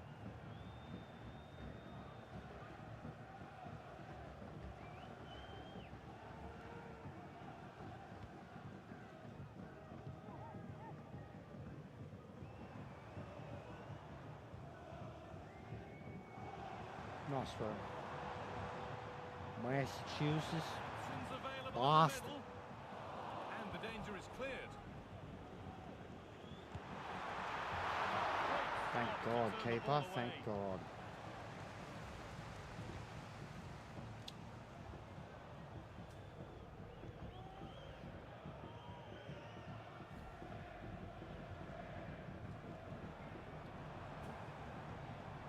Pushing forward with options available now.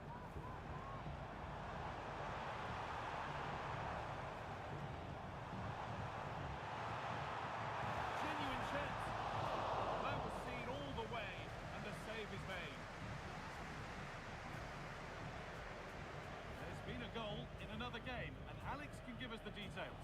It's a goal for Huddersfield Town. It was a volley that was mishit. It totally fooled everyone, including the goalkeeper. We're back in this now with 53 minutes played. Thanks, Alex, as always.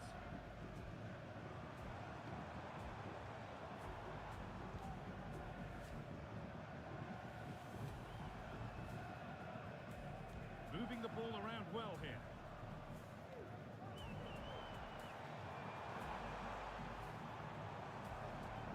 The approach play looked Yeah. encouraging, but good defending to snuff out any threat. There's coverage. It's been an influential display. Oh, well. Great finish. Oh, God.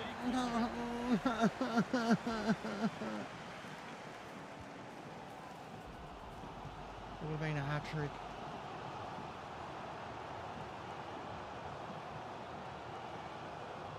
The be a pro, it's not bad, bro. I mean, I don't mind it. I've done a full like 13, 14 years. This is manager mode.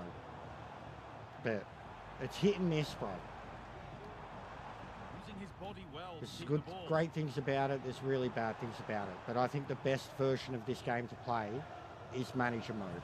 You have to manage the squad, manage the tactics, manage the fitness, manage the coaches, manage everything. Like, I think this is the purest version of the game to play. And yeah, EA have fucked up shit too. But the focus is on foot mode, bro, which is the card fantasy shit. Pay to win shit. Like NBA 2K card packs. You know, you buy a loot pack. The focus is on that. Foot. It's called. Football Ultimate Team. I hate it. It's poison. It's one of the very problems with the foundation of gaming right now. So that's why I do what I do here. Career mode. But this isn't be a pro career mode. This is manager. And you can pick and choose how much of it you manage. And like you can literally just make it a manager mode, but I'm playing at the same time. Like,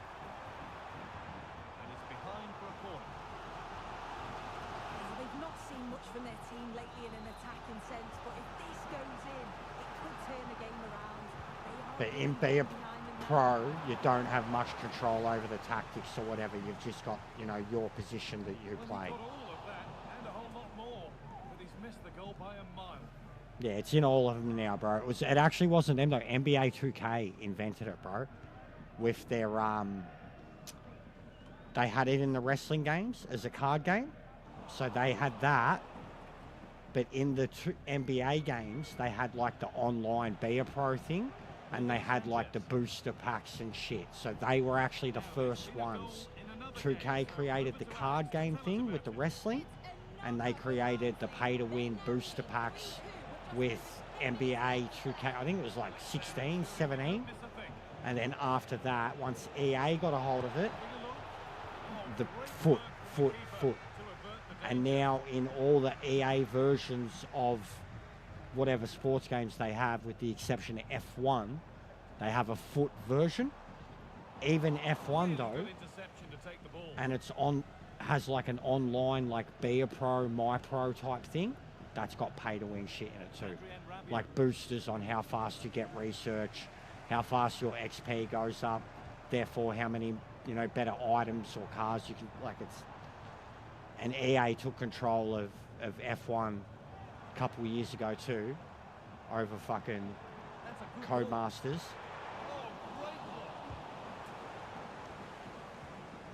So yeah, it was actually 2K who invented it. It's them we've got to blame for it. EA just perfected it, bro. Putting it around football made enough fucking people stupid enough to pay the money. You know what I mean?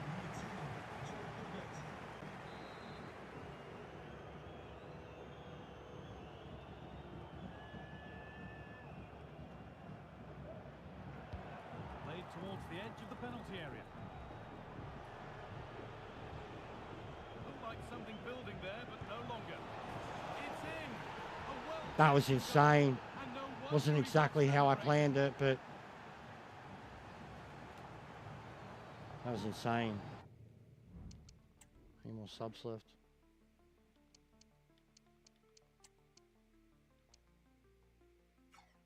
Don't think we've got any more left anyways. Oh, we do.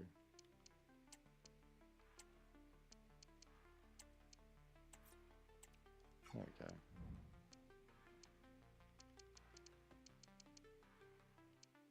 Sim to end. 3-0. You're welcome. Oh,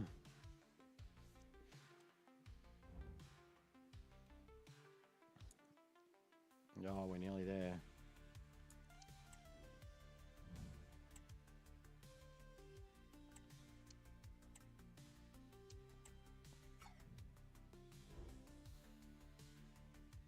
Alright, so what's the fucking schedule?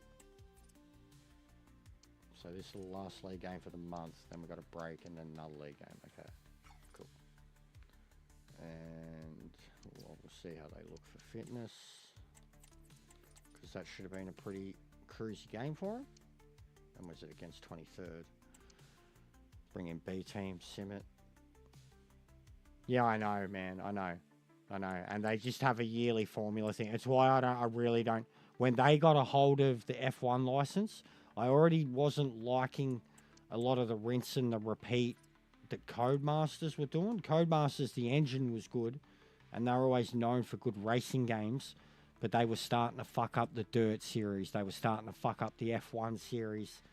So, like, I had a little hope, but then they literally just, like, EA just kind of kept the exact template that Codemasters had, and then added in, you know, EA shit. And yeah, I can't say I'm a fan of that. You know what I mean? Like,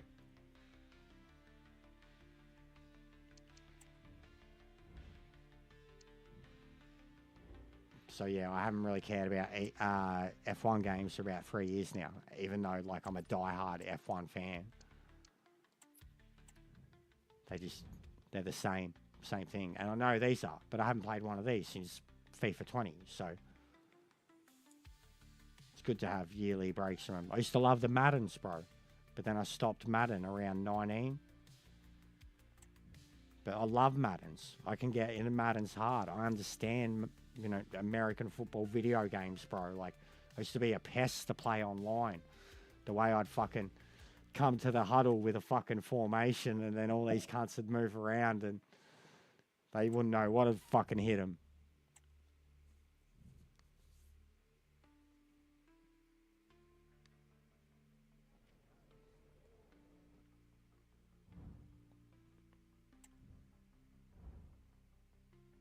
Bro, this can't calm down. I need to rest you.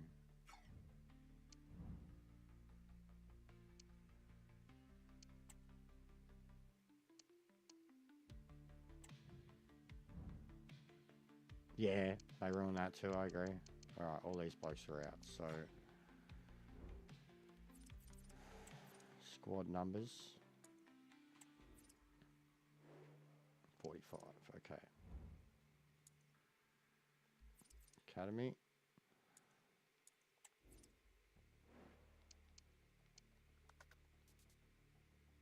What do we got? Guess we've got 2 keepers now, don't we? This guy's really good. He's the bigger one. But he's older. Right, promote him.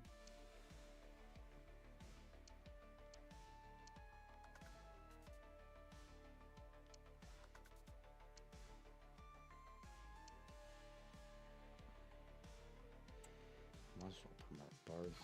Promote him. Oh, I'll keep him one more year. 16.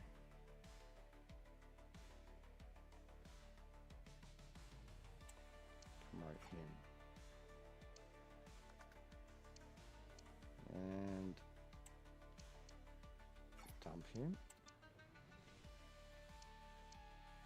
Beautiful. Minimum potentials have to be over 90 for me.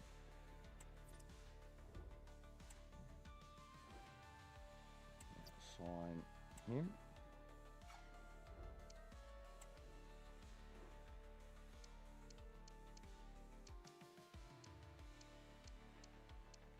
They're all trash.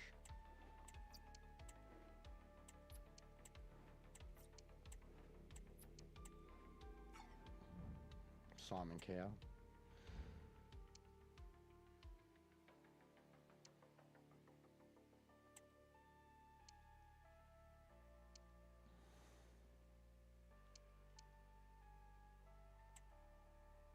Right, time to go back to Netherlands. We want some wingers specifically.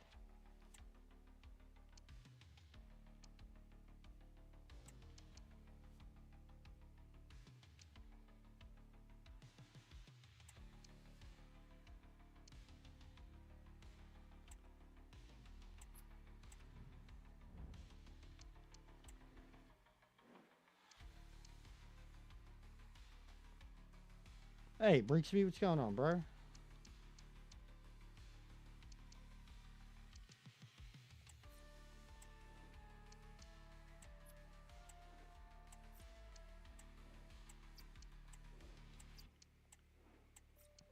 Hope you're well, mate.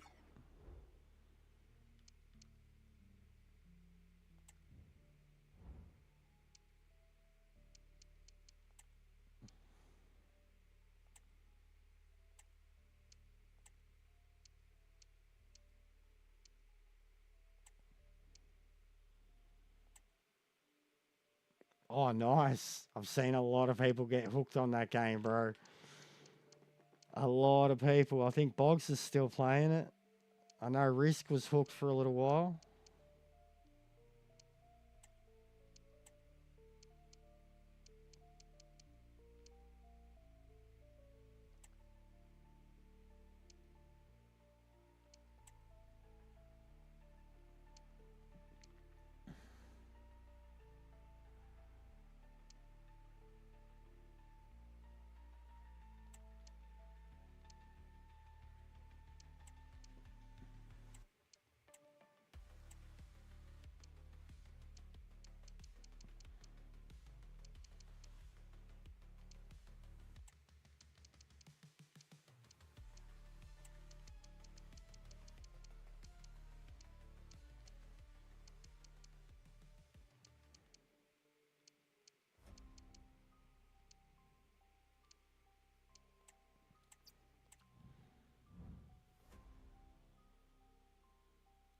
Yeah, there's a lot of mechanics to it.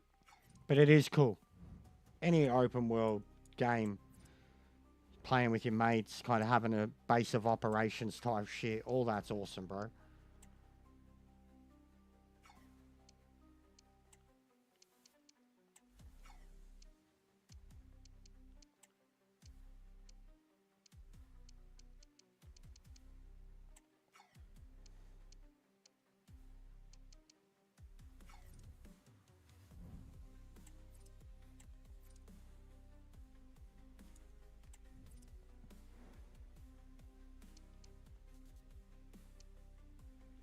All right.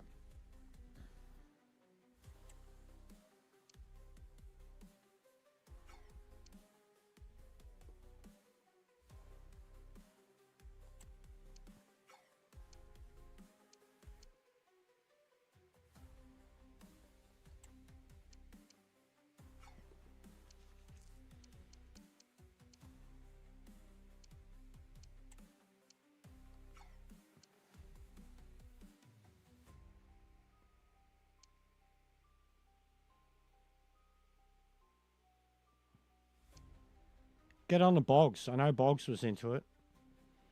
Borderlands games, bro, after Borderlands 2, they all just felt the same to me. I used to love Borderlands, bro, but it lost my respect a long time ago.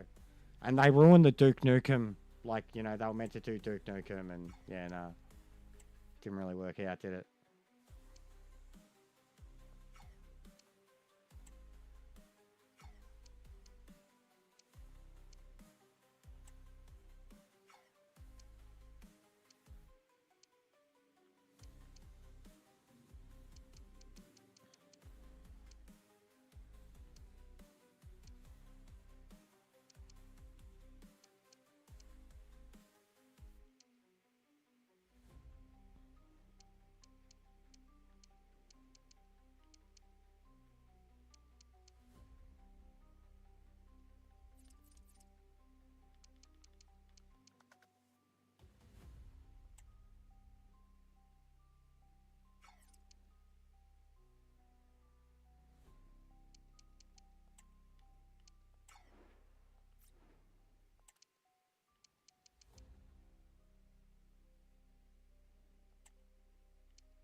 Alright, making sure all my players are locked in. Let the fucking chaos of transfer period begin.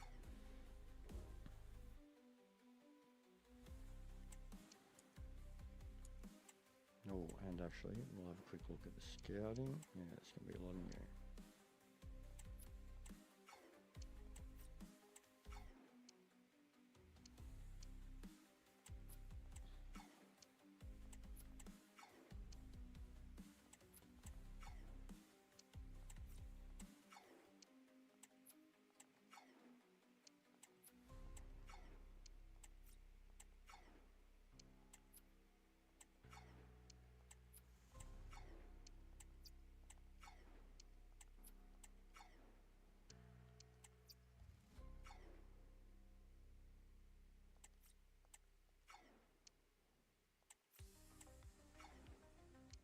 Yeah, the dailies have been shit house for a little while too, mate.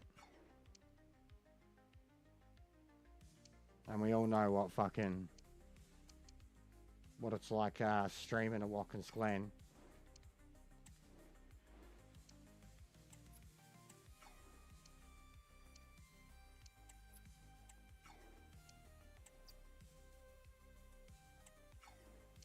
Yeah, I don't know if he's still playing it, but I'm pretty sure it was still the last thing he was playing, man. And I was playing 7 Days to Die with Boggs. Then he got into that and never came back.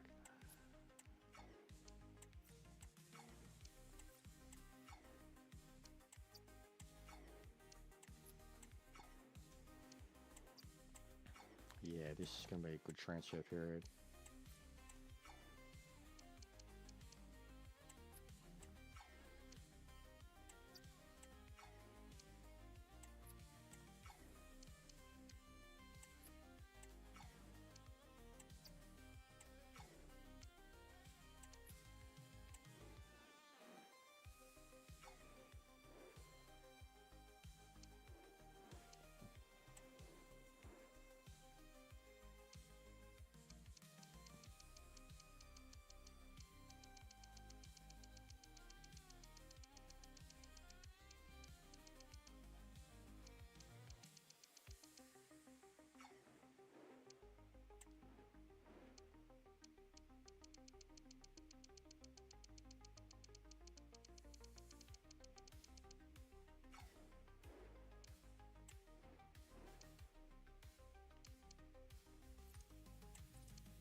I'm seeing if any of the people I've researched have been delisted.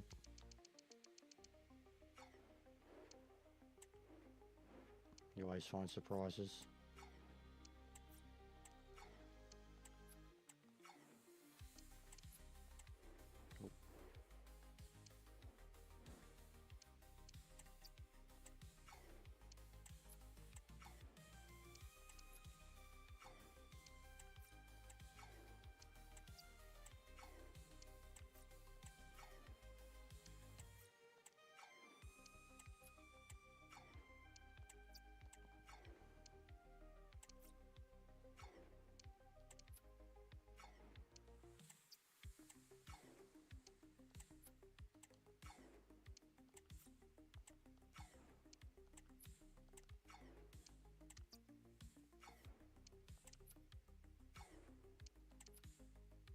Alright, he's definitely out of people he can scout.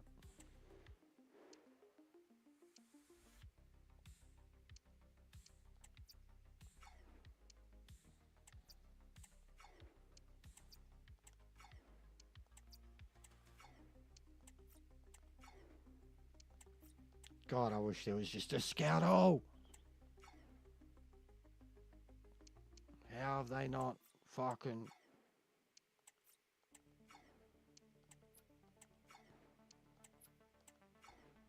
Or just like scout everything in a certain position or something like that, man. Or the moment they identify the players, just auto scout. Just fucking auto scout them all, because you could with all the ones that become available by season's end.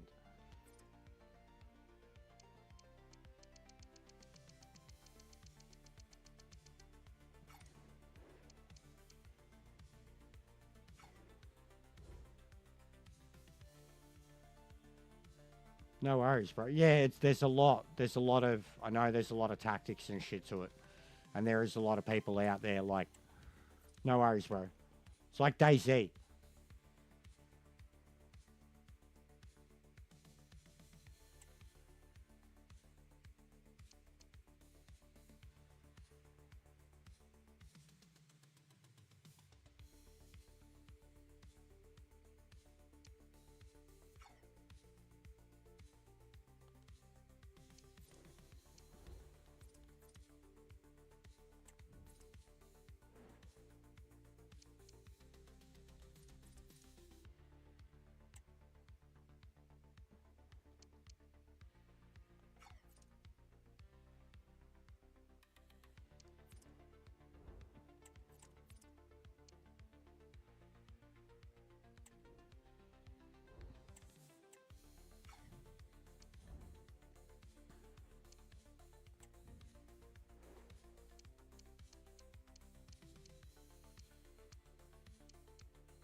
Transfer period, mate.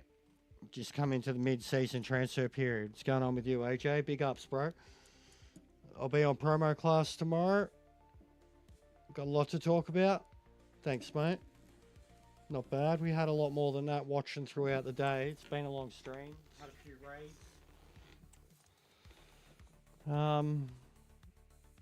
Yeah, we're going to look to go for about another hour or so. I got a piss bad though, so I'm about to go do that.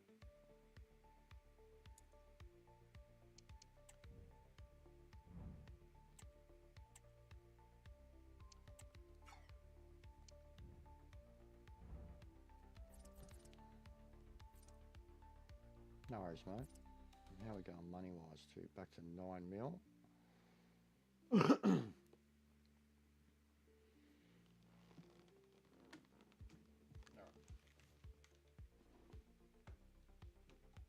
be back in a minute, mate.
Yeah. Yeah, well, we're already out of the Carabao Cup. Fucking, we barely scraped through the BSM. It's just cup football, bro. I'm playing on Legendary. When you play cup football, Legendary might as well be fucking ultimate. It feels like it, bro. Like, the difference between playing League and cup football, I'll score fucking 3-4 goals a game in a league game. And then in a cup football game, if and when I even get a chance to score, I end some games with like 10 shots on target. 10 shots, 8 on target, 7 of them saves. It's like hand to God shit. So if this overpowered free agent side can't even overcome that, they need to get better, you know what I mean? But the only way I'll be able to make any deals with good players above what I have, which I've picked up from free agency, is if I get to the AFL. Once I get to the AFL, I can deal with anybody if I can afford them. But they won't want to move here. So anything I've picked up at the moment has been free agency or finding young players that I've loaned out and then paid for. But the amount of, look at this, right? I started the season with $30 million, right? But look at this. $135 million I've made from transfers. I started the season with $30 million. So, you know what I mean? And we're only at the halfway point now. Transfer period.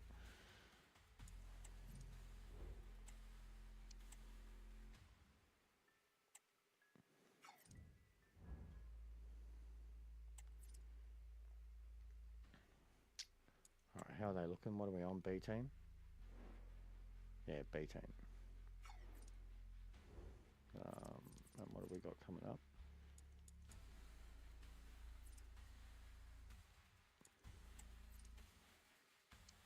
Yeah, so B team, no matter what. Because then we've got cup and cup.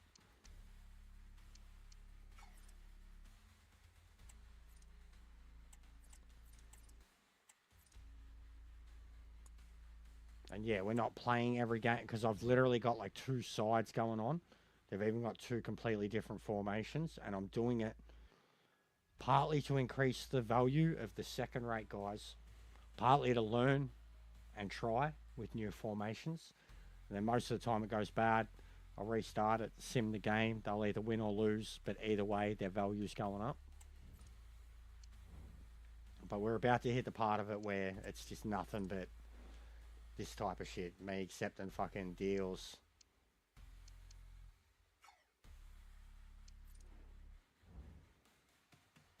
Making deals, accepting deals.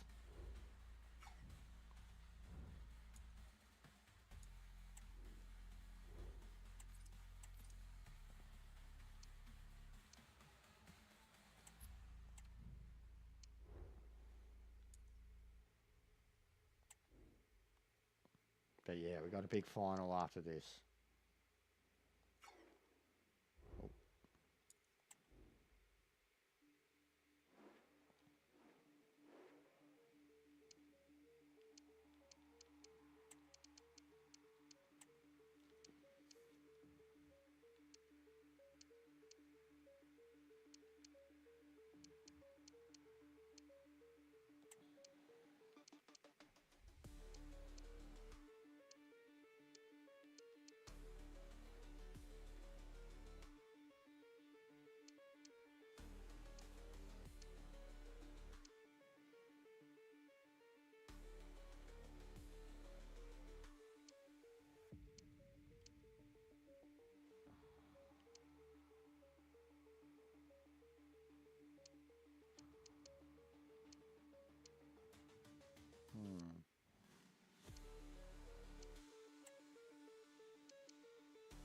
So we lost a few back and then our shitty ones.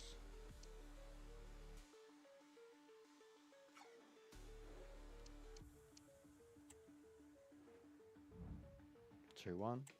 B-side, not bad. But yeah, next thing is what? FA? Yeah, FA Cup.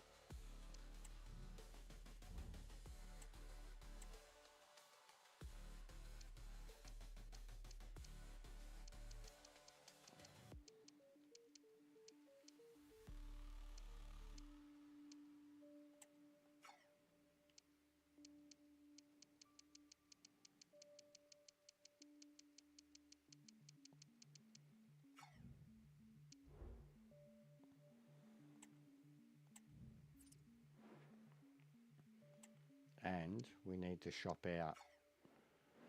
start shopping out some B team guys now, while we're in the transfer period, and then filling them with academy players, so we can pump up the value of the academy players. And then by the time we're into position to buy, like deal with real players, the academy players are going to get us all the money that we need for it.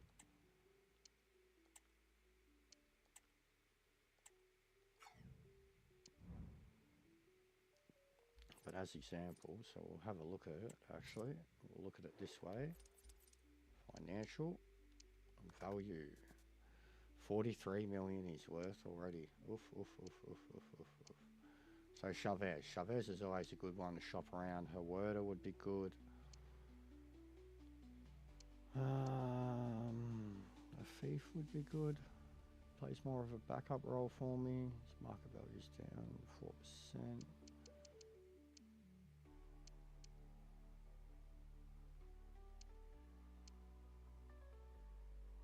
It's got a $30 million clause too.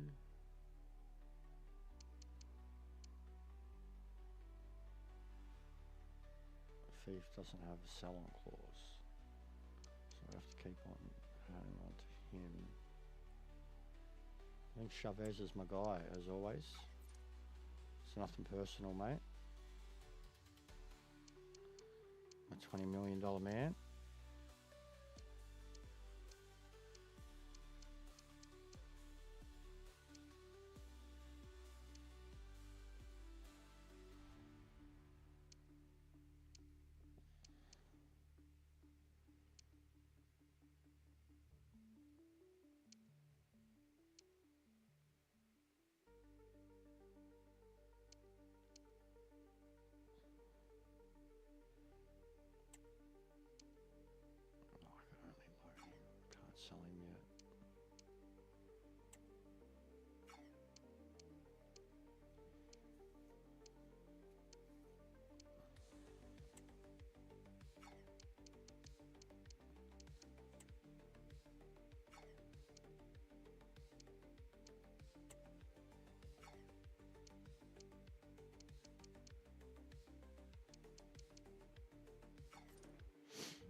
Alright. That's a lot of targets. See if we can get any movement. But they're targets that I won't be able to approach till the end of the year. Until we're in the EFL.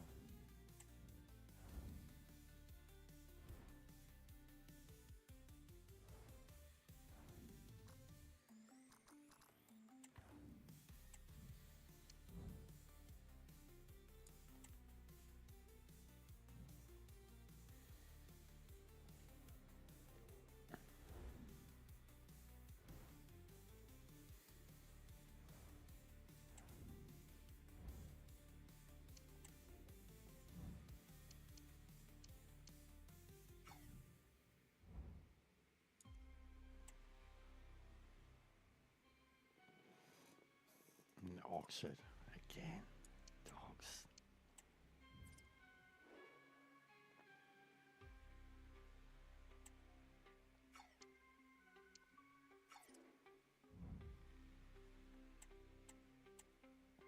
Alright. So squad list. 7. Academy.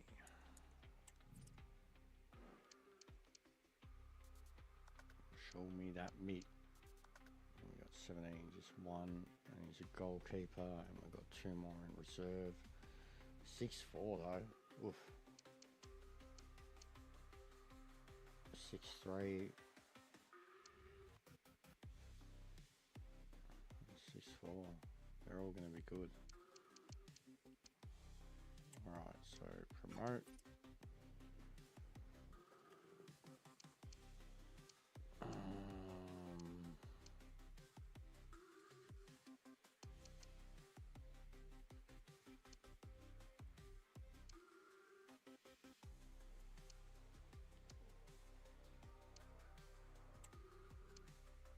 Promote.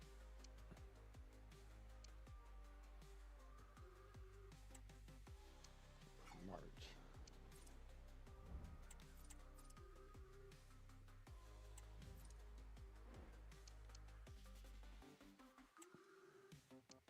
So.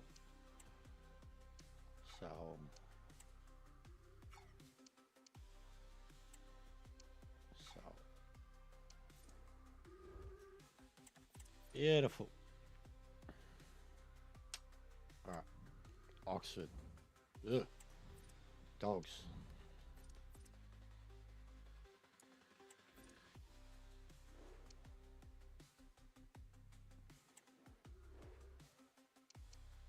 Oh, and that's right. We can go extra players for this because it's a final. Cup, sorry.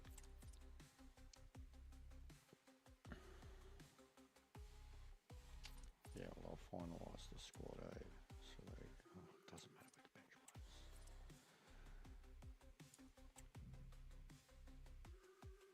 They'll all be fit, yeah. But let's go.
That's the team.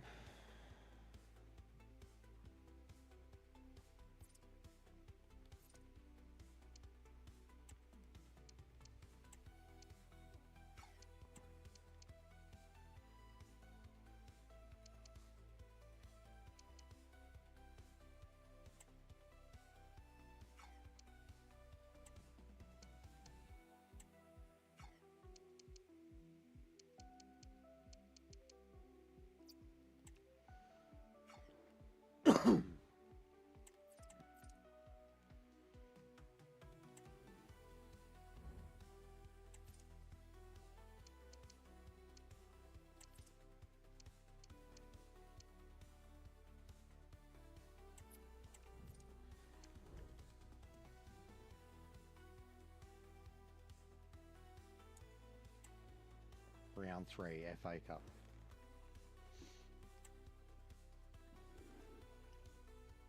That's right, my controller's dying. This is the kind of occasion we all relish as football fans. Non-stop hype all week long, and now for the action. And a warm welcome on what is a fine... Back in a second.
Day for football, I'm delighted to be able to report. I'm Derek Ray on the commentary gantry and delighted to be joined as always by Stuart Robson. And what we have for you is live action from the oldest cup competition of them all, the FA Cup. It's Oxford United and they take on Accrington Stanley. Well, what an occasion this is for the home side and its Get supporters. excited. Yes, of course they're up against it today, but how they would love to cause a shock here. If they work as hard as they can, close their opponents down, They're a defend better with side than determination us. and get a little bit of luck. They smashed may my just B pull off a side. surprise. So the initial 11 for the home side. Well, I'm just a little worried. They might be too negative here. It's certainly going to be hard to break down with that five-man midfield, but will they have enough going the other way? I'm not sure. And the danger is averted. Let's have a look at the initial 11 for the visitors. Well, they're playing in a 4-5-1 formation, which is set up to counter-attack at pace. Yes, they'll play with a flat midfield out of possession, but when they win the ball back, they'll break forward really quickly. Let's hope they play it well today.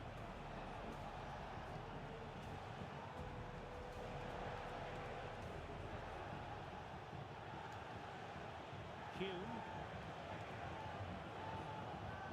Cameron Devlin. Determined defending.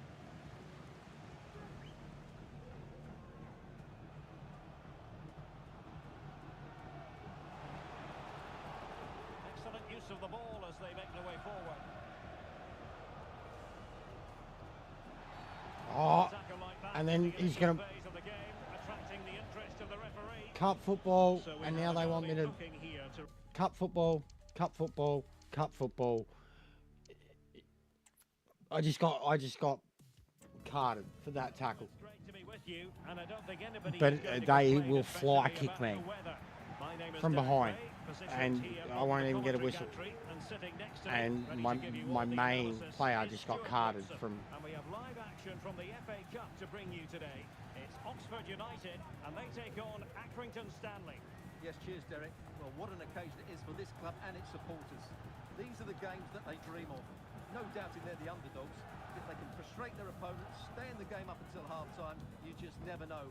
Hopefully we get a great cup tie and maybe... And a goal! An early boost for them. The first goal of the game. They're off and running.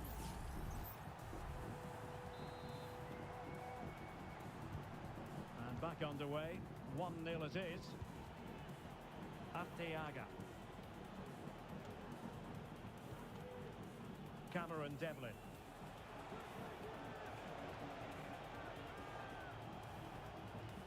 Radio. How can they make something happen? And teammates to play it to. They fail to get it away properly.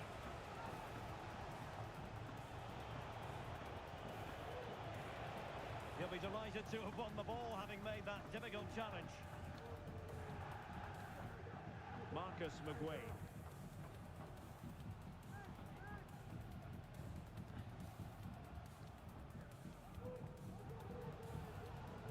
Well, passing moves like this will keep confidence levels up.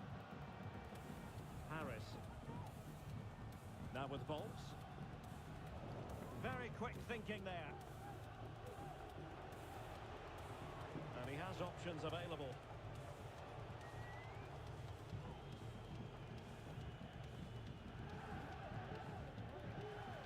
Hume. Depay. Can he find the net? Really sound defending.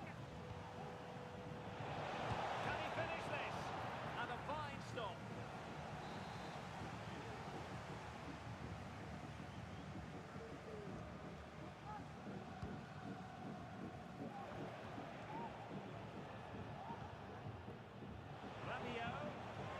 A glorious chance. Well, that was a gilt-edged opportunity for the equaliser. Well, I'm not sure how he's missed the target from there. That's a poor effort.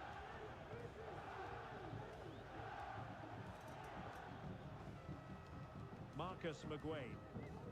On to Brannigan.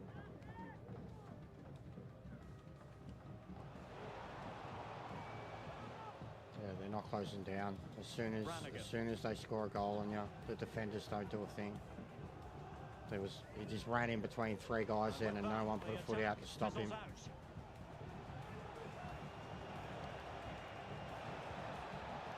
Moving the ball forward, how creative can they be?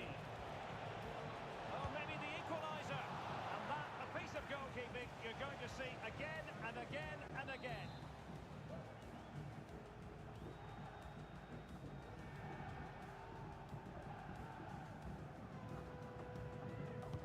Let's see about the delivery. Poor execution with regard to the corner. Clearly took a touch on the way out of play, so a throw-in to come. And the pass not quite accurate enough. And a throw-in then.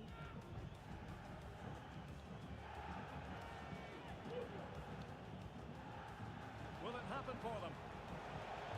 Oh, come on, man, for fuck's sake. I fucking hate opposite wing play. You can't see a fucking thing.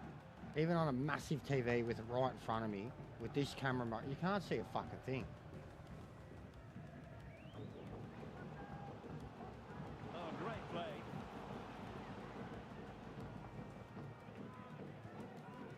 Sam Long.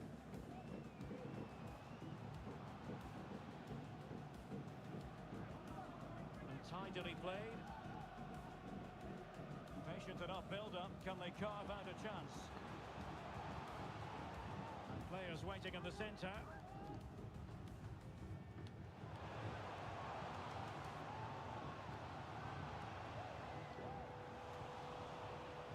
Now they have possession in a good area of the pitch.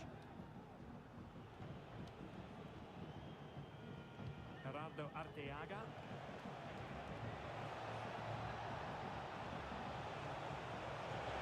Genuine chance. Fine goalkeeping to push that away.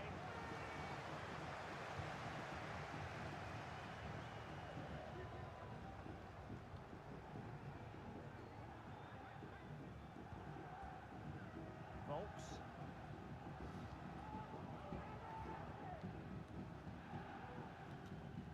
Useful looking position, you've got to say.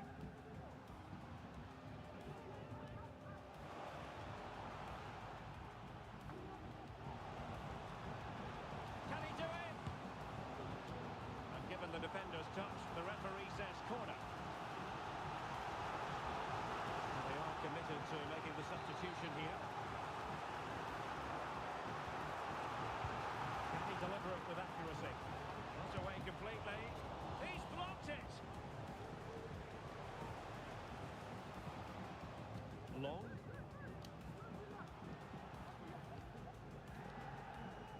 Now with Moore. Sam Long. Still looking for space. Pulls it back. That was going in. Now the quick counter-attack could be on. Can they keep it going? Oh, for fuck's Very good sake, challenge. man. Will Volks. Well, the hosts have completely bossed the game in the last 15 minutes and have been threatening with it. Surely it's only a matter of time before they get another. Indeed, perhaps they can. How capture it Oxford again. Let's so see. fucking good, man. Incisive Honestly, pass. how Oxford so good. Well, it didn't really go according to the script, did it? Well, the less said about that, the better, because that's a really poor attempt in the end.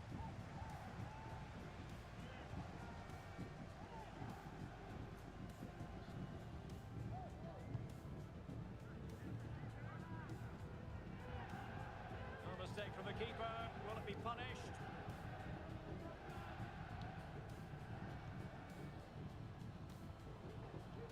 And fed forwards. Marcus McGuane. They keep plugging away.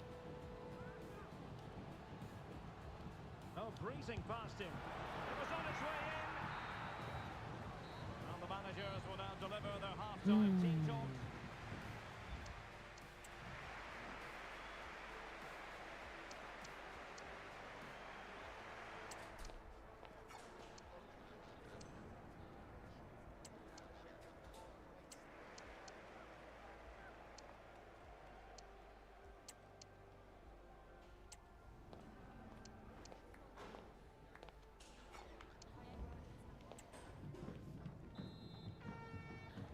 So the two teams have switched around and the second half is underway.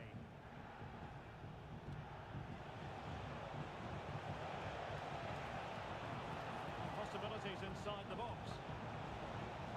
Not the best clearance. Oh, for fuck's sake. An astute piece of defending. Chemiswa Quajeta. Curry. Now with Brannigan.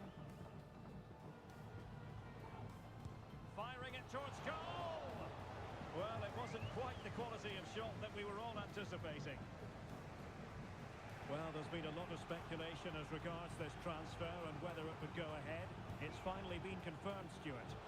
Yes, it's an exciting move for him, and hopefully we'll now see the best of him. But he'll need to settle in quickly to... Oh, wait a moment, Stuart. Look at what's happening. Oh, for fuck's sake. Incredible clearance. I must say, I didn't see that coming.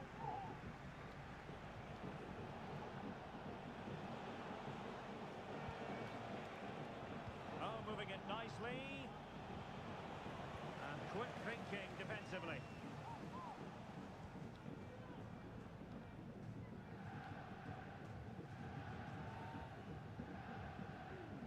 Now can they make something happen? Well, nothing comes of it. Oh, you've got to be... He's in here.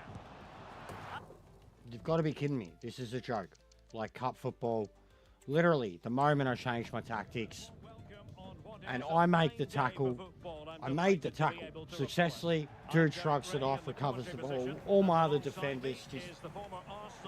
We're done here. Like, Oxford can get fucked. They beat my B side. They're probably going to beat my A side.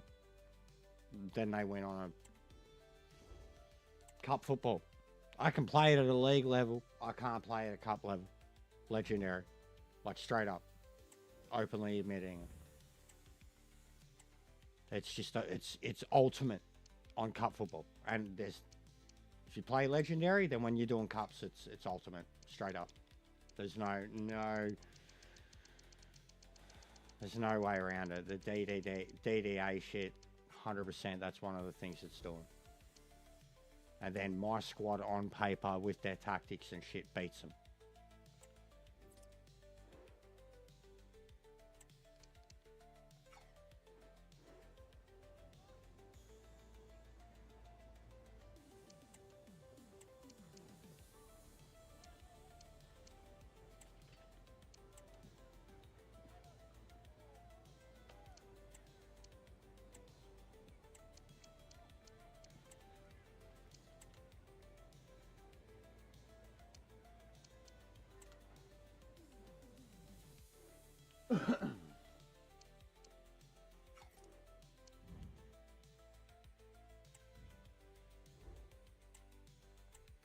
But they got through. They sim their way through. I mean, the quicker we still get to AFL, then the quicker I can buy real players. But we got to do something about this fucking tactics.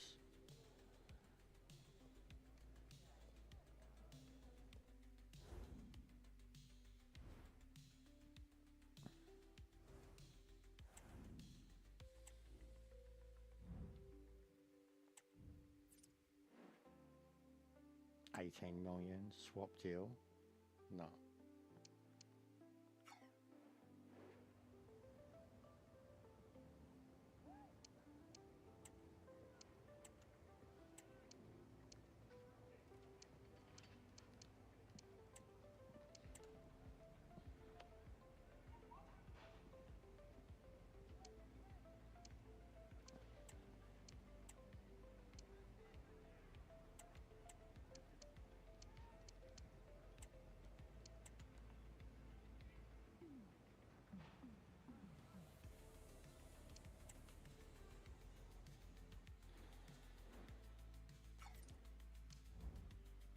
Playing hardball with him. Oh, and now we've got BSM. I didn't even realise that. We've got BSM off the back of it. Fucking hell.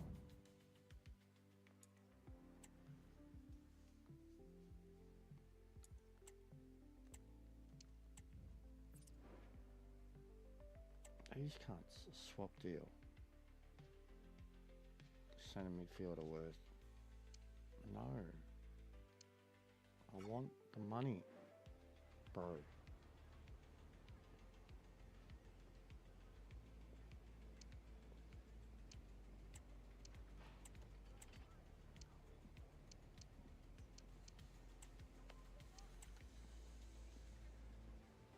No, reject. You just can all fuck off. She's not going to pay the money. You just can fuck off.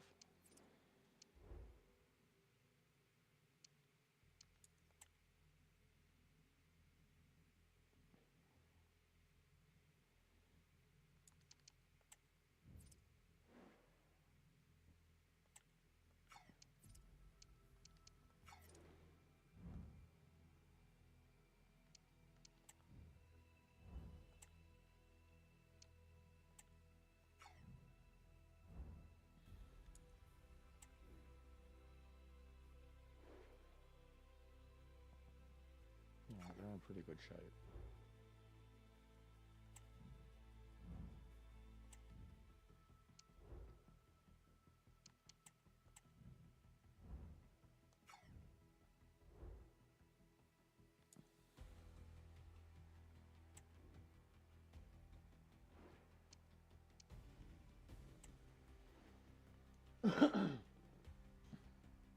See how we go. The atmosphere is building as two sides worthy of the biggest stage get ready to clash in front of a packed stadium. All the action here on EA TV. Hello and thanks for joining us on a pretty dull evening, but hopefully the game will be quite the opposite. I'm your commentator, Guy Mowbray, joined by Sue Smith, and we should have a But it is cup football again, Sue, so, what you can know. we expect from the game then? Yeah, with no league action today, but it is a chance to progress to the next round. I'm sure both sides will be looking to start fast, get an early goal and settle any nerves that they might have. This is how the hosts line up. Yeah, they're playing a 4-3-3. The front three are going to need to link up well and make sure the central striker isn't too isolated. If it's on one side, can the other winger come in and be that second centre forward?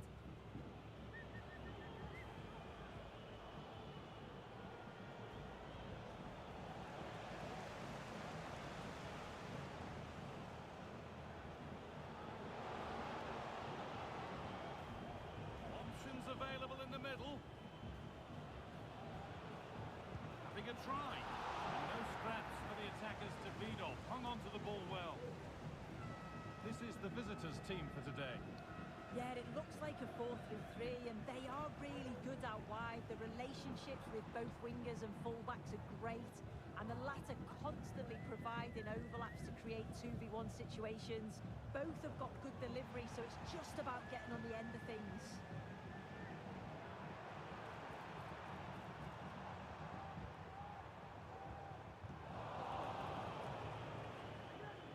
Well, it can be such a pleasure to watch Memphis Depay when he's on top form. What can we expect from him today, Sue? Well, he's Hold on, Sue, they're in here. Well, that hasn't taken long. In Fuck front yes. already. Good goal. Good full control. Let's go.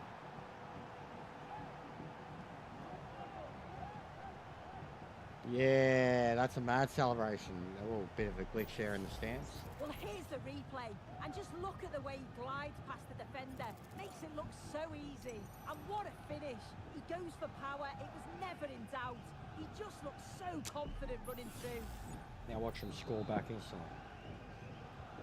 And we're back underway at 1-0.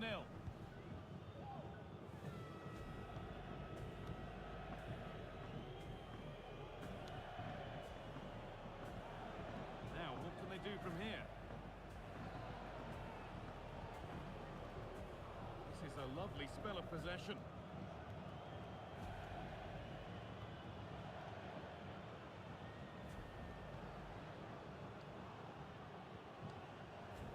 Really good pass.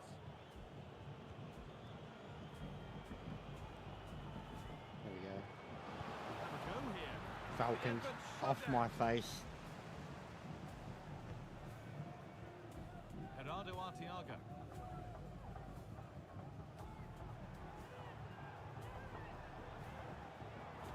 Now there might be a chance if they keep it moving. Could turn out to be a really good ball. And the attack is over. Really good defending. Both teams struggling to retain possession.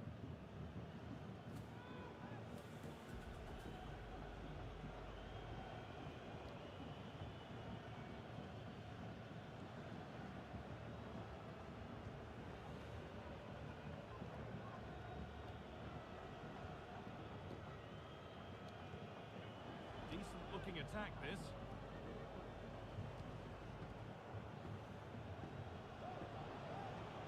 Once possession, can they get a chance to equalise?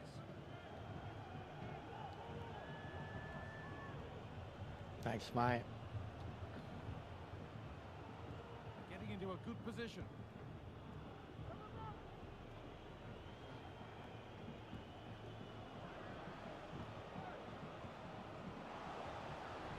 That set up the chance.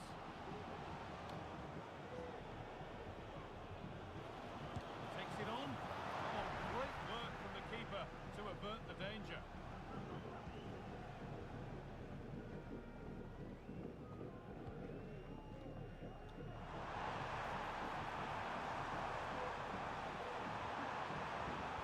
Could be a chance.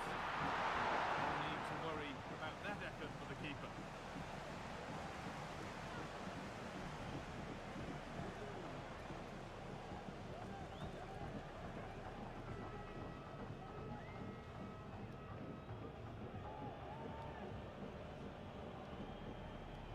Got room to operate in here. Well, it looked promising, but only up to a point. Oh, what a ref.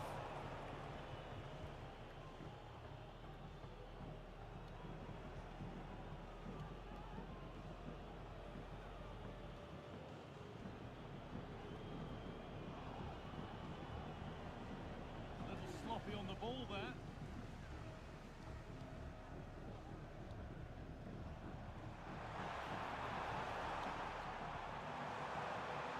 Lovely ball. This could lead to something. Rabiot. Having a look. But the keeper saw it coming and saved easily. Well, not long to go until the break now, and the hosts are edging this first half. Well, they have controlled patches of that first half. They've created some good opportunities, but only being up by one, it's so close, and it's tough to call a winner here.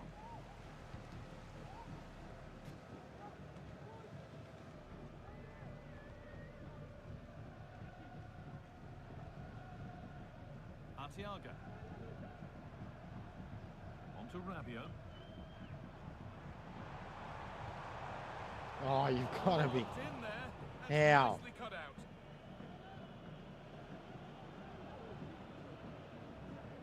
They won't take it from him there.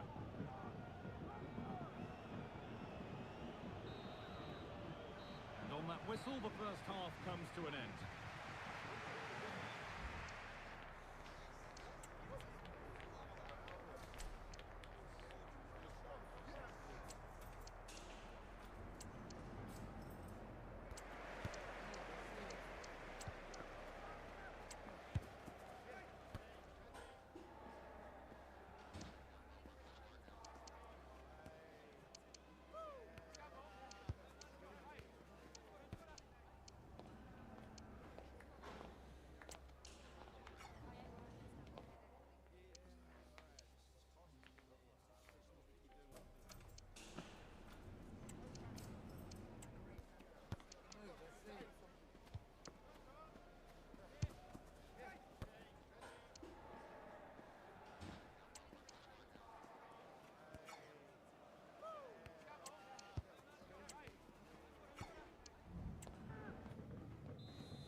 We go, the second half underway.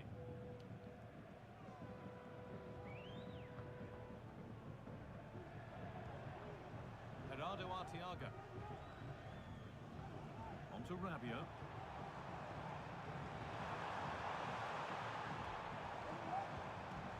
And the forward progress continues. A body in the way. It's a corner, and possibly the chance to go further in front.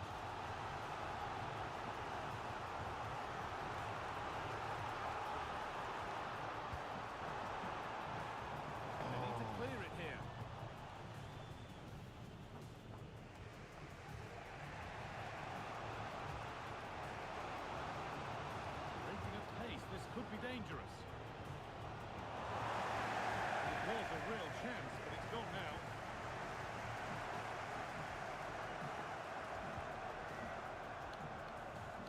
Well, I'd like to know your thoughts on the transfer that's finally taken place, Sue. It seemed to take a while, but it's all systems go now.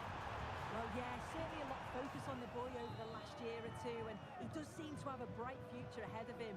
Hopefully it turns out to be a good move, though, and he can continue his development.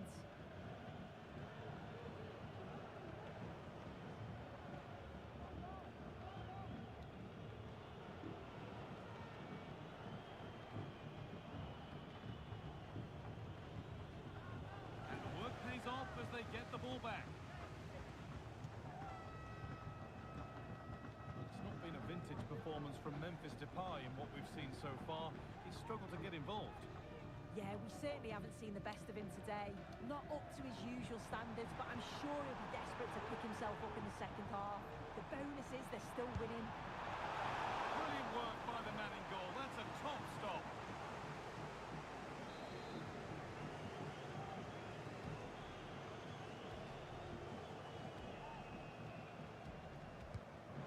Towards the edge of the penalty area. He went for power, and got plenty of that, but was never anywhere near.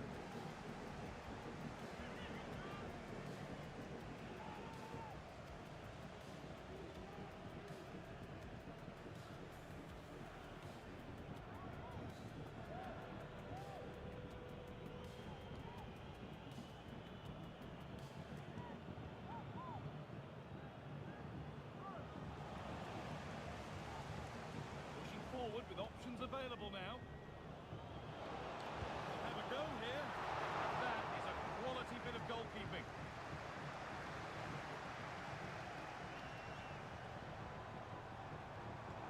It's a good amount of freedom here. Doesn't get far.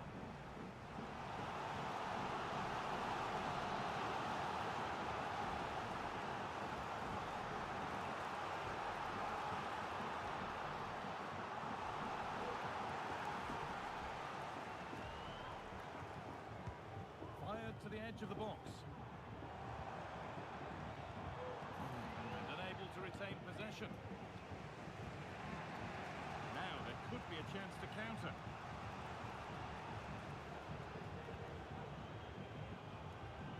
Nicely played.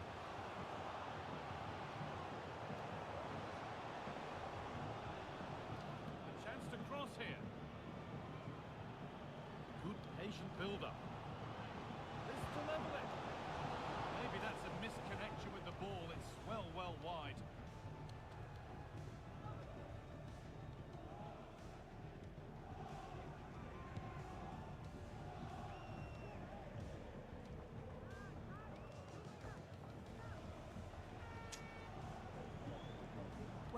like a change in strategy here. They've all dropped a bit now into their own defensive third. It's important that they do have an outlet when they win the ball back, though. Look to hit on the counter at pace, and I'm sure they'll cause problems.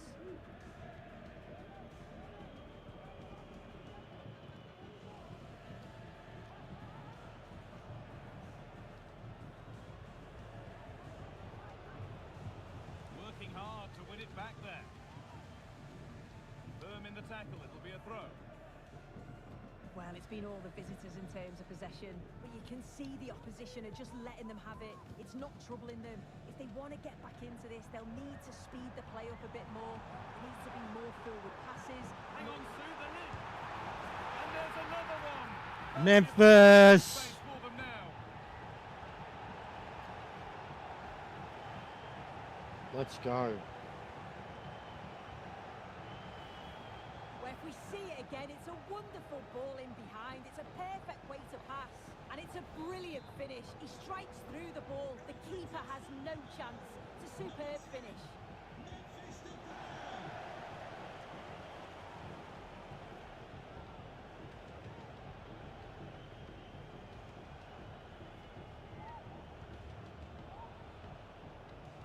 That's good physical play.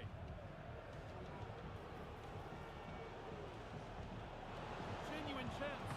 The goalkeeper ready for it. Really good stop.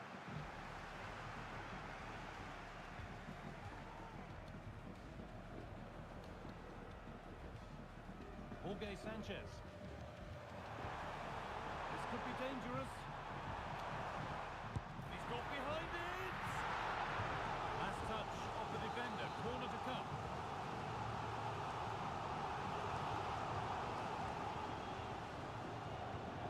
Here it comes.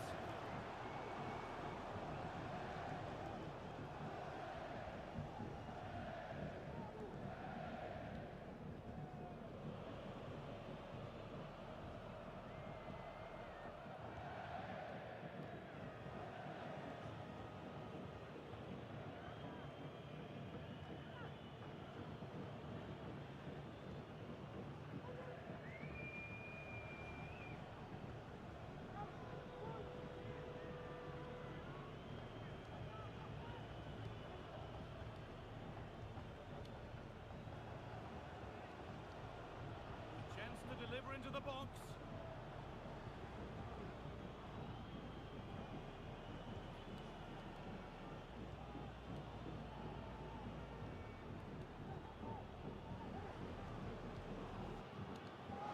Having a look.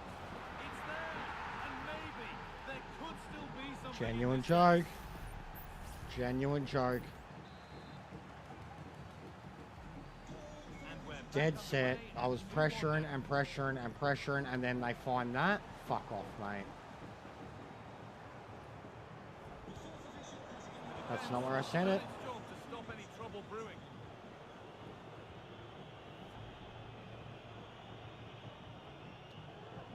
And they've kept it in just.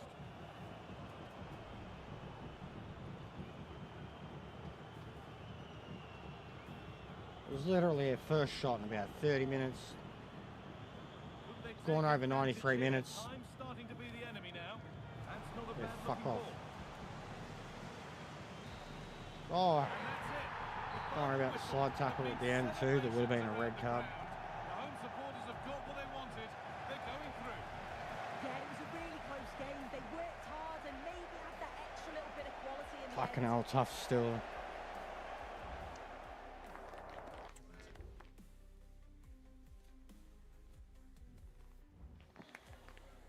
Just a moment of your time.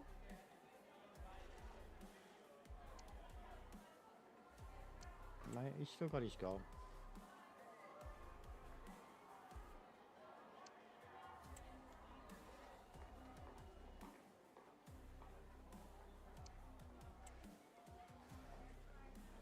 Thank you for your time. Really appreciate it.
Wheeling dealing.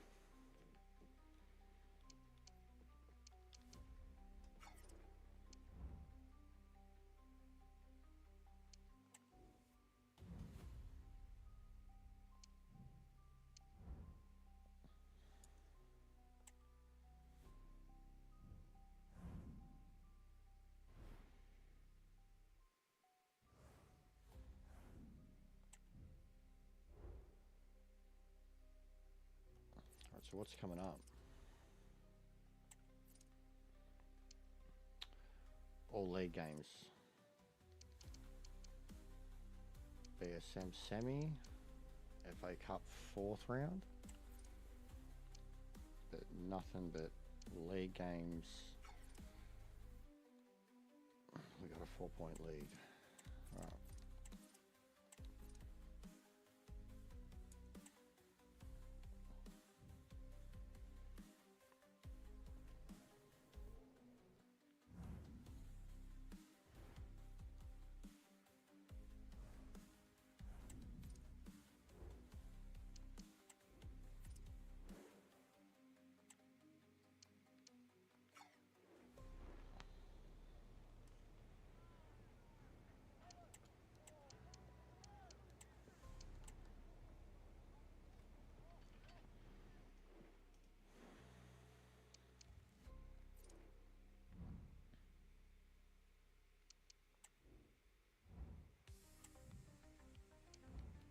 Give B squad a go.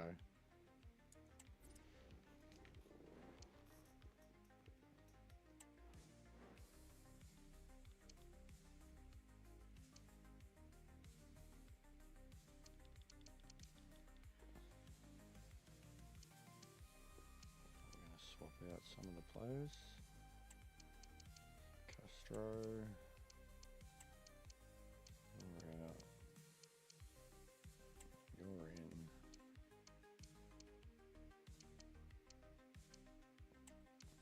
Don't know why they keep putting the goalkeeper in there. You're in. You're out. You're in. That's it.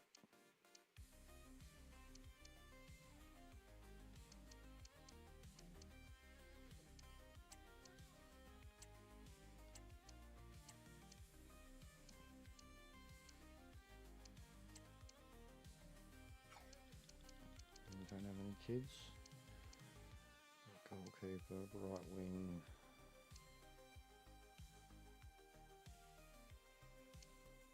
Nope, no kids.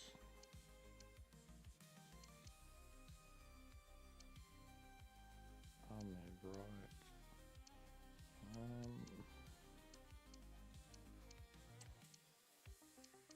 Let's not start Ahmed.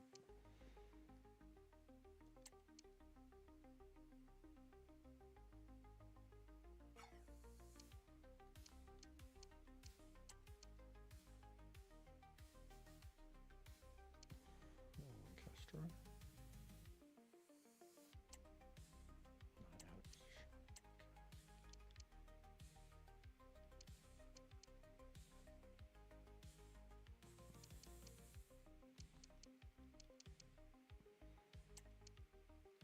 And we'll starting the kid. Yeah, he's all you up.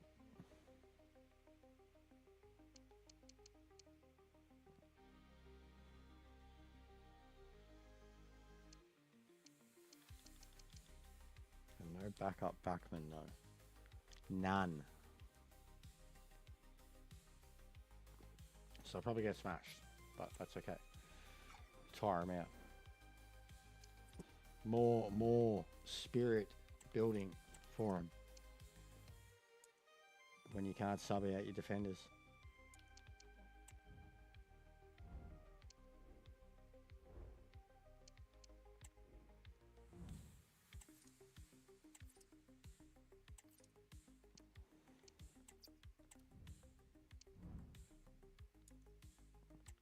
But first versus 22nd, B team or not.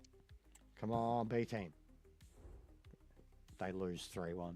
Fucking shit cunts. Jesus Christ, what embarrassing. Embarrassing.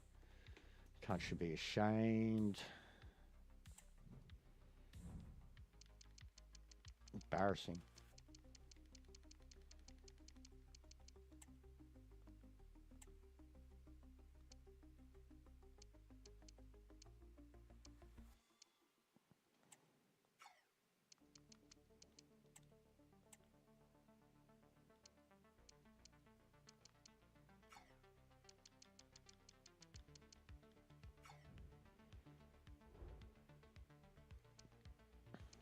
All right.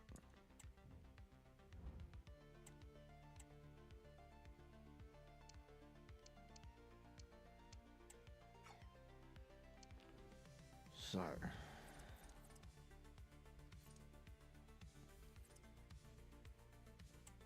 we have 3 games left, 2 weeks. What's the squad size? 47. Okay. Academy.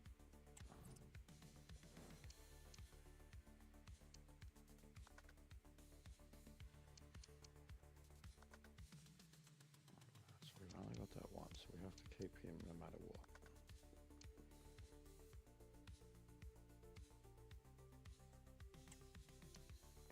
Promote. Promote. Currently too young. Oh, fuck.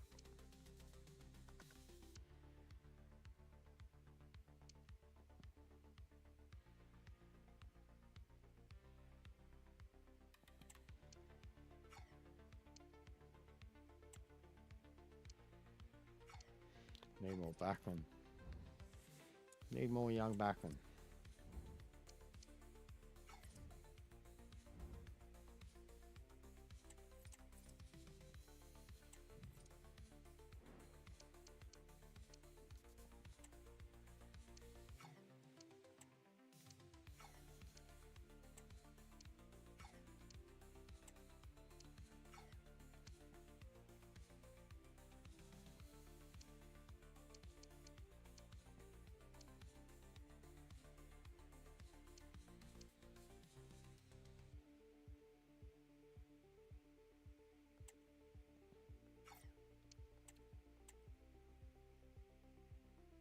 God damn it. What was the point? I guess we'll keep him in tandem with the other guy for now.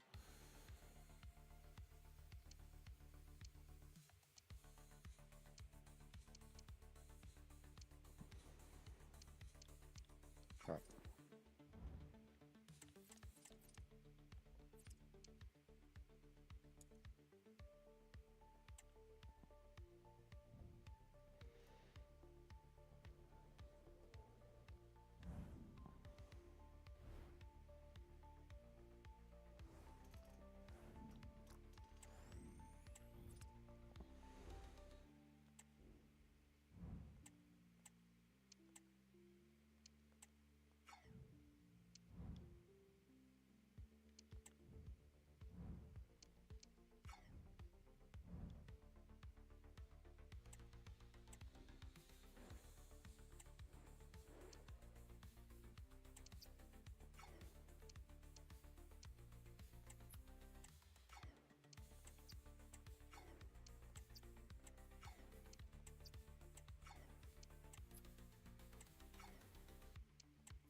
That's mad specifics for the scouts to be looking for.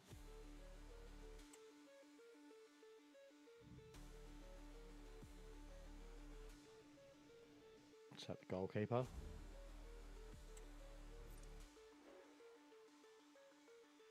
$2.4 million.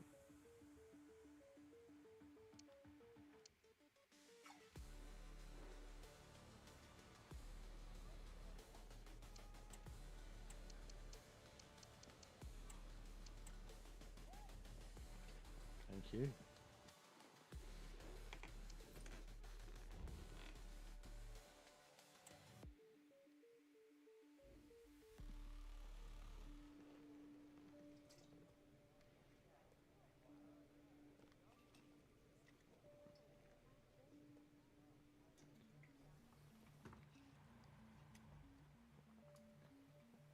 See you later. Which one was that?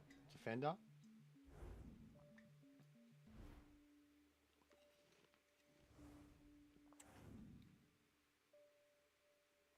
Oh, goalkeeper, another one.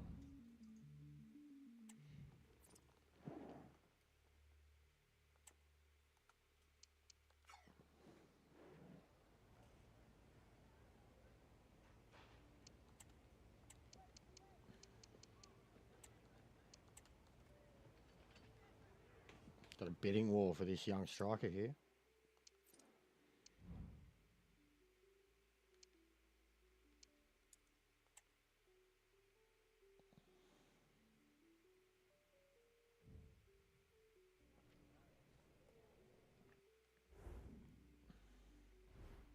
$2.8.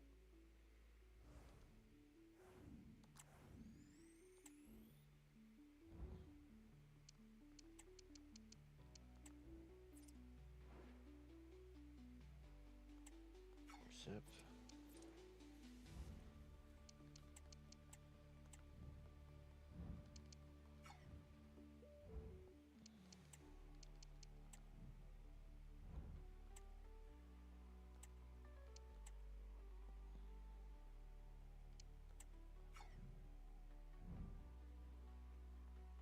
All right.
There's nothing in free agency. So nothing worth going after. We got 47.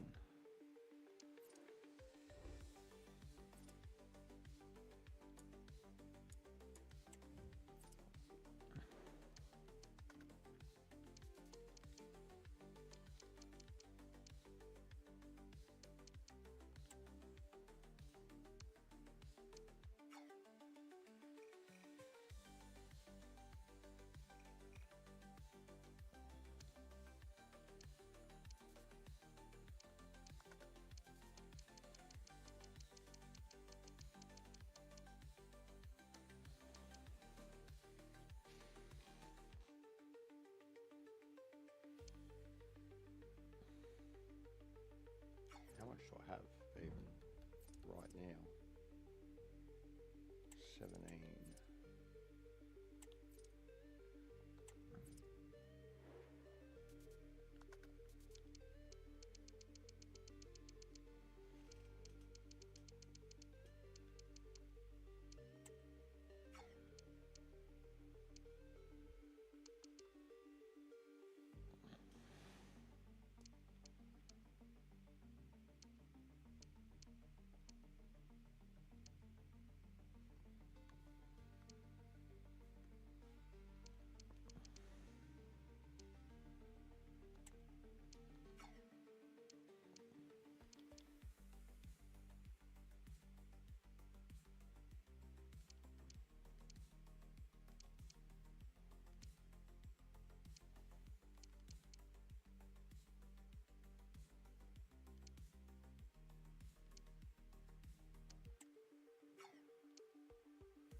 All right, beautiful.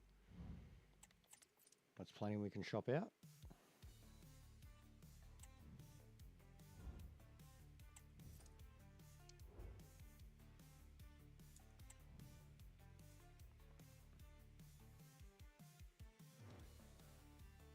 B-side. What have we got coming up? When's the cup game? What, 2, 3 games, then the cup game, which is FA. Okay. So B-side, A-side, B-side, A-side. Yeah. Yeah, the system works.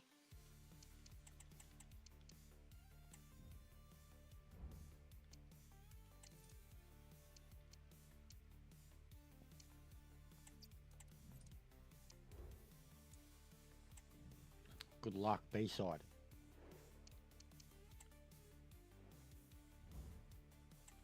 To get some points.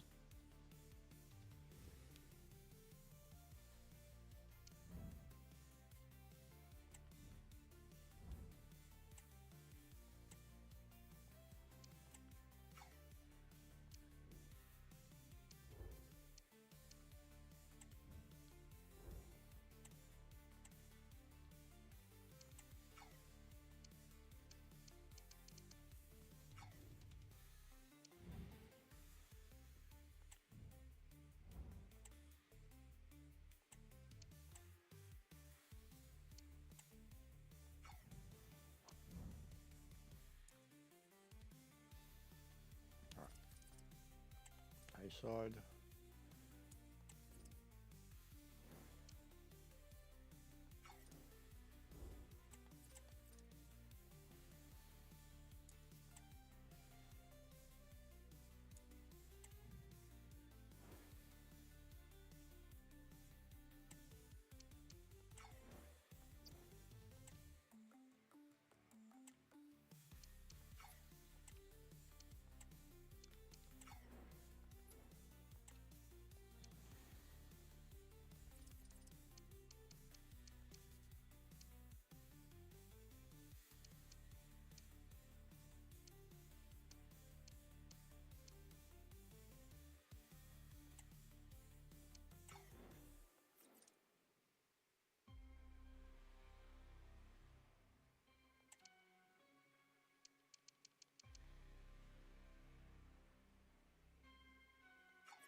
But yeah, as soon as this transfer window's open, I'm done, guys.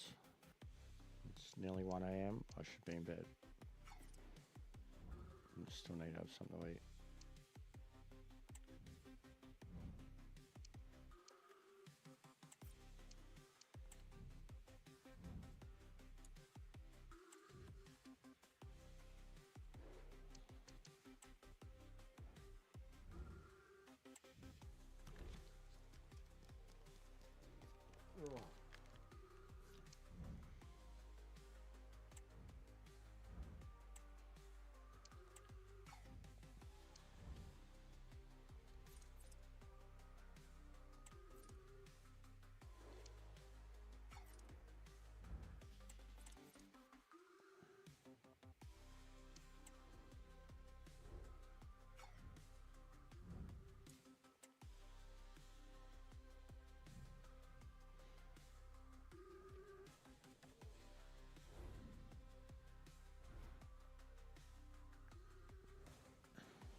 take it if I can get it.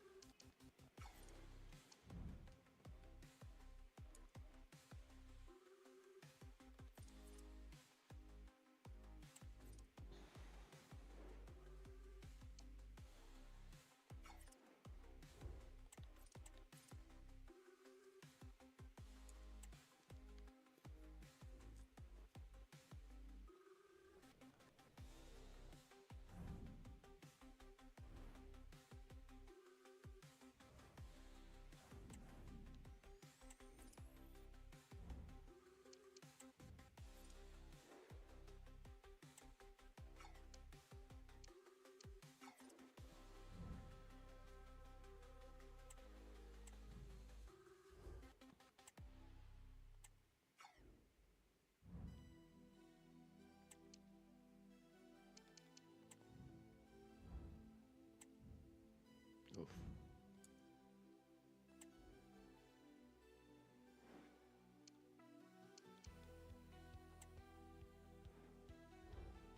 Hey, good job against a good side. All right. Mexico. Coach of Mexico. No. I mean, I should accept it just so I can stop selecting my fucking goalkeepers.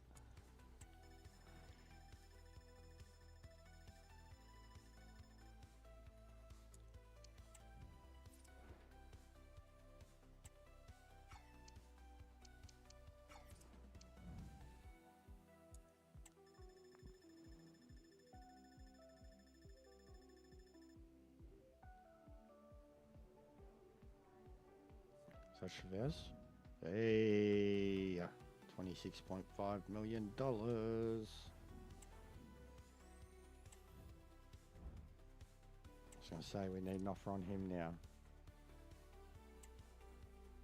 Accept.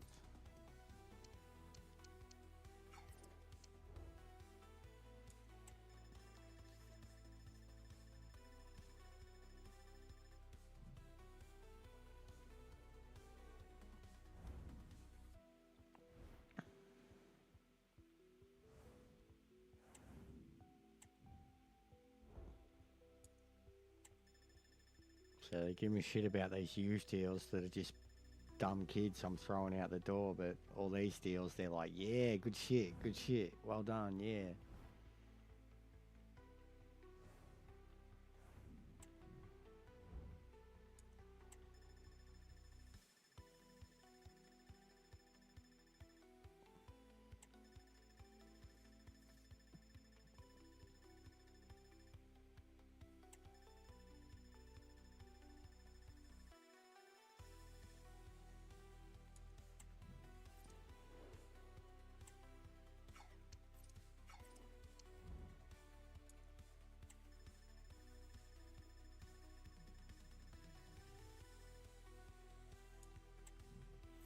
Bloke's getting mad offers.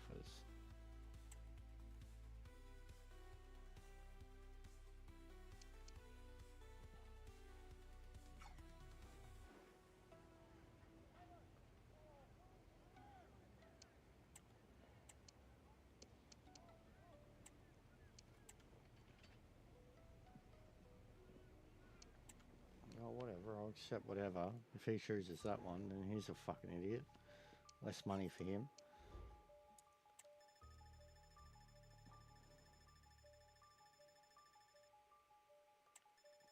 Doesn't even look like he's going to go. He doesn't want to leave. He didn't want to leave last time either. Yeah, he's not leaving. Fucking shit cunt. Realised when you're not wanted.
No, I'm about to stop.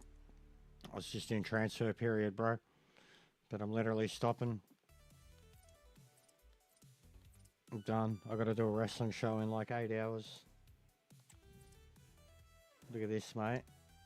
$179 million we've made from transfers. Oh, but I'm done, bro.